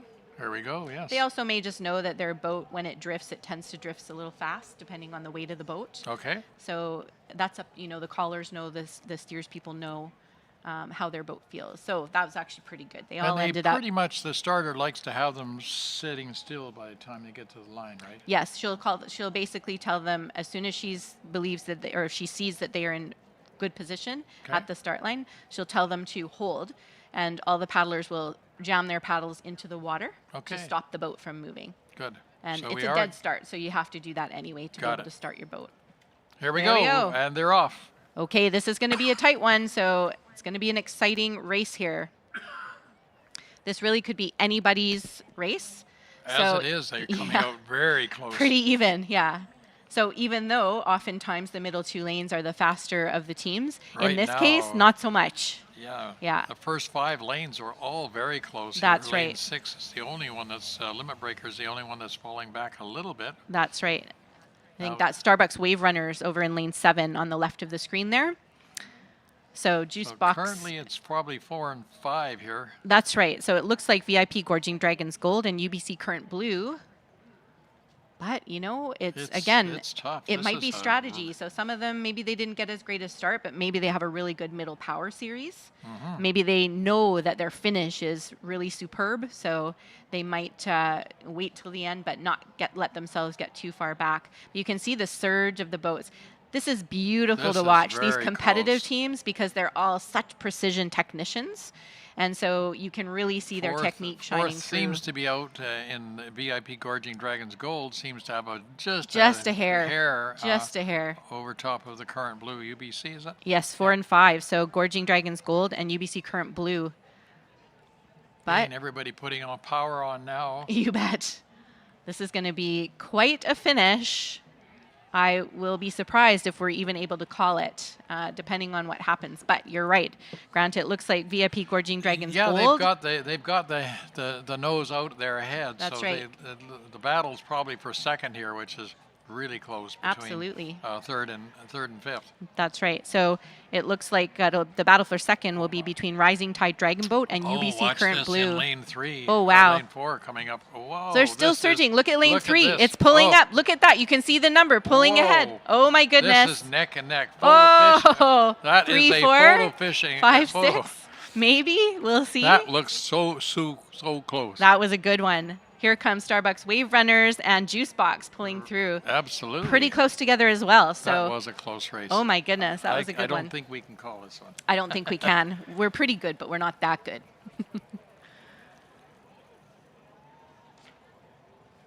Great race.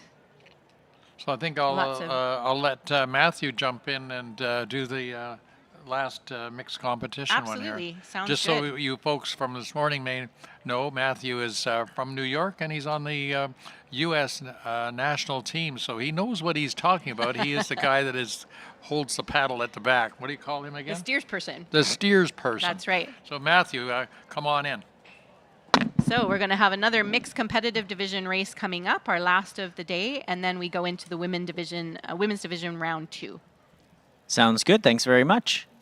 Happy to be back. We have a great shot here of the food vendors and the other shopping and vendors and such, which is where I was just at, walking around a little bit, saying hi to folks. Any highlights for you? The TD main stage, whoever was just playing 10 minutes ago was incredible. They were so good. The audience was so captivated. I was standing there. I was watching them for a bit. They were really, really quite good. That's fantastic. And we've said it many times, I'll say it again, that music and all of the other vendors and fun things here at the festival is just one of the reasons why this is the Concord Pacific Dragon Boat Festival and not the regatta. Correct. There's so much else to do here other than just Dragon Boat. And I think this is one of the few places that actually does that really well. That's right. Yeah, you know, we're known for our festival atmosphere, and even our other events, they have a bit more of a festival atmosphere as well. We have That's some really straight great. regattas, absolutely, just for the racers. But even Bessie, we certainly had lots going on, more vendors and things like that and activities. Awesome. Love that.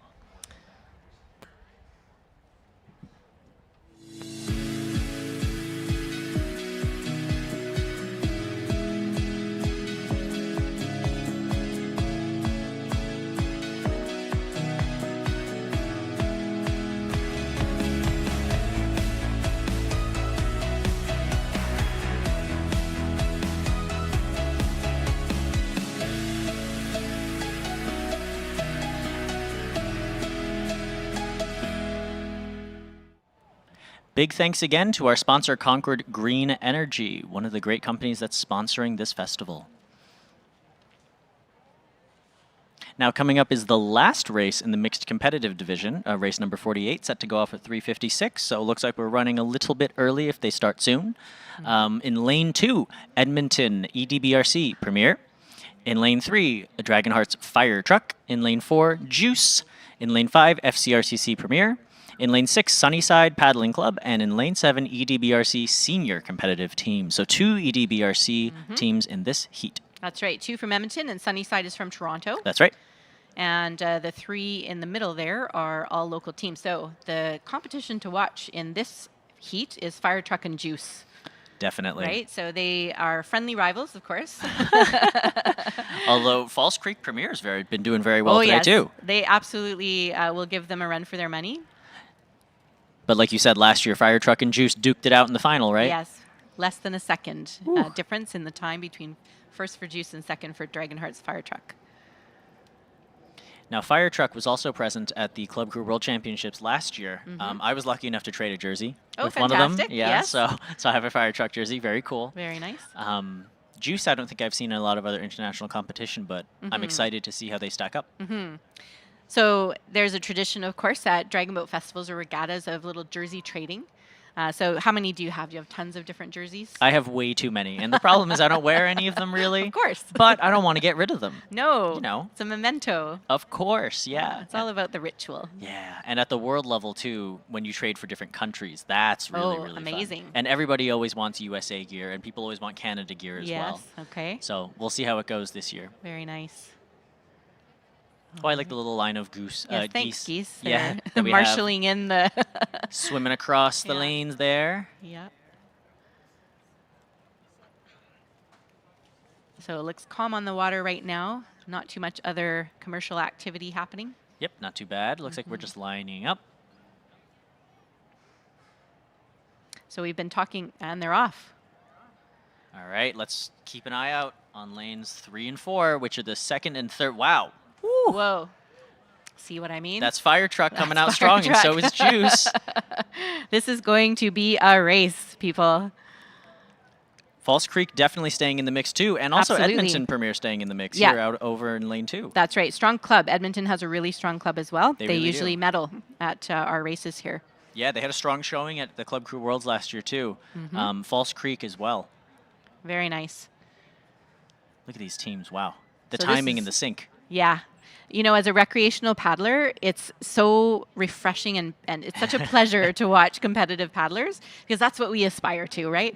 So even though we are not out for the total glory of it, we still want to improve. So we can see this beautiful technique here from all the boats in the shot. Well, I think we all know that these teams are out for both the guts and the glory. Team number 5, FCRCC Premier. So, of course, FCRCC has been around for a very long time. We mentioned before Kamini Jane, who is a key pioneer of that club as well. And so the paddling style really follows suit there. She is also one of the Hall of Famers in the IDBF Hall of Fame. Yes. I think she's the only Canadian currently, if is I that recall right? correctly. I think. So, yeah, FCRCC Premier out in front here. Yeah, it looks like they're really taking the lead by about maybe 2 or 3 seats. And impressive. Juice is trying to catch up with them, but maybe happy with their position so far. And in this final 100, I don't think they're going to make it up. And if anything, it looks like FCRCC is walking Still away with surging it. forward. Yeah. Amazing. Very strong performance. Yeah. Whew. They're so consistent, and you know their style and just their commitment is just very, very consistent. So coming across the line, FCRCC, followed by Juice. And here comes Fire Truck over the line in 3, followed by 2 and 7. All right, so the 2 Edmonton teams in 2 and 7 there. And here comes boat number 6, Sunnyside Paddling Club, our friends from Toronto. Or Toronto. Toronto, if you are not from the West Coast. That's how I say it. Yes. I do say Toronto.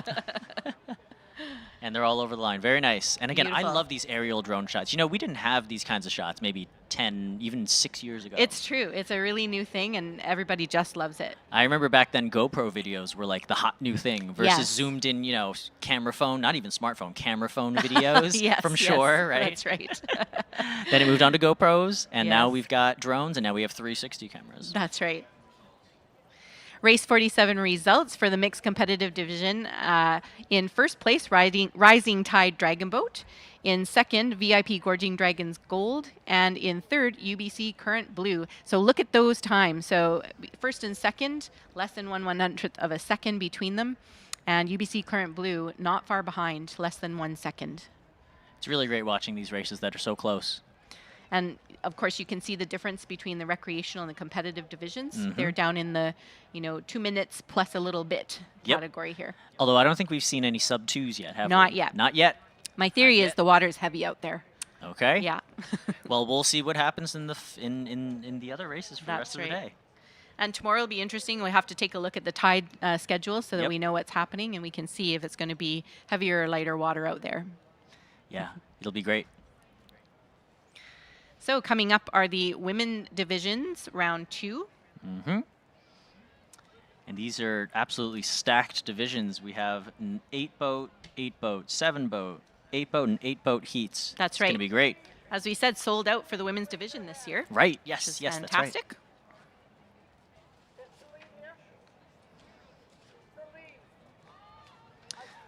So that building that you're seeing in the live stream is the Concord Pacific building. The finish line technology and the camera and such are all based out of there. Where we are, the announcers will be in the broadcast studio. We're next door to that building that you just saw, but now we're getting such a nice, beautiful view of Science World and the Vancouver skyline. Beautiful shot of the festival site there as well. Lots of spectators there. When I was down there, I was wading through throngs of people. It was really great to see all these people who came out to enjoy the festival and cheer on some good old racing. Amazing. And our beautiful docks, they're on the south side of the creek.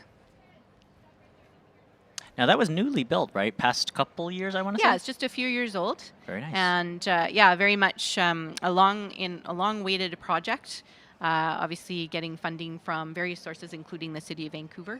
And so actually we occupy those docks. We don't own those docks. Gotcha. Yeah. Very cool.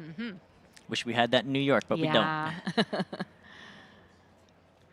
Okay, and now we have results from race 48, that mixed competitive division that we just saw, and oh goodness, they're close. In first, False Creek FCRCC Premier with a 201.898. That's one of the faster times I think we've seen today, 201. It is, yes. In second, Juice with a 203.716. And in third, Fire Truck, Dragonheart's Fire Truck with a 207.837. Be interesting to see if we hear what happened. The the fire truck came roaring out of the start line. And they just lost it. I don't know. Yeah, it looked like they did slow down a little bit. So I don't think it was that they were just out paddled. It looked like they might have gotten a little tired. Yeah, something like that. Their body was just not as impressive as all the other teams. It looked like the other teams had just as solid of a start, but that they had the endurance and stamina to really stay on it in the middle of that race. That middle, let's say 350-ish meters, right, makes or breaks a lot of races. That's right. Coming up next is race 49, the women's division round 2, the first of these races. In lane 1, the Alouetters from Quebec, you said? I believe so. From Quebec, very nice. In lane 2, Chawanda. In lane 3, the Gaslight Gatekeep Girl Boss team, GGG, love that. In lane 4, VIP Gorging Dragons, White. In lane 5, Fort Langley FLCC Senior C Women, again Senior C is 16 up. In lane 6, the Southern Cross Dragons from Canberra, Australia. In lane 7, the Pacific Coast Paddlers. And in lane 8, VIP Island Breaststrokers. Good luck to all of these teams. Very excited to see this 8-boat heat. It's always great to see so many boats on the water at the same time. A lot of other festivals will run 5 boats or 4 or just 6. Having 9 or even 8 in this case, it's always really, really fun to watch.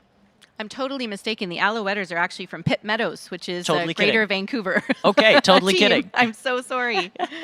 Oh my goodness. Great name, though. Yes, it is. We had actually Dragon Boat teams from Quebec last year, and there was one with a very, very similar name. Okay. Yes. Terrific. And here we have a nice view of those Alouetters we were just talking There about. we go. Chawanda is from Squamish. I can tell you that with confidence. Very cool. Gaslight Gatekeep Girl Boss. We'll have to look them up a little bit. Yeah, I don't know that we're going to find anything. And of course, our Australian friends from Canberra, Southern Cross here. Now, the Southern Cross refers to actually a constellation in the sky. Right. That is visible only in, of course, the Southern Hemisphere, which is why it's called the Southern Cross. I had the privilege and honor to view it once when I was traveling. Amazing. It was beautiful. It was like midnight. I was in the Philippines on a beach. Oh, wow. Beautiful. Wonderful. Beautiful Southern Cross Yes. constellation. And have you had the opportunity to paddle outside of North America? Yes, I lived in Hong Kong for a little bit during college, and so I was able to learn about, the original history and culture of Dragon Boat and where it comes from. I was able to paddle in the teak boats that Lauren was talking about earlier today. Yes. In the teak boats that we still maintain and actually keep alive out in Hong Kong. So it was That's really right. terrific. Fantastic. I also, my very first taste of dragon boating was in Hong Kong. I did my 3rd year of university there, and we had a foreign students team. Nice. So yeah, it was my intro to dragon boating out there.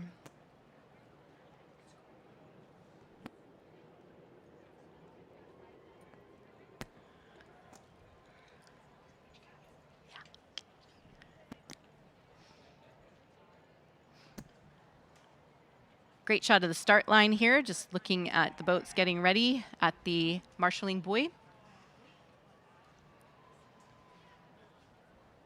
You can see that boat number 5 there, FLCC Senior C Women. So everybody looks very focused, sitting with their paddles out of the water. They don't need to hold right now. So water might be quite still if they're actually not needing to hold. Listening in to their caller and their steersperson. Now, we talked a little bit about this, but it's interesting to see the diversity of paddles that all these people are using. Obviously, most people use carbon paddles. I know a few who choose to use wood, but especially at the higher level, most people tend to use carbon. It's lighter, it's a little bit faster, you can move water a little bit differently. But yeah, it's interesting to see the different brands that all these people are using. I know you see some, Burn Waters, you'll see Hornet, you'll see Kealoha, Quick Blade, things like that. Yes. What I don't see here on the West Coast that often is ZRE. Oh, I've not heard of it. Which is that's what almost everybody on the East Coast uses, I would say. And a lot of folks from Team USA actually use it too. Interesting. Yeah. But it's very, very cool to see all the different types of paddles and try them out too, because they all feel different. They look they look so remarkably similar. Yes. But they perform so differently. That's right.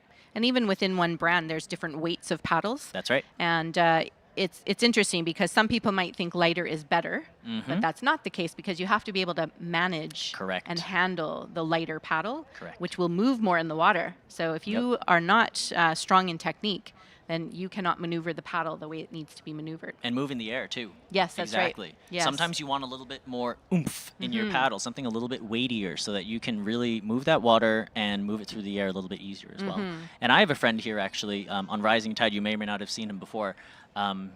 Paddles with a wood paddle, and he does that at Worlds too. Oh, wow. So he brings his own, Unusual. I know, wooden paddle. And he tells me because he feels that the flex of the wood is better for Ah. his shoulder Yes. than the carbon, which is very, very stiff. Yes, it is. Yes. Yeah, very much. Yeah. Yeah. And obviously, dragon boating is hard on the body. It really is. Especially you Canadian A-framers. Yes, it is. Shoulder injuries left and right, eh? Oh my goodness, you bet. Yeah. It's okay, we have an acupuncture and massage tent That's in the right. paddlers village, so in the racers village, so they can go and get poked and prodded and be race ready. That's right. All right, looks like these paddlers are race ready as well. Finally lining up. Looks like they were all brought up together. Nice and easy. And they're off. All right. So 8 teams, it looks so great to see 8 teams out on the water. It does.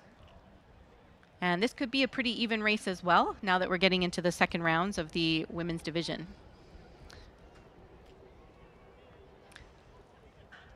It looks like VIP Gorging Dragons White maybe has a small lead at this point. Hard to tell, but it looks like their dragon head is a little bit further ahead. Yeah, VIP Gorging Dragons, I mean, VIP generally, they fielded a whole ton of teams here. They have a really They great sure program, do. don't they? They really do, yeah. Been around for a long time, and I think paddlers stick with their program a long time as well.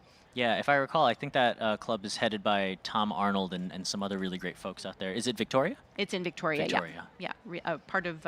Vancouver Island. Yes, the region of Victoria called the Gorge. The Gorge, right. Mhm. Yes. That's where they paddle from. Terrific. Great shot. Lots of Action. teams in this action shot. Yes, beautiful. And that is lane 4, still ahead. You bet. Followed closely by lane 5, Fort Langley FLCC, Senior C Women, behind by, let's say, 3 seats, 4 seats now. Hmm. Those 2 boats, though, have pulled ahead, so they're both, even FLCC is a boat length ahead of the rest of the next field. competitor. Yeah. Now in third, it does look like it's the Gaslight Gatekeep Girl Boss team in lane 3. Okay. But Southern Hard to Cross tell. Dragons from Australia, might Yeah. be giving them a run for their money right now. right. for And third actually, place. 1 and 2 have evened out a little bit. So Yeah, interesting. Yeah. So boat number 5, FLCC Senior C Women, have actually surged ahead a little bit. They're trying to make up some of that ground. That's right. Or 4 could be getting a little tired, so it's hard to tell what's going on, obviously, in the boats. Could be that 1 is paddling stronger, 1 is getting a little tired. That's right, but they're coming into that final 100 meters now, so they really got to put that big finish on. Pedal to the paddles. That's right. And I think VIP Gorging Dragons White are walking away with this. Looks like a clear Nice first and place quick. for them. That's right. You bet. By They about have half a picked up boat. their rate a little bit, but not stretching it too much. Yep. Boat number 5 digging deep. You can see the effort there that's going in as they cross the finish line. They're sure trying. All right, here comes third. Oh my goodness, this is going to be close. Okay. Very close. Oh yeah, I don't know if we can call it.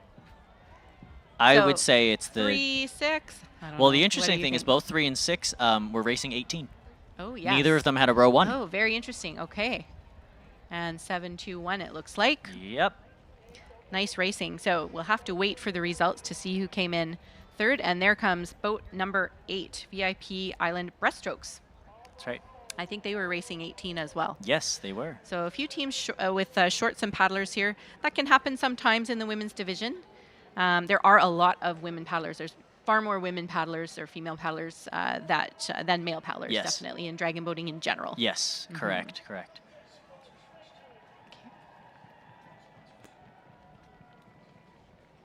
Thank you very much to our title and festival founding partner, Concord Pacific. Our premier partners, TD, the Government of Canada, and the Government of British Columbia. Our major partners, Peak Technologies, and the British Columbia Arts Council, sponsored by the Province of British Columbia. Our supporting partners, thank you very much. Our public partners as well. Big thanks to our many, many media partners. And to our community partners as well. Thank you so much.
And thank you once again to our title and founding sponsor, Concord Pacific.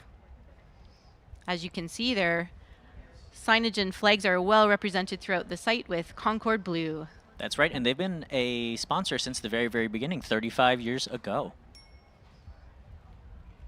Great shot of the teams just paddling out for the next race in the women's division, round 2. Race number 50, set to go off at 4:29 p.m. So we are about 20 or 30 minutes ahead of schedule. Very Amazing. nice. And the sun's come out, getting a little bit of reflection off the water for these teams. A little bit bright out there. Race number 50, we have 8 boats here. In boat number 1, Dragon Our Assets. Good name. Clever. In boat number 2, Abreast in a Boat Fortitude. Boat 3, VIP Gorging Dragons Red. Boat 4, Edmonton EDBRC Senior Competitive Team. In lane 5, Lincoln High Lady Mustangs. Woo. In lane 6, Club Sake Women. In lane 7, Northern Spirit. And in lane 8, Abreast Up the Creek. And now you can see on the screen, too, look at all the other boat traffic that's going on right now. We have 1, 2, 3, 4, maybe 5 other boats on the course or very close to our dragon boats right now. They're just getting out of the way a little bit. It's all right. good. Important to listen to your caller when you are in a dragon boat. That's for right. that very reason. And you can see that the boats basically go obviously above the start line, a little bit beyond the start line, and then turn in to come back down. Dragon boats, we've mentioned before, are not easy to turn, and Matthew can attest to that. Also because they actually pivot from the middle, so they don't turn sort of nose first or anything like that. They are very wide in the middle. You can see when we show the aerial shots, skinny in the front and back and wide in the middle. So the pivot point is very different, and that's part of the reason that they're just not meant to turn too much. That's right. And so that means whenever I turn things, you always turn exactly like you said, from the very, very middle. And now we have race results from race 49. In first place, as we saw, VIP Gorging Dragons White with a 220.668. In second, FLCC Senior C Women with a 223.17. And in third, Gaslight Gatekeep Girl Boss with a 234.448. They did it. They sure did. Fantastic. Yeah, they beat out fourth place, the Southern Cross Dragons, who had a 235.649. So about a 1 point. Second-ish. Yeah, 1 second difference. Just over 1 second. Makes it's an amazing feature of dragon boating, how much time means, That's right. at the end of a race. Yeah, it really does. And sometimes it's just a matter of where you are in your stroke. Correct. Right? Because if you are at the back of your stroke and just flowing, you're not surging forward. So if you're at the front of your stroke and actually pulling and you get a surge, you might just win by that dragon's whisker. Yep. And that's such a big part, too, of how a lot of people try to coach high-level dragon boat teams is trying to find what we call the swing. And that's something that I learned from a friend a couple of years ago. The swing is where everybody knows that the boat decelerates at some point, right? Probably after you stop paddling, things like that. If your paddle is not on the water, your boat is either decelerating or just coasting. Finding the swing is that perfect place where you take a stroke, you exit, and just as the boat is about to start to decelerate, you take another stroke to lift it up so that the boat never decelerates. It either stays the same speed or goes even faster. Finding that perfect rhythm, what we call the swing, is very difficult. And that's something that varies on conditions, boat, crew type, weighting.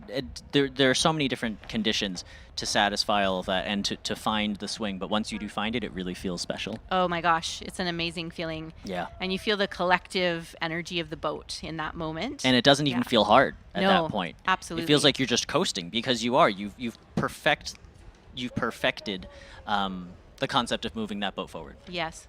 Yep. Dragon boating is such a technical sport, so from what I hear from the very competitive paddlers, you never stop learning because there's always something technical to work on. And though it is such a technical sport, it's really great to me to see how easy it is to pick up.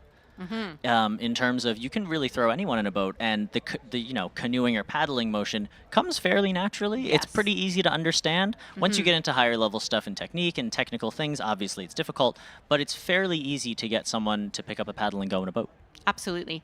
Yeah, because as we've been mentioning, timing is everything. Yep. So if you can paddle in time together, That's half the you're battle. off to an amazing start. Yeah, exactly. Yeah, and that, believe it or not, that takes time, right? You have to obviously get the feel of the boat, get to know the team, and the camaraderie of the paddlers makes a difference in that. Definitely, definitely.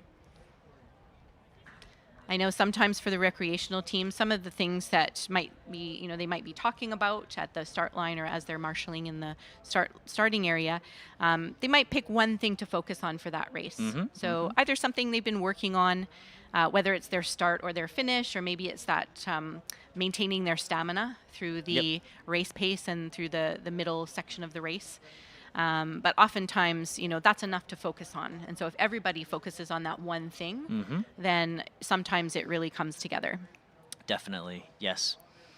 And it's really great to see all these crews, again, with such camaraderie and community, paddling together.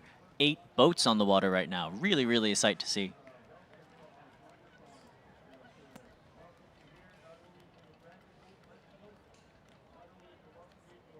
They're just heading into the start line here. Now, these starts are not a held start, which can be a little difficult sometimes, but I think we've managed very, very well, actually, for all of today. We're just moving up and down and things like that. We've only had to reset a few times, circle around, and kind of bring it back.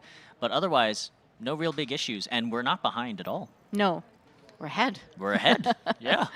Yeah, things are running smoothly. Yeah, they don't have to hold a long time. We haven't seen a lot of long holds at the start line here. Yeah. It's just really just making sure that everybody is perfectly lined up with the digital start line.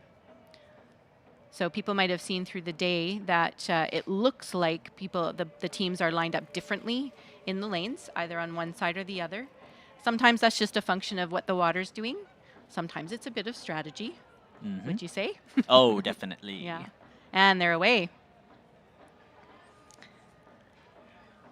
So this should be a great race as well. We have a junior team here in the mix. That's right. As well as adult teams. One of my favorite junior teams, Lincoln High. Yes. So they have a very strong program, clearly, at Lincoln High School. They do. There are a number of Team USA kids on that boat right now. Amazing. So we expect that they should do well, and they do seem to be off to a very good start. I sure hope so, yes. And next to them, is that Edmonton? Yes, it is. Senior competitive.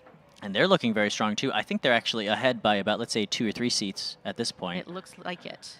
So a nice close race at the start here. That's right. All teams now squarely into the settle. They're now in their nice, tight race pace. Great shot of the boats coming up the creek as well to go to the start line. So as you can see, it's a hive of activity on the water. Always something going on. So boat number 4, which is EDBRC Senior Competitive C, or excuse me, Senior Comp Team, is looking like they're ahead, as you said, by a couple of seats at this point, maybe 2-3 now. Yep. Looking very strong. Edmonton has a strong program, too. They sure do. Lincoln is definitely keeping up, and it looks like they're trying to make some gains. And it looks like solidly in third there is boat number 3, VIP Gorging Dragons Red. Now their white boat, VIP Gorging Dragons White, just took first place in that last race. That's right. Yeah, Gorging has a great club as well. Yeah. Victoria Dragon Boat Festival is coming up very soon. Oh, exciting. In a few weeks, yeah. Very cool. So maybe they're getting ready for that. So far, it looks like a pretty clear race, but we still have 100 meters to go. So let's see what happens in the last push. Really nice timing from all of these teams, which is to be expected, of course. Absolutely, yeah. We're getting into the more competitive racing here. That's right. Okay, coming up to the last 50 meters or so. They've widened that gap by a bit. Yes, Edmonton, they have. that is, over Cal. Or About a half a boat. Excuse me, over Lincoln, not Cal. Yes. They might go to Cal. Yes. All right, coming across the finish line, that is Edmonton Senior Competitive, followed by Lincoln High Lady Mustangs and VIP Gorging Dragons Red. Very Here nice. comes number 6, Club Sake Women. It looks like there's going to be a little jockeying for the next position in here. Very close. Yeah, coming down the course My now. goodness. 3 boats that could take 4th place. I think that was 7-1. Very possible. Depends on the buoys. That's right. Here comes abreast up the creek. And they are over the line. Very nice. Wonderful. Great racing.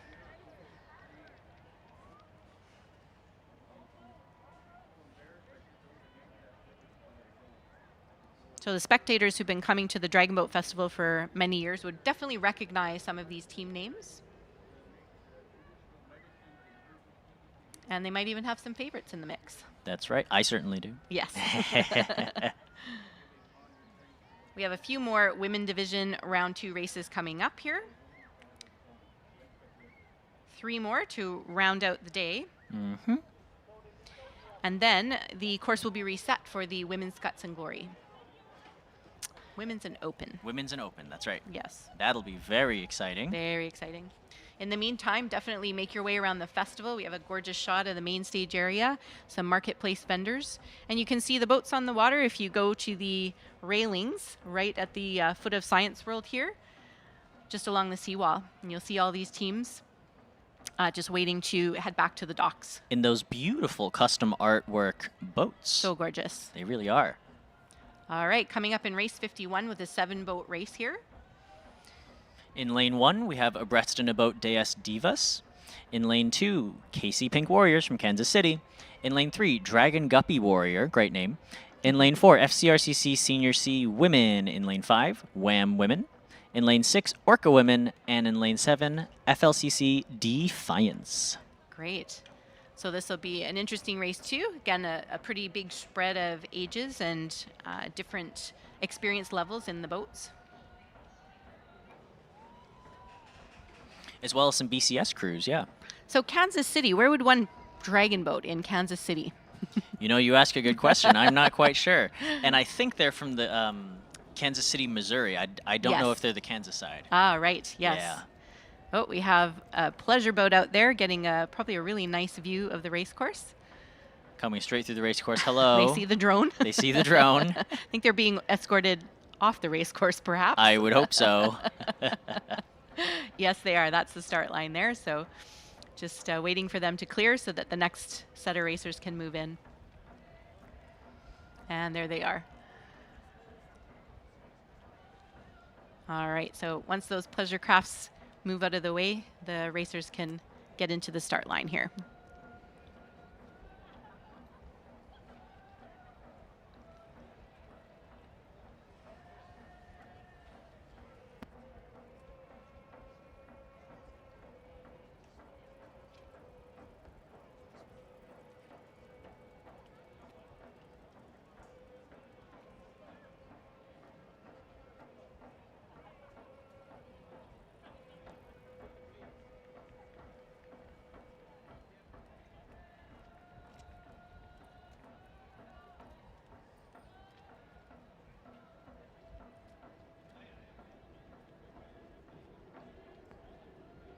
So sometimes the competitive teams, they mix up different people from different teams within their clubs.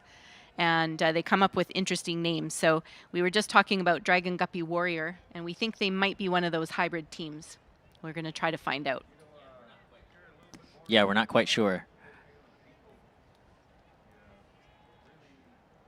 One of the more established clubs, though, here is FCRCC, of course, False Creek Racing Canoe Club. Mm-hmm. Their Senior C Women, their 16 Up Women crew is here, but I know that FCRCC, again, is not just a dragon boat club, but a canoe racing club. Yes. Has a number of other things that they do. I think they do sprint kayak as well. They do. And I know that they do sprint canoe. And they do outrigger as well. And outrigger as well. Mm-hmm. Very nice. Very nice. You see them often in Burrard Inlet, so past the Granville Street Bridge. Mhm. There's an area that the outriggers commonly launch from. Mhm. And so, yeah, there's a good boat launch down there near the Coast Guard station. Very nice. And on the weekends especially, you'll see lots of boats out. And they hold really great little just mini races, regattas, mhm. things like that. Very nice. We also have outriggers here at Dragon Zone. And a lot of the competitive teams, they cross-train with Yes. outrigger. Mm-hmm. Mhm. It's so good to cross-train, too. I mean, paddling in a dragon boat is super important, obviously, and to me, it's the #1 most important thing if you want to paddle in a dragon boat and race in a dragon boat. But having that experience of, let's say, long distance, for example, in an OC6 or in an OC1 is something that you wouldn't get in a dragon boat. That's right. And now we have race results from race 50. In first place, EDBRC Senior Competitive Team with a 217.973. In second, Lincoln High Lady Mustangs with a 219.958. And in third, VIP Gorging Dragons Red with a 224.446. Oh my goodness! And you can see, look, the Wow. difference between 5th and 6th was 0.1. My goodness. That is tight. That was abreast in about fortitude and dragging our assets. Oh, what's the QR code for? We don't know. We're curious. We weren't fast enough. Okay, so we're just getting ready for the next race here, and we can see a great shot of City Hall, and actually that's VGH that we can see right there, Vancouver General Hospital. Okay. And some of the different towers and businesses and residences up on Mount Pleasant area. Very nice. And there's a look at the start line as well.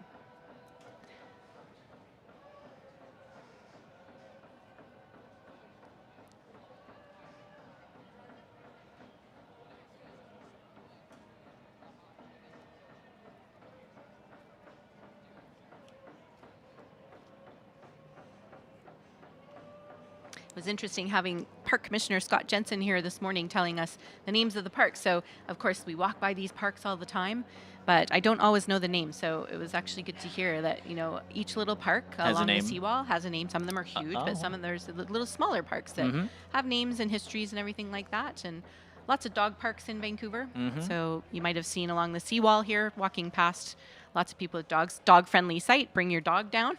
Yeah, I've seen a lot of dogs here. It's really great. It's Mhm. really, really, really good fun for a dog to run around and hang out with all these people. That's right. Okay. Looks like they're getting settled into the start line here.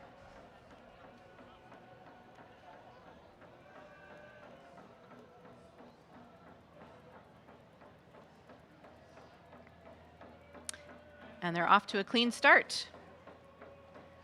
Now, I think Boat 3 is, in fact, a combination of the Killer Guppies and SF Dragon Warriors. Okay. That's not confirmed, but I do see some of the neon hats Ah. from DW, from Dragon Warriors, in that boat. I see. Interesting. So the detective in me says that that's one of those crews. But Okay. regardless, it's really great to see them on the water, alongside all of these other crews, including Boat 4, FCRCC Senior C Women, who seems to be taking the lead. Yes. And our friends from Kansas City, Pink Warriors, in lane 2 there. They're Looks like looking very strong. Yeah, looking strong. Trying for third, it looks like, so Mhm. far. But it's still early days in the race here. Very early, yep. But FCRCC Senior C Women, known to be a really strong team Yep. in our paddling community here. Again, very consistent. You can see it right now. Look how consistent they are with that timing and that technique. Whew. That's right. Great body position as well. So they do quite a good hinge. We were talking earlier about like hinge and Mhm. rotation as well. Mhm. So in our style of paddling out here, the hinge is really important. Yep. We try to rotate, but it's tough to do all of that in an A-frame. So it's all about the hinge and the sit-up? Yes. Yeah. Yeah, that's right. So it's like your bottom hand is holding a glass or a mug, Mhm. and you just want to bring it across the water and don't spill it. Oh, okay. Just don't spill your tea or beer. So they are definitely out in the lead there, as we can see from the drone shot. Second place, looks like the boats on either side of them, Dragon Guppy Warrior and Wham Women, are going to be vying for second position there. Yep, they're both looking strong. Wham Women seems to have a somewhat similar technique, actually, to the Canadian or FCRCC A-frame. Right, our neighbors in Washington. That's right. Maybe a trickle-down effect. Just or over the trickle up. border, yeah. Or they've been around us long enough to maybe They've some picked up on it. pick up some small details there. Yeah. It does look like Wham Women is, or sorry, actually the KC Pink Warriors, Dragon Guppy Warriors, sorry, are pulling out ahead. So 4 across the line here, Yep. 3 and 5. And there they are. There they are. They just pulled out ahead at the right moment. And here comes boat number 6, Orca Women. And it looks like 7 and 2. 2 is going to come in first. KC Pink Warriors, followed by FLCC Defiance. And here comes boat number 1, abreast in a boat, D's Divas. Fantastic.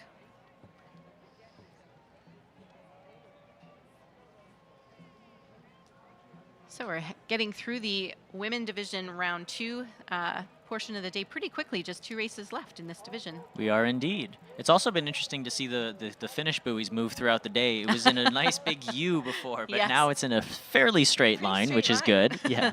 Helpful for us. Yes. You can hear lots of great cheering going on. So I think that is, are you confirming this is a hybrid team here? I'm confirming that that's Killer Guppies and San Francisco Dragon Warriors. Great. Well, good showing on their part. Recognize some folks in that boat. Very nice.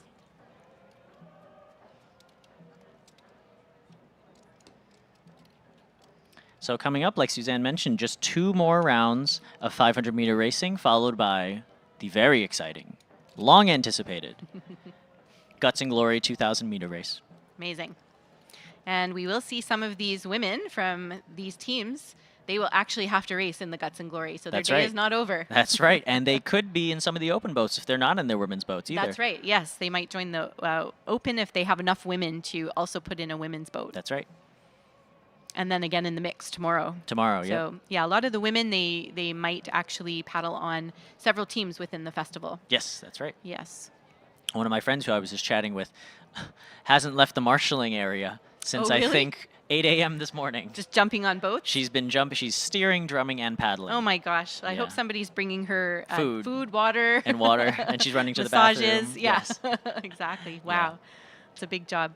I know sometimes too, if teams are short, Mhm. they might just send the word around and say, hey, can anybody jump Help in the out. boat with us? Yeah.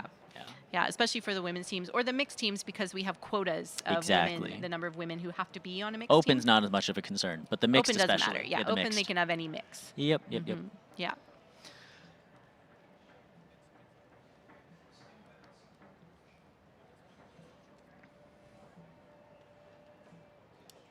We can always tell what's happening on the creek as well because of the positioning of the boats, right? The Mhm. boats that are anchored just in the creek here. So we can see if the tide's going in or out because Yep. they swing around their anchors. Yep, and if there's any wind, you can see them kind of swaying a little bit, bobbing bet. in the breeze. That's right. A nice, great view from the boats as well. That's right.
Thanks once again to Concord Pacific, our title sponsor for the festival weekend. And the race results for race number 51 are up for the women division round 2. In first place, FCRCC Senior C Women. In second, Dragon Guppy Warrior, that hybrid team from the U.S. And another American team from Washington State nearby, Wham Women in third. And the difference between second and third place was, again, just over 1 second. So second with 2:25.532, third with 2:26.934. Amazing. Now this is a unique shot that I don't think we've Yes. seen so far. Very Gorgeous. nice. Thank you, drone Way to go, operator. drone. Yeah. Beautiful. So you can see the shores of False Creek here on either side. And again, it's so great to see these full 8-boat races here. Mhm. Seeing this big flotilla, I called them before, a big fleet Mhm. of boats come all down the creek together is really something to see. That's right. And Lauren was talking earlier about the different boats over the years that have been Mhm. used in Vancouver. Mhm. These are, of course, fiberglass, but even still, fully loaded, these boats are about 2,000 pounds. Oh, they are heavy. Mm-hmm. Good thing there's 20 people to move them along. That's right. And me in the back to do nothing. That's right. All right, race number 52 coming up here. We have 8 boats in this race. So in lane 1, we have Sisters in Sync. In lane 2, KP Dragons. In lane 3, Wasabi Force. In lane 4, VIP Gorging Dragons, Cobalt. In lane 5, the Dragon Ladies. In lane 6, Owls Dragonflies. In lane 7, Dragon Max. And in lane 8, Dallas United Pink. Fantastic. So a great mix of Canadian and American teams in this race here. That's right. Texas, California, Portland. A lot of different places. Wonderful. I always find it so interesting. How many different ways can you incorporate the word dragon into your dragon boat team name? And a lot of teams get into other types of things too. You'll get like wolves, and you'll get tigers. Yes. And all these other Forceful, fearful animals. fearful, scary animals, and weather sometimes. Yes, you know, that's right. you get winds and breezes and storms. Yes. And they're off. There they go. Very even start. Very even start. No one's super out the gate that quick. I would say maybe lane 4 first. That is Gorging once again. Gorging Dragons Cobalt. Gosh, they've really got great starts with Gorging. They must have some secret weapon. They must be working on those starts day in and day out. You bet. Following closely behind by, I would say, 6 seats down is next to them in lane 3. That's Wasabi Force. Yes. We generally expect to see a Wasabi team in the Guts and Glory for sure. Mm-hmm. Based out of Portland, is that right? I believe so. Great shot of the far lanes across the creek from us here. That's right. We got 6, 7, 8. That's Owls, Dragonflies, Dragon Max in 7, and Dallas United Pink in 8. And it looks like Dallas is running 18 right now. They don't have a row 1. That's right. So a little bit of a tougher race for them, but they're going to give it their all. Yeah. So VIP Gorging Dragons Cobalt have a very, very clear lead at this point, ahead by a boat length. Commanding lead, indeed. And it looks like boat number 3, Wasabi Force, is pretty well in second place, pretty comfortable, but don't count out lane 5, Dragon Ladies. They're within shooting distance. They could easily take over lane 3 if they really paddled hard in the next, let's say, 250 meters remaining in the race. They are definitely going to have to do some maybe power series, a little power series, or really push it at the end if they want to catch up. And you can see the oar line behind VIP Gorging Dragons Cobalt. Quite a beautiful shot there. So straight. They're so straight, and their wake is a perfect V. It really is. You can see a nice side view here. Look at their very relaxed, rhythmic rate. And you can see how their wake is hitting each of the boats behind it, too. Yes. It's perfect, that V, like you were just saying. Yes. But yes, they look so relaxed right now. They really do. So they didn't even have to push it through the finish line. Their caller clearly knew that they had a commanding lead. But the battle for second is on here. With boat 3 coming in about 4 seats ahead of 5. Very nice. Nicely fought. 5 gave it a little bit of a push at the end. They tried. Here comes boat number 6, Owls Dragonflies. Coming over the line now is boat 7, Dragon Max, along with boat 2, the KP Dragons, which I believe is Kaiser Permanente, but I could be wrong. Very nice. And now we the see last couple boats coming in. Yep, the last 2 boats, exactly. Here comes Sisters in Sync in boat 1. And shoring up is boat number 8, Dallas United Pink. Here they come. They're going to push it across the finish line here. Give them a big cheer if you can see them coming on in on the shoreline there. Woo. Oh, they're racing 16. Oh my goodness. So they had no first seat and no 10. No 10. No 1 and no 10. Wow. So very tough race for them, but really great effort. Yeah, 16 is a tough one. 18, That is tough. 18 is one of the ones where if your strength to weight ratio isn't quite where it should be and you can replace people, that maybe is okay. But at 16, the weight of the boat really, really gets to you at that point. And that's one constant that you can't do anything about, unfortunately. And having just 4 people down is something that's very difficult to come back from. Yeah, definitely. Yeah, just pulling the boat alone, right? So even though Exactly. fully loaded, we know it's really heavy, but you have the power behind it to move it. Exactly.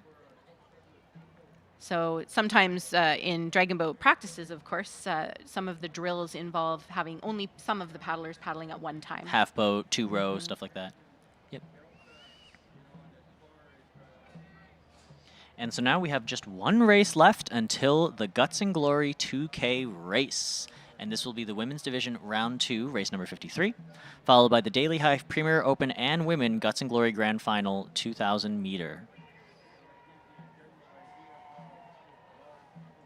Great shot of BC Place there and Science World.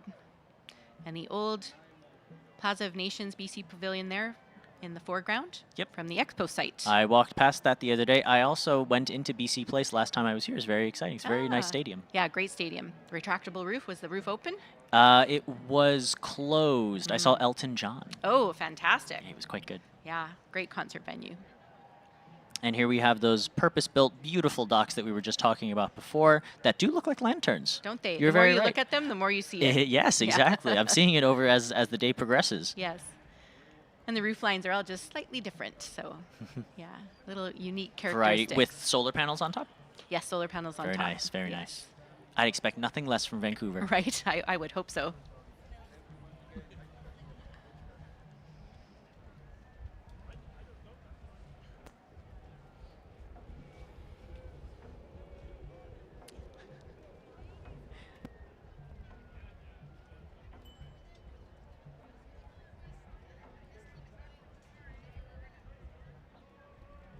Thanks to everybody who's coming by and giving us a little wave from the media center here. Yeah, it's the building that has a whole bunch of glass behind it, and you'll see us with microphones too. If you walk by and see us, wave and we'll say hi. And we love seeing all your dogs. That's true too. Please bring all Please of the bring dogs. all the dogs. Now, if you're watching from some other part of the country or from the U.S. or from somewhere else in the world, I hope you get out on the water soon and hope to see you at another festival coming up soon. I know as the summer starts, especially in North America, there's so many Dragon Boat festivals all over the place, including this amazing one that we're at right now, the 35th Annual Concord Pacific Dragon Boat Festival. And we're now at race number 53, an 8-boat heat featuring... In lane 1, Nothing Dragon Black. In lane 2, Hope Floats. In lane 3, Galileo Celestial Dragons. Lane 4, Dragon Zone Premier Women. Lane 5, False Creek Masters. Lane 6, Wasabi Impact. Lane 7, Concord Pacific Flying Dragons. And in lane 8, Saints Preserve Us in all caps. Preserve us, not U.S. Not U.S. Okay, thank you. Shout out to Hope Floats. My friend Victor is their coach. Very cool. It's a great team name, too. I've always seen so many teams across the world with some sort of hope or floating or going along, something about hope. It's always such a great team.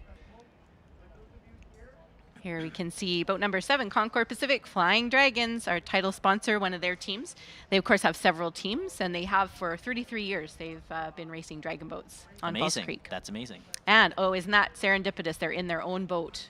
Oh, yeah, and it says Concord on it. Look at It's a Concord boat. Beautiful. I got a few Concord boats on the water. They've been very generous in helping us maintain our dragon boat fleet here in Vancouver. Really terrific. So a different shot here from the other side of the creek, the south side of the creek. Other side, yeah. It's always great to get the other side, whatever the other side means. That's right. In terms of photos and video. That's right. Because most races are run in whatever way, and most photographers tend to stay on one side of the bank and only on that side. Yes. So, for example, my dad paddles on the left side, and he almost never has any photos of him. Oh, yes, Because of a lot course. of races are run left to right instead of right to left. And so if we're Okay. standing on shore, the photographers will generally only be on that side. So Yes. it's really great to get drones, 360 cameras, and a venue like this where you can stand on the opposite shore if you really wanted to. Yes, you absolutely can. You can see the race from both shores. Yep. We also have a media boat that heads out onto the race course. So the photography from the race is absolutely stunning. So you'll see if you follow us on social media, Concord Pacific Dragon Boat Festival and Dragon Boat BC as well. The pictures will be posted and definitely worth a look. Yeah, See they're if really you can great. spot yourself or your friends. Yeah, exactly. All right, beautiful look at the starting line here with the drone action. The boats are just getting up to the start line here. Looks like some are settling in a little bit earlier. Hopefully off to a quick start.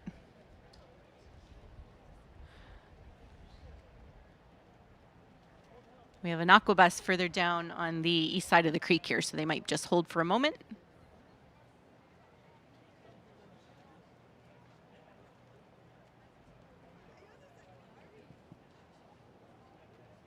There we go.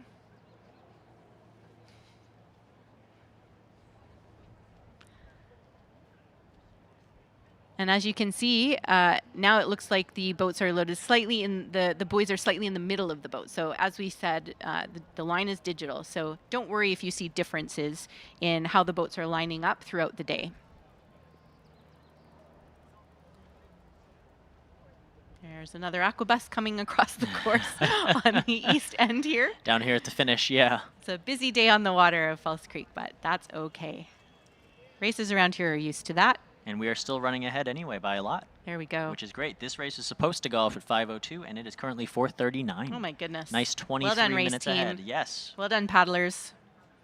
Yes, big thank you to all the paddlers here for being so cooperative and awesome and efficient. So they're backing up a little bit. Looks like they're going to reset in the lanes here. Yeah, it looks like they've been drifting forward a little bit too much, waiting for these aquabuses to get out of the way.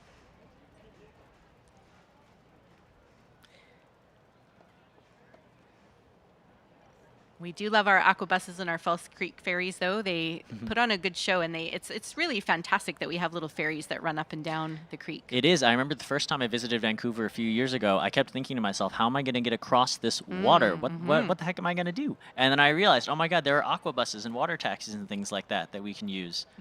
And they're affordable, too. Yes, And it was fun. Yes, exactly. Not just for tourists. Yes. Tourists like myself. Yes. We love our tourists.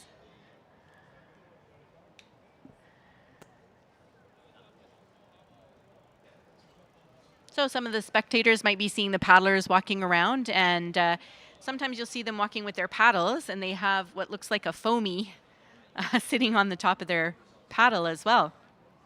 Results for race 52 are up. Yep, and we have in first place VIP Gorging Dragons Cobalt with a 211.825. Impressive. In second, Wasabi Force with a 221.168. And in third, the Dragon Ladies with a 223.170. That's a 2-second difference between Dragon Ladies in third and Wasabi Force in second. Oh my goodness. Well fought race. Well fought indeed. So as I was saying, those foamies that the paddlers are carrying around are actually seat pads. So dragon boat benches are wood, and they're hard. Very hard. And the bones of your bottom tend to get pretty sore. So it's always helpful just to have a little seat pad when you're sitting in a dragon boat. But there are regulations about how thick the seat pad can be. How thick it can be, whether or not it can attach fully, how easily it has to be able to be detached, and things like that, yes. I think at the world level and the national levels, they have much stricter guidelines. Yeah, and one of the reasons especially that the height and the thickness of that pad is standardized is they don't want anybody gaining an unfair advantage of height.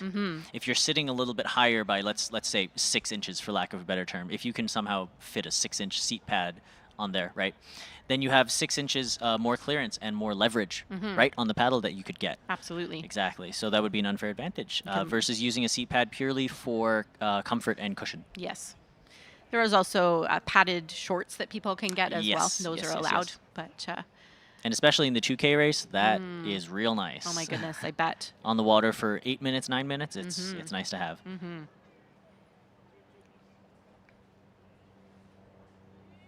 Some people wear gloves as well. I know a couple paddlers who wear a rubber glove so Oh. that they can grip the Even paddle better. a little bit better.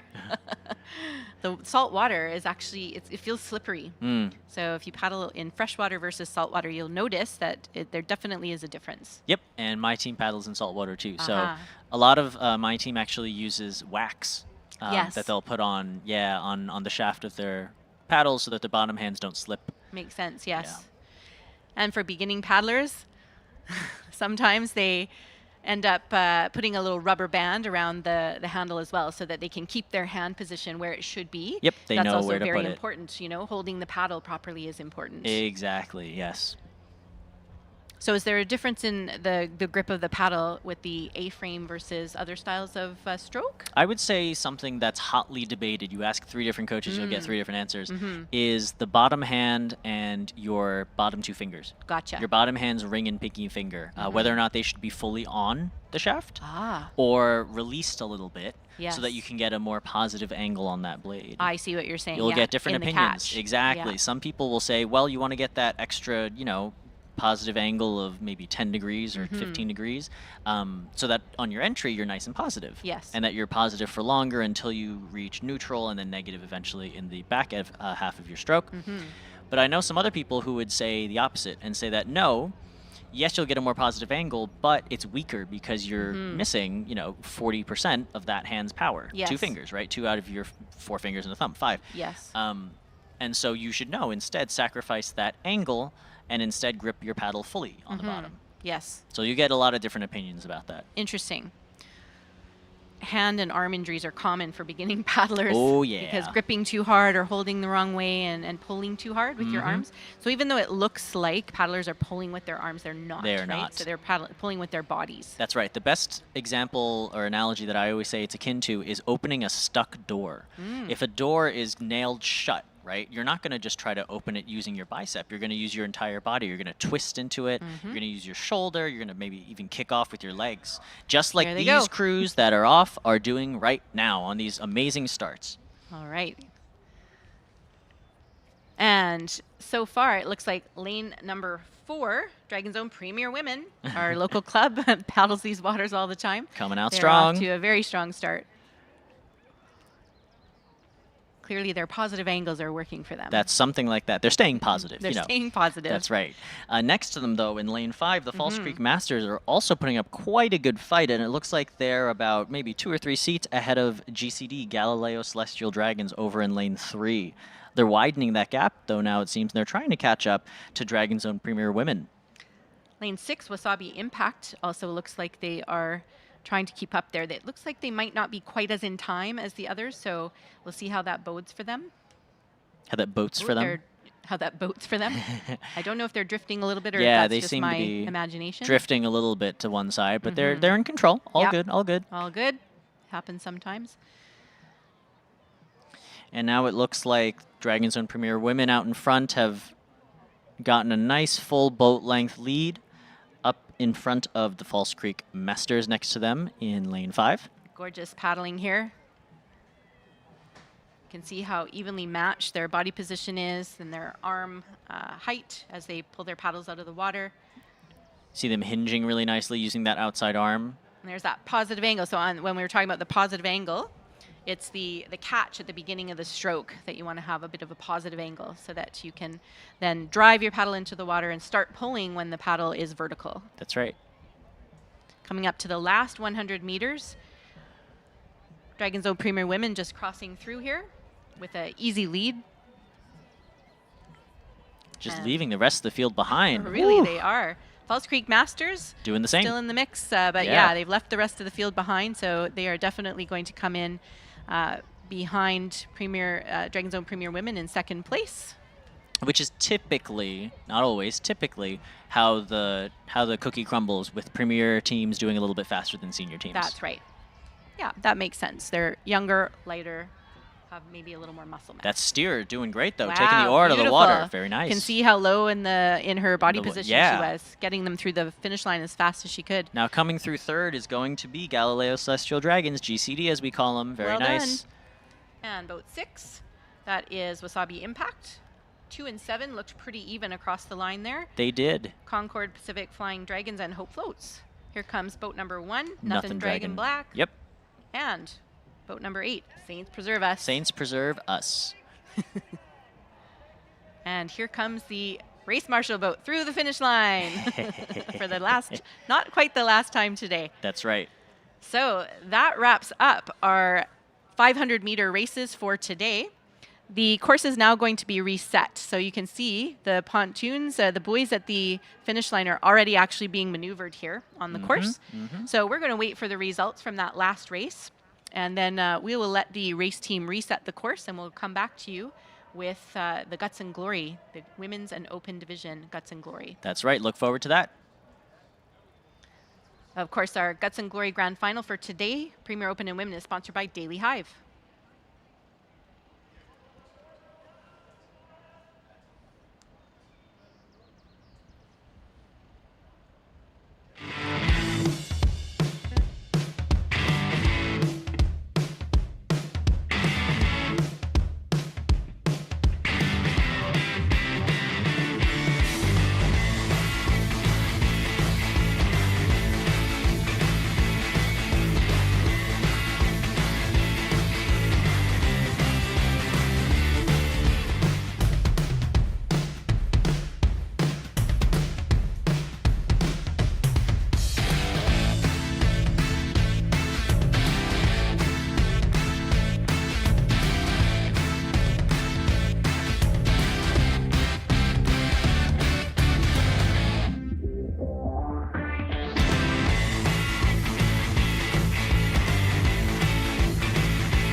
Big thanks to Concord Pacific and also Concord Green Energy for their sponsorship of this festival. How are you doing, Grant? Hey, I'm doing great. It's been a great day. We got rid of the rain, and tomorrow is going to be gorgeous and beautiful and sunny. So we'll get out the sunscreen for tomorrow and get out the paddles, and away we go. So it was a very fun-filled day today. Had the cakes and handing out 10,000 slices of cake. So that was cool, and acknowledging that. It was good to see the city mayor and council come out, and some of the dignitaries from the legislature as well. So that was good to see, all governments participate, and certainly our Indigenous people giving us a blessing at the start was good as well. So I think all in all, it was a fantastic day and I had a good time. I just wanted to bring up the children's art competition that's going on, and that's from ages 6 through 12. So we actually have two groups, 6 to 9 and 9 to 12, that have a chance to win a $3,500 education amount, and that's great. And that will be done all day today from 10 to 4, and tomorrow from 10 to 4, with the competition ending tomorrow afternoon. So if you're out there and you've got kids in that age group of 6 to 12 and they want to basically, it's drawing the competition of what does Dragon Boat look like in the future. So I managed to see some of the kids and what they were doing, and seriously, the 6-year-olds were taking it. So it was quite exciting to watch. So it's really good to get the involvement from the kids out, and it's just not an adult thing that's going on here. We got a lot of things with the children. We've got people making balloons for them for their and also the face painting as well. So really good stuff to bring your kids out tomorrow. And of course, that's from 10 to 4, and the racing is, I think, starts around 8 again? 8 to 6, 8 to 6. So we've got a lot of activity tomorrow, and of course, we've got the finale here tonight with the next race coming up. That's right. Super excited for that Guts and Glory coming up. But now I think we're going to see race results from race number 53, which was round 2 of the women's division. In first place, Dragon Zone Premier Women with a 213.558. In second, the False Creek Masters with a 220.565. And in third, GCD, Galileo Celestial Dragons with a 232.677. Congrats to these 3 teams. Awesome job, everybody. Yeah, great to see that happen. And tomorrow we'll see some really close competition now that they've grouped these people up. So that's right. It's going to get very interesting, because everybody's in there kind of like a Formula One race where they've now done the first qualifying Q1 and Q2, and now you go down to Q3. So Q3 gets pretty exciting, because you're right down into the everybody's within a second or two of their lap times. Yeah, making the finish line folks do their job a little harder. Exactly. Try to figure out who came over first. It'll be really fun, and it's been fun with the crew and Suzanne and yourself, Matthew, and Thank you guys are tremendous at doing a great job. So on behalf of Concord, it's been really great to have you guys here, and we look forward to tomorrow. Thank you so much. Me too. Look forward to tomorrow. It's been a great day racing, and we look forward to that 2K race coming up next. Thank you. Good.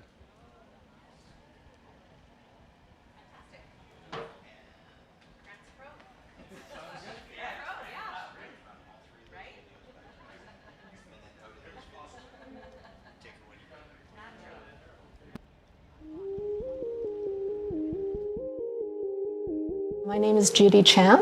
I'm a teacher at Eric Hamber Secondary School, and currently I am the founder and teacher manager of the Eric Hamber Eternal Dragon Junior team.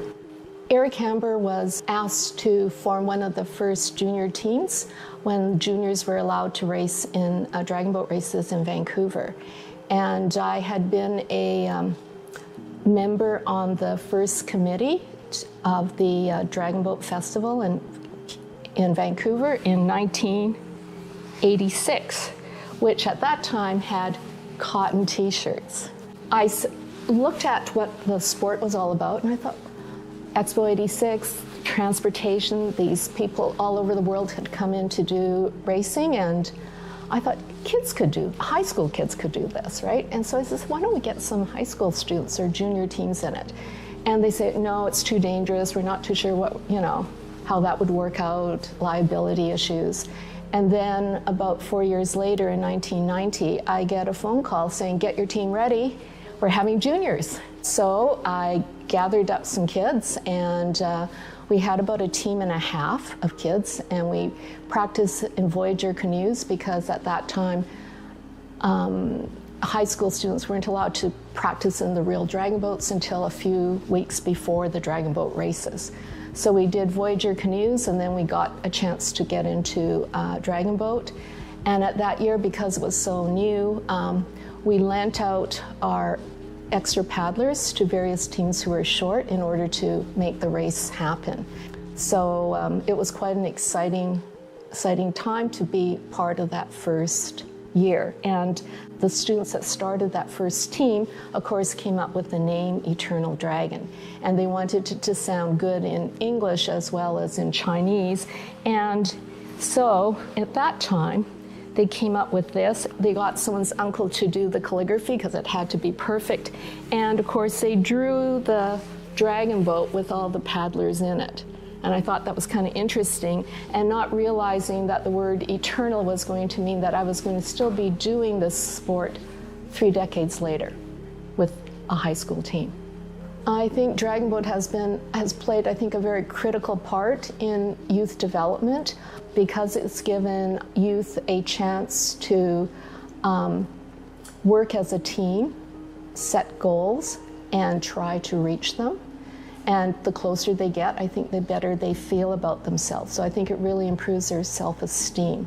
And then I've also had former paddlers who graduated into adult teams or U24 teams, and they've traveled around the world and made friends all over the world. And I think when they meet another dragon boat paddler, no matter where they are, there is that sense of instant connection and camaraderie. And I think it builds a lot of understanding that all people, regardless of their cultural background or ethnic background or racial background, we're all the same. And we enjoy, I think, succeeding in reaching our goals and just having the support of people around us.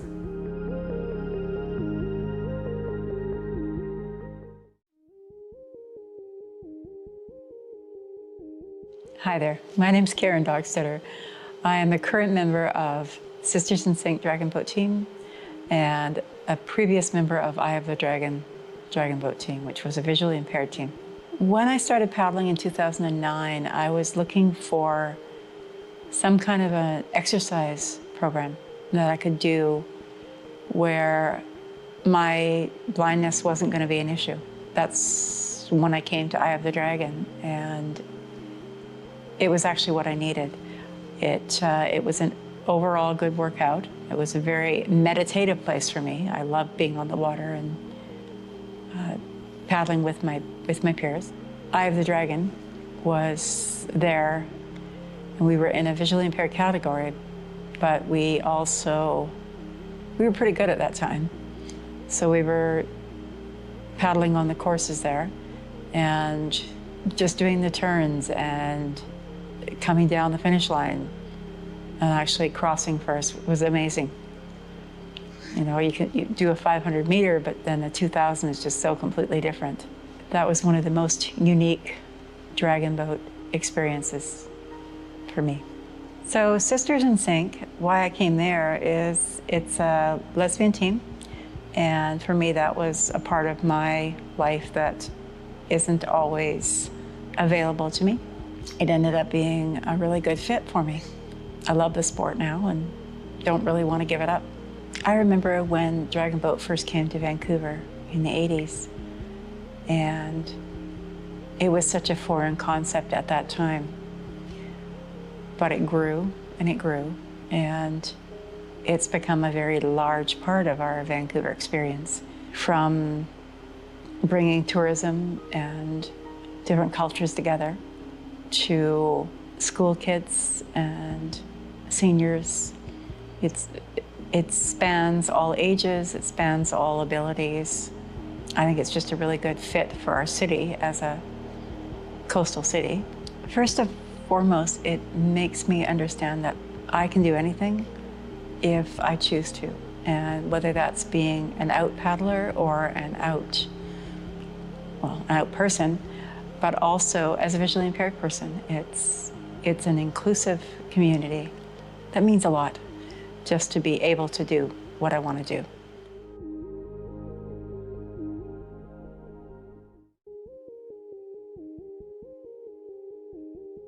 My name is John Gao. I am the co-founder of the club Dragon Hearts DB Racing Club.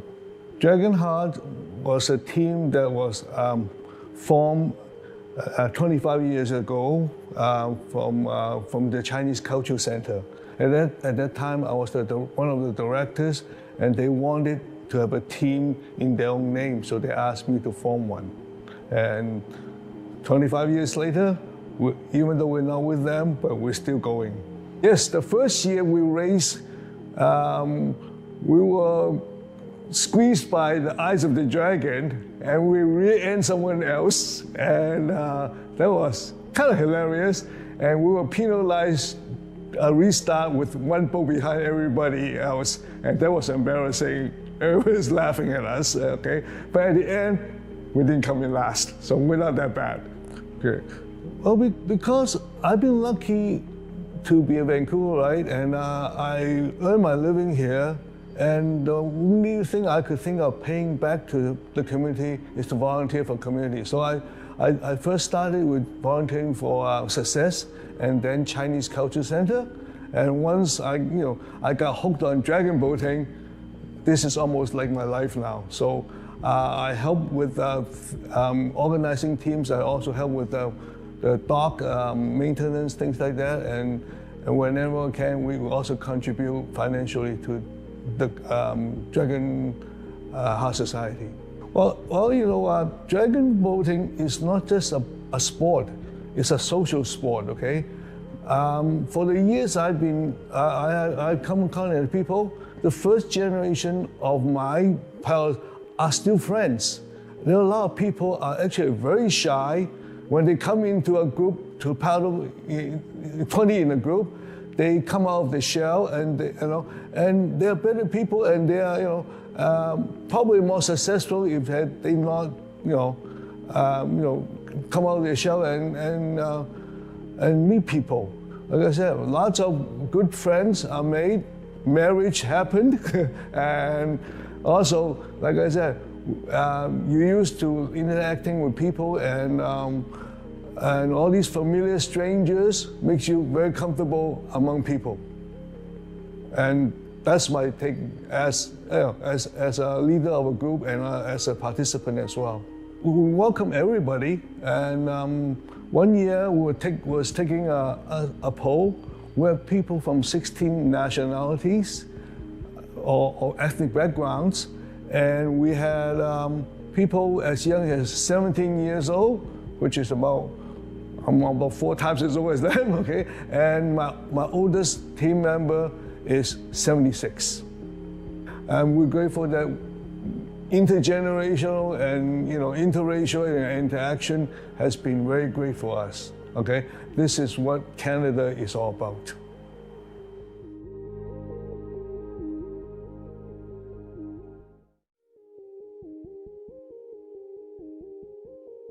My name is Adriana Bartoli. I joined my team abreast a boat in 2012. I am a paddler of the team. I was diagnosed to breast cancer in 2012, and I knew about abreast a boat that support breast cancer survivors through sport. So I joined, and I think it was the best choice I ever done. I was born in Argentina and immigrated here in Canada in 2004 with my husband and 2 twin daughters. And in spite of not having any risk factor for breast cancer or any family history, I was diagnosed in 2012. When I stepped on the boat, on the dragon boat, I felt so well. I was touching the sky with my hands, right? And I said, oh, let's see who's doing this in Argentina or in South America. And to my surprise, nobody was doing this. So it came to me like a passion to show ladies over there all the benefits we have by dragon boating together. Abreast a Boat is a society that supports breast cancer survivors through sport. through dragon boating. And it was a result of investigation, a research that Dr. Don McKenzie did here at UBC. At the time, and this was 20 years ago, the traditional medicine told people treated to breast cancer that had the lymph nodes removed not to move the arms. And he had a suspect of why this is happening. Is it real? And he defeated these concepts of the medicine at that time and started a research with 24 courageous breast cancer survivors that got onto a dragon boat to do this research. And the use of dragon boat was because of the strenuous and movement of the upper body, and they do the exercise in a controlled way all together or at the same time. As a result of that research, this group of ladies raced and they became abreast in a boat. And they said, we will continue doing that because we feel good. And here we are after 25 years, spreading the message of hope around the world because abreast in a boat was the inspiration for other teams to imitate and to have breast cancer survivors on board. Each time I get on board of the dragon boat, it's an unforgettable experience. So what I can tell people is I encourage them to join, to be assured that they can do it. If they will be able to do it. If they dream, they will be able to do it too.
Keep you guessing, you never learn your lesson. I'm always gonna be messing and fucking around with you. I'll keep you guessing, and while you're reassessing, I'll make you my possession. It's what I'm gonna do. I'll keep you guessing. I'll keep you guessing.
I think we could be the end game.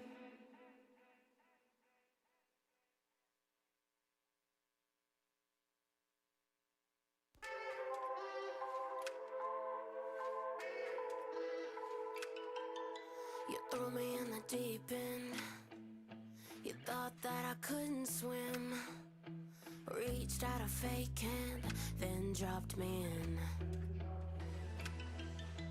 Throw me to the wolves and I hit the ground running. Watch me lead the pack, yeah, you'll never see us coming. Every time I turn around, you're always there watching me drown again. I'm not perfect, but I'm not worth. But if it's up to me, I'd bet on me every time. Drop me to the bottom of the ocean, fighting for my breath, my arms are closing. Letting you go is where I begin. It's up to me to sink or swim, frozen. Baby, my mind's in slow motion. Letting you go is where I begin. It's up to me to sink or swim. Buried in my own regret. There's a lesson in all of this. When someone steals a part of you, you gotta take it back. Throw you to the wolves and you'll never outrun them. Smile on my face, you'll never see it coming. Every time you turn around, I'll always be watching you fall again. I'm not perfect, but I'm not worth. But if it's up to me, I'd bet on me every time. Drop me to the bottom of the ocean, fighting for my breath, my arms are closing. Letting you go is where I begin. It's up to me to sink or swim, frozen. Baby, my mind's in slow motion. Letting you go is where I begin. It's up to me to sink or swim. Perfect, but I'm not worth. But it's up to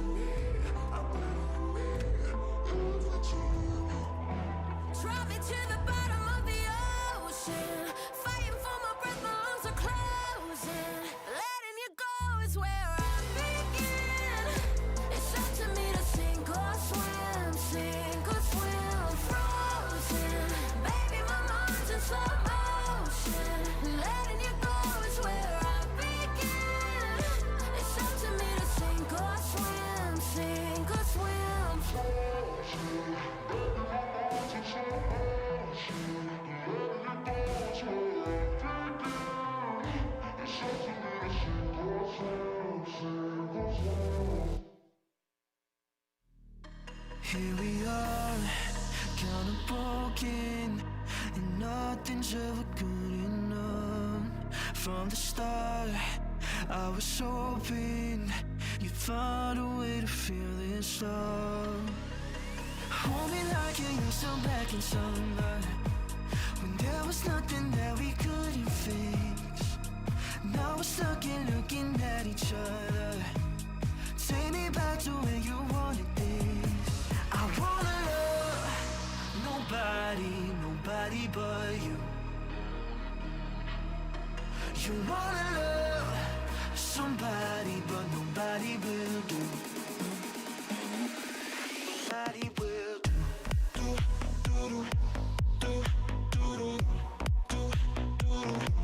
Nobody will do.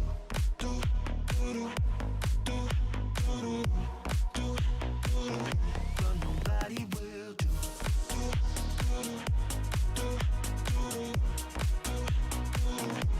Nobody will do.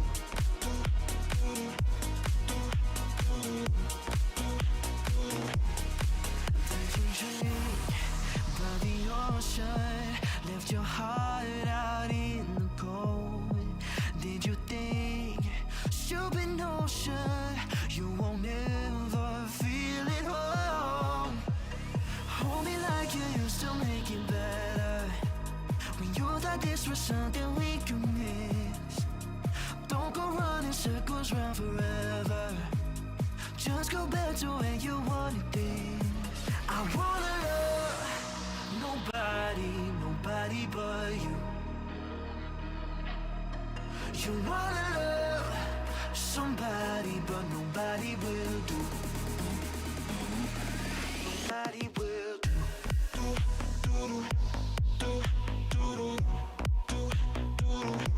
Nobody will do.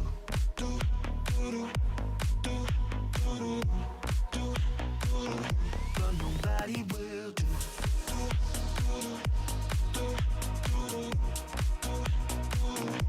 Nobody will do.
night when I last saw you. It was a night of, you were crying in all the photos. Life hadn't turned out like we thought it would, and you were sick of the choices you made. I was hoping that you might change your mind, that time away would bring us back to life. But now we're living in a different shadow, trying to make it back home. I still feel it, your heart close to mine. I still need it, your hands wrapped in mine. I still miss you, I think of you all the time. I search for this day and night, but a love like yours is hard to find.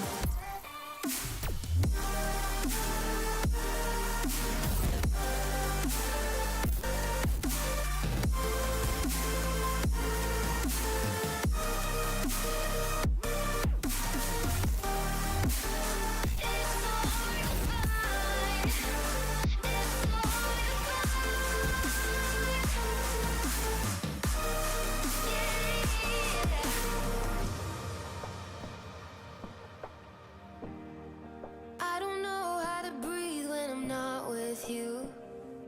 Why did you leave without warning? From the second you were gone, I was just old news, like we were nothing, just an excuse. I was hoping that you might change your mind, that time away would paint it in a better light. But now we're living under different shadows, missing every phone call. But I still feel it, your heart close to mine. I still need this, your hands wrapped in mine. I still miss you, I think of you all the time. I search for this day and night, but a love like yours is hard to find.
I don't know what you want. Let's have a bit of fun till I downfall. My love, if you feel like I do right now, don't say you're on the run to the other side. My love.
trying to run.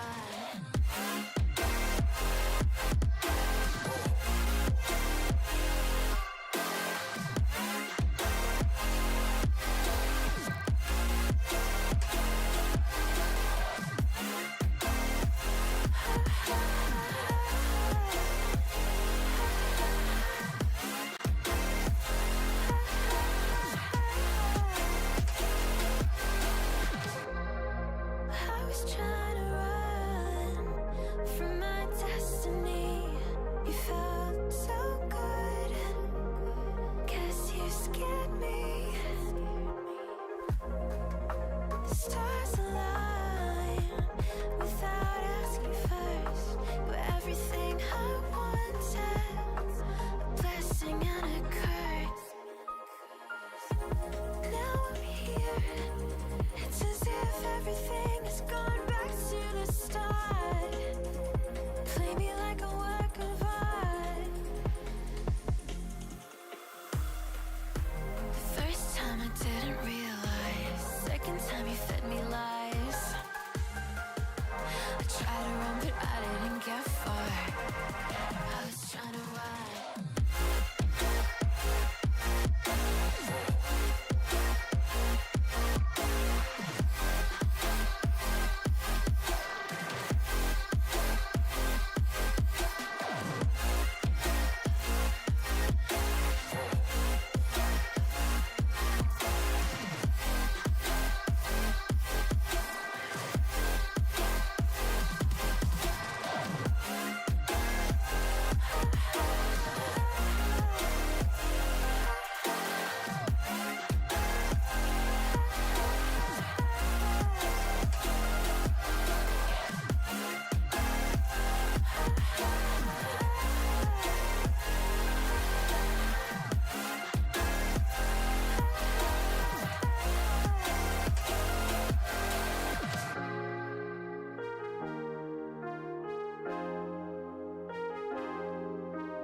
I've got a friend and she doesn't really like you. She tells me when I'm sad, shows me all of the things that I should do when I am feeling mad. And I know I'll always love her. She's my family and mentor. I've got a friend and she doesn't really like you. She doesn't really like you. You can say that I should be more like yourself. But honestly, I don't think that we need your help. We don't need you around. You're just as good in the ground.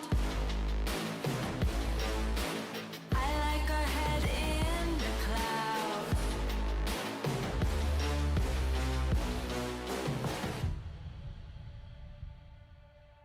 I've got a friend, but she only lives in my head. She comes out when I'm sad and tells me things that are better left unsaid. Sometimes she makes me mad, but I know I'll never hate her. She's my family and mentor. I've got a friend and she doesn't really like you. She doesn't really like you. You can say that I should be more like yourself. But honestly, I don't think that we need your help. We don't need you around. You're just as good in the ground.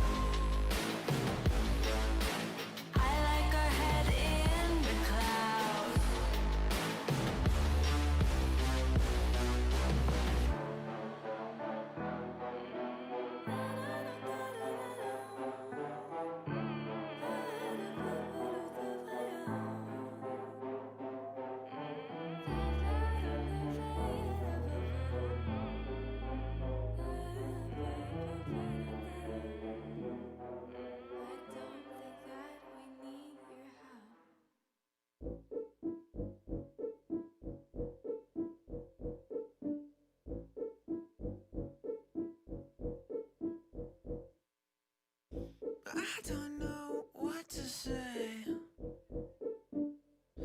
Is it high? Is it hey? Okay, that's too bad. Words are hard, everybody's gay. I'm kidding. I'm sorry. Wish I could stay away from this.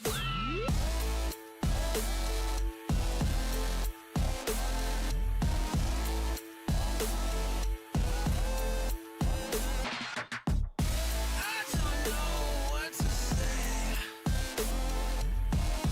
I've always been this way. Fuck. Words are hard, everybody's different, and that's okay. I don't know what to say.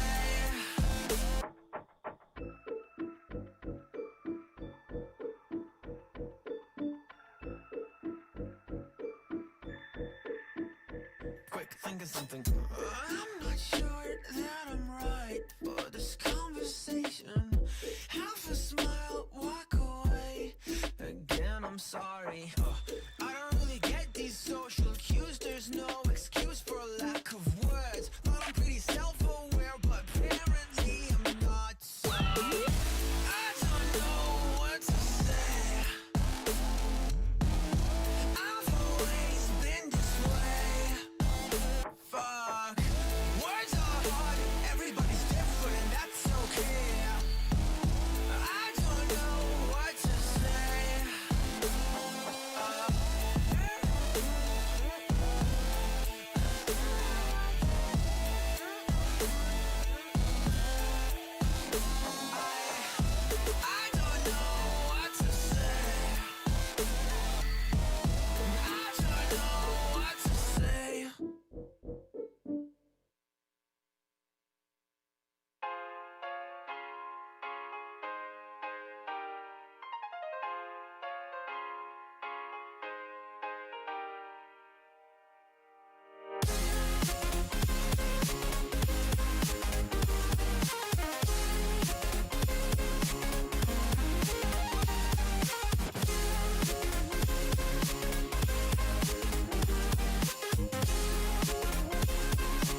They ask, how are you?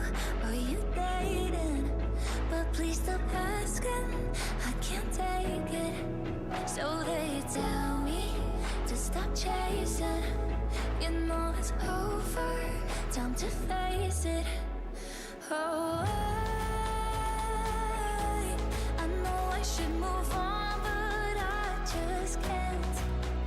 Oh, I think that I might love you till the end.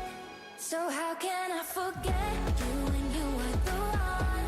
You used to be my everything, there's nothing when you're gone. How can I forget you when you were the one? You used to be my everything, there's nothing when you're gone. There's nothing when you're gone.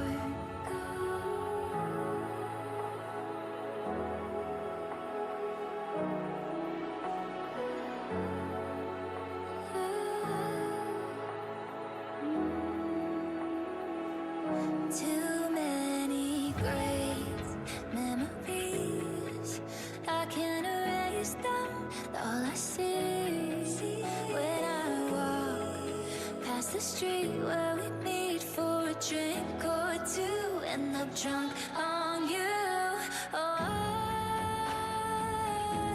I know I should move on, but I just can't. I think that I might love you till the end. So how can I forget you when you were the one? You used to be my everything, there's nothing when you're gone. How can I forget you when you were the one? You used to be my everything, there's nothing when you're gone.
Welcome back, everybody. We are getting ready here for race number 54, the Daily Hive Premier Open and Women Guts and Glory Grand Final. We actually have 18 teams total racing all at the same time, but don't worry, they actually start at 10-second intervals, so they're a little bit staggered in their start. This is a 2,000-meter circuit race, which is unusual for dragon boating. Dragon boats do not turn well, so a lot of excitement happens when they try to do that. And the boats will be starting down at the east end of the creek here, just near Science World. You can see them out on the water now. Some of them are already out, just getting a little bit of a warm-up in. And some of them are just coming off the docks or loading into boats here. I think one of my favorite things about the 2K here at the Concord Festival is that the numbers of the boats are actually numbered all the way up to 18. Instead of, I know a lot of other races, they'll like flip the numbers to do first set of 6, second set of 6, things like that. But it's really great because it makes life a lot easier as we're watching all of these boats. Also, with 18 boats on the water, I think that makes this the world's unofficial largest 2K race. We aim to be the biggest and best at everything here in dragon boating in It's Vancouver. very exciting, yes. So, as I said, we have 18 teams total. There are 12 Premier Women's teams. So these are the top 12 women's teams that race today. So this is going to be their third, at least, race of the day. And then the top 6 Premier Open teams based on today's results as well. That's right. So going down the list here, we have boat number 1, VIP Gorging Dragons Carbon. Boat 2, Galileo Celestial Dragons. Boat 3, She Believed. He lied. That's right. Boat 4, Hungry Guppy Warrior. Boat 5, EDBRC Premier from Edmonton. Boat 6 is Dragon's Own Premier Open. Boat 7 is Dragon Guppy Warrior. I believe one is the open, one is the women. Boat 8 is Wham Women. And boat 9 is VIP Gorging Dragons Red. Then 10 through 18, boat 10 is Wasabi Force. Boat 11 is FLCC Senior C Women from Fort Langley. Boat 12 is False Creek Masters. Boat 13 is the VIP Gorging Dragons White Crew. Boat 14 are the Dragon Ladies, followed by boat 15, EDBRC Senior Competitive Team. In boat 16 is FCRCC Senior C Women, that's False Creek. Boat 17 is Dragon Zone Premier Women, and boat 18 is the VIP Gorging Dragons Cobalt Team. Amazing. So it looks like they're going to have the open teams, and that was just a little test whistle, I think. Yep, test They horn. aren't, yeah, test horn. They aren't lined up yet, but they're basically on the water. The race marshal is just explaining that that is the horn that the teams are going to hear that tells them when to go. So you'll see that they are going to basically line up in order of go, and they will start every 10 seconds when that horn blows, as you just heard. They'll head up the creek for 500 meters, heading west. Do a turn, come back down the creek for 500 meters, and then do it all again. So you'll see the finish at the east end of the creek here by Science World. Yep, so they'll start and finish at the same end of the creek. Very exciting. And watch the big screens, because the cameras are going to be on the west end of the race course, and hopefully the drones as well, so that you can see the action during the turn. Sometimes there's a little bit of close contact, hopefully not too much. Hopefully no boats impeding each other through the race, but sometimes these things happen. So it's an exciting race to watch. It's the most exciting, in my opinion. It's a good time. So Matthew, as somebody who's been in Guts and Glory races in the past, what is your favorite part and what is the hardest part? Ooh, boy. I think my favorite part is probably just getting to chase and be chased. That's something that in a regular straight dragon boat race, you see all these crews next to you, and eventually they fall behind or you fall behind them, things like that. But in a 2K, where there's a boat directly in front of you and directly behind you trying to pass you, I think that's the most fun. That's right. Yeah, the most difficult part is probably fending off those teams. Yes. And figuring out your strategy, too. Yes. Figuring out how to turn, what your turn strategy is going to be. Are you going to have folks drawing on either side, right? So trying to pull parts of the boat toward them. Am I just going to do the turn all myself with the steering oar? Being careful with that turn, right? Not colliding with anybody, but also Yes. making it sharp enough, but not too sharp, all these different things. And taking the current and the waves into account as well. Yeah, a lot at play, and just a lot of moving parts, right? And different from a 500-meter or sprint. Exactly. Any kind of sprint. It's not as straightforward as just we're going 500 down. You know, there's a lot more to it. That's right. So it looks like they are getting ready on the water here in the order of go. As we said, they start at 10-second intervals, starting with boat 1.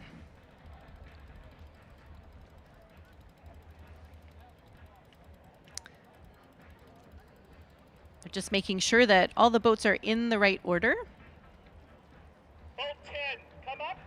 You can hear the race marshal asking boat 10 to come up, and just getting them in the order that they need. So they do start a little bit beside each other in groups. And that's one of the stressful things about lining up for a 2K is knowing that you're going to have to move yourself up and try to get to that start line in those 10 seconds, but not cross it, Yes. of course, right? No, don't cross it early. And or timing yourself so that if you have a running start, which I don't believe we have here. We do not. If you have a running start, you have to be able to cross that line exactly. Or, in this case where we don't, you have to be able to stop yourself for a half second. Stop that boat fully. Don't let Yes. it drift over the line. And then throw out a complete, perfect new start like you would in any other race. That's right. So you'll see this first group of boats basically has kind of a dead start. And then the next group of boats, they have to actually start paddling up towards that start line as soon as the first group of boats is underway. That's right. And then you have to stop short, like we were saying. That's right. Which is very stressful. Very So tricky. there's a lot more going on. You really have to listen to your steerer Yes. during a 2K race. Yes, especially the steer, because they can see ahead of them and what's going on. That's right. They can know to dodge. They can know to make a move. And for me, having my crew listen to me and execute exactly what I tell them, give me a little more here, give me a little less now, that's 2Ks are one of the few places you might hear a steerer say, give me less power. Interesting. If they're making a move, for example, or they know that they can't beat the team in front of them to the turn, and they don't want to have to give way on that turn. So boat 1 is holding hard. It looks like they're ready, getting ready to go here.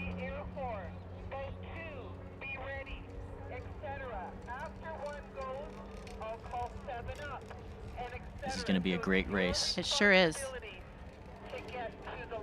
So a lot of moving parts here, and even the race marshals too, they have a lot to organize. It's a logistical jigsaw puzzle here. So They sure do. they have to get boats going and call boats up simultaneous or one after the other, so in sequence, just to make sure that everybody has a fair start. That's right. Madam Starter has Oh, control. Here we go.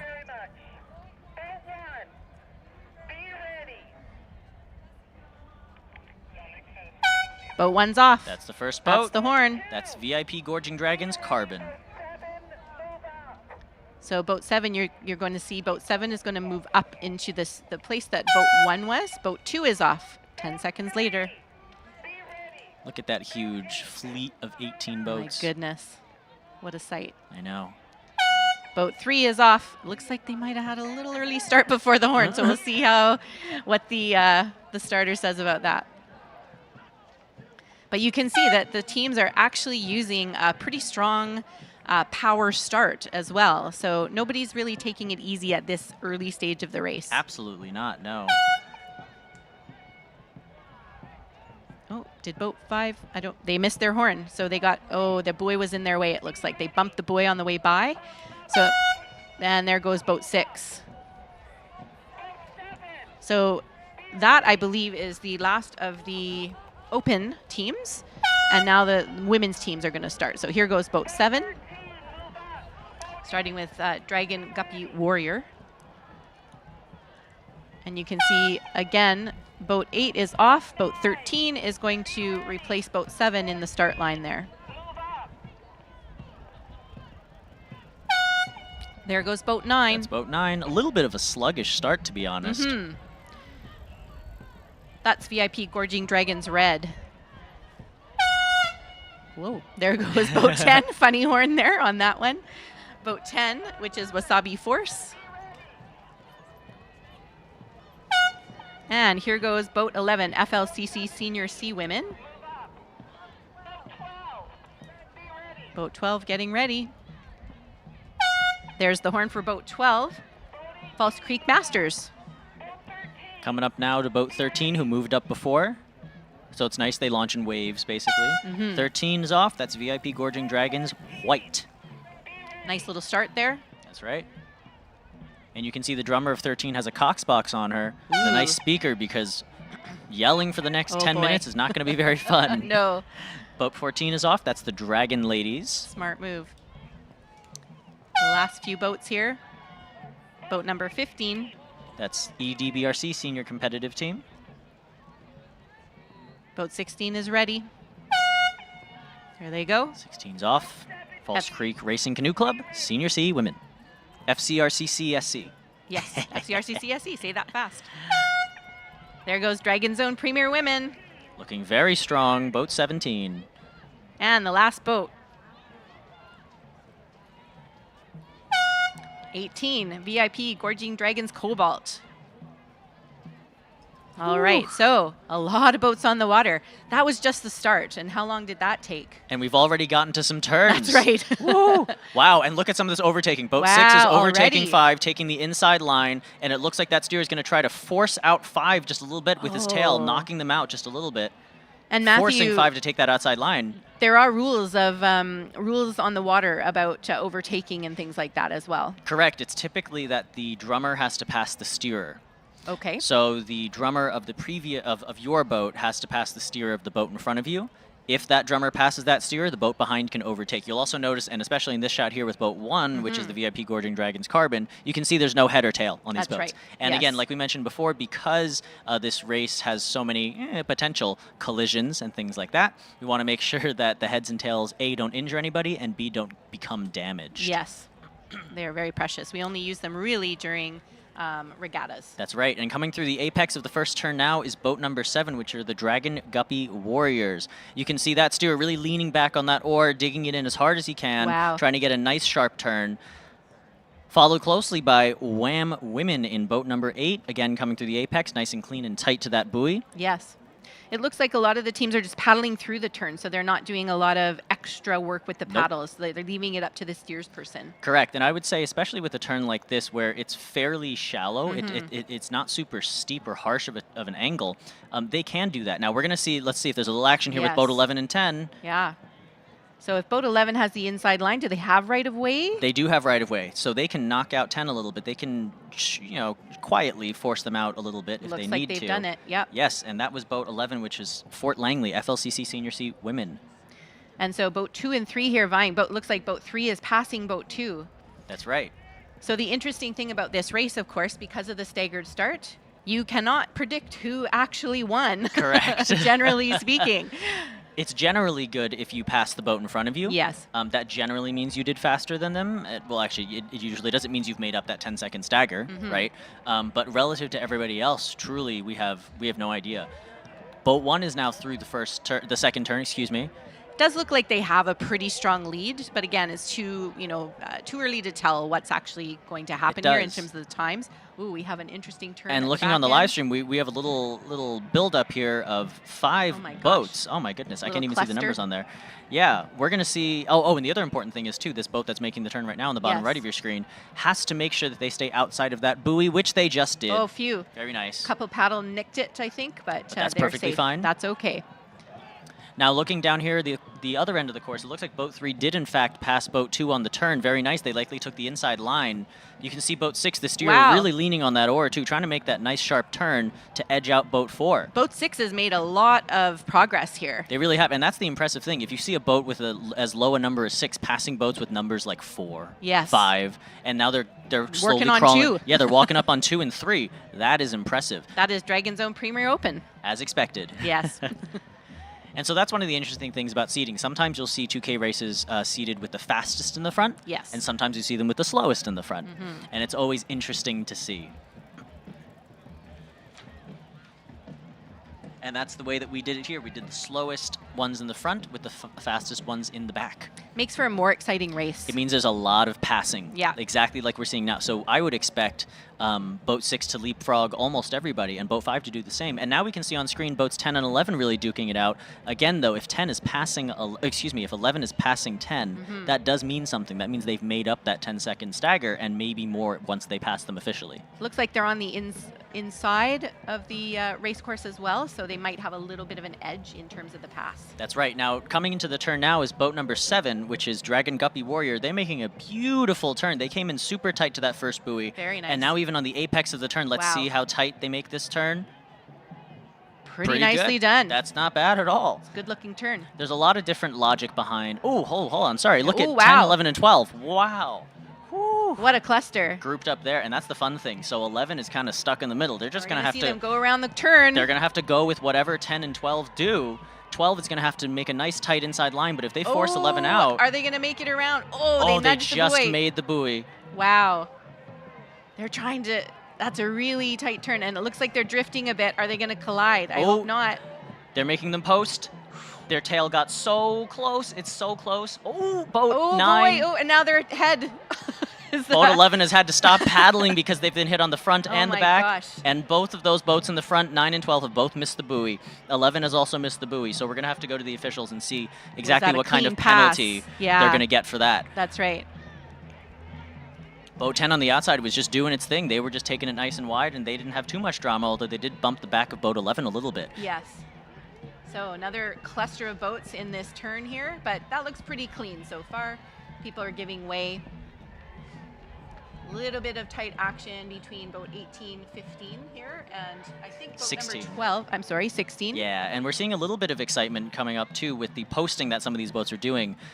You'll see some of the front left or back right paddlers are putting their blades out completely perpendicular into the water, fully buried, to try to help turn that boat a little bit faster, bring the nose around. As we mentioned before, turning a dragon boat, even with a steering oar that's in the back, actually turns the pivot point, which is in the very center of the boat. Yes. So having some help at the front or back, the front left or the back right, helps turn the boat much faster. And as you said, Matthew, in boat 18 here, you can see that steers person is really controlling the boat a lot. A lot of talking, a lot of communication going on. And she's really watching, looking around, seeing what's happening with the other boats here. Yeah, the 2K is also a super important race for the drummer too, for communicating with the steerer, but also motivating your crew. Yes. In a normal race where it's, a 500 meter and it's 2 minutes, maybe 3 minutes, you can deal with having a drummer that isn't too loud or too talkative. But in a 2K race where you're paddling for almost 10 minutes straight, you need a little bit of motivation Wow. sometimes. No kidding. Well, here is boat 1. It looks like they're coming into the home stretch.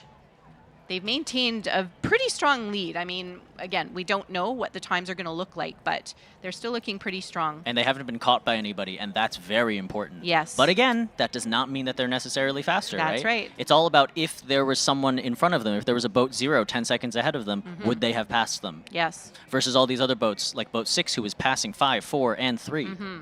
They've There's made up boat 6. Exactly.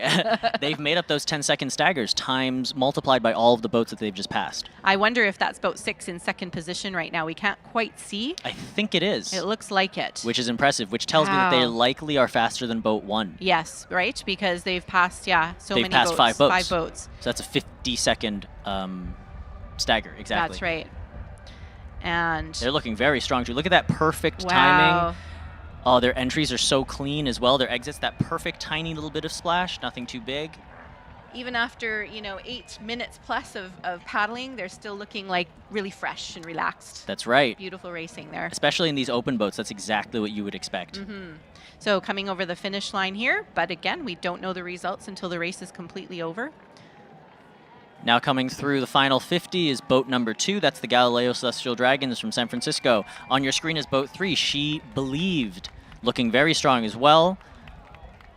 They're coming over the line. Paddling through. But they're closely followed, closely trailed by boat number 5, Edmonton Dragon Boat Racing Club Premier, who again has passed boat number 4, and so Yes. is likely faster than boat number 3 in time. Boat number 4 is coming up now. That's Hungry Guppy Warrior. So that's sort of the first cluster of boats. Those were all open boats as far as I can tell That's here. right, yep. We still have one more open boat to come in, or are they all in now? I think they're all in now. All right, and now the women's boats are going to be coming down the course. There's boat number 4, just coming through the finish line That was there. Dragon Guppy Hungry Guppy Warrior. Hungry Guppy Warrior. They're different. Yes.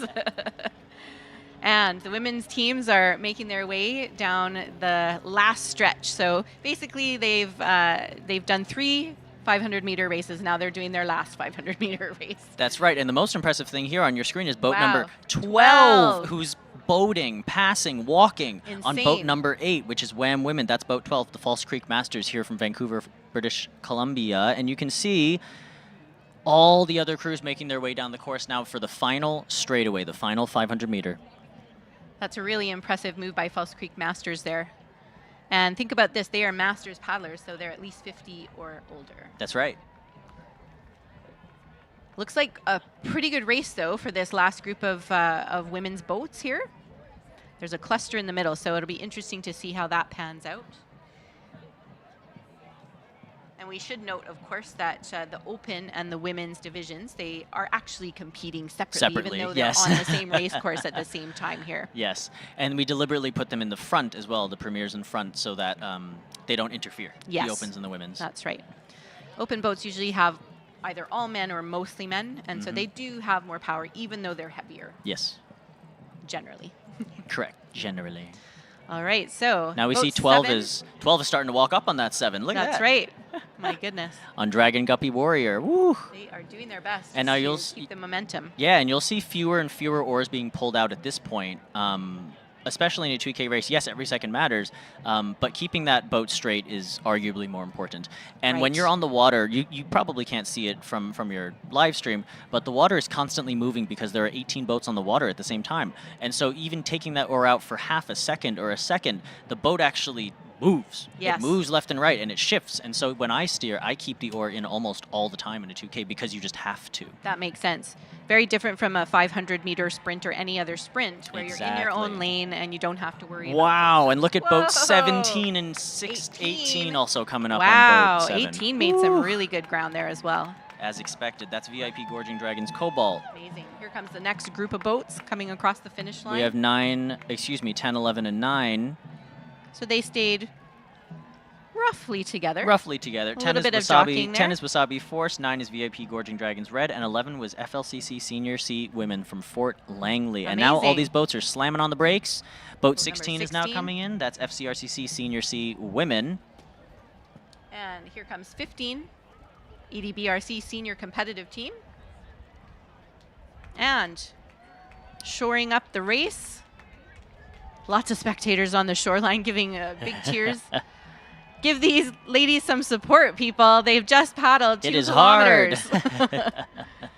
And here comes the final boat, number 14, Dragon Ladies. Here they come. And you can see them ramping up that rate to power through the finish. That's right. Because as we said, time matters. So the final horn has been blown. The race is done.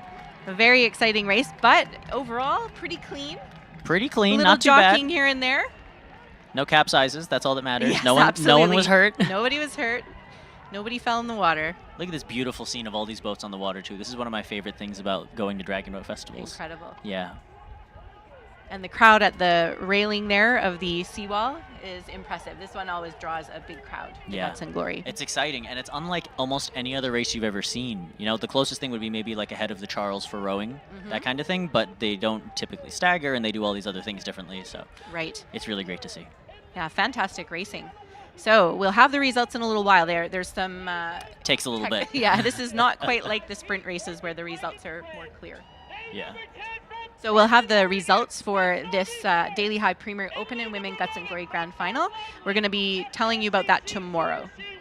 That's right. And their medals will be also awarded tomorrow at the end of the day. Yep. Just announcing, you can hear the race marshals just announcing the team names that paddled in this Guts and Glory Grand Final here. Lots of cheering going on, as it should be. Well deserved. Very impressive racing.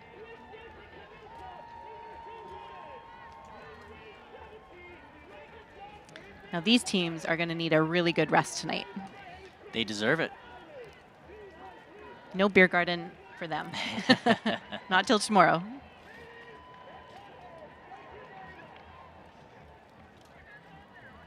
All right, the final team is just paddling in, or final few teams are just paddling in.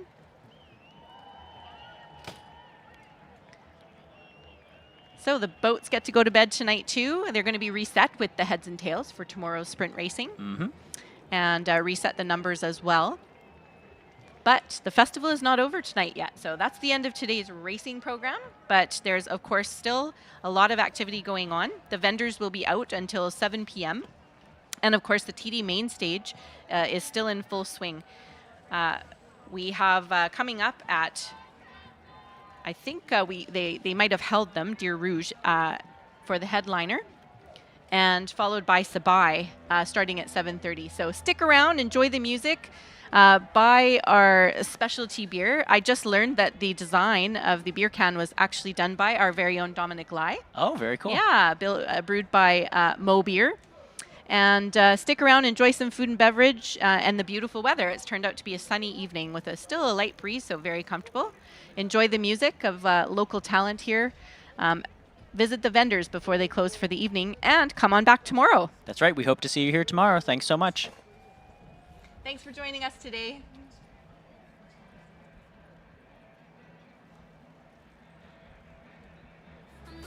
Scream and shout, and you don't wanna talk this out. And I don't wanna lose me, so I need to choose me. Choose me.